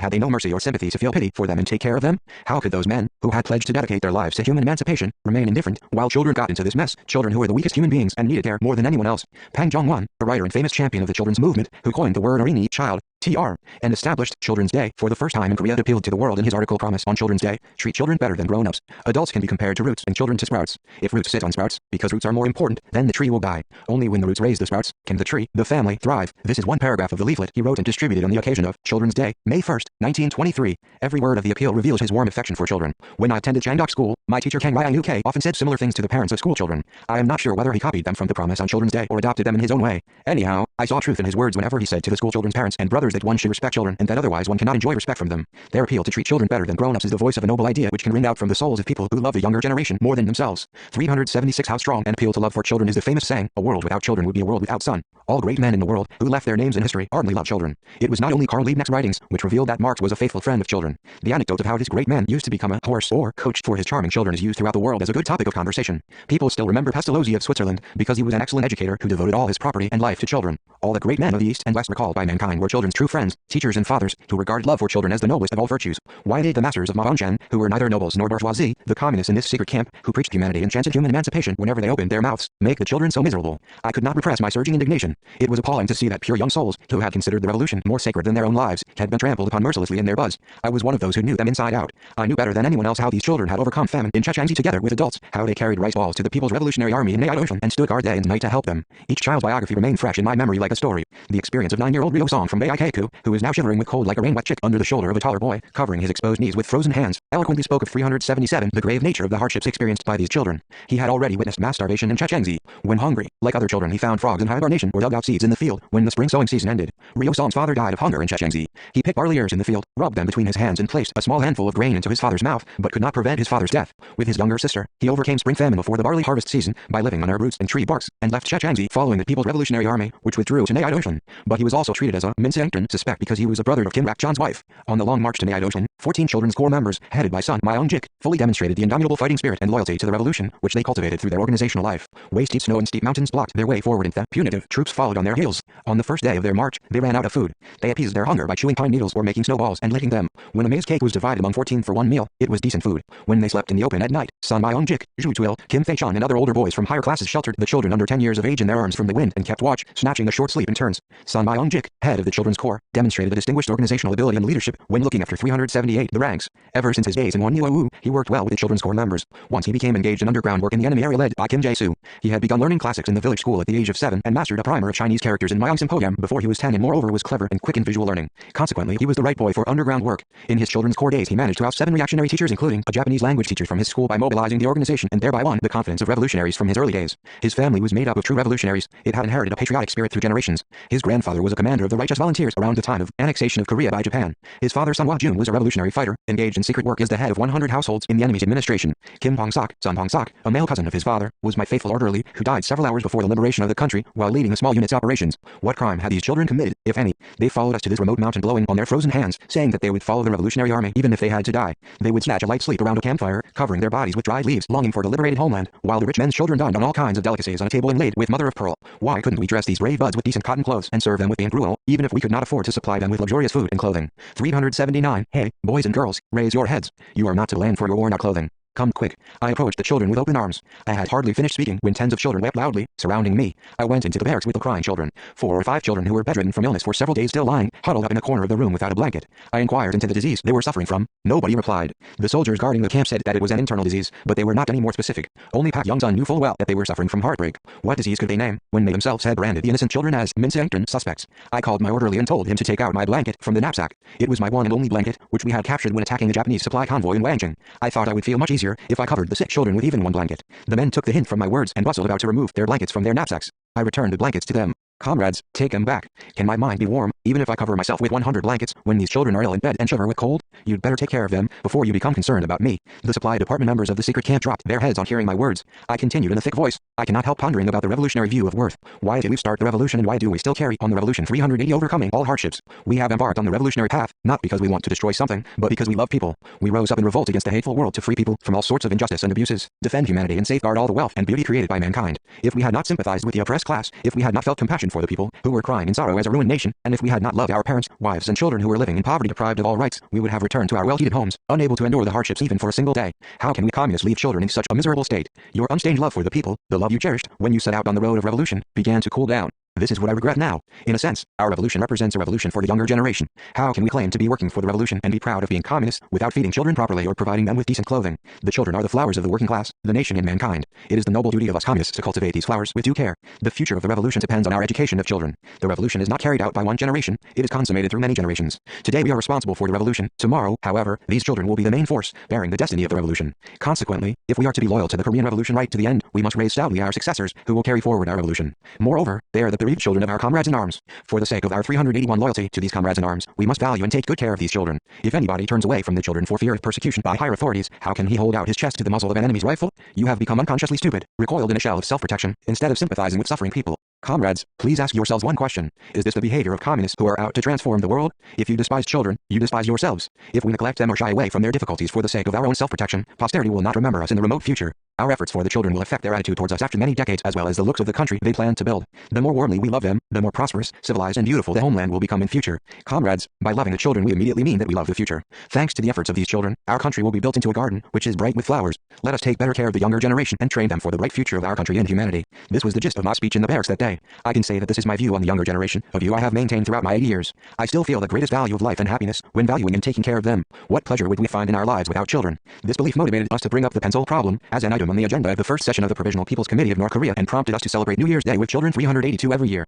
Our love for the younger generation is also expressed in our respect and love for the teachers who educate the children. One of the first cabinet members of our republic was Minister of Public Health Ri Pyongyam. He was a famous doctor and a conscientious patriot, engaged in medical service as a pediatrician since the pre-liberation days. He came to Pyongyang from Seoul to attend the April North-South Joint Conference. At our request, he became the first Minister of Public Health of our republic. He was distinguished by his warm love for children and great skill in dealing with them. The pediatrician always carried a small toy bell in his pocket to soothe crying babies. By jingling the toy bell several times, he could calm crying babies, who were suffering from recurrent disease, and examine them easily. Thanks to humorous looks which outdid any clown, and various jocularities which would make anyone burst their sides with laughing, he flattered his baby patients and treated them in an instant. This great skill always gained him respect and friendship from his patients. On one occasion my daughter Kyung-hoo caught measles and suffered greatly. A rash did not appear on her skin. Worse still, her disease was complicated by pneumonia, due to careless exposure to the wind. She cried all the time, calling out for her mother. Whenever his younger sister cried out with pain, her brother Kim Jong-il would say, "You must not call for mother in the presence of father." The pediatricians of the government hospital were at a loss what to do. At that moment Health Minister Ri Pyongyam came to her sickbed. He recognized the symptoms without even taking out a stethoscope and diagnosed her disease. Pneumonia came before measles, he said. In accordance with the minister's prescriptions, the pediatrician gave 383 her oxygen inhalation. Kyung-hoo regained consciousness from a coma within a single day, bursting out in tears. At the same time, a rash appeared. I asked Ri Pyong-nam, Dr. Ri, how is she? Why is she crying? That's a good sign. When they get better, the children burst into tears. Your daughter will recover completely within 3 days. Ri Pyong-nam took out his pocket watch. The frame and string were all made of gold and an amber toy was attached to it, and waved it before her nose. He used the gold watch as a sedative with the toy bell to soothe infant patients. My daughter stopped crying and smiled. She completely recovered in 3 days. I admired his skill. Indeed, it's wonderful. Your prediction comes true every time. You are more a friend of children and child psychologist than doctor. In my opinion, pediatricians should love children more passionately than anyone else. Yes, they should. A man who does not love children should not apply his stethoscope to their chests. I met Ri Pyong-nam in Kosan-jin in autumn 1950. He remained unchanged, save for one thing. He had a shabby pocket watch without string, took it out and looked at it when necessary. I asked him what had become of the bright gold watch which he had used to soothe Kyung-hoo. He replied that he had contributed it to the country to assist in the procurement of military equipment. I was greatly moved by his patriotic devotion and unstained conscience, which involved the sacrifice of his all for victory in war. As his watch was so shabby, I subsequently gave him a new wristwatch. These facts prove to me that only those who love children wholeheartedly can be true patriots, and only those who love human beings 384 sincerely can be real patriots. Love for the younger generation is the most devoted and dynamic kind of human love. It is the purest and most beautiful of all paeans dedicated to humanity.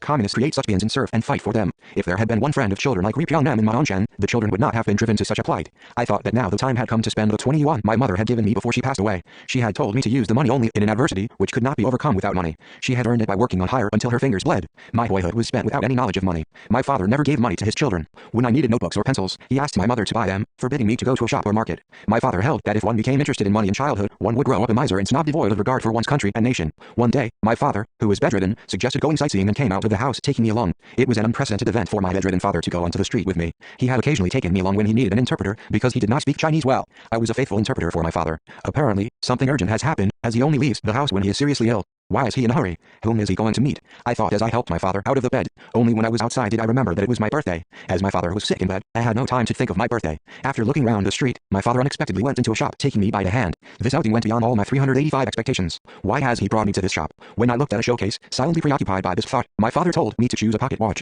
This shop displayed a lot of pocket watches. Some of them bore portraits of Sun Yat-sen. I chose one without Sun's portrait and my father paid 3 yuan 50 fen for it. He said in a serious tone of voice, "You are old enough to have a watch. A man fighting to win back his country must value 2 things. One is his comrades and the other is time. I give you this birthday present in the hope that you will value time. Keep it well." I accepted his words as meaning that I had become a man. Somehow I felt that I was hearing his last wish.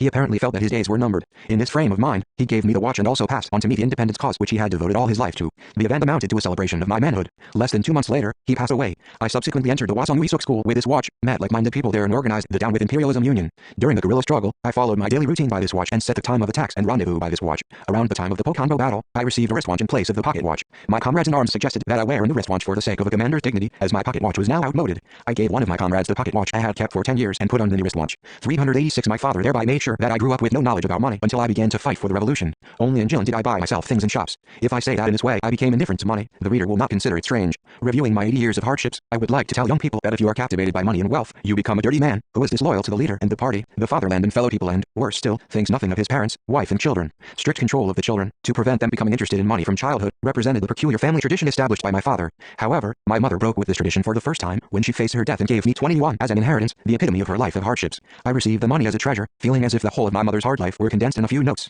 These notes were like an amulet for me. This money dispelled hunger, cold and fear from me. I felt as if my mother were protecting me with her body and soul, always staying near to me. I decided not to spend this 20 yuan on myself, whatever might happen. I wanted to keep it forever, if possible, as a token of my mother's love for me. However, grave reality shook my determination many times. I hesitated many times over use of this money, fumbling in my pocket. We had faced a number of situations where money was required. When we parted with the memorable old man Ma, who saved my company on the heights of Luozigu, I offered this money to him as a token of my gratitude. It was only natural for a man to wish to thank his 387 savior. If I failed to repay his kindness when I had money in my pocket, after consuming the old man's provisions for 1 year, by staying in his mountain hut for nearly 20 days, heaven would land me. But this same old man declined the offer. While fighting to liberate the country, you may find yourselves in greater difficulty than now. Use the money in such times. I am nearly dead and money is no good in this remote mountain, so I don't need money. I can make a living by catching wild animals with my noose. So the 20 yuan, a token of my mother's love for her son, remained in my pocket. If I dressed the ragged children with this money, my mother, too, would be happy. Mother, 4 years have passed since I left you with this money. I have kept it until now to provide against future need, although I have gone through many crises. Now, however, I must spend it. I must provide clothing for children who have no kith and kin in the world.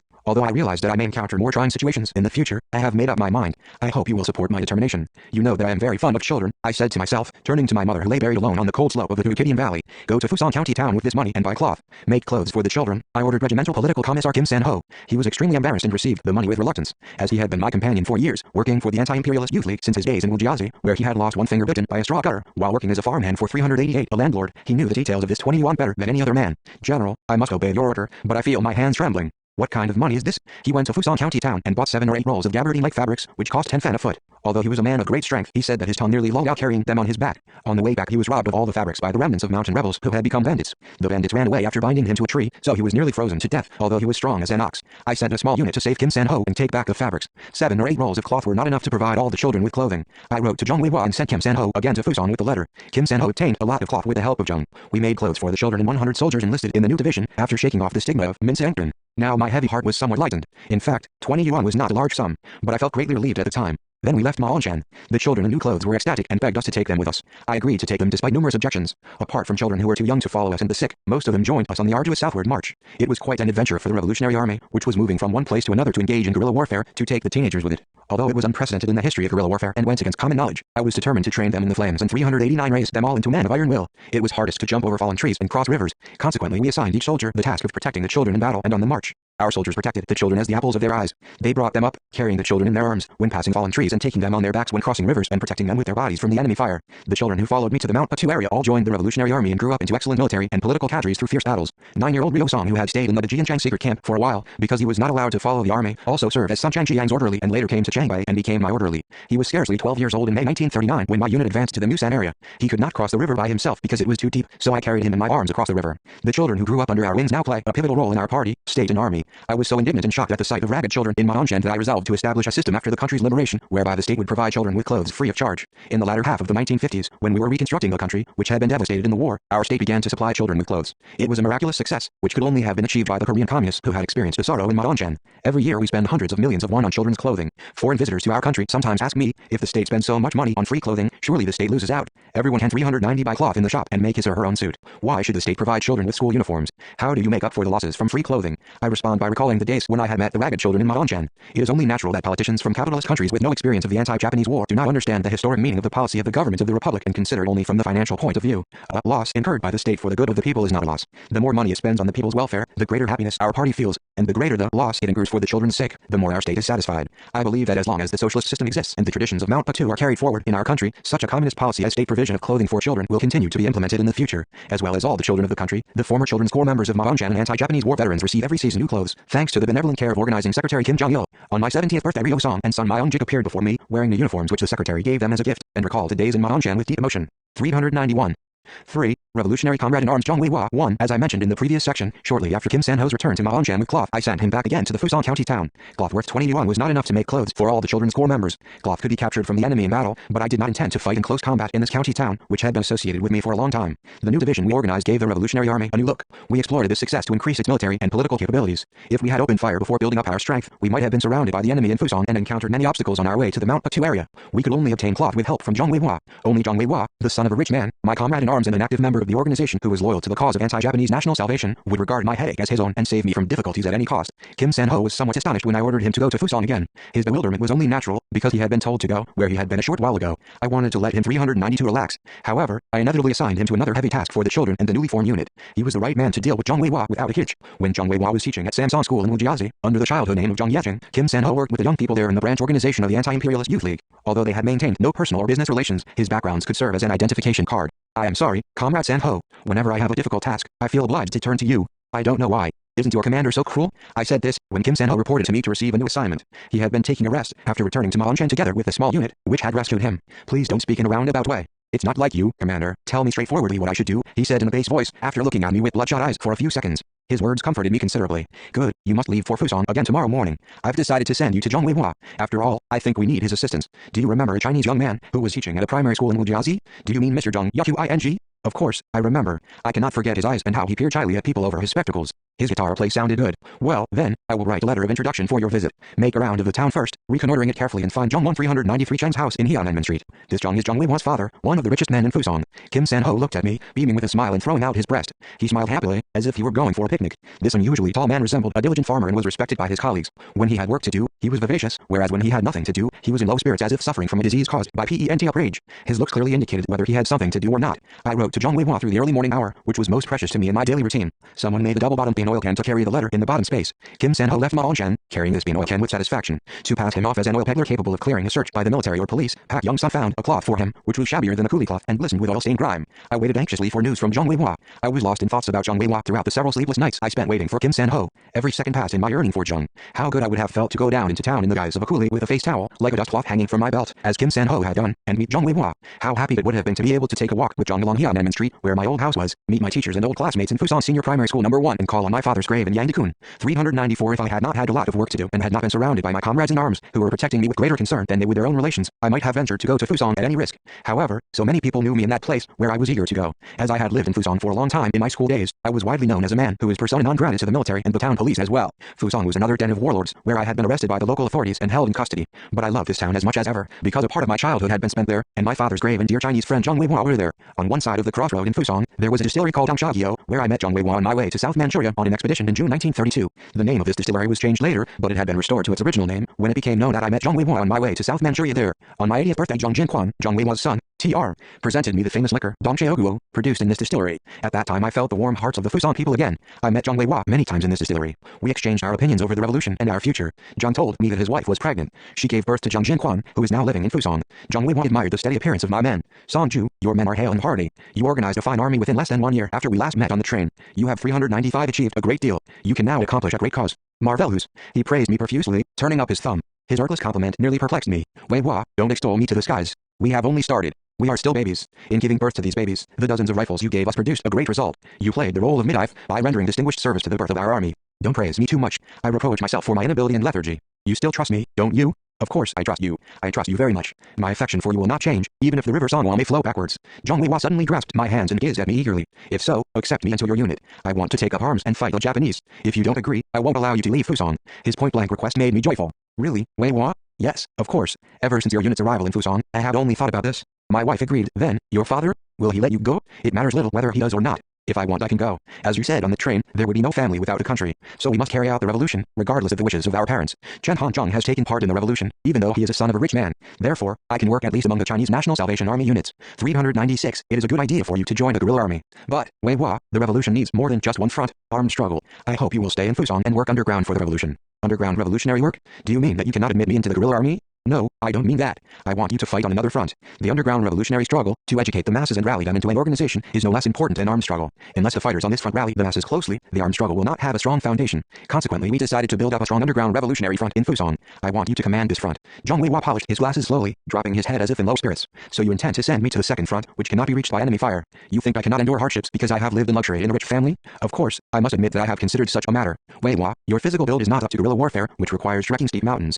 I am frank with you. I do not doubt your mental strength, but I worry about your physical condition. So you should help our work as much as you can by running the photo studio or teaching at school rather than undergo hardships in mountains. Your reputation as a rich man's son is very useful. It can hide your revolutionary activity. The next day, too, I persuaded Zhong Weihua patiently. In the end, he accepted my advice. On the day we left Fusong, Zhong said as he saw me off. 397. Frankly speaking, I was determined to join the guerrilla army because I wanted to be by your side. I had nothing against the underground struggle. My life without Songju is like an orchestra without violins. You may not know how much I have yearned for you. Don't forget me wherever you go. I have no closer and more precious friend than you, Songju. Take care of yourself. Zhong Weihua said farewell in tears. That day I enlisted him in a secret organization of the Young Communist League. 4 years had passed since then. 4 years was quite a long time. However, I had been concerned about him and yearned for him all these years. I waited for Kim San-ho impatiently. On his arrival in Fusong County town, Kim San-ho peddled about the town for a while and discovered that Zhong was running the Xiangli photo studio. There was only a sign. In actual fact, it constituted the headquarters which directed underground organizations in Fusong. There Zhong Weihua maintained contacts with organization members while earning money. When Kim San-ho called the owner and asked, "May I see you, Mr. Zhong?" he showed the guest into the photo development room. "General Kim Il-sung sent me to you. He is staying in the vicinity of Fusong. He asked me to see how you are living, so I came here on his behalf," said Kim San-ho to Zhong Weihua. Zhong recognized him and was glad to see him. "Oh, Kim Song-ju. He is near here? Can you guide me to his place? It is difficult to go there right now, because it is quite away from here. We will choose a suitable place nearby and inform you. What about meeting General Kim Il-sung there?" 398 Zhong Weihua looked at San-ho dubiously, but, as he read my letter, a broad smile spread over his face. All right, I will wait for your message. Please tell Kim Song-ju that I received his letter with thanks, and also report that I am healthy and have been faithful to our promise. Kim San-ho came back to the secret camp in high spirits. His report, replete with news, was the greatest gift I received in spring 1936. I could not calm down, as if I were intoxicated by the fragrance of spring, and strolled about the secret camp until I was tired. I proposed as our rendezvous a cave near Myeodling, Fusan County. Most comrades agreed, but some of them, knowing that I was going to meet the son of a rich man who owned dozens of hectares of land and many in sand fields and private soldiers, objected to my trip to Myeodling, feeling uneasy about the venture. Comrade Commander, may I take the liberty of suggesting that you'd be wise not to meet the son of a rich man, Jong? You say he is a friend from primary school and organization member for some years, but class nature will not change. Anyhow, he is the son of the exploiting class, one of them said. I brushed him aside. Comrades, I thank you for your concern for my safety, but I cannot follow your advice. You now talk nervously about class nature, as if your commander were falling into a trap. It is an insult to my precious comrade in arms, Zhang Weihua, as well as an insult to our policy of the United Front. Comrade Commander, when we worked in local organizations, we were told that man's class nature could not change and that we must not compromise with rich men on any account. Since our enlistment in the 399 Revolutionary Army, many commanding officers have taught us this. So we believe only in the principle of struggle between landlords and peasants and capitalists and workers and are convinced that we must overthrow or liquidate any members of the exploiting class. They were very stubborn in their objections to my trip to Myeodling, but I did not shout them down, even though they came up with ultra-revolutionary phraseology, which ran contrary to revolutionary principle. In those days, many people in our ranks still copied or applied mechanically the propositions of the classics, instead of approaching them in a creative manner in relation to revolutionary practice. They considered the propositions of Marx or Lenin as absolute law, which they could not deviate from even an inch. To free them from their dogmatic way of thinking, one had to go to unremitting efforts to teach them the principles of revolution. I responded, of course, it is right to fight against the exploiting class. I also agree that landlords and capitalists are the hostile class, but you should bear in mind that we must not tar all landlords and capitalists with the same brush. Some of them even love the country and fight the Japanese. Comrade Kim San-ho, who is present here, knows Wu Jiazi well. He knows how sincerely landlord Zhao Jiafeng helped us in our revolutionary activity. Zhang's father Zhang Wencheng supported us more actively than Zhao Jiafeng. In autumn 1930, when we were preparing for the armed struggle in Wujiazi, Zhang Weihua gave me dozens of rifles free of charge, which his private soldiers had used. You know full well what each of your rifles cost us. Many comrades lay down their lives for a single rifle. However, Zhang Weihua gave us 4,400 rifles when we had to obtain such rifles at the cost of our lives. Why can't we trust Zhang Weihua? I won't tell you here how friendly Zhang's family were to me and the great help they accorded my family, but I must state here the losses borne by our revolution, owing to one-sided interpretations of the class spirit and class struggle. You hold that landlord Zhang Wencheng must be liquidated because he belongs to the exploiting class, no matter how much he has benefited the revolution, while an enemy's agent of worker or peasant origin should be welcomed because he belongs to the basic class of our revolution, regardless of the harm he has done to the revolution. How absurd this all is. Communists must always be fair to other people. This means that they should appreciate good people as such and their merits as virtues, regardless of their party affiliation, religion or social strata. Communists must always maintain a scientific attitude in appreciating people. This means that they must judge a man correctly from an objective point of view, mainly by his ideas and practice, rather than a ready-made formula. If they regard a man's origin as absolute in judging him, they cannot make a scientific and fair judgment of him. What will happen if we judge people in a leftist manner by asserting exclusively the class spirit and class struggle? It will no doubt throw many people over to the enemy camp. The enemy wants us to become such blind fools who doubt people thoughtlessly and knock them down recklessly. Comrades, we have suffered a lot as targets of the anti-Minsiangton struggle in Jiandao. When you were distrusted by people who had shared life and death living under the same roof, you 401 wailed beating your breasts. How dare you, despite such bitter experience, suspect an innocent man, just as the curse once did? After persuading them in this manner, I left Ma'anchan's secret camp for Myeodling, accompanied by a few bodyguards. The apprehension of opponents to my visit to Zhang Weihua on the charge that the class nature of rich people would never change was superfluous. I was displeased by their imprudent remarks, which seemed to discredit the friendship between Zhang and me and the intimate terms between his family and mine. They seemed to fling mud at our 10-year-old, noble and deep-rooted friendship which had been as constant as the stream of the river Songhua. It was a sincere, profound and genuine friendship which could not be defamed on any account. It met the interests of the revolution as a whole in communist humanism and morality. If all rich people in the world were to be defined indiscriminately as reactionary, on the basis of a single point of view, which charged such people as exploiters, we communists would not need to go through an arduous path of social transformation to make ourselves rich. Ever since childhood, I have avoided judging people by the standard of their property, going instead by their love for fellow human beings, fellow countrymen in their motherland. I even regard rich people in a favorable light if they love their fellow people and country. I even disregarded poor people if they lacked human love or love for their country. In a nutshell, I evaluated people mainly by the criterion of ideology. Kang Yun Bohm, whom I have already mentioned as my first childhood comrade, was the son of a well-to-do man. His family even had a small orchard. His family was rich beyond bounds, compared to 402 my family at Manlungyili. However, I loved and trusted him, as he loved the country and the people more passionately than others. Paek Sun-haeng, whom I mentioned in volume 1 of this book, was also a millionaire, but was respected by Pyongyang citizens all her life. In fact, she became rich owing to superhuman hard work and her austere life. Of course, a number of misers, who have vast tracts of land and are extremely rich, build their wealth by exploiting people inhumanely. There are also wicked rich men, who commit outrages violating human morality and cause all social evils, but not all rich men are wicked. Paek Sun-haeng did all kinds of work. She earned money tirelessly, sparing no time to powder her face even once, selling bean sprout, bean curd and flowers, weaving hemp cloth and cotton cloth, raising pigs and selling even food leftovers. She donated all her money to society, tens of thousands of won, which she had earned with the sweat of her brow for decades, ever since she was widowed at the age of 16. She made her first contribution to society by building a stone bridge in Sonsan-ra, called Seoul Moat Bridge. Later on, Pyongyang people, who had been moved by her noble deed called her Sun-haeng, good deed, TR, and renamed Seoul Moat Bridge as Paeksan Bridge after her. In those days, there was a city public hall for the Japanese in the new street of Pyongyang. No Koreans were admitted. Indignant at the Japanese, Paek Sun-haeng proposed the construction of another public hall exclusively for Koreans and assumed the whole burden of this project, investing tens of thousands of won. The three-story stone building, which was once Pyongyang Public Hall, still stands as it was near Ryangwon Pavilion. 403. She invested a colossal sum of money in the development of national education. Kwangsong Primary School, Changdeok School, Sungwon Girls School and other schools in Pyongyang were financed from the products of tens of hectares of land she contributed. By studying in Changdeok School, which owed a great deal to her charitable contributions, I also benefited from her benevolence. Whenever she met children on her visits to school she was sponsoring, she used to say, "You are the sons and daughters of Korea who shoulder the future of the country. You must study hard, day and night, without being tempted to play or put aside your books when you hate studying. The independence of our country depends on how you study." Once a high-ranking official came from Seoul to convey the commendation of Government General to her and requested an interview with her, but she declined. My childhood principle of judging people from their thoughts and deeds had a considerable influence on our communist and national liberation movements in subsequent years. If we had not called on the whole nation to rise as one on this principle, many people would not have rallied themselves behind the Association for the Restoration of the Fatherland, and now, when national reunification is the supreme task, many people in South Korea and many overseas compatriots would not have shouted, "We want reunification, shoulder to shoulder with one another under the banner of great national unity." If we had been opposed to rich people in general on the basis of social status, without considering his or her ideas and real mind, such intellectuals of the property class as Jung Jun-thaek, Kang Young-chang, Ro Tae-sok, Ri Ji-chan and Kim Ung-sang would not have appeared on the political stage of our country 404 after liberation and would not have displayed the spirit of total devotion and rendered distinguished services in developing science and technology in our country. I approach Chinese rich men from the same point of view. If I had not held such a point of view, I would not have made friends with Chen Hanzhong, the son of a great landlord, and admitted Zhang Weihua, the son of a man of great wealth, into our revolutionary organization and pledged eternal friendship.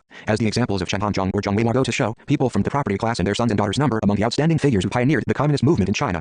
Zhu Enlai, who devoted all his life to the happiness of the Chinese nation, the communist cause and the cause of proletarian internationalism, was also the son of a rich government official in the closing years of the Qing dynasty. I think it was largely thanks to my influence that Zhang Weihua devoted all his life to the communist movement regardless of his family origin, joining hands with the communists, who regarded the property class as hostile to them. His father educated him in patriotism, whereas my comrades and I exercised communist influence on him. When I was enrolled in the 5th year class of Fusan Senior Primary School No. 1, he was merely a young patriot. I was also a mere patriotic-minded boy in those days. He began to adopt the communist idea when I organized the DIU and the Young Communist League and expanded their network everywhere. At that time I organized a secret communist group, which could work as the party organization in Fusong, arranged around my mother and Pak Ja-sok. Zhang Weihua maintained relations with this 405 group together with Zhang Hak-hae and Che Ju-sun. Ever since then, Zhang fell under communist influence. Since the first day of enrollment in Fusan Senior Primary School No. 1, thanks to the good offices of Chairman Shi, I studied together with Zhang Weihua. It seemed a play of history that Kim Son-ju, an unlucky boy from a ruined country, and Zhang Weihua, the son of a millionaire, studied in the same class. It was strange, indeed, that our unprecedented friendship sprouted and blossomed from this anomalous link. However, our friendship did not occur only because we studied together. It also originated from the friendship between my father Kim Hyung-jik and Zhang's father Zhang Won-cheng. After escaping safely from a den of bandits in Manjiao with the help of Kong Young and Pak Jin-young, my father stayed for a while in Daeng where many Koreans lived.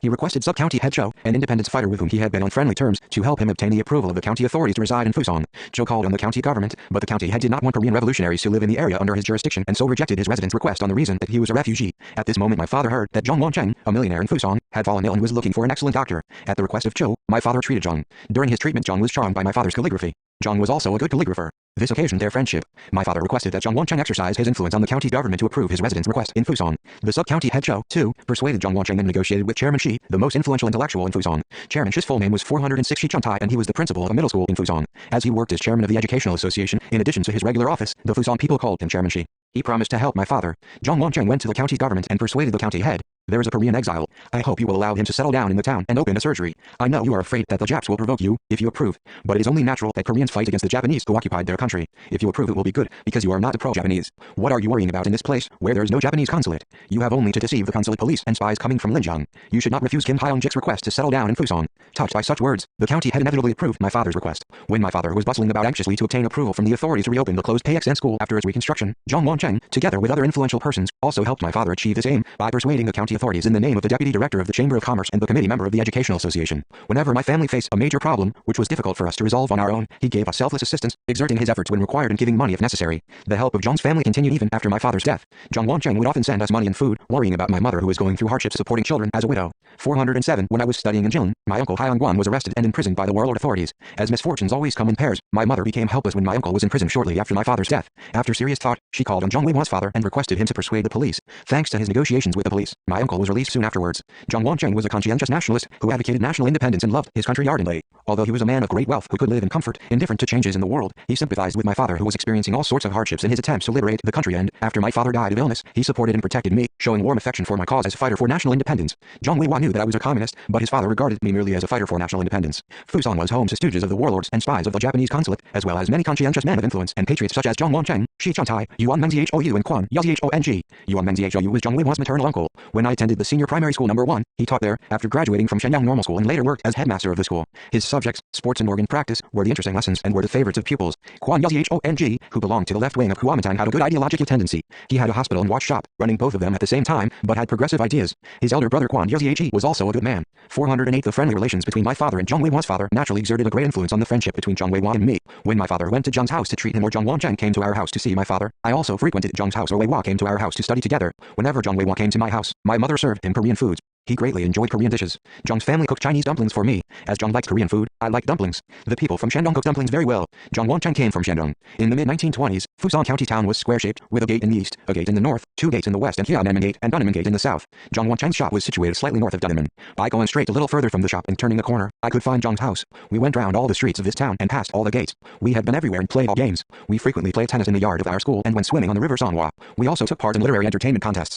Zhang Weihua was stout-hearted and enthusiastic, although introspective. He volunteered before anyone else to defend justice without hesitation and never tolerated anybody who was unjust. He was so sharp that he could stand on the edge of a sword, if he was determined. A policeman once knocked down a teacher of our school in the presence of his pupils, finding faults with him about a trifling matter. The pupils, who regarded teachers as divine, became furious with indignation at this surprising incident. Zhang Weihua and I made 409 speeches denouncing the police to stir up the pupils. For the policeman to beat a teacher is an infringe on the school and a serious insult to teachers and pupils. How outrageous it is for a petty policeman in a county town to beat the teacher. As his pupils, we must demand an apology from the police authorities. We must force the scoundrel to come to school, take off his cap and apologize to the teacher. We surged to the county government building carrying placards with the inscriptions, "Punish severely the brutal policeman who beat the teacher," and "Let us defend the rights and interests of the teachers," and went on a sit and struggle demanding the punishment of the evil policeman. But the county government would not listen to the just demand of the pupils. It tried to settle the quarrel by coaxing them. The struggle failed. We resolved to punish that policeman by force. One night I was told that the policeman was going to the theater. It was a good opportunity to teach him a lesson. But, if we were to escape from the theater in a short span after beating him, we had to destroy a gas lamp hanging on the ceiling of the stage. Who could blow out this lamp? After debating this matter repeatedly, Zhang Weihua assumed this task. That evening over 10 pupils went to the theater and started their planned action.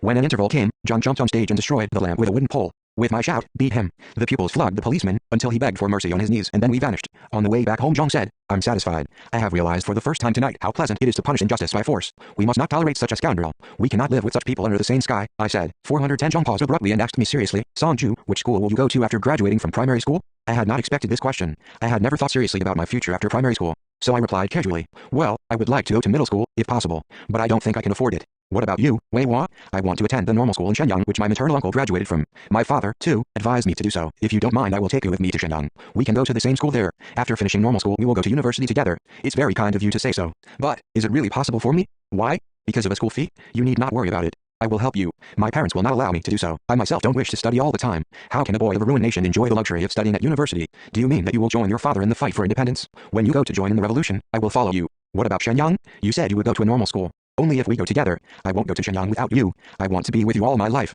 If you go to higher school I will too, and if you become a communist so will I." That was the point Zhang Weihua wanted to tell me that night. His words moved me deeply. I grasped his hand and said in a whisper, "Thank you, Yuqing, but do you know what communism is?" "Of course. It may be what Li Dezhao or Chen Duxiu is doing. A communist must be ready to risk imprisonment or his life. Are you ready for that?" 411 I am not afraid of such things. I don't care about prison or death, as long as I am with you. His unexpected declaration dumbfounded me. I could not guess what had inspired him to declare like that, but clearly his words that night expressed his ideal and faith, which he had long cherished in his mind. Zhang Weihua tried to make my ideal and faith his own. He did not define his doctrine first and then choose a friend who shared the same doctrine, but made a friend first and then shared his friend's doctrine. His way of deciding his future was simple and yet profound. Zhang's such attitude was based on his unqualified trust and friendship with me. Zhang Weihua respected me sincerely and followed me. It was only natural that when I departed for Hwasong Uisuk School, he wanted in tears to follow me. My farewell with Zhang Weihua was unbearable. The thought of our parting depressed him so much that I had to spend 2 sleepless nights sharing the same bed and persuading him. We spent one night in my house and another in Zhang's house consoling each other. When I left for Wadian, he came as far as the ferry on the river Songwan to see me off and said farewell in tears. That day he asked me, "Songju, is the difference in social status as great as the height of Mount Everest?" "The difference in social status has nothing to do with this matter.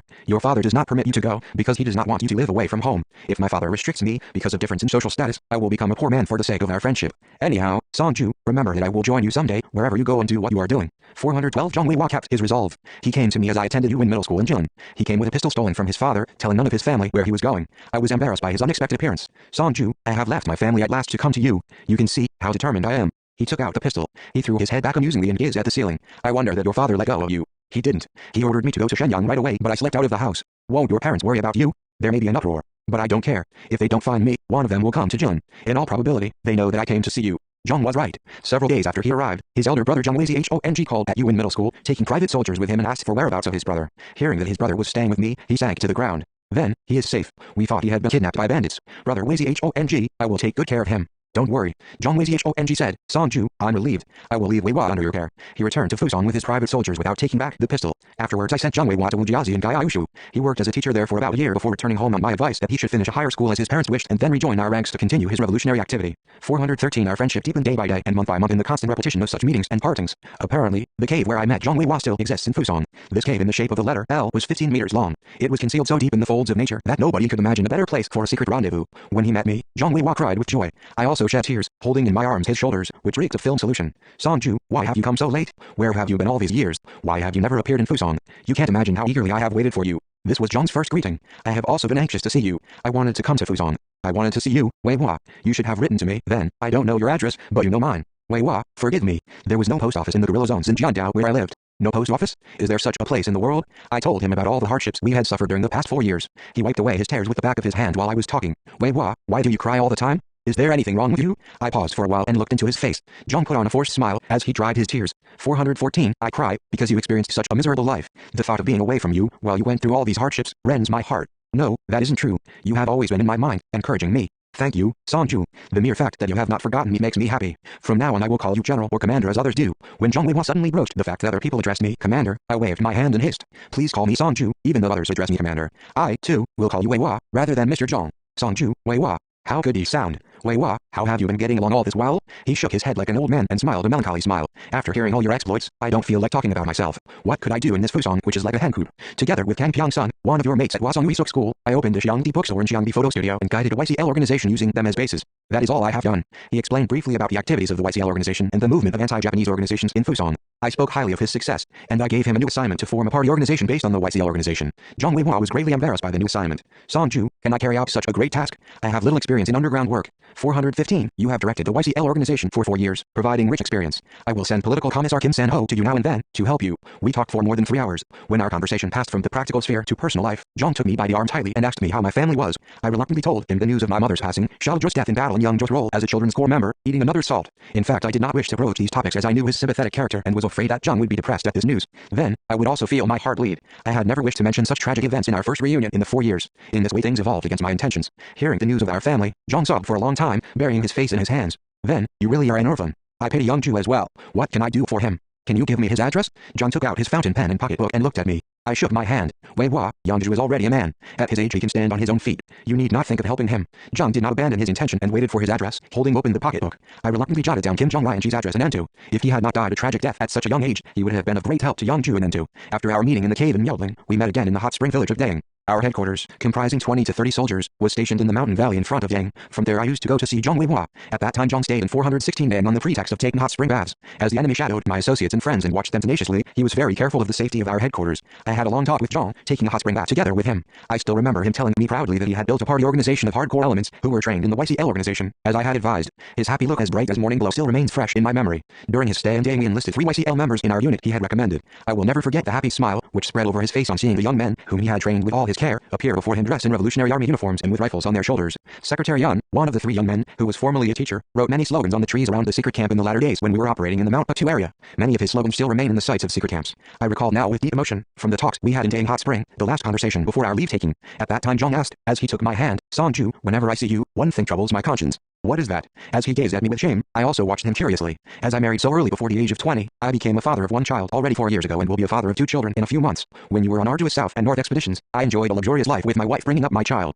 How shameful it is. 417 Don't talk nonsense. What is wrong in your being married and having children? It is a matter for congratulations. But you are not married, although you are 1 year older than I tell me. Will you always remain single? Well, I have never thought about marriage. It will take many more years for marriage to become my main concern. Then, you'll miss the right time. If you don't mind, I will choose a suitable match in Fusong. If I fail in Fusong, I will go round all cities, Shenyang, Tianjin, Changchun, Jilin and Harbin to find a woman of matchless beauty. Say no more. Can such a beauty live in mountains, eating tough whole maize gruel? See if I don't choose such a beauty as Yang Kuei for you. He told me such a joke and shook my hand warmly and left Daeng. His smile at that time remains in my memory as an indelible image. This was the last time I saw his smile. Of course, I knew that he spoke half jokingly and half seriously and that it would be impossible to realize what he said. But I felt real friendship in his words, which only Zhang Weihua could cherish towards me. Nobody other than Zhang Weihua could make such a promise for me so frankly, purely and enthusiastically. On his return to Fusong, Zhang gave our unit all his moral and financial support. Large amounts of aid, such as cotton, shoes, socks, underwear, medicines, foods and photographic apparatus, which he had procured of his own accord, flowed ceaselessly into the secret camps of our unit, and provided strong economic support to the activities of the Revolutionary Army in the Fusang area. 418 with the 3,000 yuan he sent us, we were able to provide each of Children's Corps members and the main force unit soldiers with a new uniform and obtained other materials.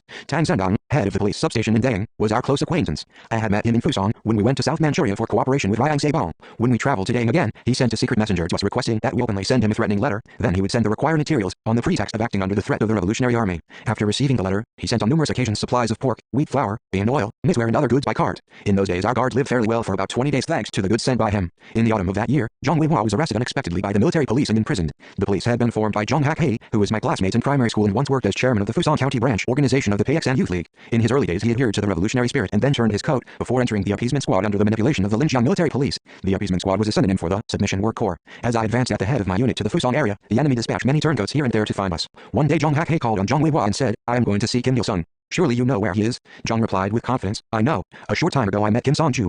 As Zhang had taken part in the youth movement under my guidance, Zhang never suspected him. A few days later Zhang was arrested by the police. As he 419 was used to approaching people in a friendly way, he was too innocent to be vigilant as head of a party group who shouldered the destiny of underground organizations. He was arrested, owing to his illusions about people and lack of vigilance. The enemy tortured him cruelly in order to learn clues of the whereabouts of our headquarters and all the underground organizations in the Fusang area and thereby demolish them. But he faced their torture in silence. He was afraid of revealing my whereabouts and the network of underground organizations against his will if the enemy torture intensified. He resolved to kill himself and requested that his father help him receive parole for a few days. His father asked the police to parole his son on the pretext of illness by bribing the police with money and gifts. On granting his parole, the enemy spies watched his house day and night to learn the network of secret organizations and underground activity of our unit. Zhang Weihua said to his wife, as he faced death, "I regret and lament that I cannot continue the anti-Japanese struggle together with General Kim Il-sung. I decided to guarantee the safety of my comrades with my death and prove worthy of the trust and friendship of General Kim Il-sung. Don't grieve too much." He wrote to me, "The enemy sent out spies to discover the headquarters of the Korean People's Revolutionary Army. Please move your headquarters as quickly as possible." He subsequently committed suicide by swallowing a dose of corrosive sublimate used in film development. This grievous event occurred on the 2nd day of the 10th month, 1937, by the lunar calendar. At that time Zhang Weihua had not reached 25 years of age. 420, an internationalist fighter, my close friend and faithful revolutionary comrade in arms, left us in this way. He died a heroic death at an early age for me, for the headquarters of the Korean Revolution and the common cause of the Korean and Chinese peoples, forsaking his dear parents, wife and children, as well as his long-cherished dreams, which were as beautiful as glowing clouds, in the land of China, where the roar of guns rent the air. His son Zhang Jinquan, whom he had loved more than himself, was 4 years old, and his daughter, Zhang Jinlu, was born just before his death. Nothing is more grievous for a man than to die before his time. Although imprisoned by mistake, Zhang Weihua might have survived, instead of committing suicide. If his family had bribed the military police with more money and gifts, the enemy might have shut their eyes to this crime or punished him leniently after beating him on the buttocks. However, he surrendered the next chapter of his life of his own accord, by committing suicide. Life is not easy, nor is death. A suicide is the most painful kind of deaths. The suicide of a young man, who has a greater world before him than past, requires extraordinarily grim resolve. There were numerous cases of suicide mostly for self-centered reasons. We can hardly find a man who committed suicide for the sake of others as Zhang Weihua did. I assure you that this was the noblest and most beautiful self-sacrifice of all sacrifices made for fellow people. That is why his death was more heroic and solemn than any other self-sacrifice. On learning the tragic news of his death, I could not sleep or eat for several days. I felt an aching void and shock in my heart. My soul seemed to tumble into an abyss, as if a part of the world had collapsed. 421 near me.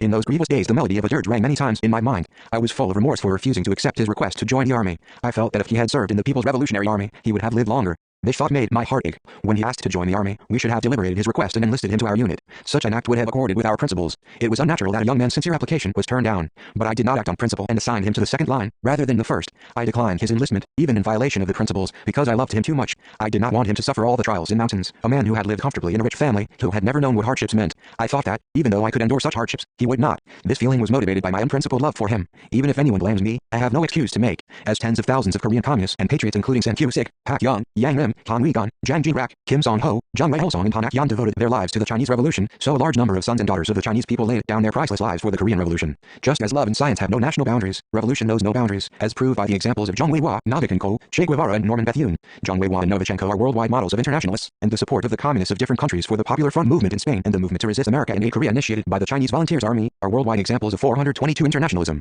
Zhang Weihua's name shines as a great star among these models. Today Zhang Weihua is recognized by the Korean people as a symbol of friendship between Korea and China. Our people, men and women, young and old, remember and reverence the distinguished services he rendered for the Korean Revolution. 423.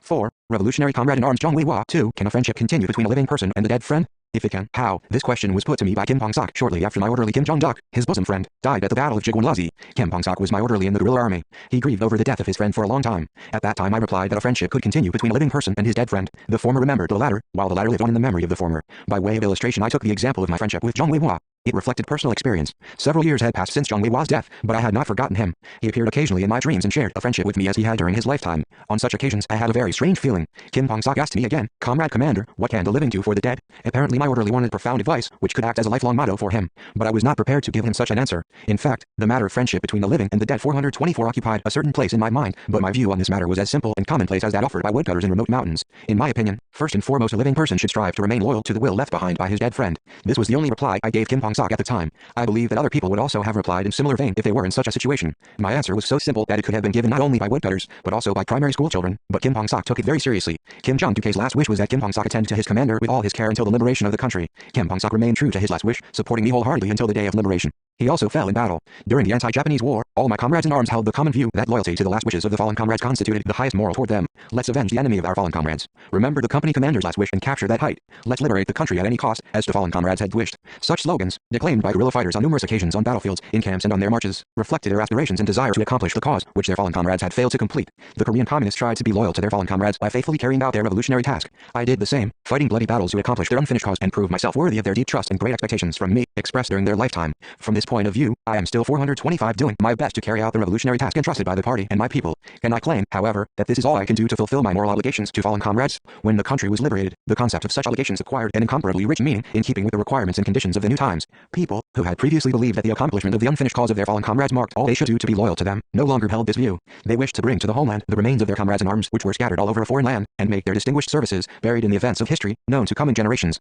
As the country became prosperous, they also wanted to erect bronze statues and name new cities and streets after their fallen comrades. Their loyalty to fallen comrades was fully demonstrated by their love for the children of the martyrs. As soon as we returned to the homeland, we sent officials to bring home the bereaved children of revolutionaries scattered in foreign lands. We discovered them one by one, as if picking up tiny treasures on sand fields, and enrolled them in the Manyongdae school for the bereaved families of revolutionaries. We also enrolled the children of the martyrs, who had fought in the homeland in this school, and transformed them into able builders of the new Korea. In the 1970s we built the Revolutionary Martyrs Cemetery on the Juhak Peak of Mount Taesong, in a bid to pass on the images of our comrades in arms to posterity. We also built the Patriotic Martyrs Cemetery, or the Second Revolutionary Martyrs Cemetery, on a hill in Sinmyara, Hyeongjusan District. 426 All these policies and measures represented an expression of the noble comradeship and unchanging purity of the Korean communists in their efforts to fulfill their moral obligations to the revolutionary martyrs as best as possible. Throughout more than half a century of revolutionary practice, the Korean communists set an example in their relations with their fallen comrades in arms, to say nothing of their living comrades. This example deserves universal praise. The unprecedented history of human relations and comradeship, created by the Korean revolutionaries, indicates that friendship can continue between the living and dead. One need only recall my friendship with Zhang Weihua to prove my case. It would not be correct to think that my friendship with Zhang Weihua ended with his death. If a man's friendship ends with his friend's death, can such a bond be considered a sign of real friendship? If a living man remembers his dead friend, the friendship remains alive and vibrant. My friendship with Zhang Weihua has continued even after his death. Zhang passed away, but I have never forgotten him even for one moment. The fragrance of his personality penetrated my mind more deeply as the days went by. When the anti-Japanese war ended in the victory of the Korean and Chinese communists, Zhang Weihua was the first man I recalled from countless Chinese comrades and benefactors. In the liberated homeland, I recollected with deep emotion each of my Chinese benefactors, who helped me and my family and supported the Korean Revolution with all their hearts. When good times arrived, I missed them all the more. Whenever I recalled Zhang Weihua, I always remembered his bereaved family. I recalled his family, in particular when the democratic reforms were underway, centering on the agrarian revolution in northeast 427 China, following the unconditional surrender of Japan, when the whole of Manchuria was subjected to the civil war between the Kuomintang army of Jiang Jia and the Chinese People's Liberation Army. The liquidation of the evil landlords and contractor capitalists and the overthrow of pro-Japanese elements and traitors to the nation everywhere led me to worry about Zhang's family, who might have been regarded as a target of dictatorship and unfairly punished. Whenever the neighboring country launched a campaign of social upheaval or movement to destroy some aspect, I worried about the fate of Zhang's bereaved family. Although Zhang Weihua was a martyr, who had rendered distinguished services for the revolution, he had worked mostly underground, so I wondered if the masses would recognize him, a rich man's son, as a communist, not as a reactionary or traitor to the nation. I eagerly waited for a chance to meet his family. However, the complicated process of building a new country, the Great War against the Americans and the work carried out to lay the foundations of socialism led me to postpone many plans. I wanted to find and meet many people, but resisted such temptations and concentrated on state affairs. The first news of Zhang's family reached me in 1959. That year a visitors group from our country had been to old anti-Japanese battlefields in Manchuria. Prior to their departure, I met the group and told Pak Young-sun, the head of the group, "Comrade Pak, do you remember Zhang Weihua, the owner of the Xiangli photo studio, who supplied cloth and money to us when the children were suffering from illness and shivering with cold in the secret camp in Ma'anshan? Over 20 years has passed since he died, but I have not even sent my regards to his family. When you drop in at 428 Fusong, remember me to his bereaved family and give my best regards to them on my behalf. I will keep your words in mind. I also thought that I am under moral obligation to see his family when we arrive in Fusong. We owed a great deal to him." Pak Young-sun wiped his tearful eyes, apparently wet from deep emotion. Zhang Weihua was Chinese, but he was virtually Korean or Korean revolutionary. His distinguished services occupied an honorable place both in the history of the Chinese Communist movement and in the annals of the anti-Japanese revolution of our country. Even if his family moved to another place from Fusong, you must discover where they are, with the aid of the Chinese public security organs. Yes, I will find them, even if I have to search all over China. After the visitors group left for China, I waited anxiously for news from Fusong. As war wounds healed and the cities and countryside were transformed along socialist lines, I could afford to devote my mental efforts to my fallen comrades in arms. arms and their bereaved families. A few months after leaving the homeland, Pak Young-sun sent me a telegram with the news about Fusong I had been awaiting so eagerly. The telegram said, "Today I met Zhang's family in Fusong. I conveyed your greetings to them as you, Premier, so desired." Zhang's wife expressed many thanks in tears. She gave us a photograph. "We are doing our best to collect materials about the joint struggle of you, Premier, and Zhang Weihua. I will report all the details when we are back home." Later, Pak Young-sun reported to me that Zhang Wancheng died in 1954 and that after his death, Zhang Weihua's wife lived a frugal life in 429, the old house in Fusong with her son Zhang Jinquan and daughter Zhang Jinlu. When Pak Young-sun conveyed my greetings to her, Zhang's wife was deeply touched and overcome with emotion. There is a saying that the sky changes every hour and a man changes throughout his life, but General Kim Il-sung's friendship has always been constant. 20 years have passed since my husband's death, but the general still remembers him. I can't find words to express all my thanks to him. As a token of courtesy, she offered a photograph she had kept for several decades and requested that Pak deliver it to me. This was the picture, where Zhang Weihua and my brother Xiaoju posed together. This photo was displayed in the then Museum of National Liberation Struggle with other materials collected by the visitors group in autumn that year. Ever since then, Zhang Weihua's face has become known to our people. When I visited the museum, I paused for a long time before his picture. It touched me so deeply that I felt that Zhang, who I last saw a day 20 years previously, had come to Pyongyang alive. In those days, few of our people knew about Zhang Weihua. The flunkiest and important propaganda posts had failed to publicize the revolutionary history and revolutionary traditions of our party. Consequently, only a few people knew about Zhang's aid to me and the distinguished services he had performed for the Korean Revolution. Only a few anti-Japanese veterans knew of my relations with him. I wanted to tell my entourage proudly what a good man, excellent revolutionary and faithful internationalist he was. My affection for him and pent-up feelings over his death, which I had quelled for 20 long years, gushed out. 430. Comrades, this is Zhang Weihua, my classmate in Fusong Senior Primary School No. 1. He was my friend and faithful revolutionary comrade in arms. His comrades in arms included many Korean communists. Zhang Weihua was a great internationalist fighter who understood Korea to us, sympathized with and supported the anti-Japanese struggle of the Korean people through our friendly relations. He could have lived in luxury by forsaking the revolution. He instead volunteered for the struggle. He dedicated his life to this cause and protected me. This picture strengthens my yearning for him. The happier we become, the more we must remember such benefactors as Zhang Weihua and other Chinese friends who helped us in our revolutionary cause with their blood. Since then, our publications have given wide publicity to Zhang's merits. Zhang Weihua, along with Luo Shengjiao and Wang Jiguang, is now well known to all our people as a famous internationalist martyr. Our younger generation remembers Zhang Weihua with boundless affection and reverence, as they recall Kim Jin and Ma Tonghu. The day after our visitors group arrived in Fusong, Zhang's wife said to her children, "General Kim Il-sung and your father were on intimate terms like real brothers since the days of primary school. They were so friendly toward each other that all their schoolmates in Fusong envied them. Thanks to the influence and guidance of General Kim Il-sung, your father fought resolutely against the Japanese imperialists. That was why your grandmother used to say that you should call him uncle. The general always keeps your father and our family in mind. Jinquan, you must write to your uncle, thanking him and wishing him good health." 431. Excited by his mother's reminiscences, Zhang Jinquan, a vivacious young man in his 20s, passed a sleepless night. In 1959, Zhang Jinquan was a handsome young man who was 2 years older than his father at the time of his suicide. He sent me a long letter on behalf of his family. After receiving his letter, I spent several sleepless nights recalling Zhang Weihua. My friendship with Zhang Weihua surfaced in my mind again, owing to my greetings to his family and Zhang Jinquan's letter to me. We can say that a living man's friendship with his dead comrade continues, thanks to the former's love for and concern about the latter's children. My friendship with Zhang Weihua was deepened and developed in a new way, thanks to my frequent meetings with his children. After receiving the letter from Zhang Jinquan, I became deeply concerned about this young man, whose face or character I had never known. His handwriting closely resembled his father's.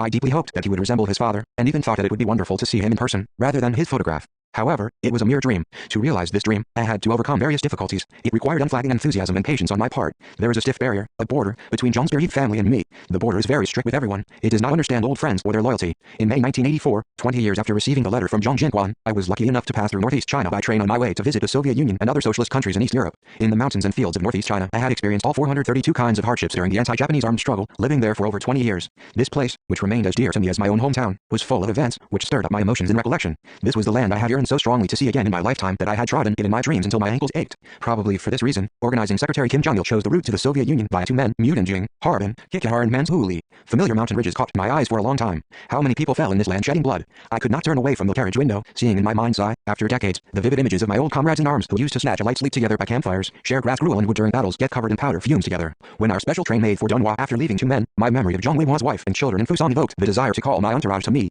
I said to them, "This is the place I have yearned to visit for a long time. If time permits, I want to call on my old comrades in arms in the days of the guerrilla army and other friends and acquaintances, visit the old battlefield where fallen comrades lie buried. It's such a shame that I can't. Zhang Weihua's family are said to be still living in Fusong, which is only 800 miles from here. I want to send them a gift as a token of my best wishes." A few days later, the Chinese officials concerned conveyed my gift to Zhang's family. 433. On returning home from my visit to Europe, I received a second letter from Zhang Jinquan and invited him to Pyongyang. I requested General Secretary Hu Yaobang to help Zhang Jinquan's visit to our country. In April 1985, Zhang finally paid a historic visit to Korea, together with his sister Zhang Jinlu and his eldest son Zhang Qi. On a spring day, when all trees and plants were shooting and blooming, I received the distinguished guests from Fusong at the Hungbu guest house. As soon as I caught sight of Zhang Jinquan and Zhang Jinlu leaving the car, I became so excited that I could say nothing for a moment. Zhang Jinquan resembled his father, Zhang Jinlu was the spitting image of her mother, and Zhang Qi had all the good points of his grandparents. The close resemblance to their parents must have been a joy for them. It also made me happy. I felt as if the late Zhang Weihua and his wife had returned and appeared before me. I gazed at them in a bid to find a resemblance to Zhang Weihua in their demeanor, and I held them together in my arms, as I had done when I met Zhang Weihua in Yaoling and Ding. "I welcome you," I greeted them in Chinese. Although my knowledge of Chinese had been affected by lack of practice for decades, I still said, I welcome you in fluent Chinese. Some people say that it is a breach of conventions for a head of state to speak in a foreign language in a diplomatic conversation, but I didn't care. Zhang's party was not on a diplomatic visit, and I hadn't invited them for diplomatic reasons. What was the use of diplomatic conversation or conventions when I was receiving the children of my comrade in arms? Consequently, I did not propose a toast at the luncheon given in their honor that afternoon. It was also a breach from convention. 434. I need not make such a speech, as we are one family members, aren't we? Let's raise our glasses to the health of the people sitting here in friendship between Korea and China. Zhang Jinquan was pleased with my words. Like his father, Zhang Jinquan did not drink much. I did not offer many glasses to him. Each of us drank 3 glasses of mild blueberry wine. When President Miron visited our country, I also offered him blueberry wine. It is a famous wine, which only the Japanese emperor apparently drank during his rule of our country. 3 glasses of wine had a profound symbolic meaning. In June 1932, when I bid farewell to Zhonghuihua in the Dongxiaguo distillery in the north of the crossroad of Fusang County town, we also drank 3 glasses of wine. The luncheon in honor of our precious guest from Fusang lasted 3 hours. It proceeded in a family atmosphere without any formalities or conventions. After luncheon, we talked a lot in the garden. We focused on the theme of loyalty. I recalled the loyalty shown by Zhang Wancheng and Zhang Weiwan to my family, based on my experience in Fusang. The guests expressed their thanks for my loyalty to their family. Your grandfather helped the independence movement of Korea and your father helped the communist movement of Korea.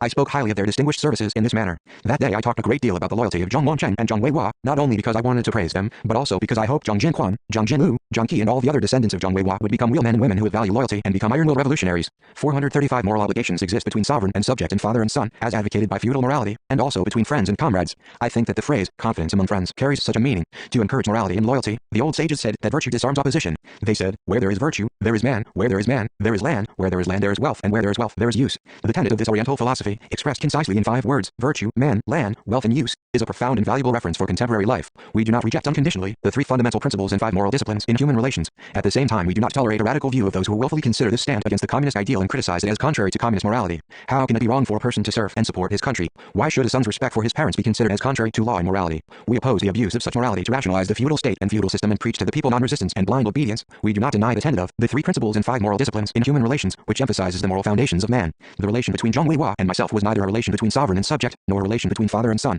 In my opinion, Zhang was not motivated to protect me at the cost of his life by the moral principle of relationship between sovereign and subject. He merely demonstrated the noblest communist loyalty to his revolutionary comrade and the revolution. Zhang Weiwa's self-436 sacrifice was so great and valuable owing to its purity and noble character. At that time, Zhang Jinquan and his company presented me, on behalf of the Fusang people and his family, with a wooden decorated clock, which bore the inscription, 2 dragons play with a pearl, and the Chinese painting, a long life, where a child was holding a basket full of peaches at a farmhouse. Zhang Jinquan explained that it indicated their wish for my long life and good health. In return, I gave gold watches, bearing an inscription of my name, to Zhang Jinquan, Zhang Jinlu, and Zhang Qi.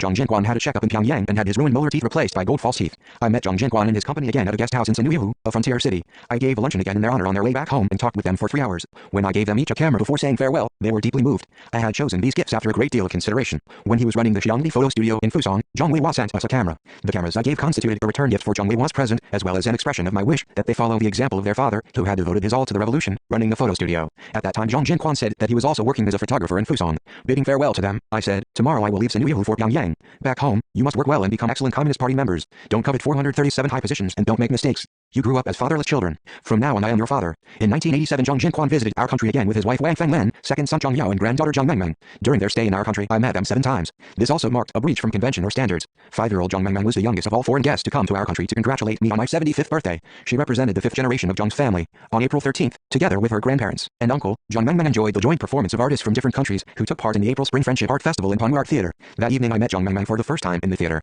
As I made for the seat by the aisle from the lobby, I exchanged greetings with Zhang Jinquan's couple standing at the first row beside the aisle and embraced Zhang Mengmeng and lifted her high in the air. She smiled brightly, nestling her cheek against mine, without displaying the slightest shyness. At that moment the audience of thousands applauded us in unison. The foreign guests who had not known of our relations also clapped their hands for a long time, experiencing the joy of witnessing this happy scene. At the moment of thunderous applause I thought, Mengmeng, I am the elder brother of your great-grandfather. Holding you in my arms, I feel a lump in my throat as I yearn for your great-grandfather. He greatly loved children. If he were alive, how much he would love you. But he sacrificed himself for my sake, before he had reached the age of 30. I don't know how I should repay him. You are 438, the 5th generation flower of the friendship between Korea and China. Your great-great-grandfather and great-grandfather, my father and I devoted all their lives for this friendship. You are a flower, which has thrived on the blood they shed and efforts they made. For the sake of the friendship between Korea and China, you must bloom beautifully, so that the world may see you. I held Zhang Mengmeng tightly in my arms. The small heart of the young girl throbbed rapidly close against my heart. I considered the moment when her vigorous heartbeat reached my heart, a meaningful moment, when my friendship with Zhang Weiwa was linked to the 5th generation, from Zhang Wancheng, through through Zhang Weihua, Zhang Jinquan and Zhang Qi to Zhang Mengmeng. Despite the flow of stormy years, the friendship of our two families continued right up to the fifth generation, crossing long rivers and streams. This is the friendship between our two families, as well as two peoples in two countries, Korea and China.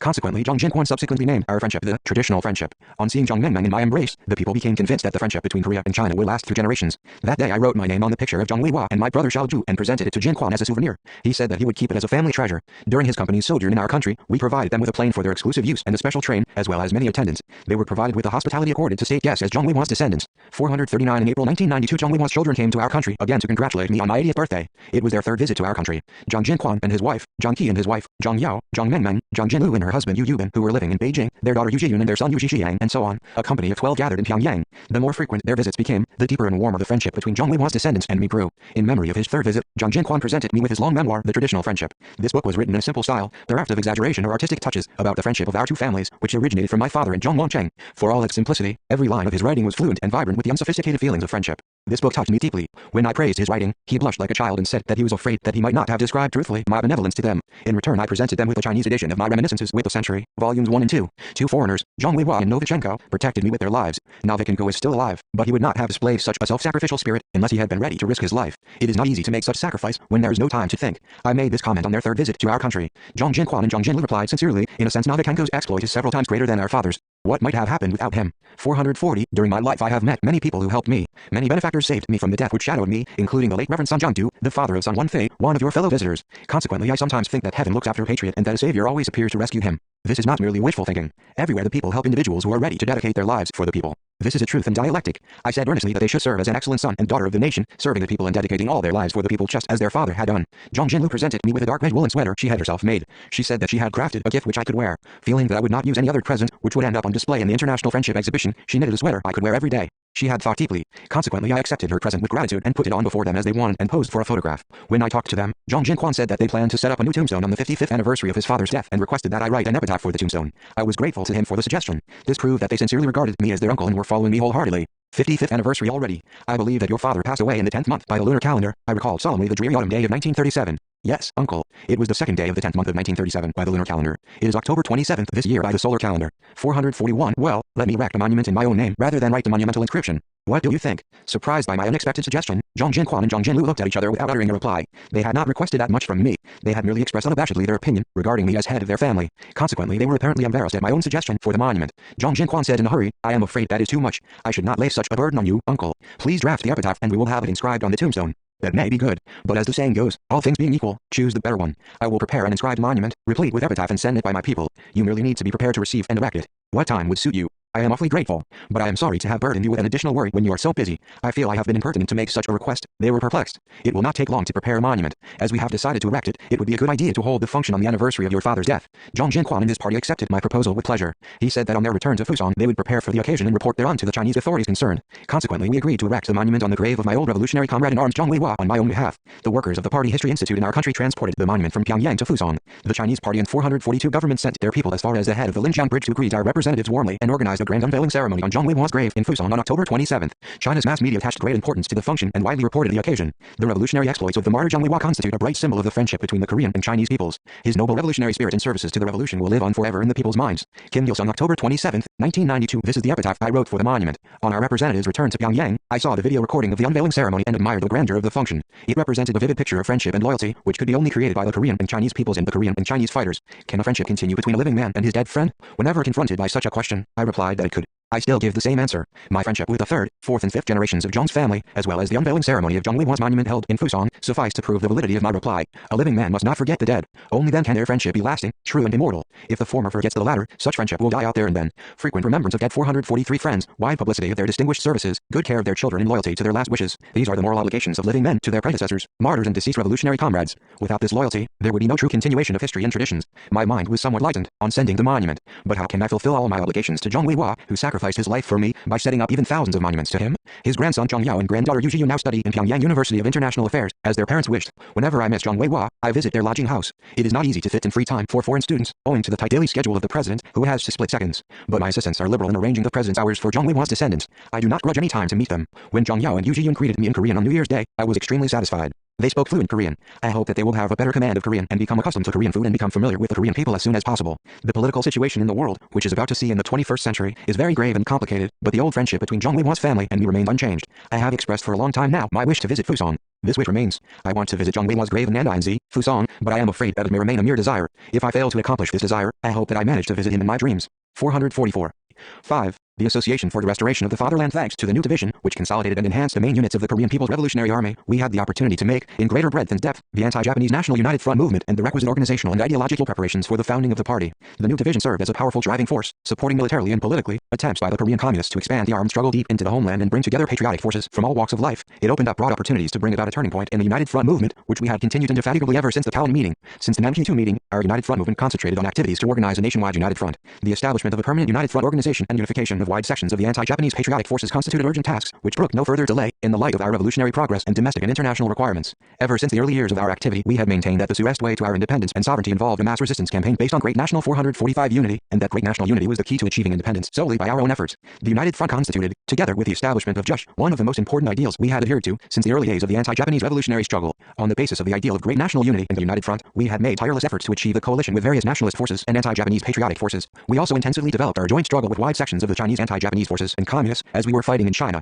The remarkable successes and experiences we had achieved during this struggle marked a valuable foundation for the large-scale development of the United Front movement. We created a postulate for continuing the United Front movement on a nationwide scale on the basis of these successes and experiences, and also made every possible effort to train as quickly as possible the nucleus and form our own forces, who would be able to take charge in future. Attempts to rally together all the forces of the nation were also made before the 1930s. In Korea's modern history, the unity of the nation, transcending ideas and doctrines, began to be debated for the first time after the mid-1920s. In those days, our national liberation struggle was marked by two forces representing nationalism and communism. The greater the tyranny and expropriation of the Japanese imperialists, the greater the far-sighted leaders of the national liberation movement felt the need for the solidarity of patriotic forces and great national unity. Proceeding from this necessity, the communists of the early days sought to engineer a 446 coalition with the nationalists, while the nationalists attempted to cooperate with the communist camp. Thanks to the joint efforts of the leaders of both camps, who were equally interested in national liberation and the restoration of national sovereignty, the Sangan Association, the first United Front organization in our country's history, was founded in Seoul in February 1927. The expectations and trust of the popular masses in this organization were so great that the patriotic figures and historians of those days called the Sangan Association the single national party. The masses, demoralized by the antagonism and opposition of the two forces of communism and nationalism, shouted with joy at the formation of the Sangan Association. It was a great happy event, meeting the desire of the popular masses and the demands of the time, when the champions of the communist and nationalist movements, who had been estranged from one another owing to a difference of ideas and doctrines, realized, albeit belatedly, the need for unity and solidarity and established the United Front organization. The Sangan Association, which could be termed the first creation of the National Cooperative Front in our country, was patriotic and anti-Japanese in its goals and aims. Following the realization of the common front of the two great forces, which could be said to represent the nation, the Sangan Association became after its inauguration a nationwide single organization, representing all the people. The purport of the inauguration of this organization is mirrored in the name of the Sangan Association itself, provided by its sponsors in the meaning of Komak Sangan. Komak Sangan implies that the new trunk grows from an old tree. As the name indicates, the Sangan Association aspired to a general assembly of national forces on a new basis. 447. The movement of the Sangan Association, which was sponsored, promoted and managed by such progressive patriots as Ri Sang-jae, Hong Myung-hoo and Ho Han, who enjoyed a high reputation among the popular masses, was innovative and revolutionary in terms of the content of its program. It aimed to accelerate the political and economic revival of the nation, consolidate national unity and deny all forms of opportunism. The professional composition of its members was also diverse and wide-ranging. The Sangan Association was joined by more than 37,000 people from all sorts of profession, such as workers, peasants, hotel managers, photographers, journalists, traders, doctors, company employees, teachers, scriveners, stock farmers, printing workers, fishermen, transport workers, weavers, tailors, students, lawyers, writers, bank clerks and religious workers. The Sangan Association ended its existence in May 1931, despite its excellent goals and aims to unite all the nation's efforts through the collaboration of the right and left groups. Various rumors have circulated about the reasons behind the dissolution of the Sangan Association. The champions of the communist movement blamed its collapse on the nationalists, while the nationalists attempted to shift the responsibility to the communists. At one time, some historians attempted to negate the patriotic character of the Sangan Association and its significance for the nation's history, trying to seek the main cause of the dissolution of this organization in the dissension and reformist tendencies of the people at the top. I cannot accept such a nihilistic view. It is good to analyze the cause of its dissolution scientifically and learn a lesson from it, but one should not shift responsibility onto others. We should not deny the Sangan 448 Association or belittle its significance to the nation's history, because there were some reformists in the upper strata of this organization. The dissolution of the Sangan Association was above all caused by divisive attempts by the Japanese imperialists, who feared a merger of the anti-Japanese resistance forces of the Korean nation. The imperialists drove a wedge between them and bribed the reformist upper strata. The Sangan Association also collapsed, owing to lack of a pivotal leading force, which could have frustrated the sabotage and destructive operations of the enemy and skillfully managed and led this association. On learning a severe lesson from the disintegration of the Sangan Association, we raised the problem of the anti-Japanese National United Front as an important policy, displaying firm resolve and determination to seize the initiative and unify the patriotic national forces, and made tireless efforts to join all the forces of the nation, under the banner of the cause of anti-Japanese national salvation. During this process, we trained a nucleus capable of leading this movement on their own initiative and also accumulated useful experience. The Nanking II meeting constituted a new historic turning point in the United Front movement of our country, as it had adopted decisions on the inauguration of a national United Front. It was a time when a popular front movement also came to the fore on the international scene to check imperialist aggression and confronted fascism. Greatly stimulated by the seizure of power by the Nazis in Germany, the French were working class keenly felt the need to form an anti-fascist united front, aware of the increasing threat of fascism in their own country. In response to the passionate wishes of the masses for unity, the Socialist Party accepted the proposals of the French Communist Party 449 and signed an agreement for concerted action against war and fascism in July 1934. The trade unions, formerly divided by the two parties, also merged. This wave led to the creation of the Popular Front for Labor, Freedom and Peace. The trend required an expansion and development of this front right up to unity with the middle class. The participation of the Radical Socialist Party, a petty bourgeois party, in the coalition of socialist and communist parties at the end of June 1935 led to the creation of the so-called Popular Assembly. A grand demonstration of the Popular Front was held in Paris on July 14, involving hundreds of thousands of people. Maurice Thorez, Leon Blum and Edouard Daladier, the leaders of the three parties, stood in the vanguard of the demonstration shoulder to shoulder. In January 1936, the Popular Front program, based on the unity of progressive groups who had stood up in the anti-war, anti-fascist struggle centering around the three parties, was formally announced, and the Popular Front won a landslide victory in the general elections of the Chamber of Deputies, held in April and May of the same year.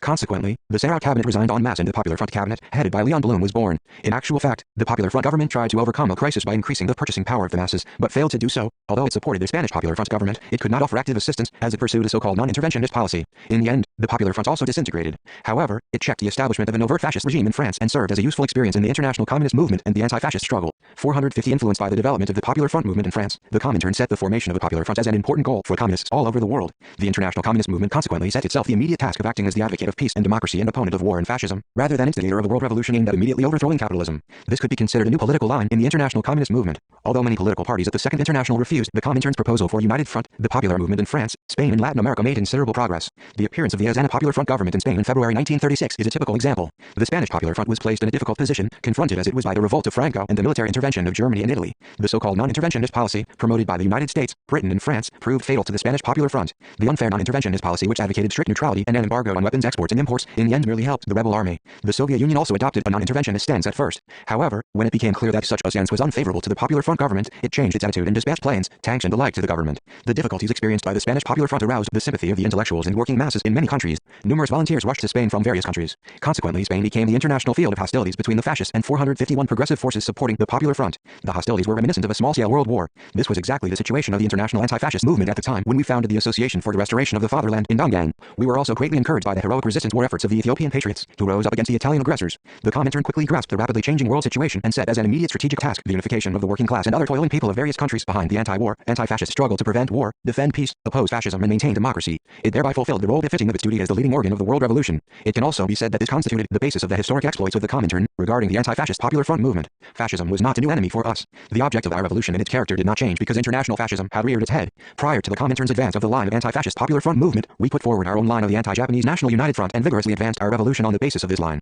The foundation work of the Association for the Restoration of the Fatherland as a nationwide united front body began after the Nanjing II meeting. Until then I had on the whole been trying on my own to mature my meditation as regards the foundation of this association. Now and then Kim San-ho, Cho Hyun, Pak Young-sun and some others provided the necessary advice, but generally they adopted an attitude of, do as you please, comrade commander. I once met an elderly scholar in a mountainous village in the neighborhood of Yoshuichuan in the 452 Dunhua area. He became a good advisor and match I could discuss matters with. In that village there were two houses of Koreans. I was staying at one of them. At that time a small unit operating in the Heilong area came to see us. On seeing me, they reported that they had brought a strange man with them. They said that they had met him in a remote village in Heilong and that he had followed, insisting on a meeting with General Kim Il-sung. On learning that the small unit was coming to the headquarters, feeling that they should not bring an unidentified individual to the headquarters, the members of the small unit repeatedly advised him to return home. However, the man merely replied, "You go yourselves, I'll go myself. Don't worry about me. Let's not interfere in each other's affairs." He then calmly followed the small unit at a certain distance. This individual, who attracted my curiosity before I had even met him, behaved strangely at our first meeting. Some comrades from the small unit introduced me to him as the commander. However, the strange guest did not listen and requested that he be introduced to the real General Kim Il-sung, taking into consideration his age and earnestness. I received him, chopping firewood for the master of the house. Apparently my clothes did not satisfy him.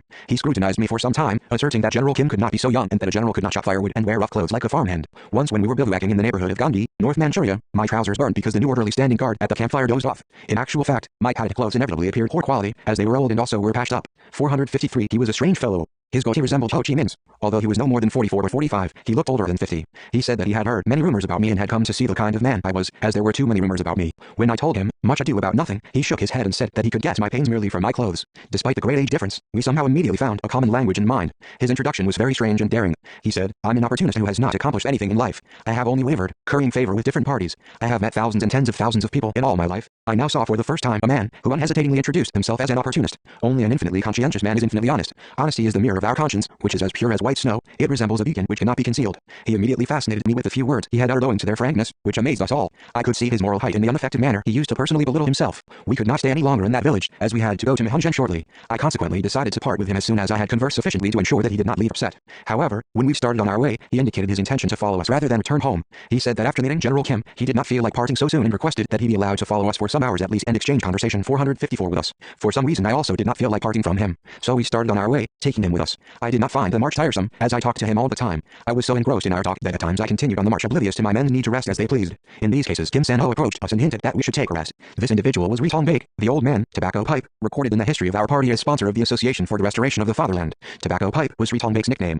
In my opinion, many people know that Tanjong of South Hamgyong Province is the home of Ri Tong-hu, a General, field grade officer, TR, at the close of the Ri dynasty, a famous leader of the Righteous Volunteers Army and an advocate of the communist movement. Few people, however, know that it is the native town of Ri Tong-baek. During our talk on the march, we discovered that Ri Tong-hu had exerted a considerable influence on Ri Tong-baek, who studied the Chinese classics. We learned that Ri Tong-hu had persuaded the old man, tobacco pipe, to join the independence movement. He belonged to the War Fundraising Association, located in the Chenbai area. As the topic of our conversation concerned the War Fundraising Association and Kangjingan, it became more animated. Ri Tong-baek knew about Kangjingan as well as he said that he had frequented Badaegu and Linjiang and had on each visit there maintained close contact with Kangjingan. He worked in the association as correspondent director. 455 however, when the great cleanup in the year of Gyeongsan, 1920, TR, reached Changbei, the awe-inspiring War Fundraising Association rapidly dispersed. A disappointed Ri Tong-baek went to Russia in search of Ri Tong-hu.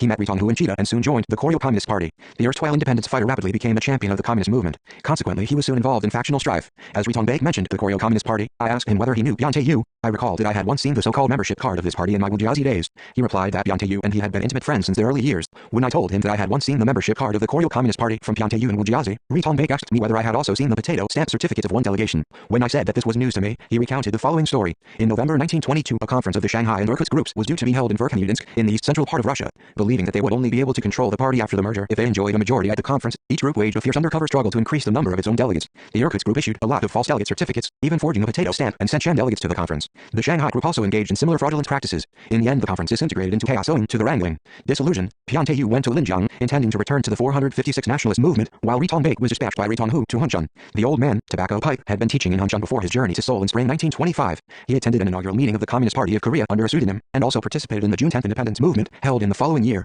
Ri Tong-baek's stay in Seoul, the rendezvous of the factions, led to his involuntary involvement in the whirlwind of new factional strife. He spent busy, boisterous days playing the role of 2 or 3 individuals, dragged into the Tuesday group first and then plunging into the ML group. The despicable undercover struggle of various groups to seize control of the party involved disgraceful behaviors. A member of the Central Committee was put in a sack and clubbed. His head was knocked with a wooden pillow. Sometimes such a deplorable trade comedy was also staged to inform the police of opponents so that they were arrested and detained. If he had stayed on in Seoul, he would not have known when and where he would have been secretly handcuffed or had his head clubbed. Consequently, Ri Tong-baek returned to Jiandao. Ri Tong-baek was like a wrecked ship without a sail, helm or oar. He had been running in confusion depending on the wind and the waves, spat at factional strife and steadfastly remained on land. He worked as a newspaper reporter in Longjing, rejecting both the movement of the Independence Army and the Communist movement. However, the anti-Japanese movement of the 1930s, flaring up in Jiandao, stimulated Ri Tong-baek to become involved in the storm once more. Drawn to a confused party belonging to the Tuesday group, Ri Tong-baek worked as secretary of District No. 3 of the Heilong County 457 for some time. After a narrow escape from death during the great cleanup in Jiandao, he went to a remote place in Heilong with his family, determined to turn his back on the world forever. He said that he had led a quiet life there for the past several years, teaching at a private village school. So, what else am I if not an opportunist? I am an out-and-out opportunist, involved in all the factions excluding the Seoul Shanghai group. Ri Tong-baek put the tobacco in his pipe bowl as if he was ending his topsy-turvy past. He was a heavy smoker. Sometimes he put his pipe into his mouth even when he was riding on horseback and would be rebuked by young orderlies. Instead of taking offense, he muttered as if an excuse, "Oh, I'm so forgetful." Smoking on the march may even invite far-off running dogs. He put his pipe in the pouch of his extra coat. He never rolled tobacco on paper. He only smoked a pipe. This led to his nickname, Tobacco Pipe. Thank you for your frankness, but I don't regard you as an opportunist. You have merely peeped here and there in order to seek out the right path to be followed by the Korean society. Participation in various groups in the search for truth does not mark you out as an opportunist. Ri Tong-baek was greatly surprised by my reply. You mean I am not an opportunist to have been involved in so many factions? No, this much is clear from the fact that after living the life of a recluse in the remote mountain area of Heilong for several years, you disregarded your decision and made a long journey to see us. Although 458, you are no longer that young. Can this really be regarded as the realization of an opportunist's original intention? Now that you have seen into the bottom of my heart so thoroughly, I'll gladly agree. I also left home owing to my insistent ambition to find, prior to my death and at all costs, the treasure I have not found for many years. I am extremely delighted to meet someone who is seeking truth with a righteous intention. I think that there used to be many investigators of truth like yourself and champions of righteous movements in our country. However, some have been arrested and imprisoned, some have turned renegade and others have suffered various losses so that they are very rare nowadays. It is very fortunate that you are still alive. My highly interesting talk with the Tobacco Pipe continued until we reached Mihonjan. During that time I became attached to Ri Tong-baek. Ri Tong-baek also grew close to us. One saying goes, meet in haste, part in haste. It was not easy to say goodbye. However, we could not allow an elderly man to go any further along the long and dangerous march, which was likely to involve continuous battles with the enemy. Before leaving Mihonjan, I advised Ri Tong-baek again to go back home. Instead of replying, he rummaged the inside of his coat before taking out a sheet of paper folded into before and handed it to me. It was an application for his enrollment written in a mixture of Korean and Chinese. Even the sudden rising of the sun in the west could not have surprised us as much as that time. How on earth can you follow us at your age? 459. Don't worry about that. Under the command of LG 1.19 and Risasen 20, there were a number of soldiers who were 1.5 times older than me. So you have no reason to reject my request because of my age. Who will take care of your wife and children, who no doubt impatiently await you in the backwoods of Yilong? According to one saying, you feel sorry if you cannot go into scheduled exile. Furthermore, you are now telling me to go back home when I have already left it owing to my desire to devote myself to the great cause of national salvation. General, you have embarked on the liberation struggle for the country. No one else could take care of your ailing mother and your younger brothers, could they? Whatever I said, I could not persuade them. Tobacco pipe. I yielded. To commemorate his enlistment, I gave him a pistol I had treasured for 2 years. When we had decided to enlist him, Ritongbek excitedly explained what had made him decide to remain by our side instead of going back home. Do you know what held me by your side, General? In actual fact, first of all, your ennobling cause. Secondly, your pot trousers and the cry of all those suffering from fever in Mahonjen. I thought a lot when I saw you visit without a moment's hesitation the isolated feverish victims and take care of them. It is not as easy as it seems to take care of one's subordinates and shoulder responsibility for their destiny, regardless of one's own danger. I have met all the eminent bigwigs, but they pale in comparison with you. On the whole, I decided to remain here because I have discovered the true master of the Korean Revolution, the genuine master and leader 460, who shoulders all the responsibility for Korea's destiny. You, General, keep clear of armchair arguments and empty theories and talks. For this merit alone, you managed to persuade a rural scholar like me. Is your decision motivated by a third reason? Why not? Of course, your creative and practical way of thinking and your firm belief in the victory of the revolution. One day, during a break on the march, Tobacco Pipe and I exchanged our views on the National United Front. He expressed his opinion that, although France, Spain and China could form a popular front by merging political parties and organizations thanks to parties like the Communist Party, the Socialist Party and the Nationalist Party, as well as labor movement organizations, our country could not do the same because we had virtually no political parties or lawful organizations. I gave him 2 snowballs and told him to roll them into one. I myself rolled a small snowball on the snow and made it as large as the snowball he had merged.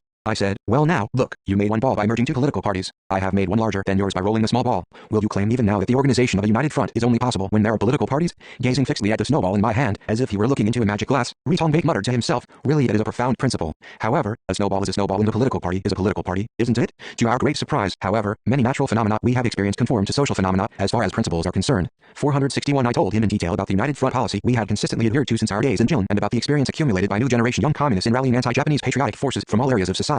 I said, a united front is not only formed by merging political parties and organizations. If the theory of political parties and organizations becomes absolute, it resembles dogma. We can easily form a united front if we are backed by the masses and leadership nucleus. I believed in this case that we should rally people, be they 10 or 100, using the identity of their purposes and aspirations as the criterion. With this aim in mind, we have been promoting the united front movement for a long time now. Beating his nape, Ritongbek said, dogma really is a problem, and laughed loudly. After explaining why he remained by our side, Tobacco Pipe added, by your side, General, I have found a task to dedicate the concluding years of my life to. In the final analysis, I have discovered the worth of my existence. It can be said that one is happy when one feels useful in this world. Now I am such a happy man. What kind of task have you found to make you feel happy? My task resembles the one performed by Louis David who followed Napoleon. I am going to transfer to my diary what David transferred to his pictures. Not the historic achievements of Napoleon's army, but rather those of the Korean People's Revolutionary Army. Ritongbek kept his diary every day as he had planned. There was not a single day when he did not keep his diary, although there were occasions when he skipped his meals once or twice or sometimes for several days. Until his very last moments, he carried out his mission as 462 narrator of the history of the Korean People's Revolutionary Army. After his enlistment, he worked at the Secretariat of the headquarters and later on as the chief editor of the monthly Summel, an organ of the Association for the Restoration of the Fatherland, and was also in charge of the printing office.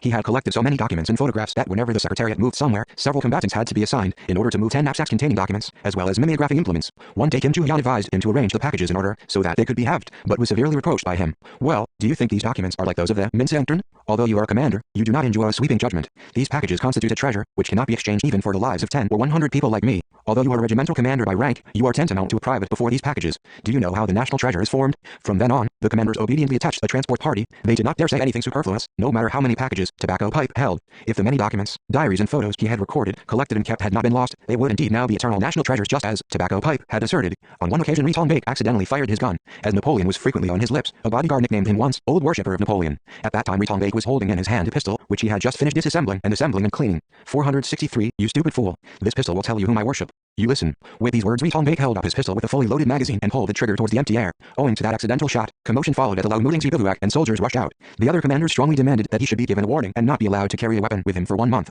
I proposed that he be pardoned just this once, but military discipline was rigorous. The pistol was taken back by Kim San-ho. The arrival of the wonderful old man, Tobacco Pipe, at our unit was another stroke of fortune for me. I always had kind friends. It was as if a nobleman had descended from the sky and helped us. When we resolved the problems with over 100 suspects of the Minseongtern, organized a new division and improved the living conditions of the Mahonchen Children's Corps members, I concentrated all my efforts on the preparatory work for the foundation of the Association for the Restoration of the Fatherland. Although this was an arduous task, all sorts of troubles were resolved smoothly just as we had intended. Consequently, we made brisk headway. As well as Kim San-ho, Ritongbek became an irreplaceably honest and prudent assistant. As soon as he was enlisted, we elected him a member of the preparatory committee for the foundation of the Association for the Restoration of the Fatherland. In this preparatory committee, Kim San-ho and Ritongbek played the key roles. Kim San-ho chiefly worked worked outside the unit, as he was in charge of liaison with external organizations. Ritongbek headed the preparatory work within the unit. 464 Ritongbek also greatly helped me work out the program, rules and inaugural declaration of the ARF. At that time I discussed every item with him and advised him to write the draft. However, he declined my proposal, saying that his literary style was old and that he was not confident of his ability to write down my intentions correctly. Consequently, I made the draft and he added something, thereby perfecting the inaugural documents one by one. Our greatest differences emerged over the first item of the program.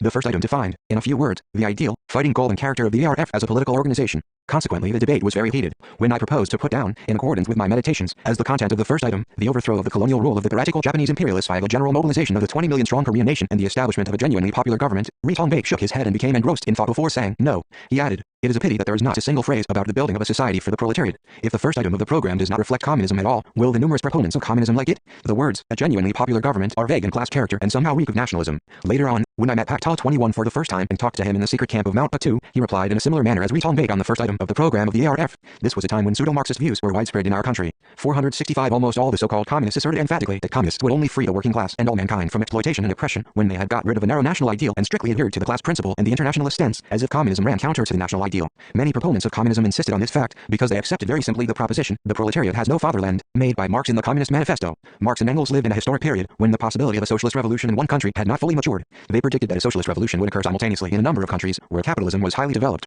In conditions where the bourgeoisie of every country, who were to be overthrown by the working class, posed as defenders of national interests, the revolutionary cause of the proletariat throughout the world might have been spoiled if the proletariat of all countries had been deceived by the honeyed words of nationalism or patriotism advocated by the bourgeois class of their own country. For the proletariat of every country, their homeland under bourgeois rule can never be their fatherland. Therefore, the proletariat had to back unfailingly internationalism and socialism in the choice between chauvinism and internationalism and nationalism and socialism. Proceeding from this point of view, the classics of Marxism warned the working class against so-called patriotic illusions and instructed them to discard at all times the nationalist bias between patriotism and socialism and defend socialism. Analyzing the causes behind the failure of the Paris Commune, Marx asserted that the participants of the Commune had not attacked Versailles, the den of reactionaries, as they thought mistakenly that the launch of a civil war 466 would constitute an anti-patriotic act, when the foreign enemy, the Prussian army, was encircling Paris. Lenin branded it a treachery to the socialist cause that, following the outbreak of the World War I, the revisionists of the Second International abandoned the revolutionary principle of the working class and sided with the bourgeoisie of their own country, under the slogan of defense of the fatherland. To help, under the pretext of defense of the fatherland, the bourgeoisie obtained colonies, who madly display a readiness to increase their own wealth at the cost of their whole nation, constitutes a betrayal of one's own nation and, at the same time, of socialism. Therefore, if the proletariat of an imperialist country are loyal to the socialist cause, they should not hold up the sign of defense of the fatherland, but instead should hoist the banner of opposing war and launch a campaign to boycott war.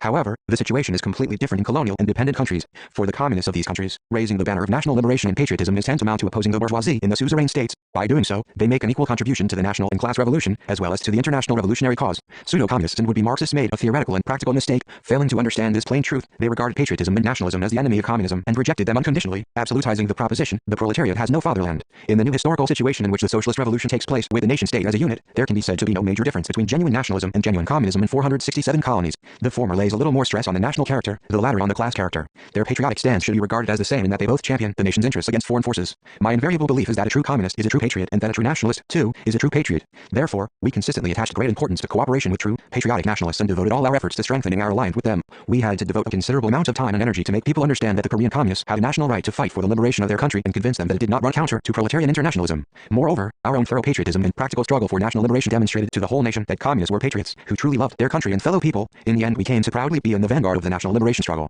The inauguration of the ARF will be the fruitful result of this protracted self-sacrificing struggle we waged. Therefore, we should openly use the name, the Association for the Restoration of the Fatherland, and also make clear in the first item of its program that we intend to liberate the country thanks to the efforts of all the members of our nation and establish a genuinely popular government like the one which was set up at one time in the guerrilla base in East Manchuria. Ritongbek, who had been listening to me attentively, slapped his knee and shouted in joy. 468. That's right. I have been a blind fool. Now I can get rid of my deformity. Following my discussion with you, General, I fully agree with you. We agreed on all the other items of the program. In the 10-point program of the ARF, we established that resolution to the power problem constituted the primary task of the Korean nation, and also put forward various political tasks, such as the provision of the people with democratic freedom and rights, the democratic development of society and protection of the national rights of overseas compatriots. This program also set the task of building a revolutionary army and elucidated the economic tasks to be solved at the stage of the anti-imperialist, anti-feudal democratic revolution, such as unindemnified confiscation of land from the Japanese imperialists and treacherous pro-Japanese landlords, expropriation of all enterprises, railways, banks, vessels, farms, irrigation facilities owned by the Japanese state and Japanese individuals and all the properties of the treacherous pro-Japanese elements, support for the poor, the natural development of national industry, agriculture and commerce and the construction of a national economy. The natural development of national industry, agriculture and commerce and the construction of a national economy were based on our consistent line and policy to rally national capitalists in the anti-Japanese united front by strictly distinguishing between national capital and comprator capital and encouraging patriotic national capitalists and actively defending and supporting them.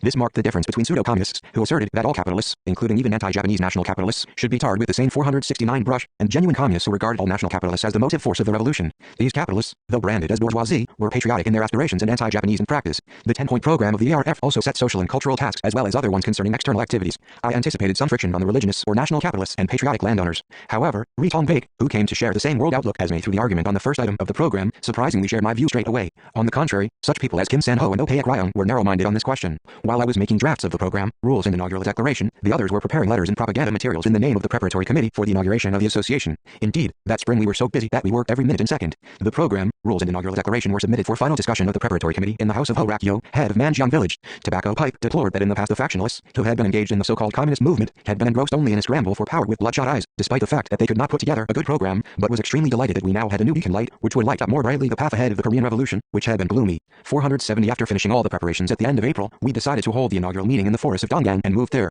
Almost all the delegates who had received letters of invitation gathered there in one way or another. However, Ri Tong-guang and John Kwang, Oh Song-ryan, from South Manchuria, who had even sent us reply letters saying that they would take part in the meeting without fail, for some reason did not come until the meeting was over. As delegates from the homeland, a delegate of Chandois and a peasant delegate came from Pyeongtaek backed by Kang Jaha's organization, and one teacher's delegate and one workers' delegate came from the party organization of the Yeonsong area. The historic inaugural meeting of the ARF was held on May 1st. Although the flowers were not yet in full bloom, the whole mountain was in the thick of spring. As the meeting lay ahead, the hearts of all the delegates throbbed with strong emotion and excitement. The Donggang meeting lasted for 15 days. First, Ri Tong-baek read out messages of congratulations sent to the meeting, and then I delivered the report. In my report I referred to the need to rally the entire nation as one political force under the banner of national liberation and establish in the border area a new base which the Korean People's Revolutionary Army could rely on in order to conduct the anti-Japanese National United Front movement dynamically and further expand and develop the anti-Japanese armed struggle by advancing into the border area and the homeland. Subsequently, this report was published in book form under the title, Let Us Further Expand and Develop the Anti-Japanese National 471 United Front Movement and Take the Korean Revolution as a Whole to a New Upsurge. I also submitted the 10-point program of the ARF and its inaugural declaration to the meeting for consideration. In the 10-point program we defined the character and task of the Korean Revolution, as well as its strategic and tactical principles, on the basis of a correct analysis of the revolutionary situation in the 1930s, the socio-economic conditions of our country and mutual relations between different classes, and also elucidated the prospects of the Korean Revolution, taking into strict consideration the interests of the workers, peasants and other working masses, as well as the common interests of the patriotic people of all walks of life.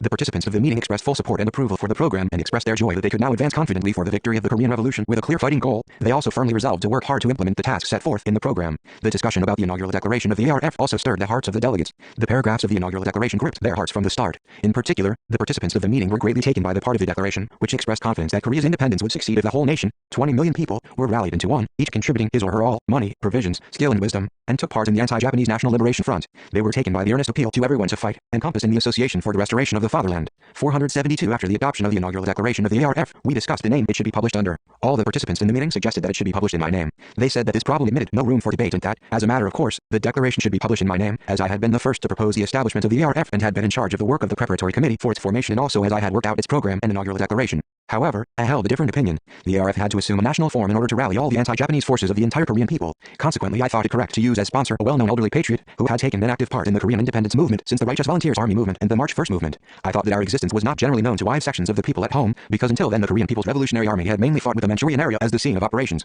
Following the establishment of new secret bases in Mount Patu and the expansion of the armed struggle deep into the homeland, my name became widely known to the people at home. I think that probably one of the issues of the Mail Sinbo, Daily News, TR, for September 1936 was the first newspaper at home to report on the movement and the struggle of our main unit. At the time this newspaper noted artfully, a unit consisting of 150-160 soldiers has advanced to Changhai County, and the head of the unit is said to be Kim Il-sung. Using this as a start, home publications frequently publish our activities. 473 I said to the delegates at the meeting straightforwardly, all of you insist that the inaugural declaration should be published in the name of a certain man, because he was the first to initiate the inauguration of the association, was in charge of the preparatory committee for its inauguration, and also worked out its program and rules. There is no real point in offering prominence to one man, to me, only taking this fact into consideration. It will be much more effective to appeal to the people to join the ARF by using the names of people who are known to all our 20 million compatriots. It will be sufficient if you regard me as a son of our people and suppose that I have suffered greatly for the masses. Then I appealed to them to make as co-sponsors of the inaugural declaration elderly and well-reputed patriots, referring to the need to give up small matters in view of the great cause, and proposed the publication of the inaugural declaration with Ri Tong-baek and Ryo Eun-hyung as co-sponsors. Ri Tong-baek was the first to oppose my proposal. He said that such things as age and former reputations were irrelevant and that there was only one leader, representing the entire nation and guiding the great cause of national liberation,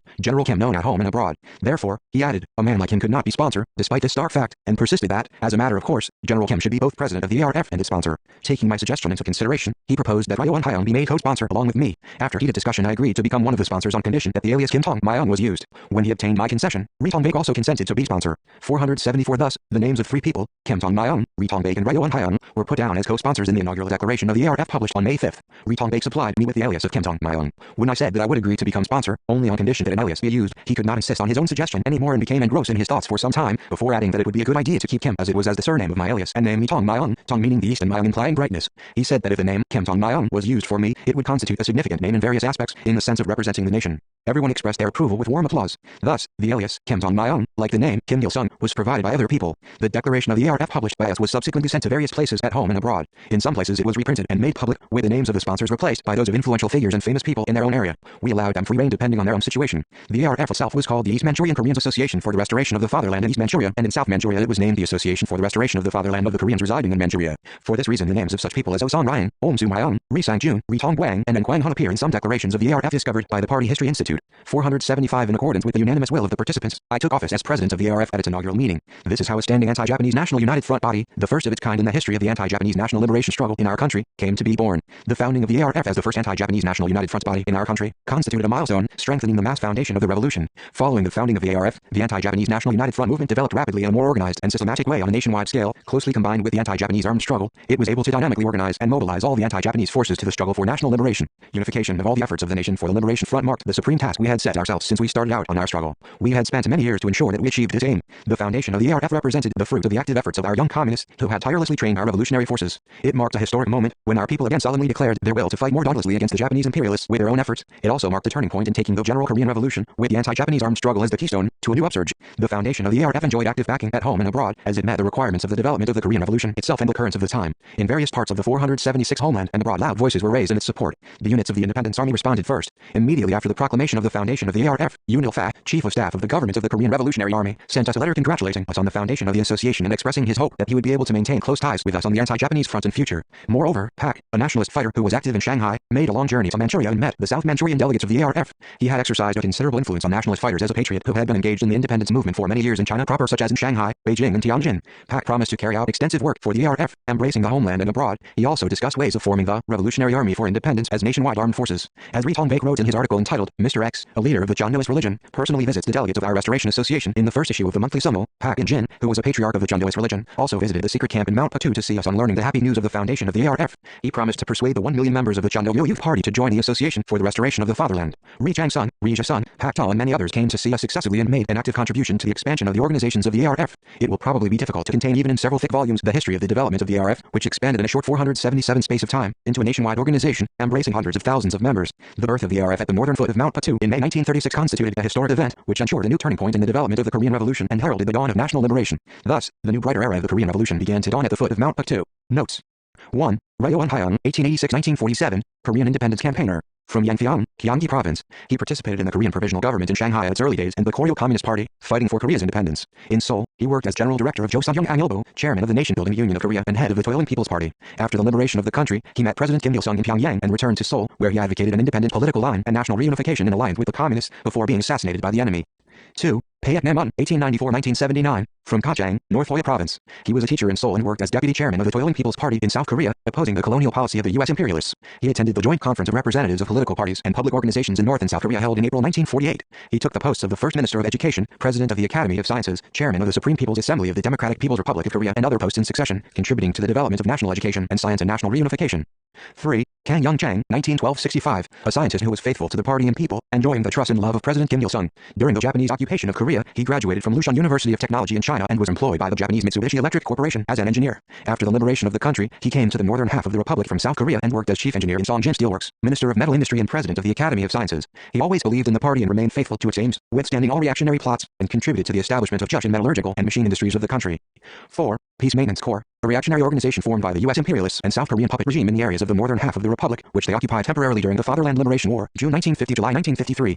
5. 13 Bullets, nickname. One guerrilla was called 13 Bullets instead of his real name because he was shot by 13 bullets in the fight to defend the guard post of Seokgul from attack by the Japanese punitive force during the battle in defense of Hyeowonjin Guerrilla Base, 1933–34.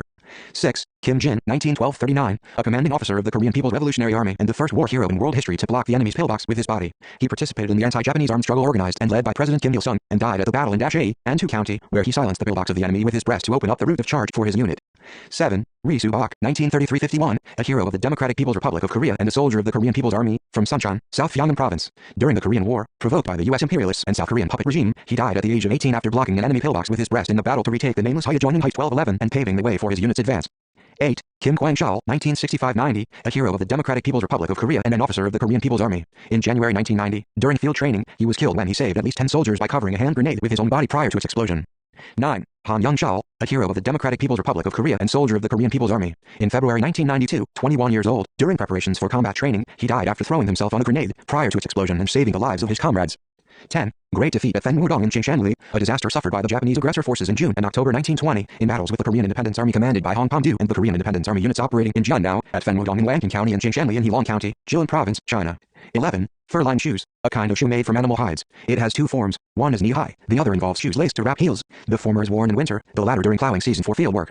12. Ho Han, 1885-1951, a patriotic martyr, from Myeongchun, North Hamgyong Province. During the Japanese occupation of Korea, he worked as a lawyer in Seoul and once spoke in defense of an anti-Japanese fighter. After the liberation of the country, he founded the Workers' Party of South Korea and worked as its chairman, before coming over to the northern half of the republic. He took the posts of the chairman of the Supreme People's Assembly, chairman of the Bills Committee of the SPA, president of Kim Il-sung University, etc. During the Korean War he contributed to the development of national education until his death. 13. Kim Koo, 1876-1949, a Korean independence campaigner. From Yuhu, Hwanghae Province, he participated in the anti-Japanese righteous volunteer struggle at an early age. After the March 1st popular uprising, he went to Shanghai, China, where he occupied the post of president of the Korean Provisional Government and other posts in succession and founded the Independence Party of Korea. After the defeat of Japan, he returned to the homeland and combated in South Korea against enslavement by the United States. He participated in the Joint Conference of Representatives of Political Parties and Public Organizations in North and South Korea held in Pyongyang in 1948. He returned to Seoul and fought for national reunification and allied with the communists before his assassination.